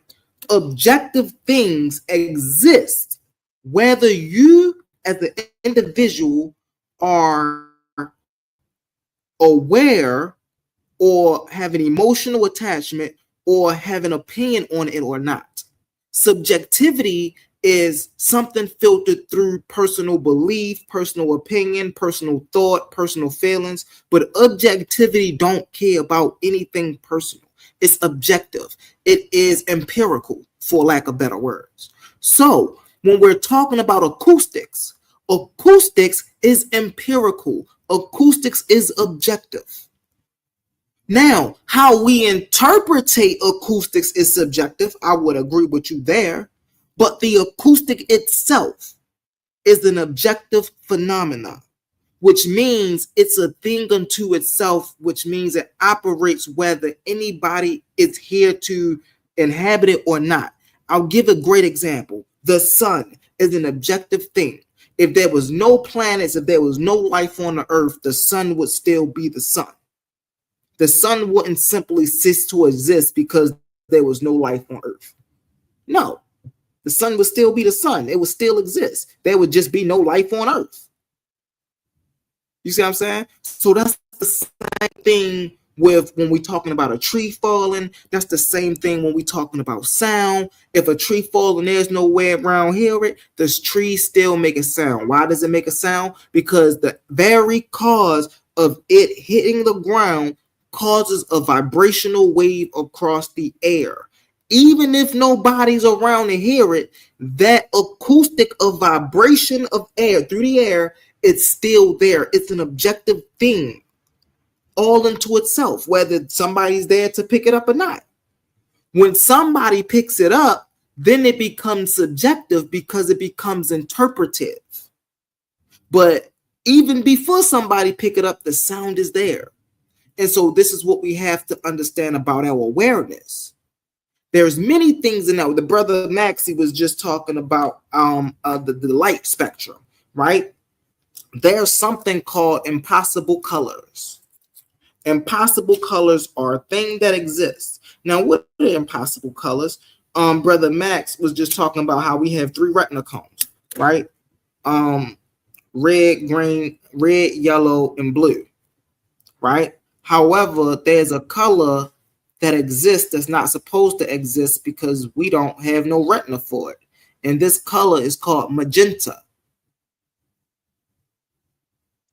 How does magenta exist? Where do we get the qualia of magenta? We don't know. However, magenta can be measured. We can measure the wavelength of magenta, but we're not supposed to be able to see magenta. Same thing with cyan. Why not? What do you mean? Because we don't. So we was just talking about the color rods. We was just talking about the color rods in our brain, right? We got yellow, red, and blue color rods in our brain. Okay. Right? Those between those 3 patterns, right? You can create a variance of colors. One of the colors you cannot create through those patterns is magenta. You cannot create cyan either. So these patterns that come, we wonder how can't we duplicate these patterns when it comes to the color spectrum, but yet we can see these patterns through something that when we operate in real life, we can't get it. And that's because the difference between color and light, right, is light, for lack of better words, is a reflection. So light is to color what water is to land. Right? They both inhabit the same sort of realm. They're just different. So when we see red, yellow, and blue, for color, for light, we see cyan, yellow, and magenta. Now, here's the interesting part, family. There's no three combinations of red, yellow, and blue that will ever make cyan, magenta, right? But you can put the combinations of cyan, magenta, and yellow together to make red, yellow, and blue. Have anybody ever went to get a printer? To get a color for their printer, right? When you go get color for your printer, you don't get red, yellow, and blue color. You get cyan, yellow, and magenta color. Because those three colors is the color that can make any color that we perceive. And so when we dealing with what we could perceive, how we perceive, there's three main objective processes to understand, which is frequency or acoustics, right? Color and geometry, shapes. Those three things have a special relationship to one another. Every color have a shape. Every shape have a acoustic attached to it. That no matter whether you're talking triangle, square, circle, hexagon, dodecahedron, all of these you can find a particular color and a particular acoustic to match what's going on with that geometric shape. You feel me? And so that's another interesting thing right there with the awareness. But this is also why I say awareness is a emergent property, right? Now, of course, a lot of times some of us speak in absolutes. I know I speak in absolutes a lot. And it's just because that's just how I see the world. You see what I'm saying? I ain't never said nothing different. It could be different ways. It is what it is. But I just go off of what I experience, right? The knowledge I acquire. And one of the recurrent consciousness I keep running across is how it was used as a survival mechanism, right? When you see the process of how life forms develop, not just humans, but life in its intrinsic properties develop, right? You got to think about these things. Life had to have had a way to find food, right? Life had to have had a way, and I'm talking about single cell organisms. And we see this when we put these things under a microscope. We see these things crawling around, crawling over one another. You put some food in there, or whatever, they go digest it. You see this, and then you wonder, well, are these things conscious, or are they just working off of a mechanical, biological structure, right? Because that's a lot of what we do. When you really just pay attention to life, a lot of what you do is a mechanical biological structure. We wake up, we eat. Why do we eat? Because our body tells us it's hungry and it's need to replenish on energy, right? That's a survival mechanism. That's not something that was always here, right? We go use the bathroom. Why do we use the bathroom? Because our stomach get upset, or y'all know we use the word upset, or if get feel funny. So we use the bathroom. That's our body communicating with us. And so when we pay attention to this stuff, a lot of what we do for survival. Imagine like just simple things. Blinking is a survival mechanism. If you didn't blink for too long, your eyes would dry up, and then you would go blind. But to keep our eyes moist, we blink. We breathe. Why do we breathe? We breathe to survive. If we didn't inherently know that we had to survive, or we had to breathe to survive, then every breath we take would literally be a conscious breath.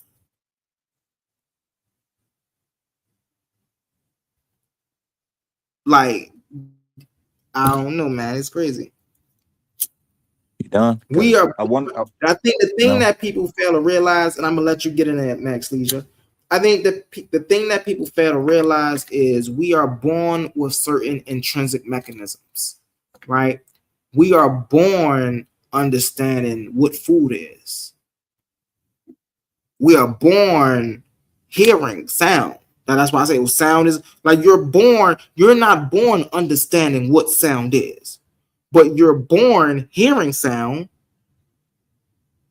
You see what I'm saying? You are born light sensitive. You was able to detect light when you was what, 10, 11 months, 9, like 8, 9 months in your mother belly. You was able to detect light. You was able to detect sound. You know, they doing studies, and these studies been out for a while, about how babies can recognize voices when they're in their mother's wombs. We wouldn't say that that would be conscious. No. Because the baby have a eardrum, the baby can hear. And the baby stores memory.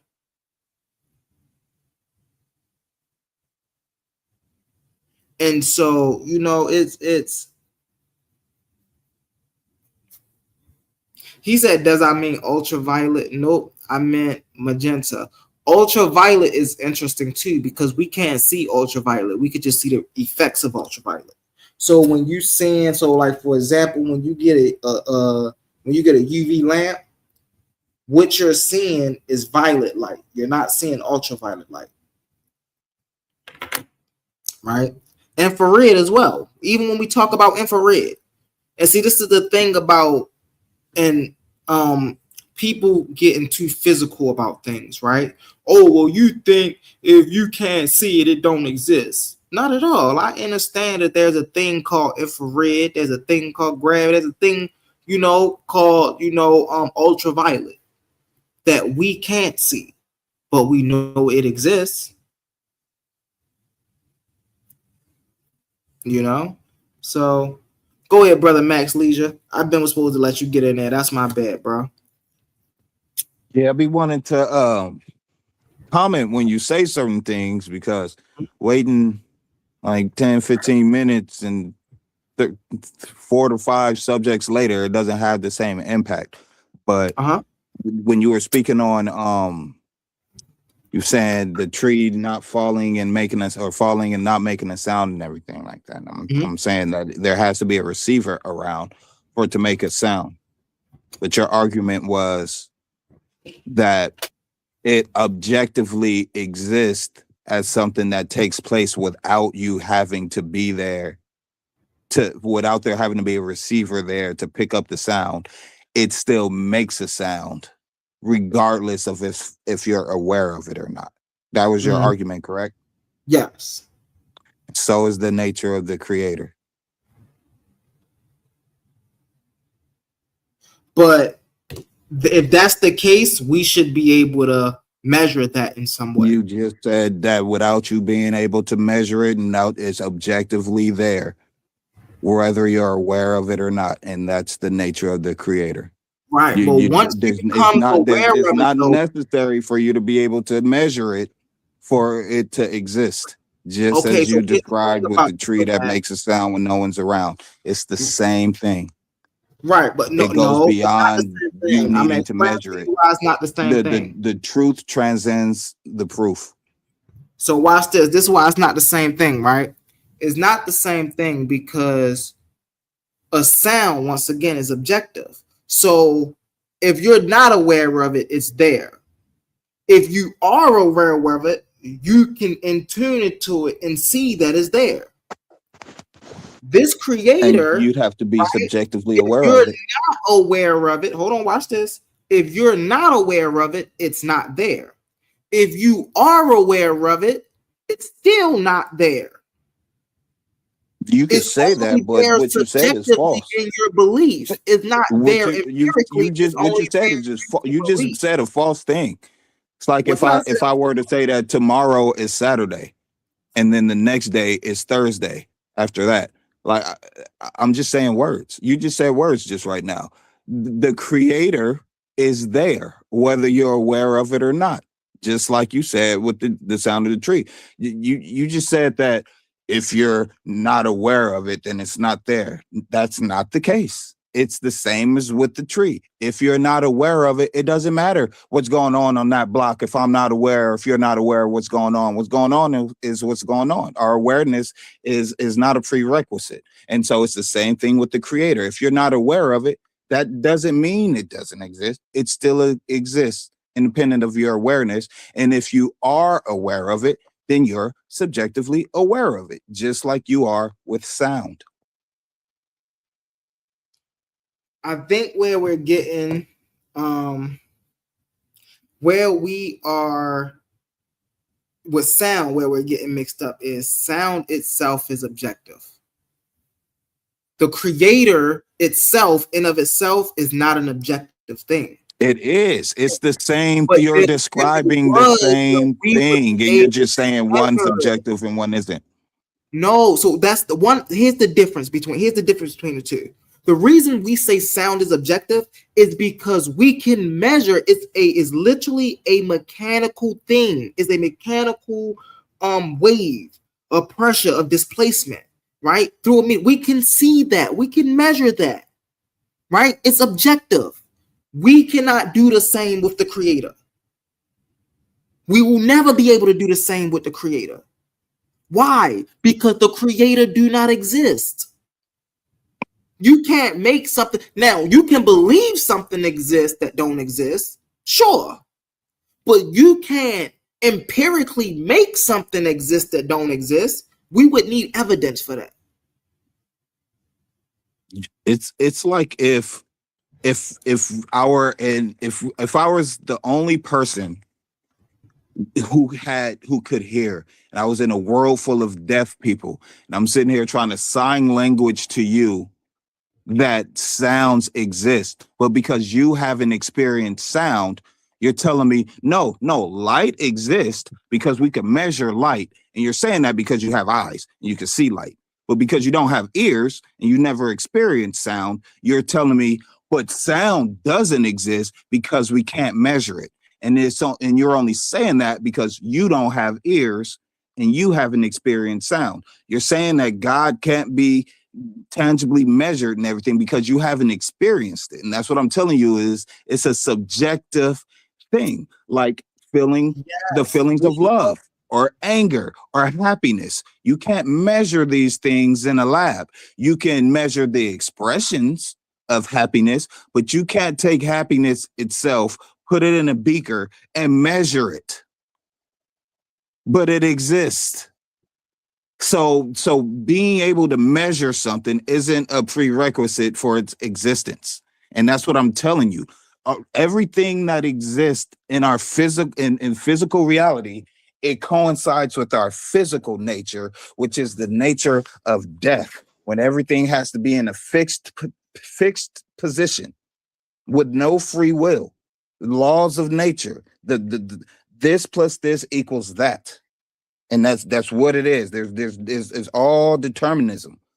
But we're more than just physical beings. We're more than just a rock or a tree. We have consciousness, which is the free will of our existence. And so you combine our invisible conscious nature, which originates from life, and then you combine that with our dead physical nature that originates from death, and that's how we exist. You're paying attention to the death aspect of our existence and saying that everything has to fit in this box of measurable things or else it doesn't exist. But 50% of our existence doesn't fit in that box. When you just think of yourself and your own consciousness and how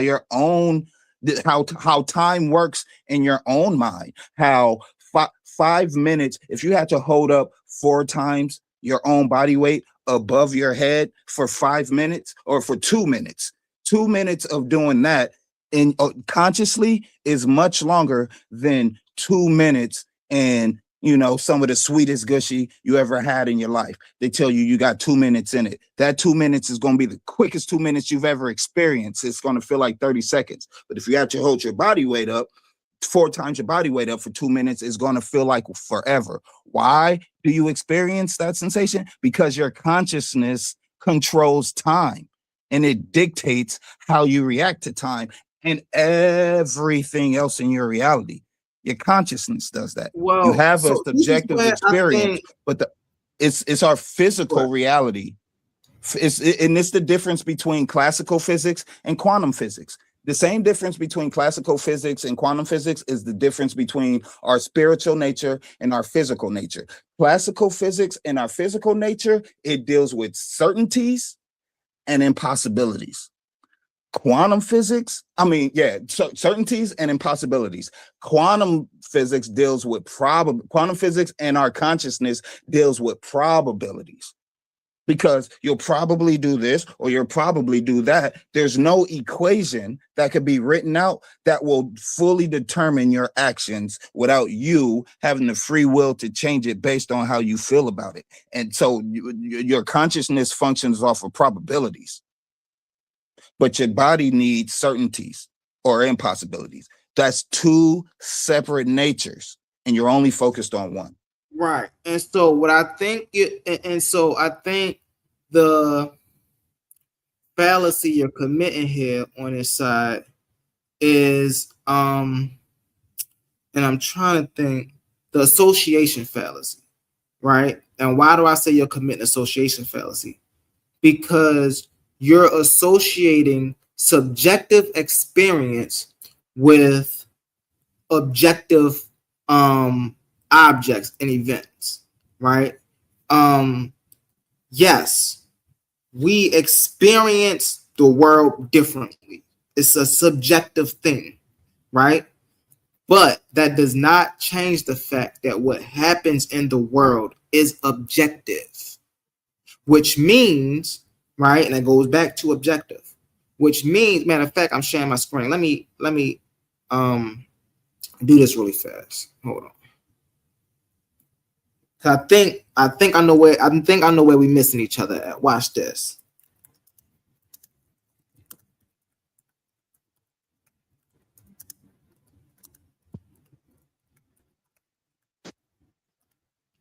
Okay. This is where we're missing each other. Objective has 2 distinct meanings depending on the context of what is used, right? As a noun, goal, or target, we're not talking about that. And an adjective, impartial, unbiased, okay, objective, optics, okay, bam, right? Optics, an objective level, an objective lens, and microscopes, telescopes, or cameras.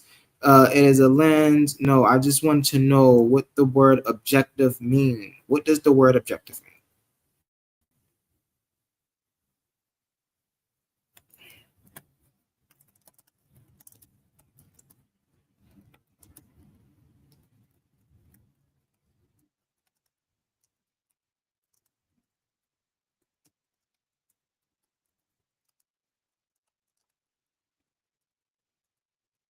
Okay, what do objective mean when dealing with science?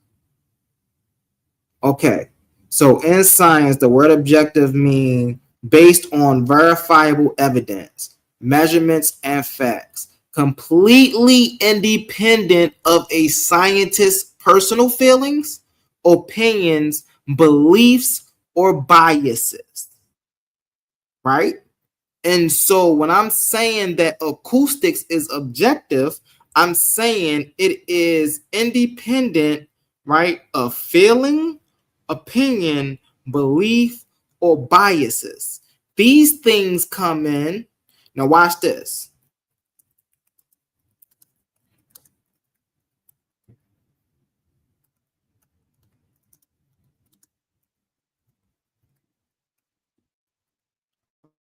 Okay, what is the definition of subjective? Right? Subjective means being based on, influenced by, or coming from personal feelings, right? Tastes, opinions, or beliefs rather than facts or external evidence. Facts or external evidence is the important thing here, right? Because your subjective experience can be based on anything you believe. That does not make it fact. It can be anything based on anything you have an opinion about. It does not make it fact, right? And so with consciousness, right, when we're dealing with things like God, the creator, right? The reason, matter of fact, watch this.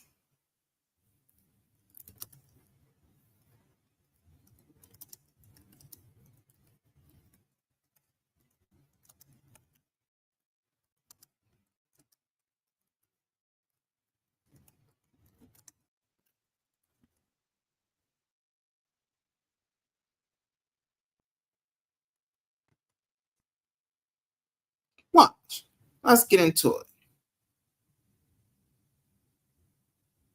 Whether God is considered objective or subjective depends entirely on the philosophical, theological, or personal framework you're using to look at the question, right? There is no universal scientific consensus based on God's existence outside the realm of direct and empirical evidence, right? Here's how different perspectives approach this question. From a theological and metaphysical view, objective, right? And most traditional religious systems like Christianity, Islam, and Judaism, God is understood as objective reality, right? The independent existence. Believers, family, right, hold that God exists independently of human minds, right, beliefs, or human observation, just as Mount Everest exists, whether or not anyone is looking at it, right? So this is where the brother, I apologize for getting your name, Brody. This is where Max is coming from. This is the position Max is taking right here, right? He believes, right, that God exists independent of human minds, human beliefs, or human observation.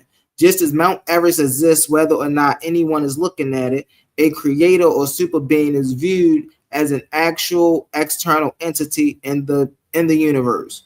Moral objectivity. Many philosophical arguments for God, such as moral arguments, suggest that objective moral truths require objective divine source to ground them. From a psychological and cultural view, subjective. From the standpoint of psychology, sociology, or secular philosophy, the concept of God is often analyzed as subjective, personal experience and belief. For an individual, their relationship with God, listen to this, family, this is important. For an individual, not for a group, not for the entire world, not for the whole planet, but for an individual, their relationship with God, spiritual feelings, or personal revelations are deeply subjective experiences. They happen within the mind and cannot be universally measured, quantified, or independently verified in a laboratory. Cultural construct. Sociologists and anthropologists view God or gods as subjective constructs shaped by human culture, history, and the psychological need to find meaning, comfort, and order in the world. From a scientific perspective, untestifiable, neither. Science relies on the objective method, things that can be observed, measured, tested, and falsified. Because traditional concepts of God involve supernatural beings outside of the physical universe, science generally treats the existence of God as outside its scope. Scientists can study the subjective belief in God, how it affects the human brain or society, but they cannot objectively or disprove the existence of God, which I disagree with that. That's funny. Of God using the scientific method, right? Now that's funny because I guarantee, right? Matter of fact, I'm gonna put it in here. Fuck it. Let's get it, right?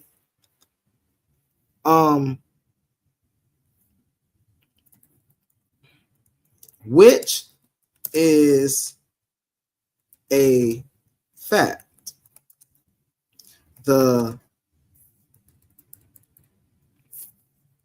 matter of fact, yes.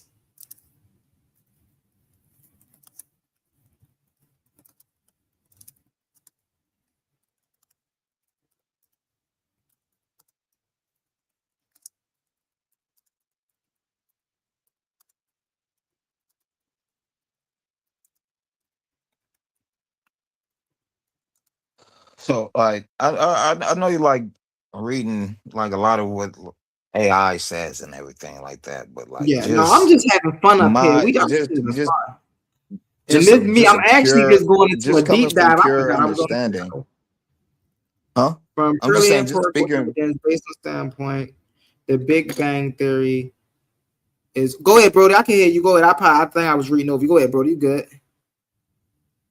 Yeah, because I'm just saying, AI is just like having another person in the room with an opinion. Because what you just read, it didn't move the meter in any direction. It says some people see it as objective, some people Some see it people as say yeah. Some people subjective. say that's subjective. Yeah, that's true. Yeah, exactly. So it didn't. It's like saying, well, this team could win or that team could win.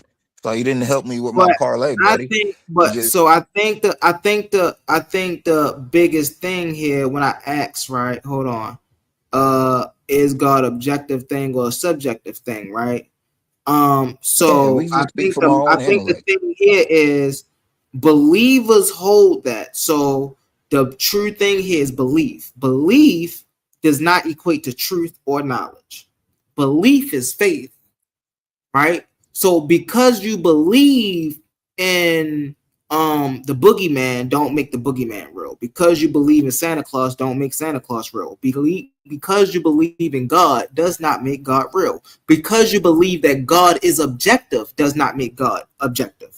It just means that you believe God is objective, right? Yeah, And but like, so look, is that how you feel, or is that just what you're reading? no, that's how I feel. God is not an Yeah, so objective thing at speak. all. Yeah, so speak from how you feel, with Yeah. scrolling the thing. But what you just said, you could say the opposite. Just because you I think agree God with that. I would isn't agree with that. objective doesn't mean that He's not objective. You can say you can make the same No, exact you cannot. statement on the You opposite cannot way. make that argument. Here's the Yes, thing. you Here's the reason you cannot can. watch this. Now, You here's why you can't can't make the prove or argument. disprove You God's can't make existence. that There's argument. Watch no, you this. can't You do it can't make that either argument way. because hold on. Watch this. Here's the thing. Here's why you can't make that argument. You can't make that argument because the moment you say God is objective, now you have to prove God. The moment you say you can't prove God, then at that moment right there, God is not objective. But when you say that God is not objective, you have to prove that. And when you can't And the prove way I that prove that that is everything around us because isn't God, then you'd have to say that hold God is on. objective. Like that's the No. logic that you're How do using. I prove? No. How do I prove God is subjective? Because if somebody don't believe that God exists, God does not exist for that person. That's not the case. That That's is the how you case.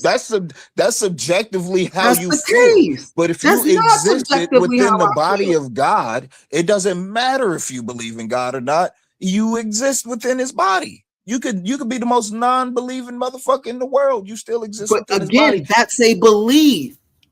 There's no proof of that. If you say, okay, because I believe And in for you God, to not believe that, you can't step outside of existence and be like, look, see how that's everything and everything isn't God. You can't do that. So you can't say that wait a God minute. isn't Yes, you all can. things. You can't. It's Because God, impossible to do that. hold on. See, It's this the is this is same where this is on where both it gets sides. wild. No, it's not, because this is where it gets wild. You don't have to step outside of reality and say, look, God is not all things. Yes, you God, would. If no, God is because all God reality, have, watch this, God have certain properties attached to God, right? These properties that are attached to God in of itself is not a logical thing. So this is how we know God does not exist, because there is nothing that is omnipotent. And if it was, it would violate the laws of logic. It will violate the laws of your understanding. You No. held the book up yourself. The Tao, what was it, Tao Te Ching or whatever the fuck it was. It Oh, tells now you you don't how, know if what the Tao anything Te that Ching you could, is. You know what the Tao Te Ching is. anything that you could visibly, tangibly measure is not true reality. It's not the true existence.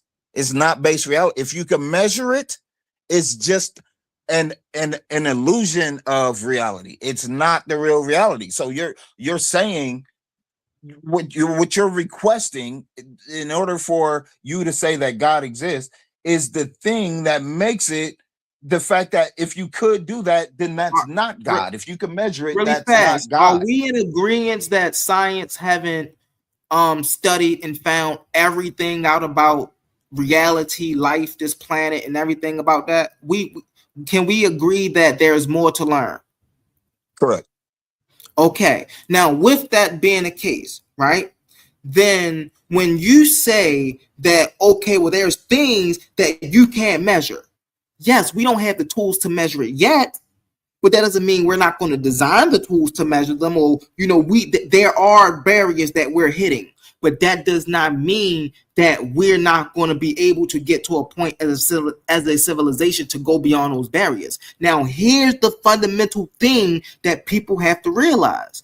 Once we get beyond those barriers, the very thing y'all call the creator or God, that thing now becomes physical. Like, let's just say, You'll be saying that forever. right, hold on one second. Let's just say if science do find an apparatus, right, that pops in and out of existence every once in a while, right?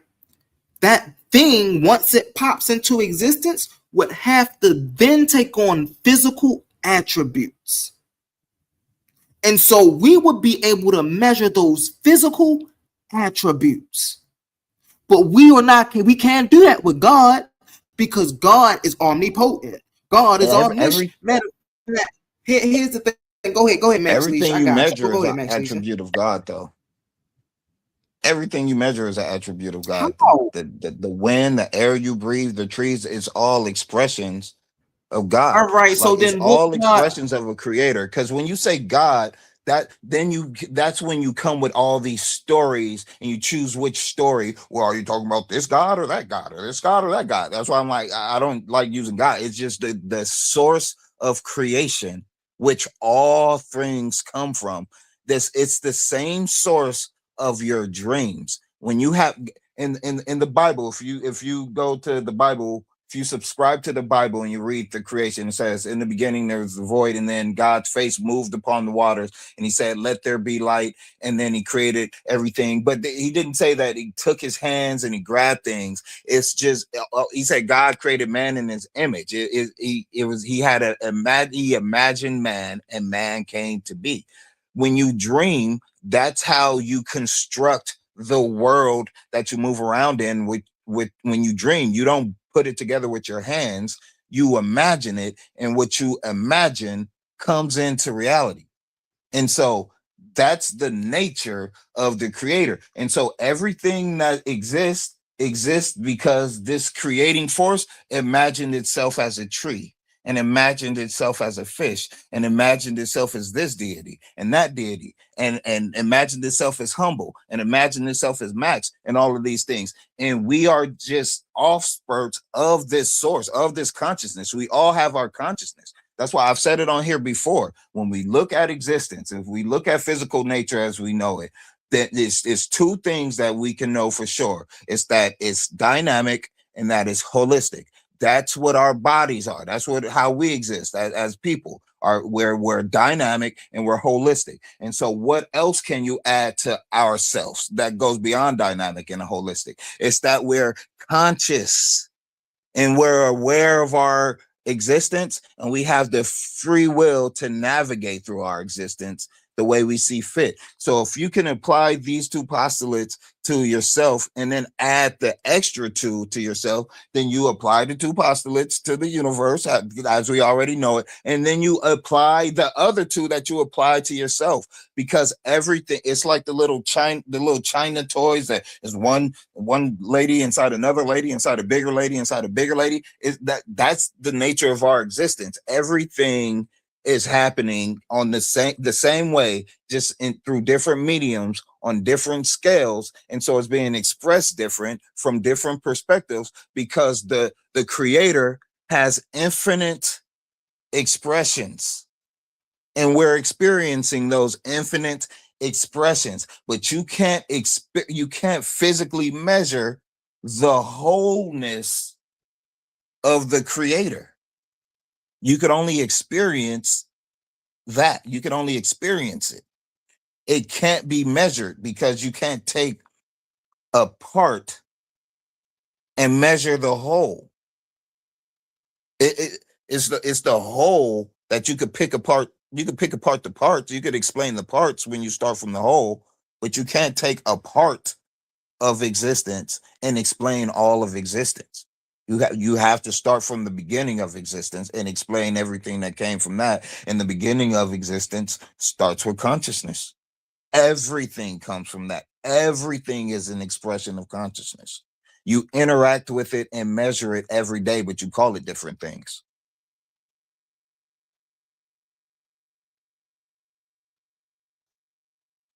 Like there's no way, as complex of a thinker that you are, there's no way that a rock and a leaf somehow mixed together and some elements came about, and then boom, a thinking conscious, because some dirt. You think that's how and some rubber consciousness came about? No, there's no reasonable explanation. There is no reasonable explanation. Hold. That's not true. There's no mixture of elements. Yes, there is. Hold on. When the earliest life forms formed on the earth, right? You have to go before that, because if they're life forms, that means they were conscious. You're skipping ahead. Just because consciousness something was there. All life, hold on 1 second, because we gotta really be. All life does not have awareness the same way humans have awareness. Correct, but they have consciousness. So no, they do not. They do. It does. Everything has a consciousness field. Everything, all matter. So it vibrates according to how it's programmed to vibrate. Vibration and it consciousness doesn't deter. are not the same thing. Huh? Vibration and consciousness are not the same thing. Consciousness vibrates. It causes vibration. No, it chooses consciousness chooses the frequency of vibration. So if I go from doing if I go from going ah to going e, it's my consciousness that made me go from this vibration to that vibration. My consciousness chose that, directed that. So consciousness, again, is just a state of awareness. Consciousness is not a thing that is acting all on its own. So, okay, if consciousness is a thing, so here's the problem with these statements, right? Because we know that anything that is a thing, right, we can measure. We know that anything that is a thing, whether it is tangible or not. You can't measure emotions. So, because emotions are not tangible, they're not a thing. Emotions are not a thing. Emotions are a state of consciousness. Hold on 1 second. Emotions are a state of feelings, right? Upset is the word upset just means that you're feeling, it's funny because that is the word that you would use to feel that way. You feel off. You feel down. You feel sad. Sad emotion. Hurt. All of these are just different words to express the same emotional feeling. A feeling is just a feeling. It's subjective. But now when we get to something objective, again, when we're talking about the mind. So now let's go back to the mind really fast. Let me slow down. Let's go back to the mind. The mind is a state. It's not a thing. If the mind, not the mind, but if consciousness was a thing, then we would be able to measure it. The very fact that we That can't makes measure no it sense. lets us know that it's not a thing. What is it though? We know it is a state of being in That makes no reality, in the sense. things we call reality. It is the state of being. If you are No. aware, you are conscious. If you are not aware, you are not conscious. You can. You got it There is no backwards. time where you are aware and where you are not aware and you are conscious. That thing don't happen. For you to be aware, you must be conscious. For you to be conscious, you must be aware. So now, here's the thing about That's not true. right. That's most definitely true. Oh, we're gonna get No. into it. But so here's the thing about that. Now, where do we get off saying that consciousness is inherently a thing that build other things? We clearly see in the realm of biology, right, where we got plants who work off of biological mechanisms. They don't work off of consciousness. Right? We got single-celled organisms that don't work off of consciousness. They work off of biological mechanisms. We got animals that don't even have brain. Hold on 1 second. We got animals that don't even have brains. That don't work off of consciousness. They work off of biological mechanisms. So how then are you saying that consciousness made these things, right? When there's things on that live that don't have consciousness. Now, why They do have. You're saying they don't have consciousness. I'm saying they do. Why is consciousness an emergent property? Because It's not. helps us survive. It is. It's not. That's never been proven. We've been on the planet for how long? Billions of years. There's never been any studies, anything to show consciousness emerging from something that didn't have consciousness already. It's never been shown ever. But every day, all of our actions are derived from consciousness. We create new things every day. So we see matter being created by processes of our consciousness, but you've never seen consciousness emerge from matter. They can't do it. They can't with all the technology that we have, with all these AI robots that can do all of these things, they can't make consciousness emerge from it. And all of their intelligence, it hasn't happened. It never will happen. They can't make it happen in all of their studies. But from consciousness, we've created the entire cosmic manifestation that you see. We create full cities, full countries, all from our conscious thoughts and beings, and we shape matter. We see that it happens once again, every you're making day. Association fallacy, bro. Your association. I'm not. Fallacy. Hold on 1 second. Hold on 1 second. Your association fallacy is the fact that you're taking something that is subjective and you're placing it on something that is objective. Our conscious experiences are subjective. They're not objective. No, if you fall in love with the woman. Hold on 1 second. This what goes on in this physical ramification that we call life is objective. It doesn't matter how we feel about something, right? That's just how we feel. Events are events. So that's why I keep saying that's where we are missing each other, and for good reason. I understand the whole argument. I understand where you coming from. I hear what you're saying. I hear what you're saying. You're missing what I'm saying. Because most definitely we understand what each other's saying, and these are points, right? Hey, if you're a believer, then you would think that God is an objective thing, right? If you are a non-believer, then you would think that God is not an objective thing. Now, here's my stronghold. Although science don't treat, and I think this is unfair. And the reason I think this is unfair, because I think that there is a biased view about the scrutiny of God. We can scrutinize everything else. We can scrutinize unicorns, leprechauns, the tooth fairy, we can scrutinize everything, but the moment we want to scrutinize God, things become an issue. And so science said, you know what is in a sub, then we can't prove it, right? Me personally, I really believe that there is more evidence that God do not exist than there is for God existing. The only reason why scientists won't say God don't exist is because y'all know science don't deal with absolutes. So science say, well, you know what, God, we'll say God don't exist, but there's always a possibility, right?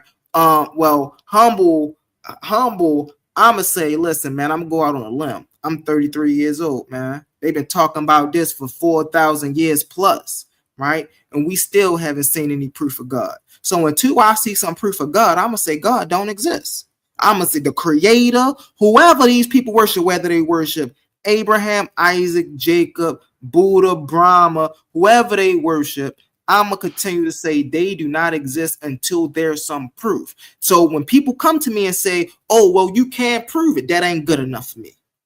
When people come and say, oh, man, well, this happened here, well, that ain't good enough for me. Until we come, just like I can prove that air exists, just like I can prove that the sun exists, just like I can prove that the earth exists, I need you to be able to prove that God exists. You ever seen the movie Osmosis Jones? Yes. So with Osmosis Jones, he's inside of, what was the dude's name? Dave or something, whatever. If Osmosis Jones, being the white blood cell inside of Dave, was the only entity inside of Dave that understood that it was inside of a human body and its purpose was to keep Dave healthy as a white blood cell, but every other organism in his body didn't believe that they were part of a larger organism called Dave, and each member of the body started to want to do its own thing. So now Dave is developing heart cancer and lung disease and all this type of thing because the other, what would Osmosis Jones be able to do or say to a fellow white blood cell that says, well, the reason why I know this Dave, this God Dave that you talk about doesn't exist is because I can't measure it. If he existed, I'd be able to measure him. Therefore, that's how I know he doesn't exist. What would Osmosis Jones be able to say to that other white blood cell to convince him Dave does exist? He can't be measured. You have to experience Dave through something transcendental, where your consciousness aligns with his consciousness, and you experience the whole of the body. Then because you'll in know. Osmosis Jones, hold on, because we watched but I'm gonna show you. I watched Osmosis Jones. One of the very main reasons we know Osmosis Jones, or how he came into this realization, right, is because he actually got a peek at the outside. And so that's what brought on this about of, wait a minute, this is actually a living human being? I didn't know I was inside of something living. I thought I was living. And so because he got, hold on one second. Don't change my analogy. I got you, bro. Address my analogy though. I'm addressing your getting analogy. outside of the What body could he and have checking. done? So throughout the whole show, you know what? Throughout the whole show, and I said this, the only thing he had to do was go and show bro, right, out the side of the ear socket that he's seen, and he heard always that. That's the only thing he had to do. But blood can't exist outside of your body. In reality, that the blood cell would die. So that's why I'm saying the analogy stays inside the body. You can't go outside of the body. Like just how we can't travel to outer space. That's the thing. That's why inside of the body. From inside of the body, what could Osmosis Jones do to prove that they exist inside of Dave? They can't leave the body. What can he? How can he prove the existence of Dave from inside the body to all the rest of the blood cells? He could have went to the edge of the earlobe. Mind you, this is a cartoon, so they just doing whatever they want. And so that's what I'm like. Forget it. Throw this analogy out the window because you won't stick. Now throw the analogy out the window. You keep forcing it to let's go outside the body when I'm saying there is no going outside the body. I said the earlobe. Inside the body. Earlobe outside. Hold on one second. The edge of the earlobe. Answer this question. Is the innermost of the earlobe where the eardrum is that outside of the body or inside of the body? Just where like if you don't have blood that'll just naturally go to the innermost part of your blood travels where it's predestined to travel. No. That is not. How do you talk about Osmosis Jones, talk about they doing whatever they want, and then talk about blood in a real? This is why I say you're doing. That's what I'm saying. I said Osmosis Jones so you can understand that they're inside of a body. That's the only aspect of Osmosis Jones that you needed to strip from that they're inside of a body. And now you can apply how the body works from that. And now if you had a blood cell inside of your body that was consciously aware that it was a blood cell inside of your body, but all the rest of the cells in your body is just functioning like the cells in your body, but they're kind of, you developing disease and everything, but your one conscious blood cell is aware of your existence. What could a blood cell do to transfer the knowledge of your existence to another blood cell? They're not gonna get legs and walk to the edge of an earlobe. We're just talking about what communications can be made. How do you time out? This is why I keep saying you're committing an association fallacy. You're trying to associate all of these things to support your argument. But then when you're like, okay, well then how can this, first off, you're making a blood cell conscious. And then you're saying, well, how can this conscious blood cell who already know that it's inside of a human body? So if it already know that it's inside of a human body, that means that it already has proof that it's inside of a human body. So if it already has proof that it's inside of a human body, then all it has to do is show that proof to another blood cell. This is the point I'm saying. How do we know? It's just awareness. We just discussed you can't share your consciousness. Hold on, I got you. So how do we know we're on the earth? How do we know, right? How do we know we're on this thing called the earth, right? Because we experience it. We can measure it. The earth is an objective thing, independent of us. How do we know the sun? See, this is the difference between, and this is why I choose naturalism, bro, over any of these other things. This is why I choose naturalism, right?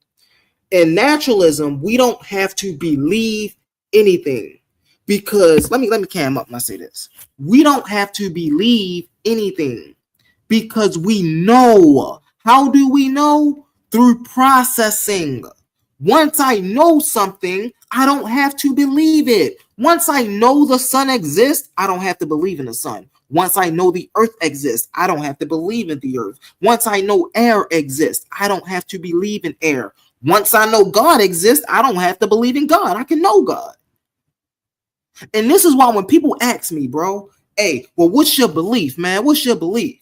I don't have a belief. I don't believe in anything. I know life. See, I don't have to believe in life. I know life.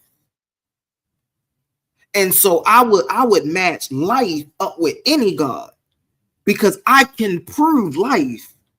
But see, the believers can't prove God. When they say, okay, how can you explain humans? Bro, life evolved. What you talking about? Humans didn't just pop up. That's wild. Oh, well, how do you explain right consciousness? Well, consciousness is an emergent thing. Of course, we know we got people out here who think keep saying that like it's a true thing, but like there is never. What has it emerged from? Show what experiment are you like referencing in your mind for you to keep saying that so confidently? Consciousness is an emergent thing. What have they documented consciousness coming from that wasn't conscious before? For you to just say that, like we know that consciousness is emergent thing. Well, did it come from a tree that wasn't conscious, and then that became the consciousness tree, and so now we know that it's an emergent thing? No, we know consciousness is an emergent thing because we know that there's things, single-celled organisms. I'm gonna keep saying this, family, that are conscious, bro. Single-cell organisms are not conscious. They are conscious. They are not conscious. They have experiments proving that atoms on a molecular level are conscious and aware of what's taking place within and around them. That's how you get things such as the observer effect from superposition, because that's the not what the atoms know observer when effect it's being observed, and it reacts different to being observed. That's a consciousness field on a molecular level, which means that every molecule, every atom and every molecule has a consciousness field, and these consciousness fields combine and create larger consciousness fields. And then those consciousness fields combine and create larger consciousness field, and it goes up and down into infinity. Our reality gets infinitely smaller and infinitely bigger. And you're right where you are. Even though your name is humble, you're arrogantly saying, I know these things and I know these things. We don't know shit. We just know what's on our dimension and on our level. We don't know if the planet that we know that we're on a planet, we know that we walk the earth, but we don't know if the earth could be the lung of another giant entity. We could be in the heart. You know how the earth has some type of resonance. I forget what it is. Some type of vibrational resonance to where it's the heartbeat of the earth. We could be walking around on the surface of the heart of another being, but we don't have the tools to know that. We don't. But you're like, I know. This is what I know. And I'm telling you, we don't know these things. The world that we interact with, we're not interacting with our actual environment. So the light that we receive, like light, a lot of people don't even know that light isn't even visible. Light is invisible, and we don't perceive light until it's reflected off of an object. So an object with no light is invisible, but light with no object is also invisible. Okay. So let me get in here real fast. I got we're you. not perceiving what's actually there. We're perceiving illusions that our brain interprets. Okay, so I got you. Can't say I know this or I know that. Okay, now watch this. Why do I say single cell organisms are not conscious?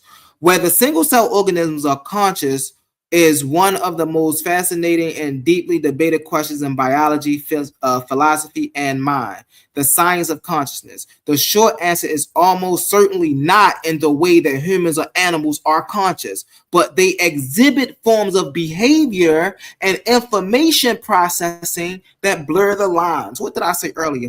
Watch this, family. Why do Humble say that? Hold on, bro. I didn't cut you off, Brody. I didn't cut you off, Brody. I didn't cut you off. So why do Brother Humble? Hold on one second. I got you. So why do Brother Humble say that single cell organisms are not conscious? Because scientific consensus say that single cell organisms are not conscious. Let's get into this, right? In neuroscience, they exhibit forms of behavior and information that blur the lines. Hold on, brother. I got you. Consciousness is usually tied to subjective experience, what it feels like from the inside to be alive, perceive the world, or feel pain, known as phenomenal consciousness. To have this kind of consciousness, an organism generally requires a nervous system with specialized structures like a brain or nerve nets, right? Let me read that again for the people in the back, right? Why do Brother Humble Mystik believe, if I'm not saying believe anything, right, that single cell organisms are not conscious? Because they don't have a nervous system, right, with specialized structures. To be conscious, an organism generally requires a nervous system with specialized structures, like a brain or nerve nets, capable of integrating complex sensory inputs, right? Neurons and synapses to generate coordinated electrical and chemical signals. Single cell organisms such as bacteria, ambias, and parasita, right, have no neurons, no brain, and no synapses. Without a nervous system, the mainstream scientific view is that they lack any form of subjective awareness. What did I say consciousness was, family? Awareness, feelings, or a mind. They are essentially sophisticated biochemical machines governed by chemistry and physics, right? They're not governed by a mind and a mastermind, right? They're governed by Do you understand what you're biomechanical reading? and physics. I most definitely understand what I'm reading, right? The words you're Chemistry. choosing to put an emphasis on, I don't Hold on think one they second. mean what you think they Hold mean. on one second.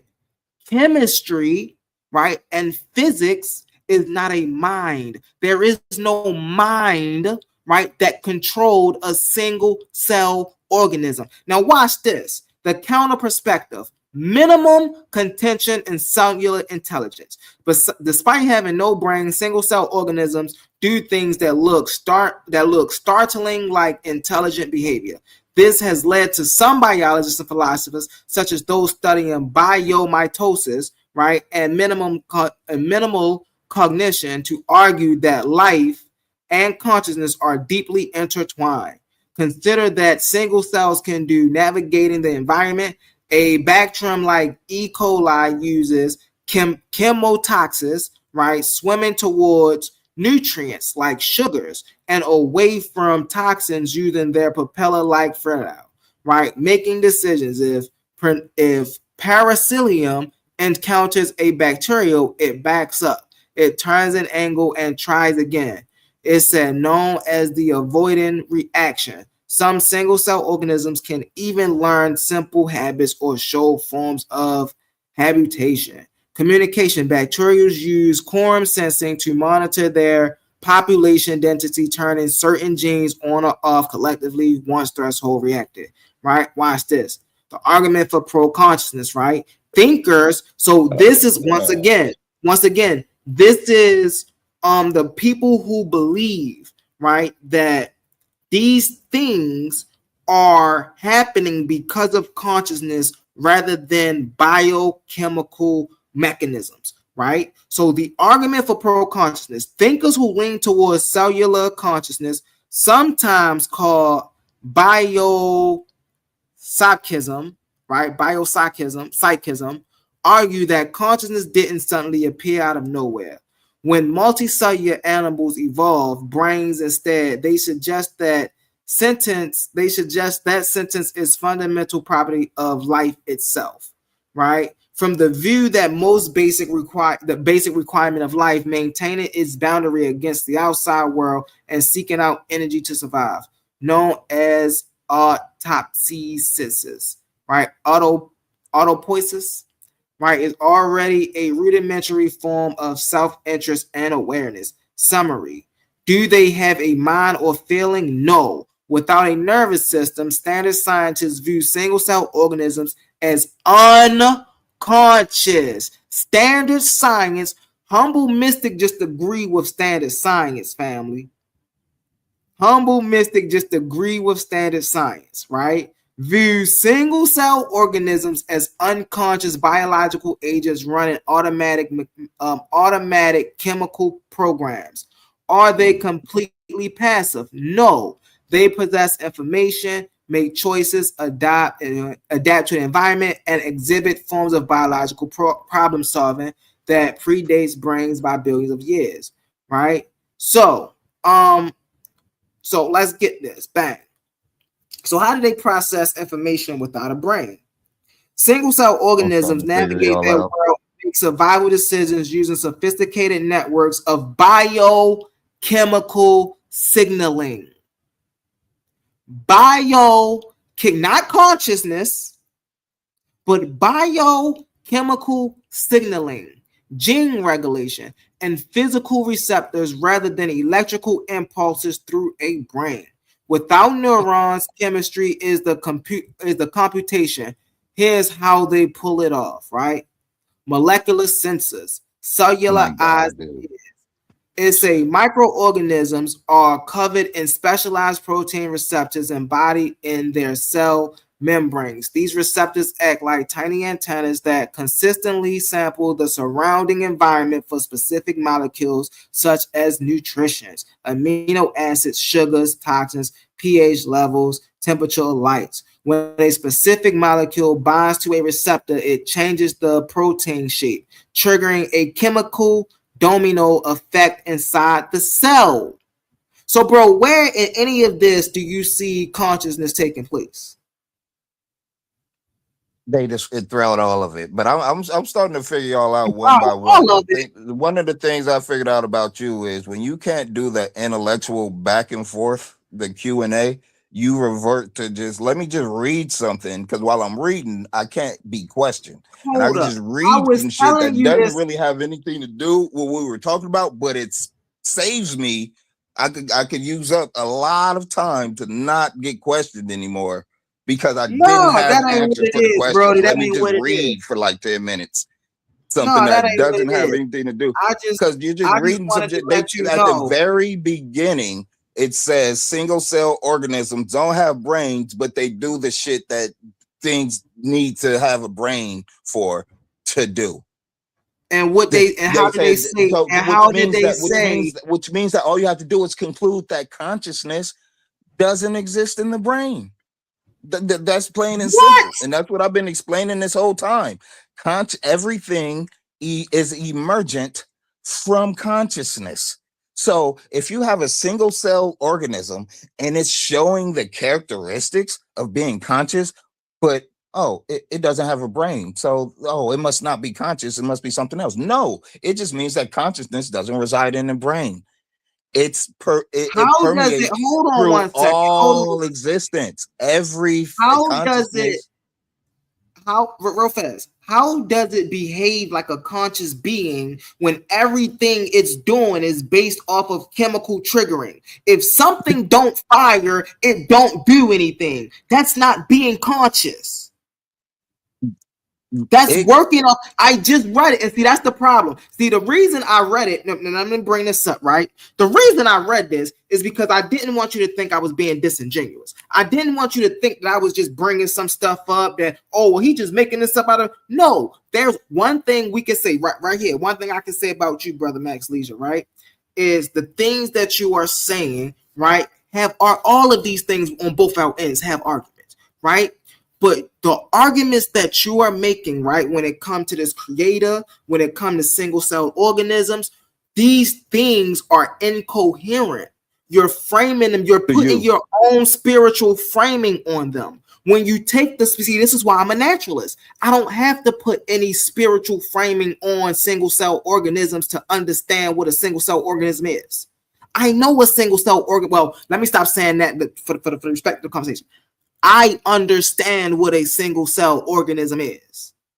I understand that. Hold on. I understand that the scientific consensus, and I told you this before I looked it up. That's why I was saying what the things I was saying before I looked it up. So you don't think that I had to look it up for me to say these things. I already knew these things. So I already understood the scientific consensus states that single cell organisms are not conscious.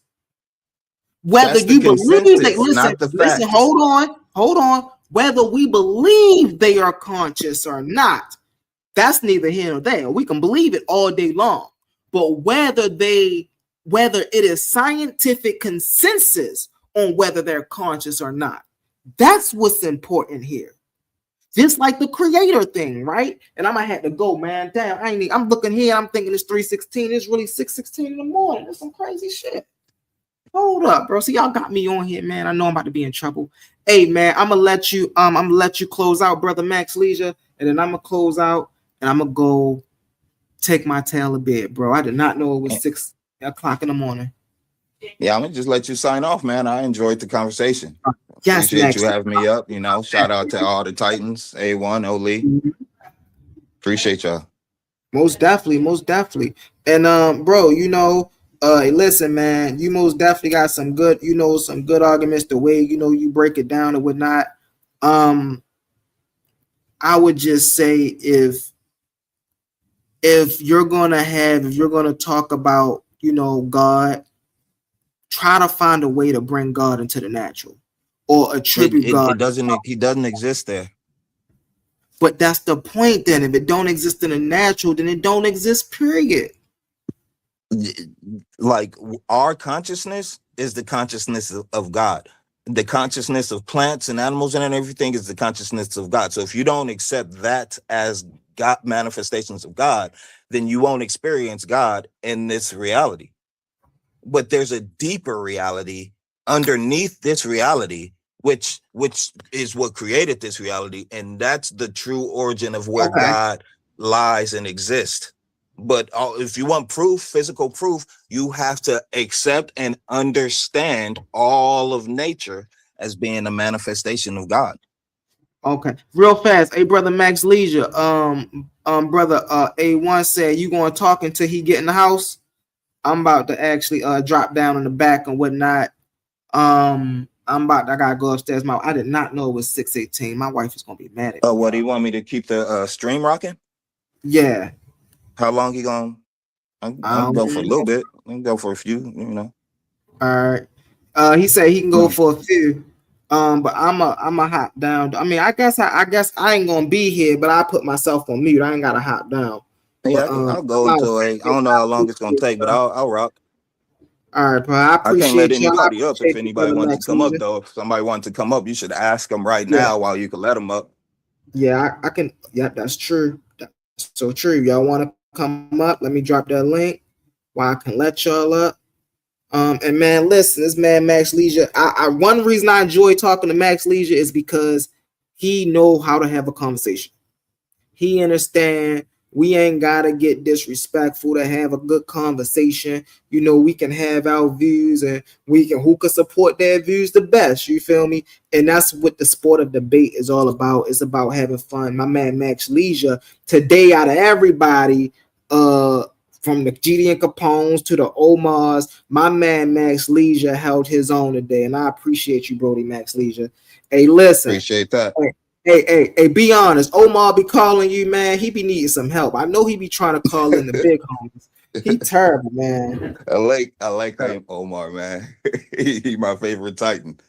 Omar is the one to where, like, if it was Team Titan versus any other crew, Omar is the first nigga you send out. Get him, Omar. Get him. And then whatever. Once he's tired, he's gonna already take out like 2 or 3 people who just can't handle it anymore. And then that's when all the rest of the Titans could clean up. But Omar is the get him, Omar, get him. See, should have just shut the fuck up. Now I have to sick Omar on you. He gonna be on you till he off you now. That's what Omar is. I love Omar. I love you too, though, humble man. Appreciate you having me up. I enjoyed the conversation, and you know we're gonna have to continue it on another day. Oh yeah, most definitely, Brody. Most definitely. See, these are my kind of conversations, bro. I love to have these conversations when we getting into the science, we getting into the philosophy, we get into the background. You see what I'm saying? Because, man, listen, we learn something new every day. You see what I'm saying? And so, talking to brothers who know how to convey that information well, you see what I'm saying? That be the main problem, man. I don't have no issue talking to nobody. But when we having conversation, at least convey your information well. My man Max Leisure, I understood everything he was saying. I understood the fact that he believed in a God. He believed that his God is supernatural. He believed that his God is in everything. You see what I'm saying? And he had some good points. Was, hey, listen, man, I believe this is conscious. I believe this is this. And when you look at it, there's theories for those things. You see what I'm saying? And so I can most definitely tell that he don't just be saying stuff. He definitely be studying up on the stuff that he be saying. And hey, listen, y'all gonna have to do some studying. Y'all gonna be up here dealing with Max Leisure, man. Y'all gotta do some studying. Don't think this was easy, man. Listen, that's because I study this stuff. Y'all come up here, y'all better know y'all stuff, because Max Leisure gonna run through y'all. But with that being said, man, humble out. Let me go up here before I cause any more damage. So I appreciate you. Have a good one, man. All right. Good night and great morning.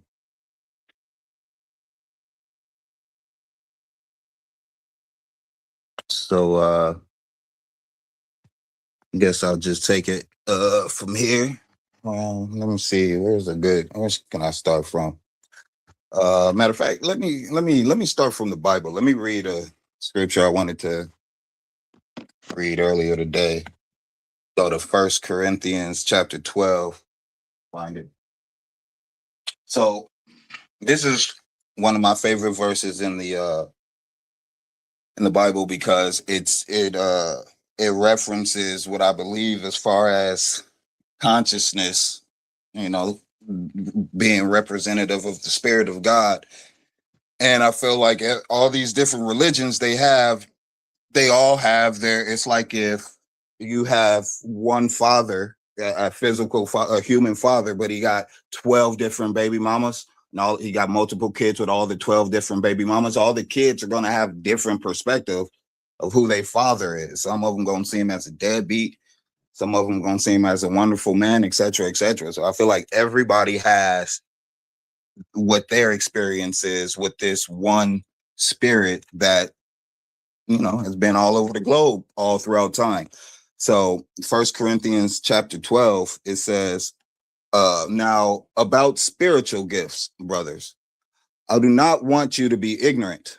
You know that when you were pagans, somehow or another, you were influenced and led astray by mute idols. Therefore, I tell you that no one who is speaking by the Spirit says, Spirit of God says, Jesus be cursed, and no one say Jesus is Lord except by the Holy Spirit. It says there are different kinds of gifts, but the same Spirit. There are different kinds of service, but the same Lord. There are different kinds of working, but all the same God works all of them in all men, not just men of a particular religion, all men. It says now to each one, the manifestation of Spirit is given for the common good. To one, there is given through the Spirit the message of wisdom, to another, the message of knowledge by means of the same Spirit, to another, faith by the same Spirit, to another, gifts of healing by that one Spirit. It says all of these are the work of one and the same Spirit, and he gives them to each one just as he determines. So I believe that we, like I always say, we have a dualistic nature. We have our physical human nature, but we also have our invisible spiritual nature. And the things that, you know, the things like love, hate, you know, your emotions, your thoughts, and all these things, they come from an invisible realm. They can't be tasted, they can't be touched, they can't be measured, but it's part of who you are. So we exist in the physical and the non-physical. Both aspects is aspects of who we are, but I think people put too much focus and emphasis on just the physical. So, you know, I'm a follower of Christ. There's a lot of words of Christ in his apostle Paul that resonates with the reality that I exist in. And so I like the teachings. And so when it comes to the difference between the physical understandings of our existence versus the spiritual understandings of our existence, I like to reference 1 Corinthians chapter 3, when it says, and I think I feel this way a lot when I come here and I listen to everybody arguing about their different, whether they're the Neteru or the, you know, the Christians or this doctrine or that doctrine, Kemet or this. It says in 1 Corinthians chapter 3, it says, brothers, I could not address you as spiritual, but as worldly, mere infants in Christ. And so I'm gonna just pause right there and just speak on that's just that first sentence is how I felt, you know, humble, if you're still listening, is how I felt with the discussion that we were having. I felt like that I was trying to address you as spiritual, but you could only stick to what's worldly, what can be measured. And that's, it says here, brothers, I cannot address you as spiritual, but as worldly, mere infants in Christ. I gave you milk, not solid food, for you are not yet ready for it. Indeed, you are still not ready. You are still worldly. For since there is jealousy and quarreling amongst you, are you not worldly? Are you not acting like mere men? For when one says, I follow Paul, and another says, I follow Apollos, are you not being mere men? And, you know, so it goes on to break down how the main thing is that Jesus had more of a message to preach, but he couldn't preach the actual true gospel. He was just trying to teach people how to not steal from each other and murder and commit adultery, And as humans, we can't even get past that to get to what the gospel is actually about. And for me, when I say the gospel, I believe the gospel exists throughout all major religions. And it's the believe in God, understand that God exists and believe in him, and then love and treat each other, treat your neighbor how you want to be treated. The Bible has plenty of verses that says those are the only two commandments that Jesus came. He put to death the old law, and he came with the new law, and it was just those two commandments. Every other major religion has those two commandments too. They just don't express it the same way, but they all have the ethic of reciprocity in it. And I feel like once we get there as humanity, that's when we could start getting into the actual nature of the reality that we live in. Because I don't know how aware people are of the fact that we don't interact. The environment that we interact with isn't our actual environment. The objects that we see aren't the actual objects that's there. It's just frequency. It's just electrical frequencies, and our brains interpret that electrical frequency. There's a physicist by the name of, I think it was Freebrum, Erwin, some physicist, and he came up with the holonomic universe theory, which explained how the way the universe is set up is exactly the way our brain is set up. The universe and our brain, it functions exactly like a 3D hologram would function. Because if you take a piece of 3D holographic film where the image is invisible to the naked eye, and you shine a laser through it, you'll get an image on the other side. And the reason why you'll see an image is because there's an interference pattern that the laser is able to interpret into an image. Our brain functions the same way. All the light that enters into our eyes, it enters with an interference pattern that our brain interprets, and it creates an image for us. The universe works the same way. Our brain works that way. Holograms work that way. So all I'm stressing is that we don't know. Even no matter how much you measure in physics, you're measuring something to where you don't even know the nature of the thing that you're measuring. So that's why you have to dip into, what's known as the supernatural, the quantum, the spooky science, pseudoscience. But that's where the rest of reality in existence takes place, because our physical nature, our body, it deals with physical certainties and impossibilities. Our brain, our minds, what we aspire to do is limitless. It deals with probabilities. So if you're going to understand our physical nature, our bodies, then you would use physical science and mathematics, certainties and impossibilities. But if you want to understand the true nature of yourself, certainties and possibilities won't get you there. You have to dip into something that goes beyond that, because you as a conscious being, you go beyond what's considered impossible. You create what's possible. What up with you, A1?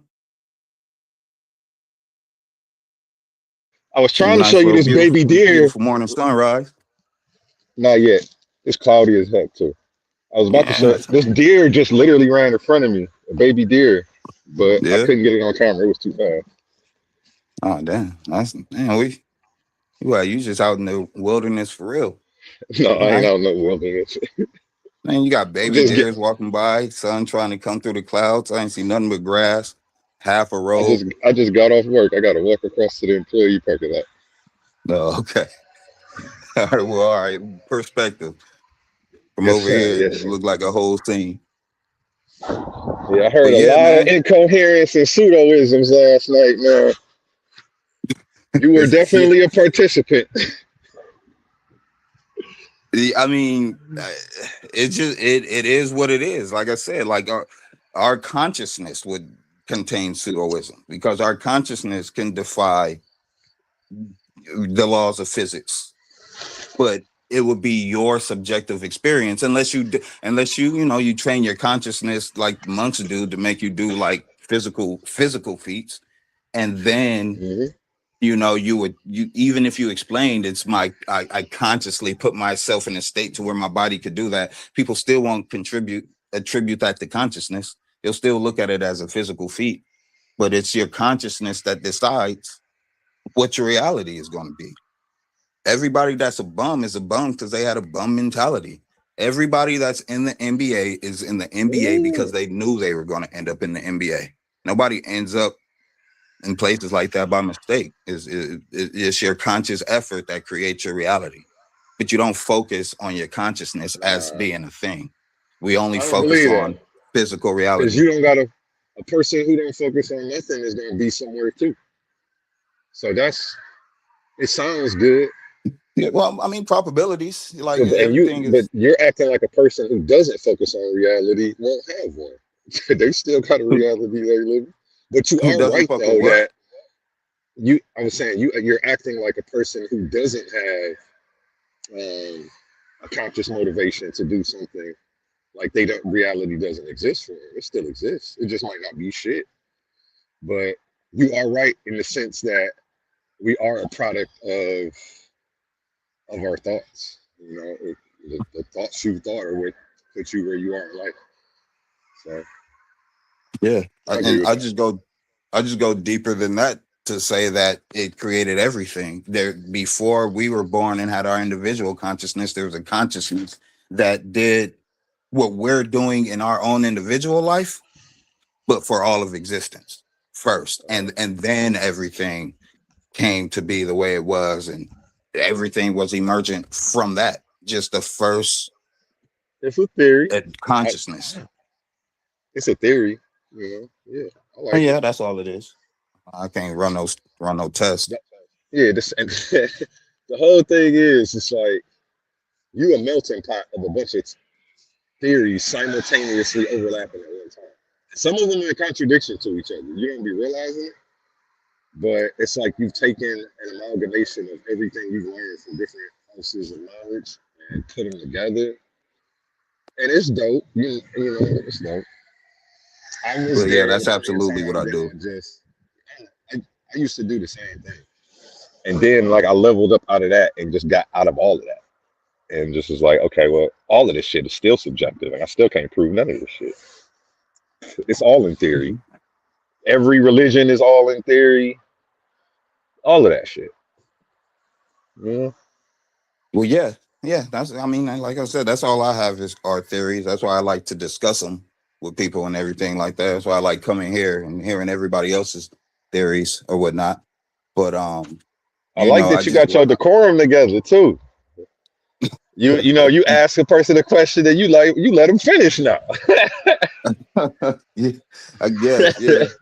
You're like, hey, let me at least give him 60 seconds before I jump in there. Yeah.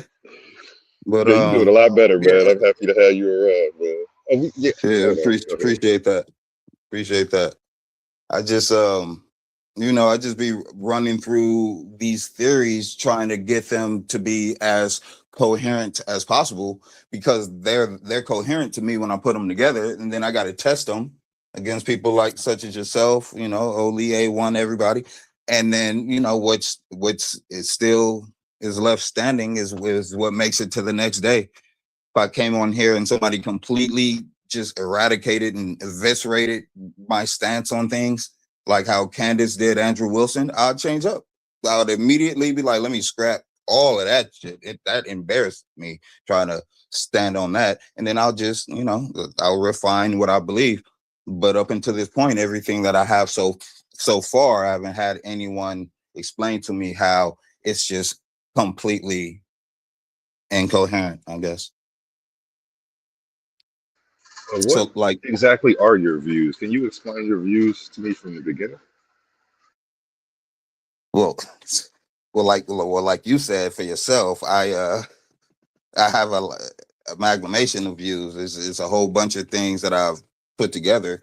So just speaking on just the consciousness aspect of it that I was on tonight, my thing is just that consciousness is the underlying principle of all things. Everything starts from a clear, invisible, all-encompassing consciousness field, and from that consciousness field, you get a field of activity, and that field of activity becomes. I believe that there's multiple existences and everything like that, because I believe the purpose of these processes of existence taking place is for consciousness to know, just to know itself, to know the nature of existence. Because it's one thing to know that, you know, hydrogen and oxygen makes water, but it's another thing to feel the sensation of, you know, ice cold water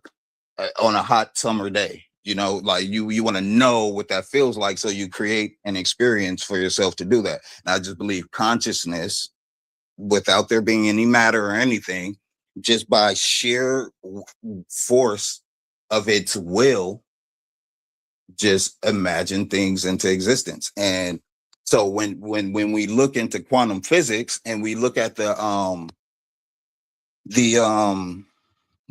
breakdown of quantum states, when you perceive them, that to me is an expression of free will, because particles are in a state of superposition, which means they could do anything, be anywhere, all of this. But then when you fix your focus on it, it makes a free will decision on what state to let you capture it in.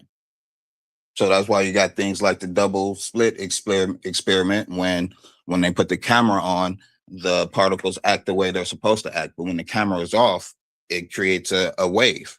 And so to me, the only thing that could explain that is that these molecules are conscious, and it reacts to our conscious because our conscious is connected to that conscious. And that's what makes the universe holistic.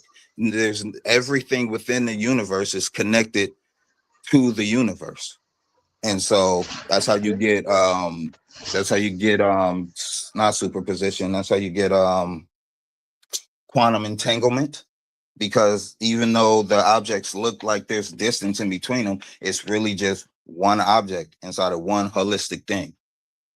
And so that's just the main things that I start with is that the two postulates of existence being dynamic and holistic, just like our body. Our body is dynamic and holistic. Everything within our body is a part of our body, and our body changes over time. And then I just take the next step, which is our consciousness and our free will, and I just apply that to the universe, because the universe started with the same two postulates. And when you apply that to the universe on a macro scale and a micro scale, it explains things that physics can't explain. Physics can explain the how consciousness can emerge from organic matter without it being consciousness. It's accepted that that's the case, but they can't explain how that's the case. But it's just there as like, well, this is just, if you think otherwise, then there's something wrong with you. But we can't explain either way. But then when you take consciousness and place consciousness at the beginning, you can explain how matter emerged from consciousness. You can explain everything that the laws of physics can explain. You could perfectly explain it when you start with consciousness as a postulate. But when you remove it, breakdown of the everything of our understanding of the world, especially when you get to the quantum level, everything just breaks down and we don't understand it. And you try to get it to fit inside of the box of physics. Can you state your claim again? You just said that if you start with consciousness, all of that is possible. If you start with okay, explain that to me. So again. the two core postulates that I haven't gotten any pushbacks on this from anybody, is that both the universe and ourselves, our physical individual selves, are both dynamic and holistic. So you just start from those two postulates. I add consciousness and free will, because I have consciousness and free will. So that's something that I can subjectively verify for myself.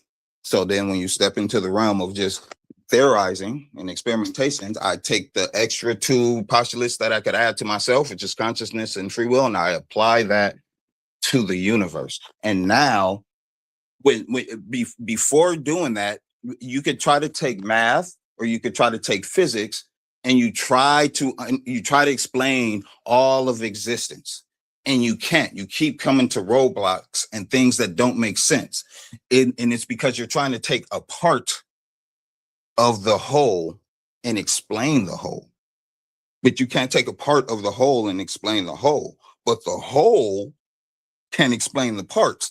So when you take the extra two postulates, the consciousness and free will, and you apply that to the whole, consciousness and free will within the universe and on a quantum level explains all the roadblocks that modern physics runs into. Everything that modern physics can explain, when you put consciousness at the beginning and say that there's a conscious entity that is the underlying principle of all things, every roadblock instantly has an answer and a solution. I honestly think that creates more. Are you saying roadblocks, not robots, right? Yeah, I'm saying roadblocks, like hangups, things that can't be explained. Roadblocks. Yeah. Okay. Yeah.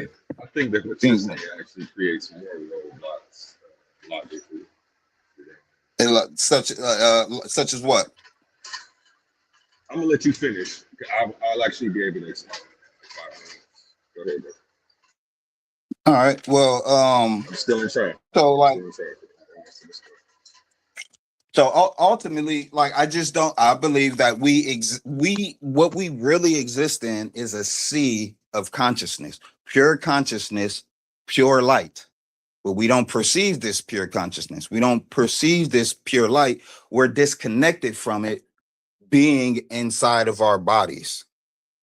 Our bodies disconnect us from this pure consciousness and this pure light. But our bodies pick up the frequencies, the electric frequencies of this pure consciousness and this pure light. So it'll pick up the electrical frequency of what we perceive as an apple.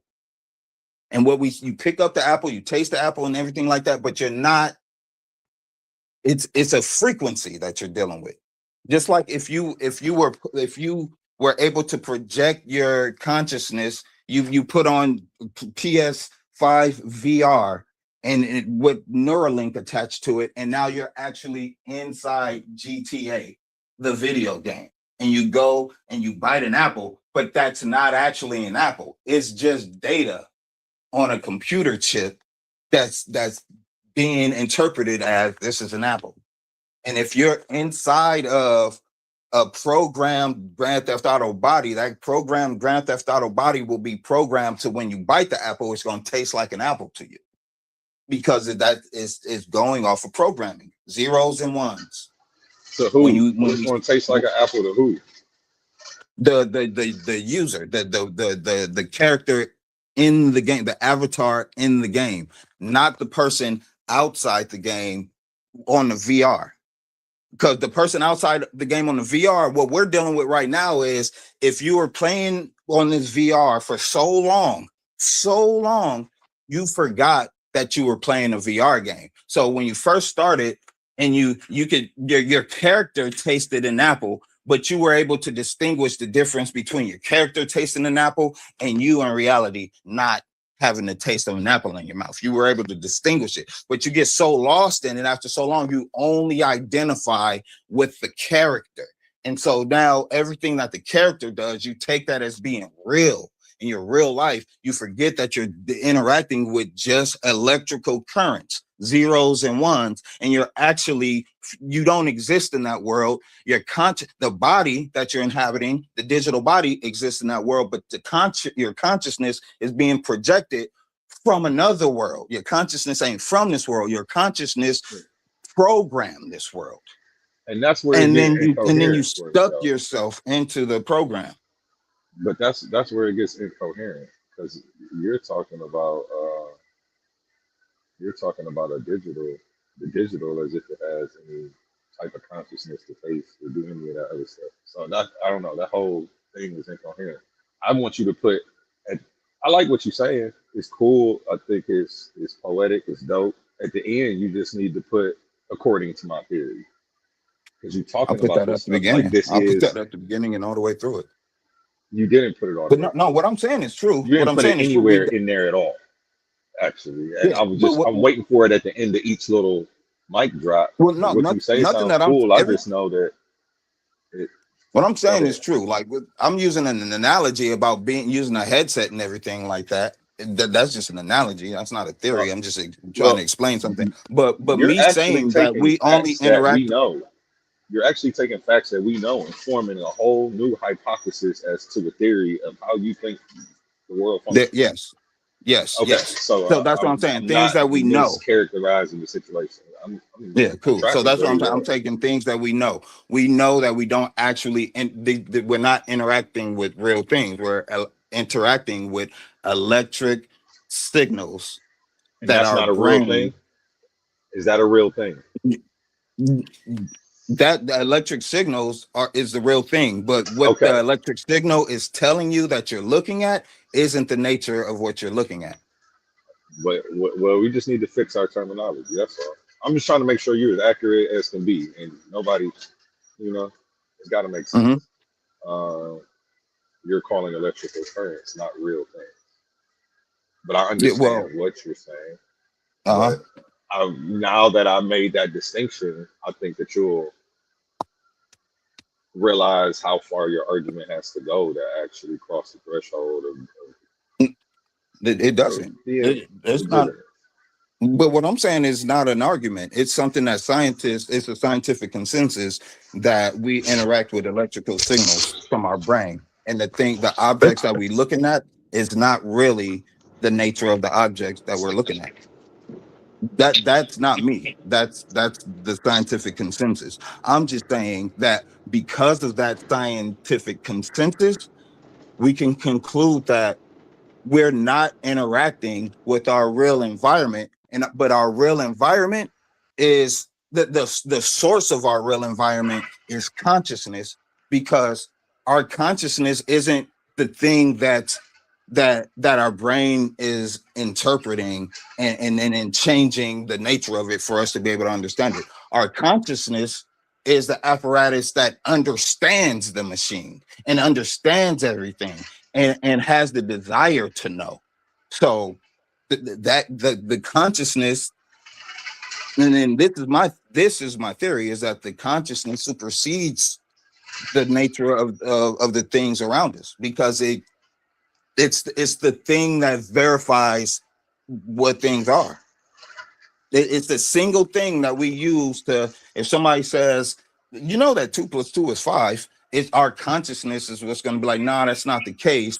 Like it's the perceiver, it's the experiencer, our consciousness. But the things, the electrical currents coming in, it's not the real nature of our reality. Like I'm saying that we exist in a simulation, but I'm saying it based off of what we're already being told. Like I said, with the holonomic brain theory, and I think that was by I think it's Carl Pribram was his name, but he was studying neural networks of the brain, studying memory, and he found out that the brain functions like a hologram and it operates holographically.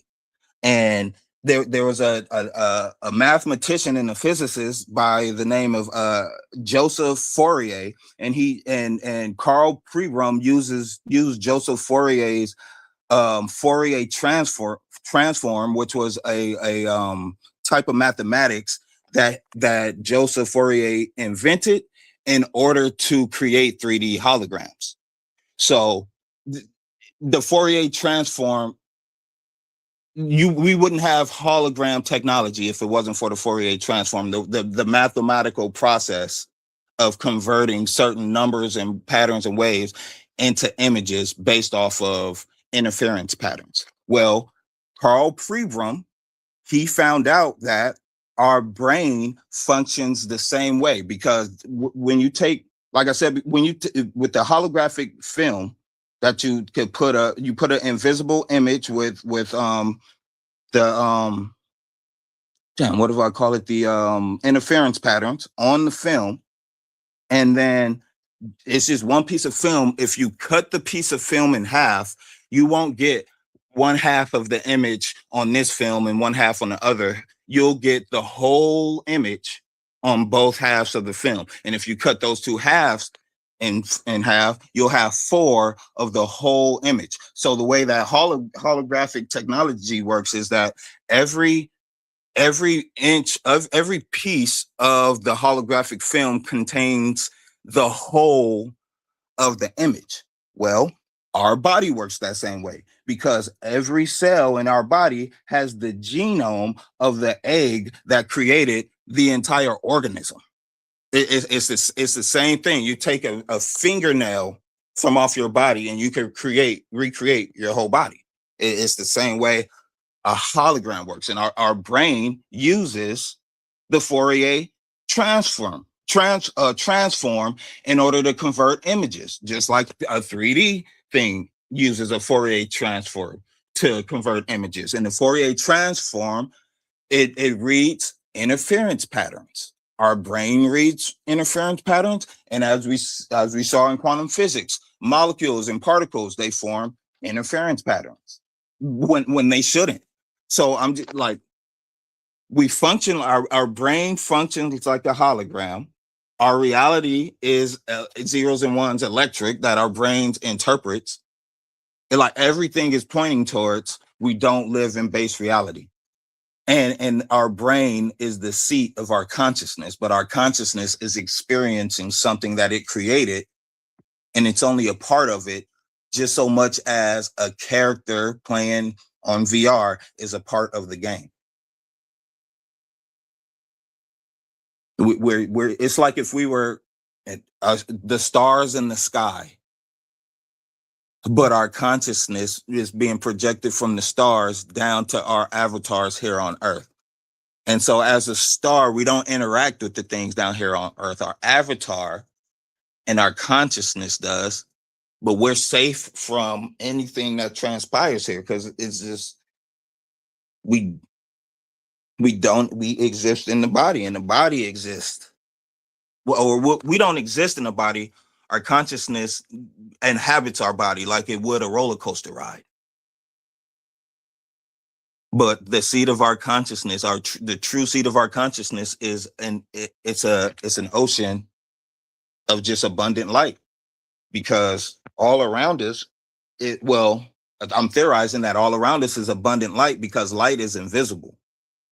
And light needs to bounce off of an object for us to be able to perceive it. And we're perceiving interference patterns. So we're not even perceiving, we're causing an observer effect and perceiving basically what our consciousness is programmed to receive in our brain. But the world around us just isn't, it's not, we live in 2 different worlds at the same time. We live in the physical world and a spiritual world, and our consciousness is in the spiritual world, which isn't here in the physical world. But our brain according to your theory. According to my theory. Yeah, you just hate saying that. You just hate saying that. Nobody says according to my theory when they be up here talking they shit. Everybody just says what they believe. So I'm not about to try to train myself to say something that nobody says. Okay. You just have to know that it's all according to my theory. You just have to know that and remember that. You talking like this is all a fact. I mean, you're taking facts that we do know, and like I said, you're formulating a whole new theory that's still unfounded and unproven. And that's fine with me. I agree with how the brain perceives light, photons, and all of that stuff, but the universe is not, our reality isn't a hologram. Like that's not the scientific consensus. So it's like, I don't know. There's been plenty of scientific consensuses that were proved wrong. Everything is a theory. Like, Yeah, and so this is my theory on things. You said that like I'm not proving any of my stuff, but it's not about. I'm just saying this is what makes sense to I can me. hear you. This is what makes sense to me. Physicists, mathematicians, and scientists, they reach these conclusions like, okay, yeah, the universe works like a hologram. Our brain works like a hologram. And I'm just saying, okay, well, since the universe works like a hologram and our brain works like a hologram, let's draw the conclusion that perhaps we're not in base reality and we're living in a simulation if the evidence points to that. If the universe functions like a simulation and our brain processes like one, it's not far-fetched to imagine that perhaps we're in one. Now, if that's something that you hear and it's discomforting to hear, it can make you uncomfortable to hear that, but it's not something that could be dismissed as just pseudo because the evidence points to it. So now it comes down to a matter of, do you believe that's the case for us or not? That's a strong claim. The evidence points to it. I don't necessarily think the evidence points to anything. I think the evidence speaks for itself, and the evidence doesn't necessarily say that. A lot of The physicists evidence could say point to exactly 20 that. different things. The evidence could point to 20 different things. Like it. Yeah, You're saying the evidence but points to it. Points to 20 other so things that are in contradiction to that as well.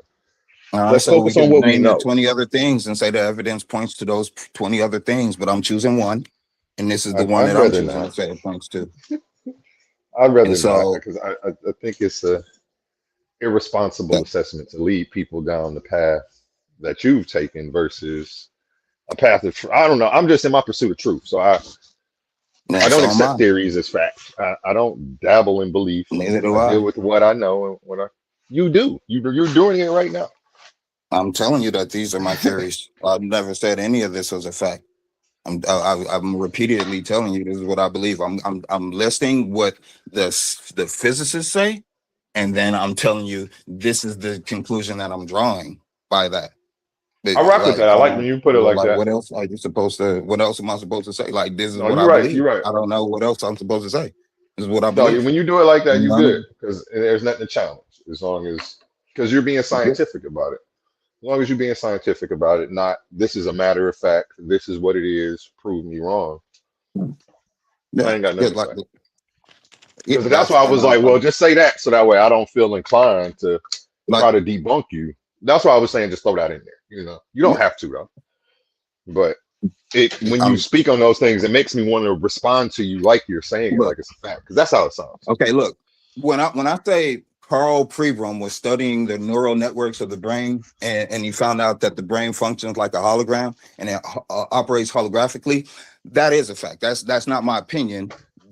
I'm stating something that actually happened. When I say that Joseph Fourier was a mathematician and physicist who invented the Fourier transform, and that's hologram technology, and that's how our brain processes things. That's a fact. That's not my opinion. Like I'm listing scientific things, and then the mitosis are how every cell in our body it has the same You the keep saying genome of stuff every though. egg that create. But what I'm saying is Your these are context is off. scientifically. But I'm listing scientific. These are scientific facts. Like if you want to challenge me on any of these things, then be like, no, John Let's go back Fourier to the did brain. Let's go back to Carl what's his name? Sebrum? Pribram with a Pribram. P. Let's As go in back to Paul. Carl Pribram and the hologram brain and hologram universe. Okay. When you keep saying, well, you didn't say the brain is a hologram. What was your claim exactly? I said that Carl Pribram, he was studying neural networks of the brain. And he concluded that the brain functions like a hologram. And he concluded that it operates holographically.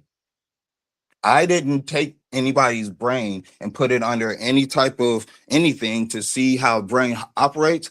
I'm just reading what I studied about Carl Pribram, and I researched it, and it turns out that's true. Plenty of sources say this is what he did. This is how he conducted these studies. These are the tests that he did. He conducted tests on mice and all type of stuff like that. Cut out pieces of their brain, but they were still able to have the function that they shouldn't have had, because that function was in the portion of the brain that they took out. So he did all these type of experiments and everything like that. So for me to say that he did that is not me making stuff up. I'm just stating. No, but it's just you taking you're taking his whole study out of context. You're taking it somewhere where he wasn't taking it. That's the only problem I have with what you're doing with Carl Pribram's work.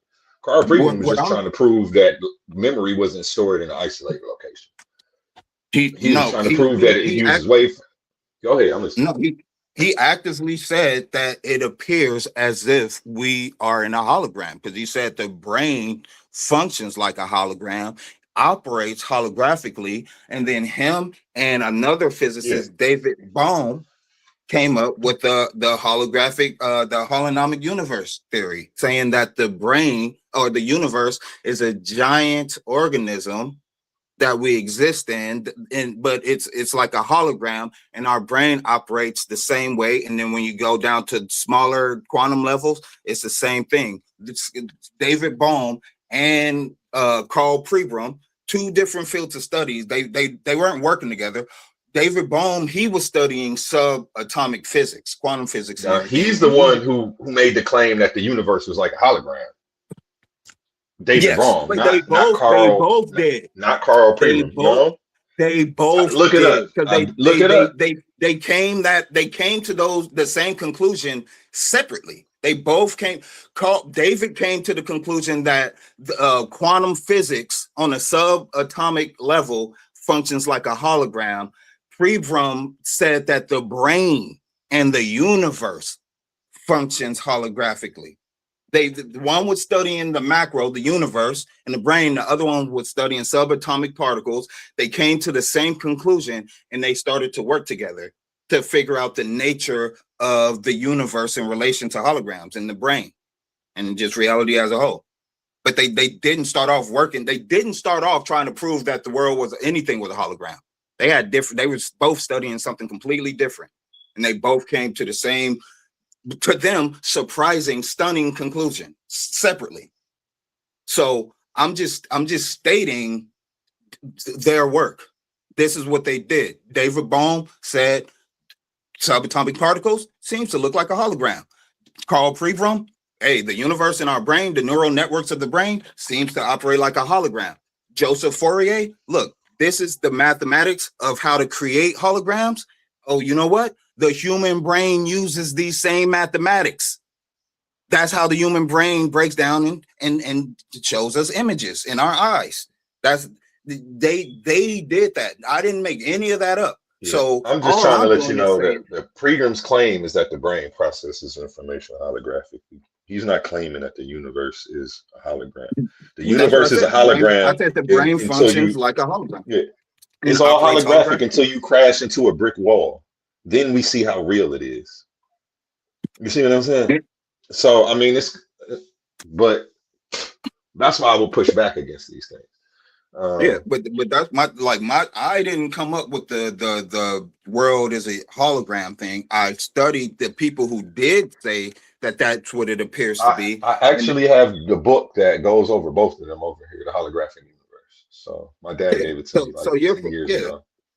So you're familiar with it. You know that I'm not just pulling this shit out, man. But that's why I was making a distinction between what the two people thought, because what's the name didn't make the claim that the world was a hologram. Like, again, it's all a hologram until you crash into a brick wall. Then we see how real it is. They both use terminology like possess the properties of. They both like, bro. I know what they said, which is why I'm trying to give you the proper context, because you're privy. But it's just like, and I know what they said. Then we know what they're saying. You know what I'm saying. And we don't agree on what they're saying. And we don't agree on what they're saying. So here we are. We do agree on what they're saying. You disagree on my conclusion to what they're saying. I conclude that based on what they're saying, that the universe is a hologram. That's my okay. I thought you were saying that what's the name was saying that. I was gonna say no, that's not what he was saying. Now, if that's your theory, cool. Yeah. Then I was I was saying that that's not what Carl was saying.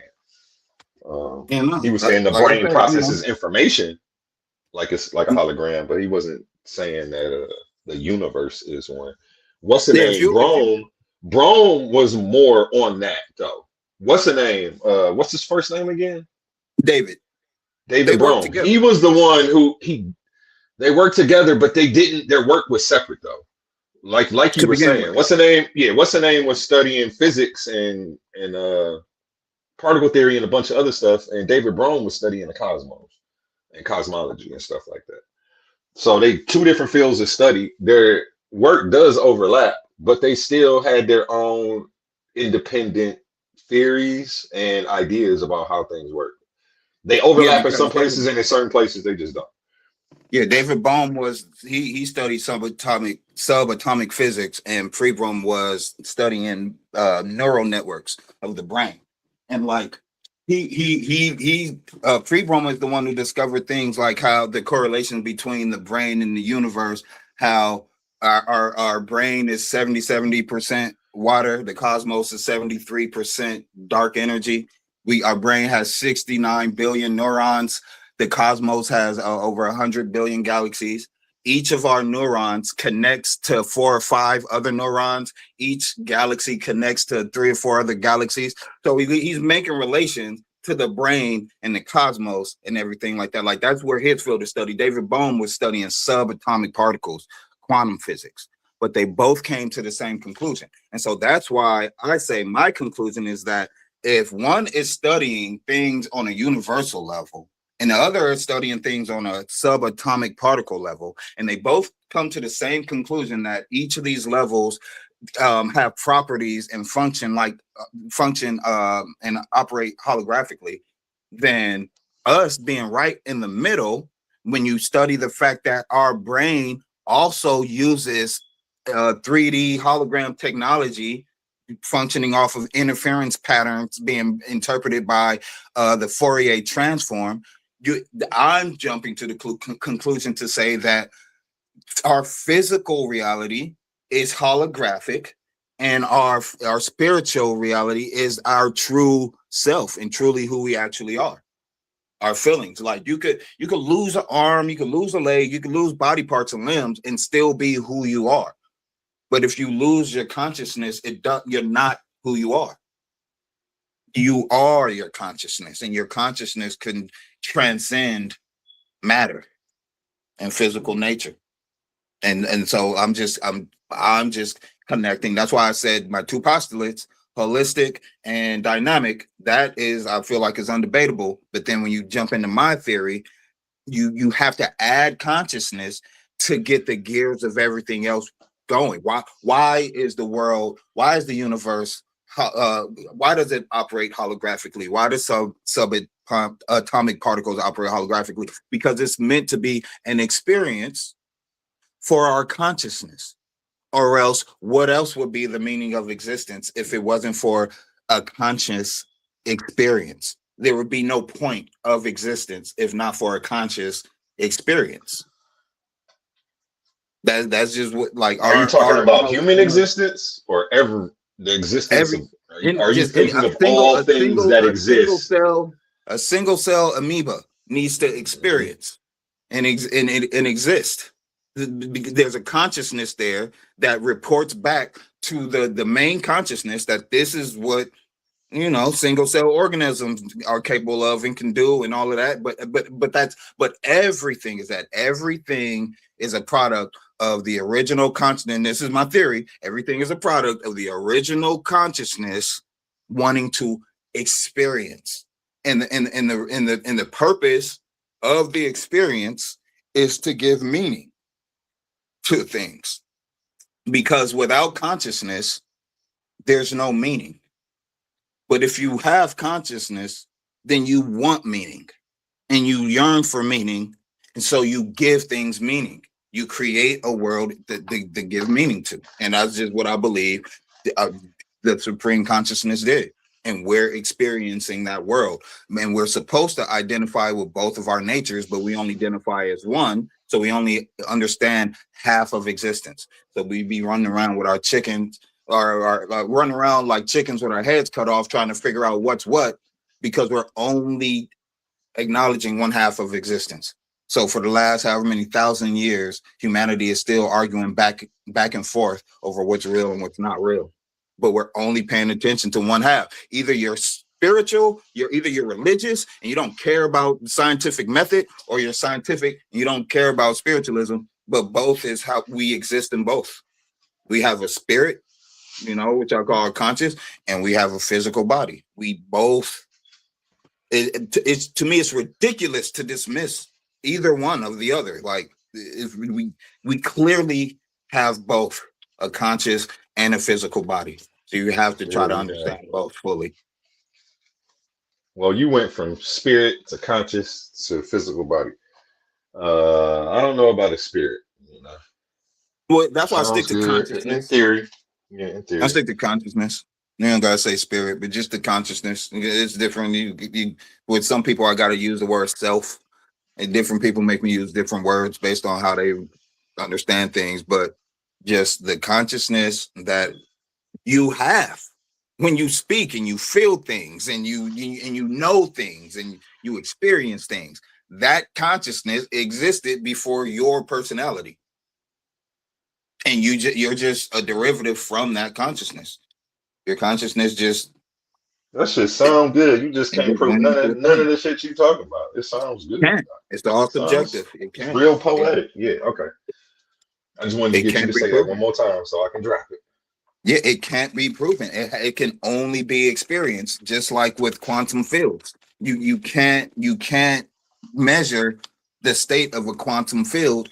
It can only be experienced. As soon as you go to measure the state, it breaks down. So that's why I say the quantum state is representative of how our existence is. You have a personalized existence that can't be copied or transferred. Only you will know how it feels to be you. You could describe it to other people, and you can describe it very well, and they can imagine it very well and be able to tell you, like, damn, that must feel like this. And you'll be like, yeah, it is that. But then you can't transfer how it actually feels. They could only get very close to describing it. That's how we exist.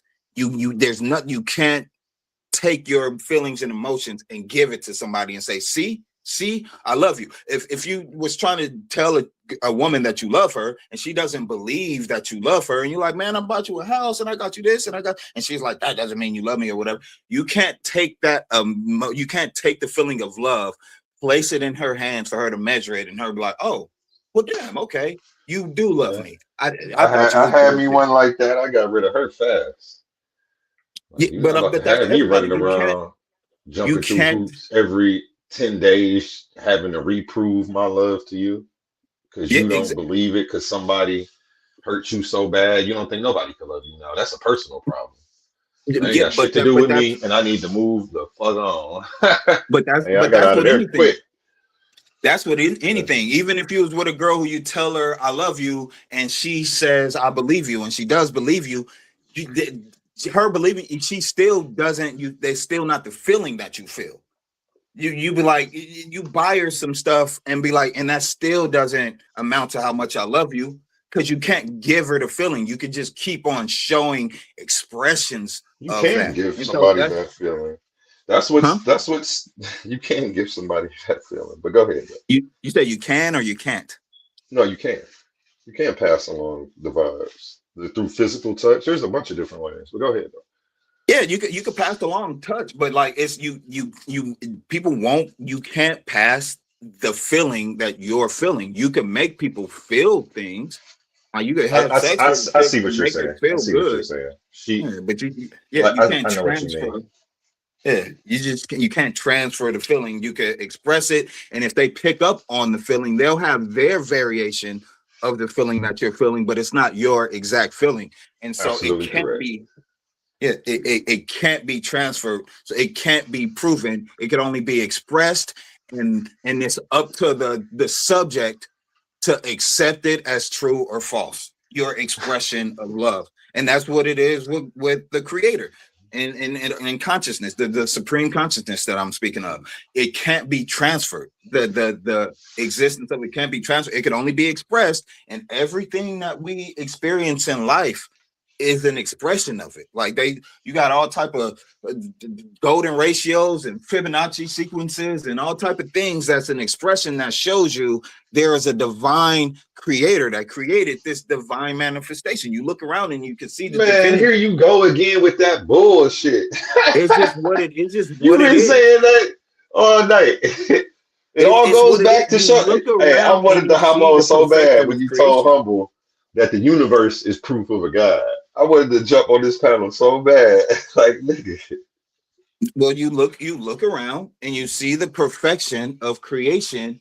And if you think that that's just randomly came to be, I feel like that's more of a mental deficiency than someone who would just conclude something created this. Like this wasn't a random happening.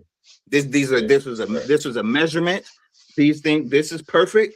The measurement of this, the length from your elbow to your shoulder is the same as the length from your forearm to your this and that and that's craftsmanship. No, That's it's not you can't randomness. prove that, bro. There's randomness that has order to it all the time. You can't prove that. You just don't believe that there's. What do you mean I can't prove that? You can't. Let's just stick on one thing. Don't go to consciousness. Let's stick on what I can't prove. Let's just stay there.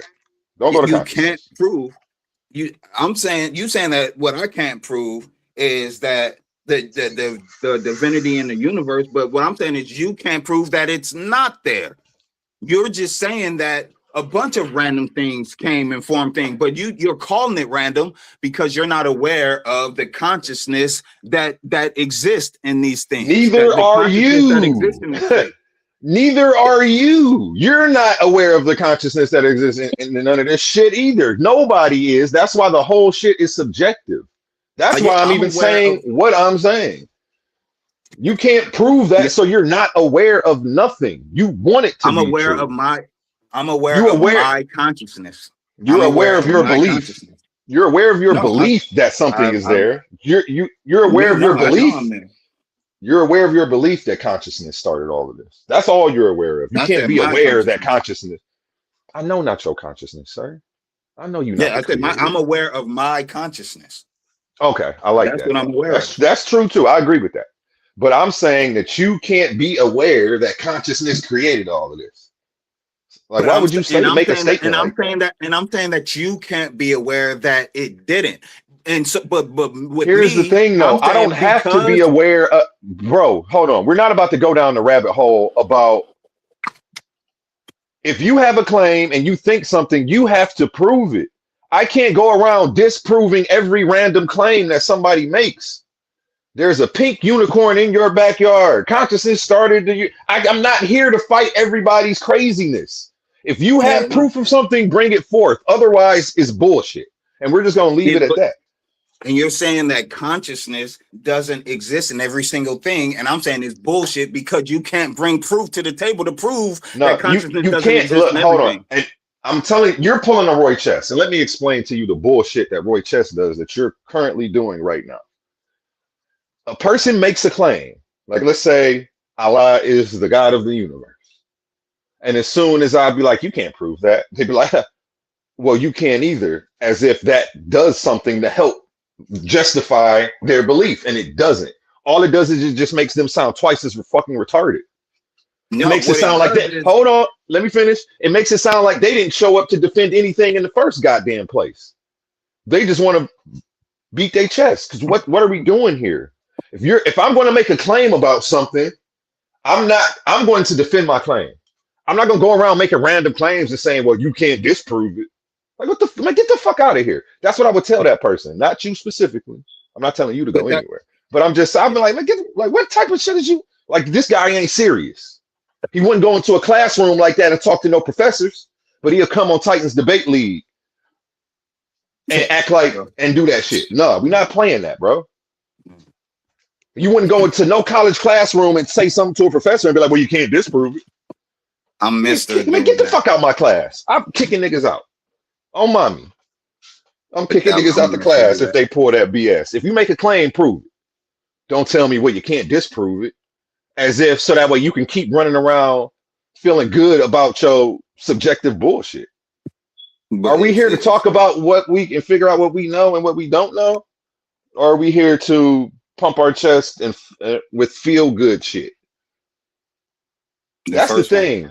Reality don't always feel good. The truth ain't always a feel good thing, and that's why a lot of people don't like to delve in it. They like the give me the feel good religion, don't bust my bubble, and don't talk about too much reality.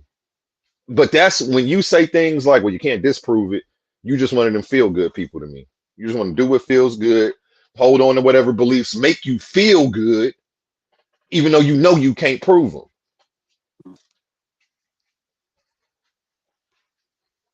You done? I'm done. Go ahead.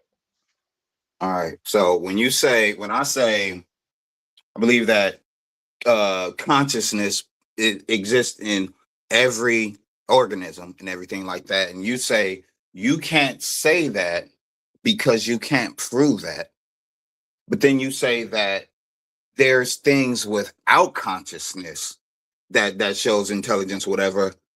I can say what you just said to me. You can't say that because you can't prove that. But I wouldn't say to you, you can't say that because you can't prove that. I would just listen to you explain why you believe that. The reason why I say that consciousness exists and everything is because although I'm not aware, I can't even be aware that you're an actual conscious person.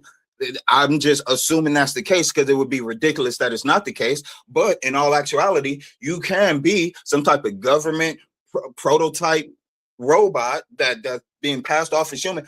I can't check that, but it just would be ridiculous for me to believe that that's the case. So I'm just going to go with what makes sense. So to me, even though I can't check whether or not things have a consciousness attached to them, I am aware of my consciousness. And then so when I see other people act like I act, I just conclude they're conscious like I'm conscious. And then when I see animals exhibit human-like behavior or whatever, I'll say they're conscious. They have a different type of consciousness than human consciousness, but that's signs of consciousness.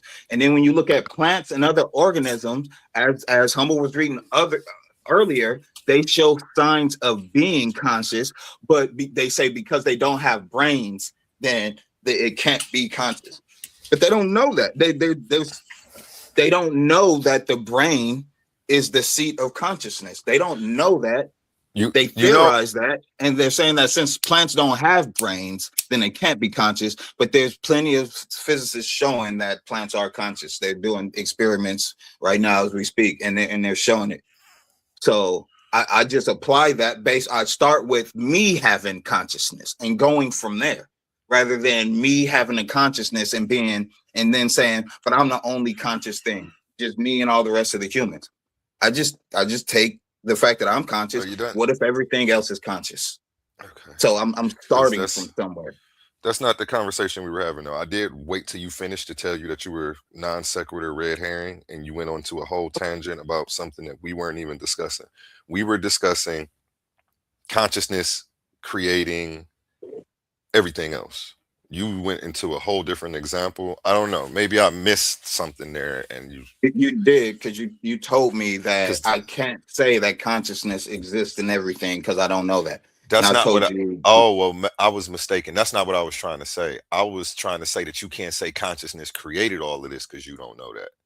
That's what I was saying. Because that was your statement. The consciousness created all of this. I'm like, what? Nigga, you don't know that? Like, what are you talking about? And you were like, well, it's the only thing that makes sense. You were going into how that's the only thing that makes sense in existence, or creation, as you call it, is proof of a creator. You know, we call everything that we see creation, but we can't prove that either.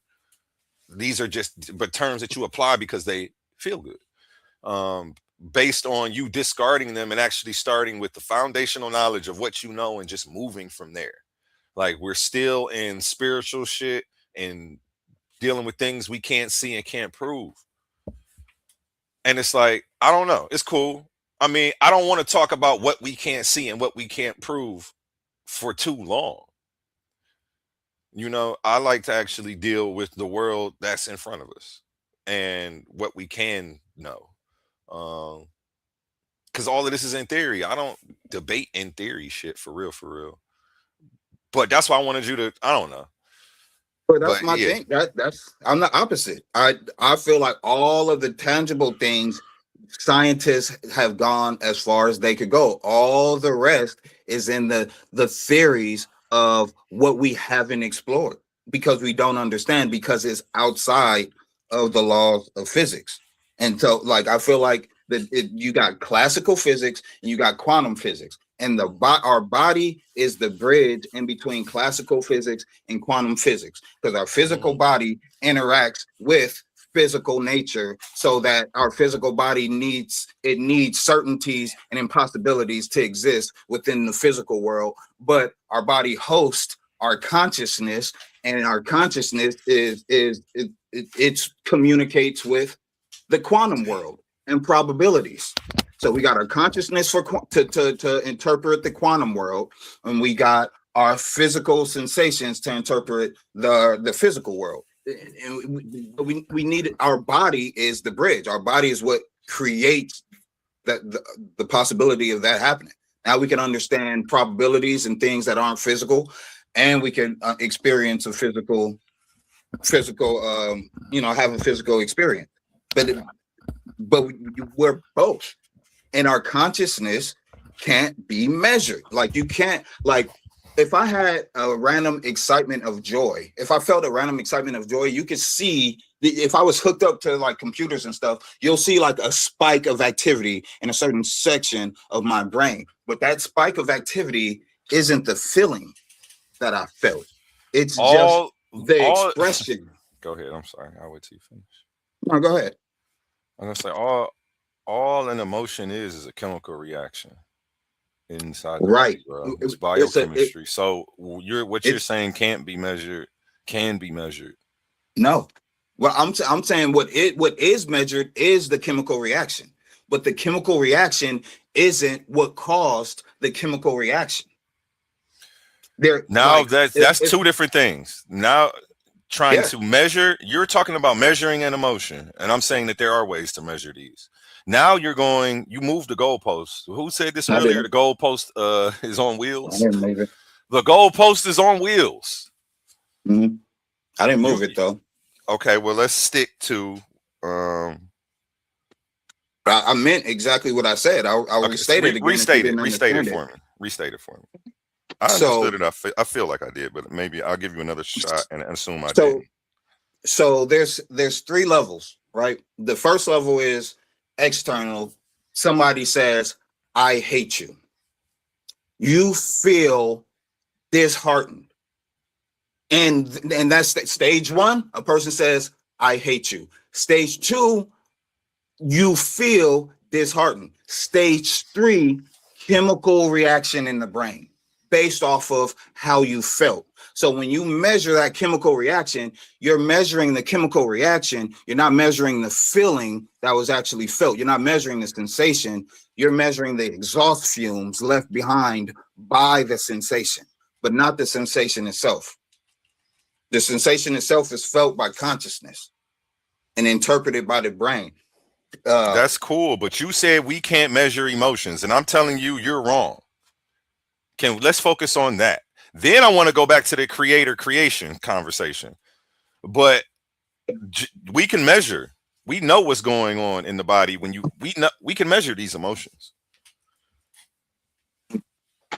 Yeah, you can measure. You can measure the reaction that's caused by the emotion, but you can't. You can't measure it because you can measure the reaction that's caused by the emotion, or is it the chemical reaction that's inducing the emotion? I think it's the chemical reaction actually inducing the emotion, because now I'm thinking about the sociopaths, and the stuff that my dad's talked to me about with some of the people who he's counseled, because there are some people who don't feel anything and their brain doesn't produce these same chemical reactions, and there are people who don't know how to feel because of that, and they have a problem getting acclimated in society, and they have to pretend to have emotion. They have to know when to smile or know when to feign sadness or whatever, fake sadness. That goes into my point. Well, that's because the chemical reaction produces the emotion, not the other way around. You don't get joy without dopamine, serotonin, oxytocin, and endorphins. You don't. No, So what are the we talking feeling about creates here? it. The Bro, feeling I creates it. can You go you feel outside things and because work out. how you just It's said. making me think about. Go ahead. I'm sorry. I'll let you finish. I don't know who was talking first, but you can go ahead. No, you go ahead. Go ahead. Yeah, Well, I was I'm gonna the. say. Yeah, go ahead. I got the mute button, so I should always yield to everybody else, so they All don't right. feel like I'm bullying them. All right, appreciate that.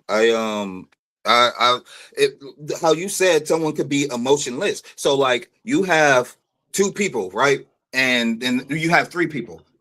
Person A, and then it's B and C. But person A is the one who says, "I hate you." To person B and person C. Person B feels bad about it, and then you see the chemical reaction in the brain.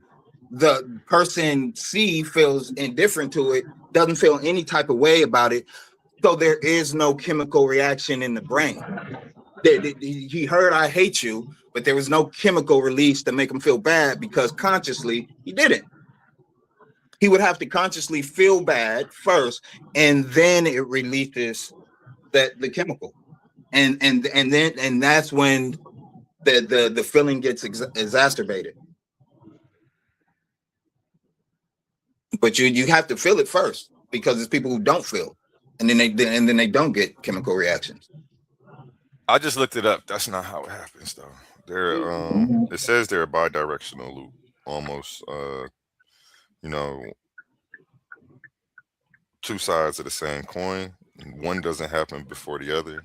Um, the chemical reaction is the physical state of the emotion, and the emotion is the mental interpretation of the physical state. So, hold on, let me read a little bit more. You can talk if you want to. Go ahead. Oh, I'm sorry. We got melanated. Hold on. We got melanated goddess to the stage. How you feeling today? Any questions, comments, or thoughts on anything you've heard so far? Yes, actually, peace everyone on the panel. Peace to Hello. everyone in the chat. Peace I and love. wanted to chime in around the like what causes emotions, and oftentimes it is not just someone saying something. It's, if you're having a scientific conversation, then you got to talk about dopamine and serotonin and like stick there, and because there are people who feel angry or feel scared or feel hurt when no one didn't say anything or there is no threat, right? So you don't actually, it's not always a response to something. It is something biological happening, right? That's the reason why people feel relief when they get on medication, because if there is an adrenal issue, right? Something biological going on with their adrenal glands. That person may have certain emotions that aren't triggered by their environment, right? When an adolescent is going through puberty and their hormones are at a certain level, when a woman is on her cycle and she's that those emotions, when men have lower testosterone, right? So all of these things are biological, hormonal chemicals, if you want to call them that, reactions in the body that triggers behaviors, emotions, and feelings. It's not the feelings happens that triggers the chemicals and emotions.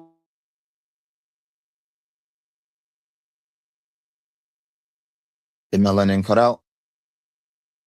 Or did I? Can y'all hear me? I hear you now. Hello? Did I go out just now or did you? Oh, okay. Yeah, you went out for a second. I don't know. Oh, okay. Well, I can hear you now. You So, good. okay. Let me just land because I just pulled up to my job. The it's more like how A1 was saying, is that it can go both ways. The hormone that precede the emotions and feelings, it's not always some situation that causes a chemical reaction. I think that if you look at it that way, you're kind of missing it. But I'm got to head and work, but I'll be listening. Yep, I agree with you too. And now you got me thinking about people who have a chemical imbalance.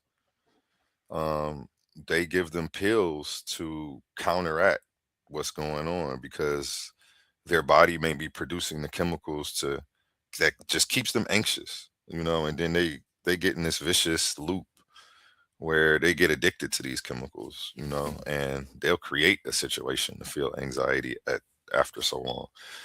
But yeah, nonetheless, is what she was saying was right. There isn't always a situation that creates an emotion that then creates the chemical reactions.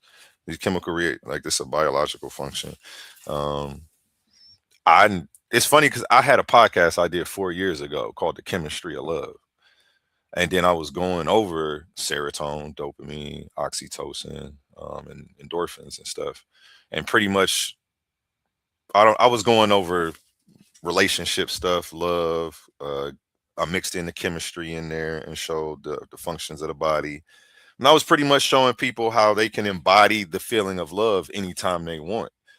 Now that they know the biochemistry behind it, that you can actually do certain things or eat certain things that make the body produce these chemicals. And they're called the happy chemicals, but you I seen can go the work out right now. I could go run 3 miles right now. I'm going to produce the same chemicals. I know how to fight depression. I know how to, I don't know. I feel like I'm blessed with the knowledge I got. Yeah. I know how to pull myself out of a dark space, literally based on this knowledge. Right. And I mean, because that's kind of what it's. My thing is that would be your conscious self, like your conscious awareness. That's what will pull you out. That's what makes you different than someone who would have the same type of circumstances, but would dwindle or fold under pressure. It would be based off of their conscious state of being, not chemicals in their brain. It's based off of their own inner will and their own inner drive. That's all derived from your consciousness. But and I agree with everything Melanin Goddess came up here and said, because I believe that your consciousness is what cracks things off and gets things going. So there could be absolutely no stimuli at all in your environment, but you consciously just create emotions, you create a state of mind that you make yourself sad, or you get yourself angry, or whatever the case may be, and you force these chemical reactions onto yourself. But I also agree that your body is its own entity too. Like I said, I separate the body from consciousness. It's two different worlds. It's like your mother and your father existing in one body. That's literally what it is. It's two different worlds coming together. But I'm just personifying your father as being your. I guess this would be biblical. Your father being your consciousness, your mother being your body, because your females they live in a state of emotion and wanted to feel and live in the moment. But as men, we like to think and methodize and come up with it's just we're conscious things. So I believe I don't like how you just threw women under the bus to prop us up. But go ahead though. Well, no, it's not throwing them under the bus, because it's I don't their agree role with is that. vital. The women's role is vital when it comes to knowing how to, like, if we was trying, if it was very pivotal for us to get into a certain place, and it was me and a chick or whatever, and I'm like, yo, let us in, and dude is like, nah, or whatever. I'm more susceptible to get aggressive and try to like force him to let us in. But the female would know how to read the dude's emotion and match the proper emotion to get him to just let us in, even if it be to the detriment of his job. A female is more versed to tap into that feelings and emotions and everything. We both could do both.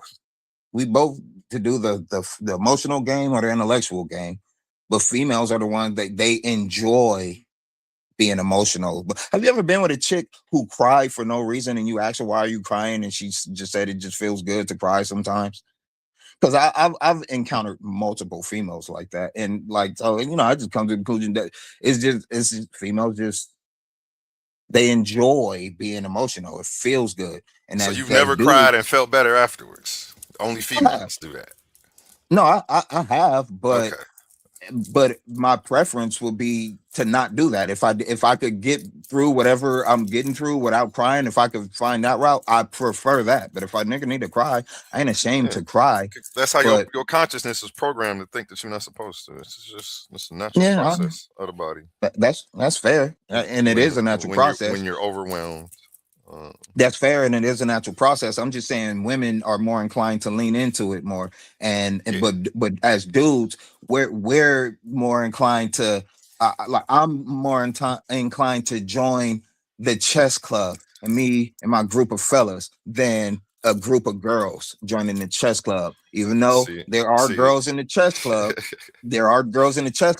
but if you get a group of 100 guys and a group of 100 girls, the majority of those girls are going to say, I don't really like playing chess. I know how to play it, but I don't really like to play. It's not really my. But dudes, it'll be a bunch of dudes that's like, man, chess is my shit. I love just sitting down and just thinking and just plotting on what the next move is going to be.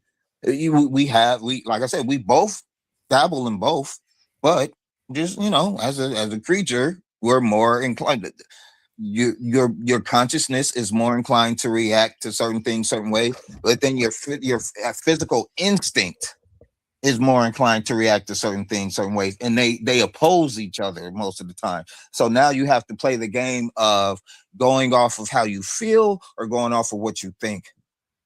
And it's my opinion that what you think is supposed to rule over how you feel, but with giving grace to how you feel. Because you, like, if you say you going on a diet because you want to lose weight or whatever, you're gonna be strict on yourself. You're not gonna just give in to all of your urges to just I'm gonna just take today off, I'm gonna just cheat and eat some fried chicken today. You have to rule over that. But if you do well enough, you do have the authority with your own consciousness to be like, you know what, it'll be all right if I got me a little ice cream or something, a little bowl just for today. It's been some weeks. So you rule over all of the weaknesses of your body. And when I say weaknesses, I mean the things that make you weak, like your vices, things you lust after, the things that your body craves after. They become weaknesses to you when you don't curb them, and you don't have your intellect rule over those instincts. And so these two things, it's we have a dual nature. There is not our body and our spirit, or our body and our consciousness is not the same thing. It's two different things inhabiting the same space. And that's I'm a land with that, because man, I'm Huh? getting You sleepy and said your tired. body and your consciousness are inhabiting the same space? Yeah, they're Or is your occupying your consciousness being. inhabiting your body? Your consciousness and your body is inhabiting the same space. Like your body and your consciousness, it's inhabiting the same. Like my mind isn't Okay, over I get there and what my you're saying body over now. here. I'm You know? thinking I'm thinking you're conflating two things. I'm thinking the consciousness inhabits the body. You're saying the consciousness and the body inhabit the same space. Yeah, to create who I But I am. see what Right. you're talking about in Maybe it'd be the better if I same say they space in coexist reality together. though. Okay, yeah, Yeah. Would it be that's would it actually, would yeah, I get what you're would saying. it sound better if I say they coexist together, but Yeah, they're not yeah, the that same sounds thing? better. That's That's what I'm confusing trying to for me. express. Gotcha. Yeah. And so I'm gonna just end with this, just my last little points, and then I'm probably gonna knock out in the middle of my sentences. But the main thing that I wanted you to leave with, that if I could, because I know I said I was all over the place, but the main thing that you could say, this is definitely what I believe, is that we have a dual nature, a conscious nature and a physical nature. Our conscious nature deals with probabilities. Our physical nature deals with certainties and impossibilities. Quantum information is the representation of an inner experience, because you can't replicate your inner experience or transfer it. You can only express your inner experience to others. That's what quantum information is. It can't be transferred. It can only be expressed. But when it's expressed, there you get the collapse of the wave function, where instead of being in superposition, it chooses a position. And so I see the collapse of the wave function as being a representation of free will. So quantum information is a representation of inner experience, and the collapse of the wave function, when the particle chooses a position, that's the representation of the free will of that inner experience, According to your theory. according to my theory. You got it, man. You Yeah, got it. man. Any I closing appreciate you remarks? guys, man. No, I just appreciate you guys entertaining me on this and indulging me in my theories and everything. Oh, thanks for Appreciate you. coming to share with the crowd, man. I'm sure they enjoyed it. And thank you, man. I They hope may I not didn't piss agree, too but many they people off, man. I know I'll be staying out these comments because no matter what I say, somebody got a problem with it, and that's with everybody. So I stay out of them. So if I piss anybody off too much, come up like Melanin did. Next time I'm up here, speak on it because shout out Smash and Idol for calling me out on my cussing. I didn't even realize I was doing it. I didn't even notice I said one cuss word. Appreciate you telling me to cut it out. No, I wasn't So triggered yeah, though. man. I was about to get in debate mode, but I don't want to debate on such a subjective topic because he's saying he knows it's a theory. So Yeah, because I'm more like I'll be honest, I'm not really into really debating things. I like discussing things with people and being open to their ideas and trying to see what part of their ideas align with what I believe, or if something it does become a debate when it's like, okay, that directly contradicts what I believe. So let's work out which one makes more sense. And if just like tonight, this morning, whatever, what you said makes more sense to you than it does to me. What I say makes more sense to me than it does to you. And to me, that's fair. We didn't make maybe we made a tad bit of progress in some direction, but we didn't make too much progress as far as reaching an ultimate understanding. But I enjoyed the conversation because you did say a few things that makes me have to go back and tighten up my wording so that I could be less incoherent and everything like that. So that's why I appreciate these conversations. It's never about I'm not trying to argue with people and make them think that I think that I'm right about everything. That's not the case. I just I'm out here trying to figure things out. and that's And what what it's I'm all right about, about, I'm right man. about. What I'm We wrong all about, I'm wrong about. we all just trying to tighten up, brother. You feel me? Tighten up. Yeah, man. I dig it. You Tighten up. got shit, that's a damn, you got the tighten up t-shirts? Was that a quote from a t-shirt? That sounds like a t-shirt. Tighten up. With the play on words. That's a good one. But yeah, man. Yeah, we got Yeah, we got a appreciate couple of you. those over here. A couple of those Yeah, that's a play good one. on I didn't even words. think about it until you said it like that, and I'm like, damn, he absolutely has to have that on his shirt, a hat or something. That's You a good already one. know I Tighten up. do, man. Yeah, Yeah. that's a good one, man. So yeah, man. Thank you for having me. God bless y'all. If you don't believe in God, then just kudos. Peace and love. I don't believe Y'all, in nothing. yeah. That's where I'm at. All right. Well, nothing bless you and enjoy the rest of your day, man. Y'all enjoy the rest of y'all morning. Have a good day, man. Thank you. And that made me think about what Humble was saying earlier when Max was discoursing with him. Humble was saying, you don't gotta believe you walking on the earth. If you walking on the earth, you can see it. Like, I don't have to believe that. I know that. I just deal with what I know. If I have to believe something, I kind of sit it to the side and put it in this category of could be true, could be false. Uh, you know, and until we get some new information to update that, that's just where the category we gotta leave that shit sitting in. I would love to say God is real. I can't say it. I don't know that. I don't know that. I don't know that he's not either, which is why I never make that claim. You never hear me say God ain't real. It ain't no God. I don't talk like that. I don't talk in absolutes. And I understand that the absence of evidence isn't evidence of absence.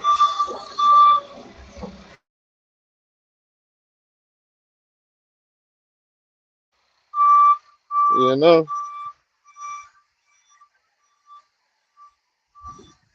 Dang, it's a nice day out here. I'm going on a little stroll to the corner store.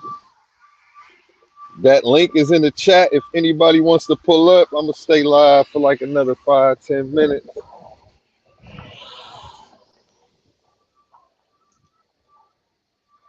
Shout out Humble Mystik, Cave of Knowledge tonight. Had an amazing show.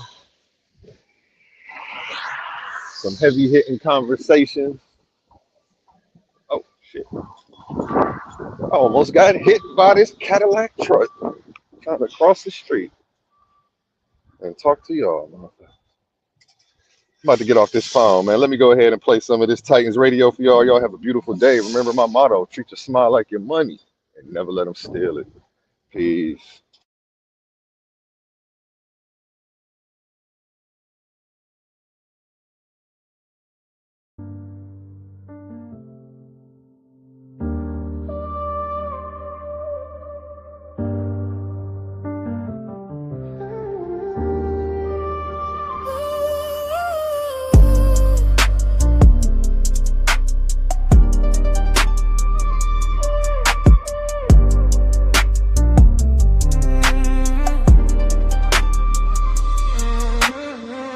Pressure inside of my spirit, they thought I would bend, I just held in my lane. They said the things I believe were delusion, I waited on truth, now they talk like I'm sane. Told you that I was the one who would not move the same. Silent, never undone, so burn while I rise with a flame. Put up with love in the cut, heart in the front, what's up? I had to sign off on my ego, looking up that scene. I'm on my day ones, on a new wave, pouring more faith in my cup. Treating my peace like the ghost safe, locked up, can't touch, yeah. I know they play with me, speak on my name to see if I'll break it. I let them talk in the breeze, they be posting up lies, but my soul never stays with it. Damn, max a paper thing, yeah. Treat your smile like your money, don't let nobody steal it. They can throw their words at you, but they can't break your spirit. Truth don't shake and my soul won't trade it. Peace of mind is the crown I wear. Treat your smile like your money, don't let nobody steal it. They can throw their doubts at you, but they can't come near it. Heart stay safe when your mind's awake, and I keep my peace cause nobody can fake it. It's up again, my music on again. Choose up again, my spirit's up again. Is it the noise? Been learning the highways. It's quiet thinking when I'm in the right lane. Ignore the bright lights in the driveways. Walk through the door, let the small talk fly away. Ooh, feel your pain, I feel your pain. It's a house of change, welcome to the house of change. We break the chains, look at the lines that they draw, the stories they sell that don't ever add up. Say they want love, then they move out of fear, contradiction and no way that they love. I had to sit with the mirror, that's why I react when I know it's all dust. Logic over all my triggers, breath in my chest, every doubt I adjust. Philosophy in my veins, governments in my veins, I don't rush. Master my ways when the pressure get heavy, I'm rooted, I trust.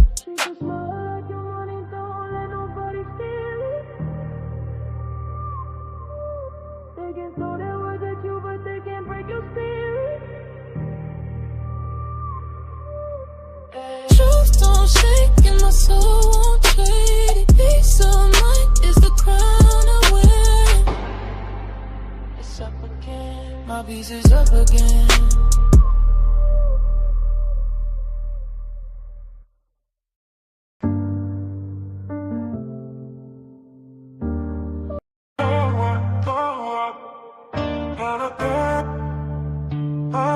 So I've been getting to it, it don't stop. We stay ready to go. I'ma take my Titans with me wherever I go. Don't forget about me, don't forget about me. I know. Y'all playing games, this ain't an arcade. Late night debates hit like a buffet. Yeah, feelings who we on me, who wanna talk, yeah. Been talking too fast, gon' get you sparked, yeah. My team sourced up as long as you know. My hitters hit your hitters if they pseudo. They ask how everyone know what my name is, cause I stay hunted on the same shit. Yeah, history and logic going so hard. I built this from the bottom, made my own start. Yeah, wake the neighbors up, we be going so hard. I love this game, I gave it my whole heart. Yeah. V12 in it, it got horses. My phone ring, they want sources. Unload the clip on, turn them to corpses. Heard I'm trying to copy my recipe, that is hopeless. Yeah, hood luck, think that hating gon' work, tell them good luck. Titan gang or don't bang, throw your hood up. Gang, we got the knowledge on tap, could get you hooked up. They like A1, look at all this wisdom we done cooked up for the community. Coliseum of arguments. You know, I know I'ma take my Titans with me where I go. So don't forget about me, don't forget about me. Y'all playing games, this ain't an arcade. Late night debates, hit like a bar face. So don't forget about me, don't forget about me. I know. Debate or die, we flexing for sure. I'ma take my Titans with me where I go. Don't forget about me. Y'all playing games, this ain't an arcade. Late night debates, hit like a bar face. Yeah. All this knowledge on the flow.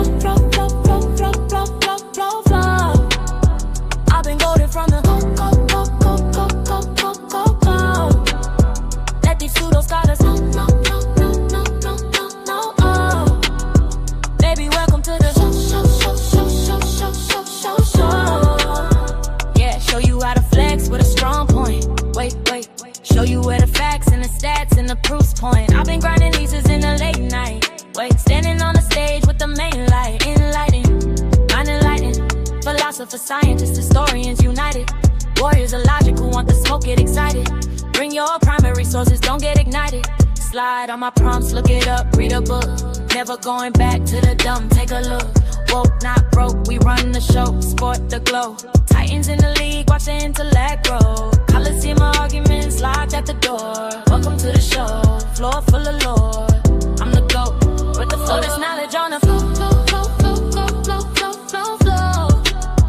I've been goaded from the go. Let these pseudo scholars flow. Baby, welcome to the show. Seems only time when I'm speaking, reason, peeking. Like the truth that they all have been seeking, my logic weaken. To them that's important, show up, don't be late to the debate. Never see myself falling. Picture me falling off back to ignorant and stalling. Got the citations loaded in order, crossing every intellectual border. Hey, I could've never seen a day. All this knowledge on the flow. I've been goaded from the go. Let these pseudo scholars know. Baby, welcome to the show.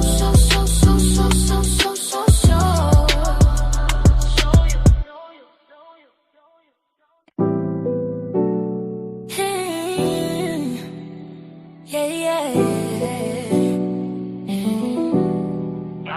All this knowledge on the flow. I've been goaded from the go. Let these pseudo scholars know. Baby, welcome to the show. Yeah, show you how to flex with a strong point. Wait. Show you where the facts and the stats and the proofs point. I've been grinding these in the late night. Wait, standing on the stage with the main light. Enlightening. Philosophers, scientists, historians united. Warriors of logic who want the smoke, get excited. Bring your primary sources, don't get ignited. Slide on my prompts, look it up, read a book. Never going back to the dumb, take a look. Woke, not broke, we run the show, sport the glow.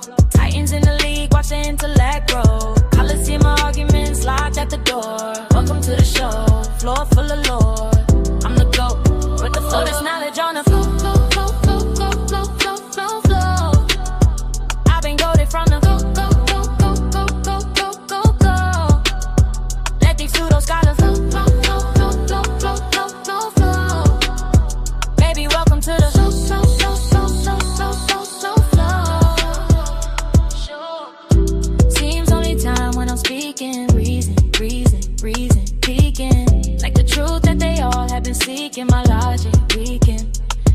that's important. Show up, don't be late to the debate. Never see myself falling. Picture me falling off back to ignorant and stalling. Got the citations loaded in order, crossing every intellectual border. Hey, I could've never seen a day. All this knowledge on the flow. I've been goaded from the go. Let these pseudo scholars